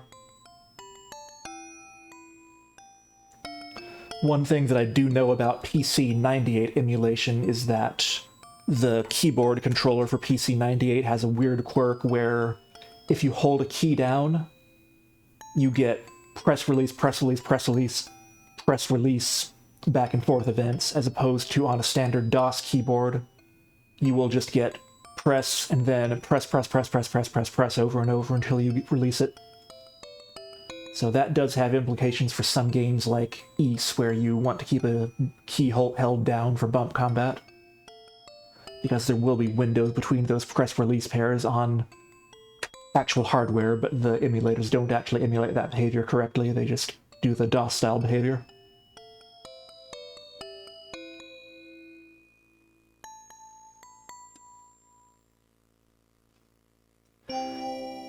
Yeah, I know there are a lot of different PC-88 hardware versions, and it is important to make sure that you do have the emulator set to emulate the right type of hardware. Like, I think there's a 4 MHz version and an 8 MHz version, and running a game designed for 4 MHz on the 8 MHz computer usually just goes super fast, which you don't want for a speedrun. I don't know a whole lot about it. The only thing I've really looked at on PC-88 is the Super Mario Special. But since I don't have PC-88 hardware, I'm not that motivated to mess with it. Anyway, that's the end of the game. It is very late. I am going to finish up for the night. Oh, I did not know you were one of the moderators on there.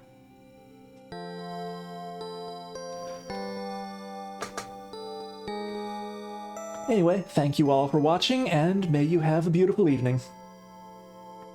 I'll go ahead and raid Lack, I guess. I think he's still on, finishing up Dragon Warrior 3.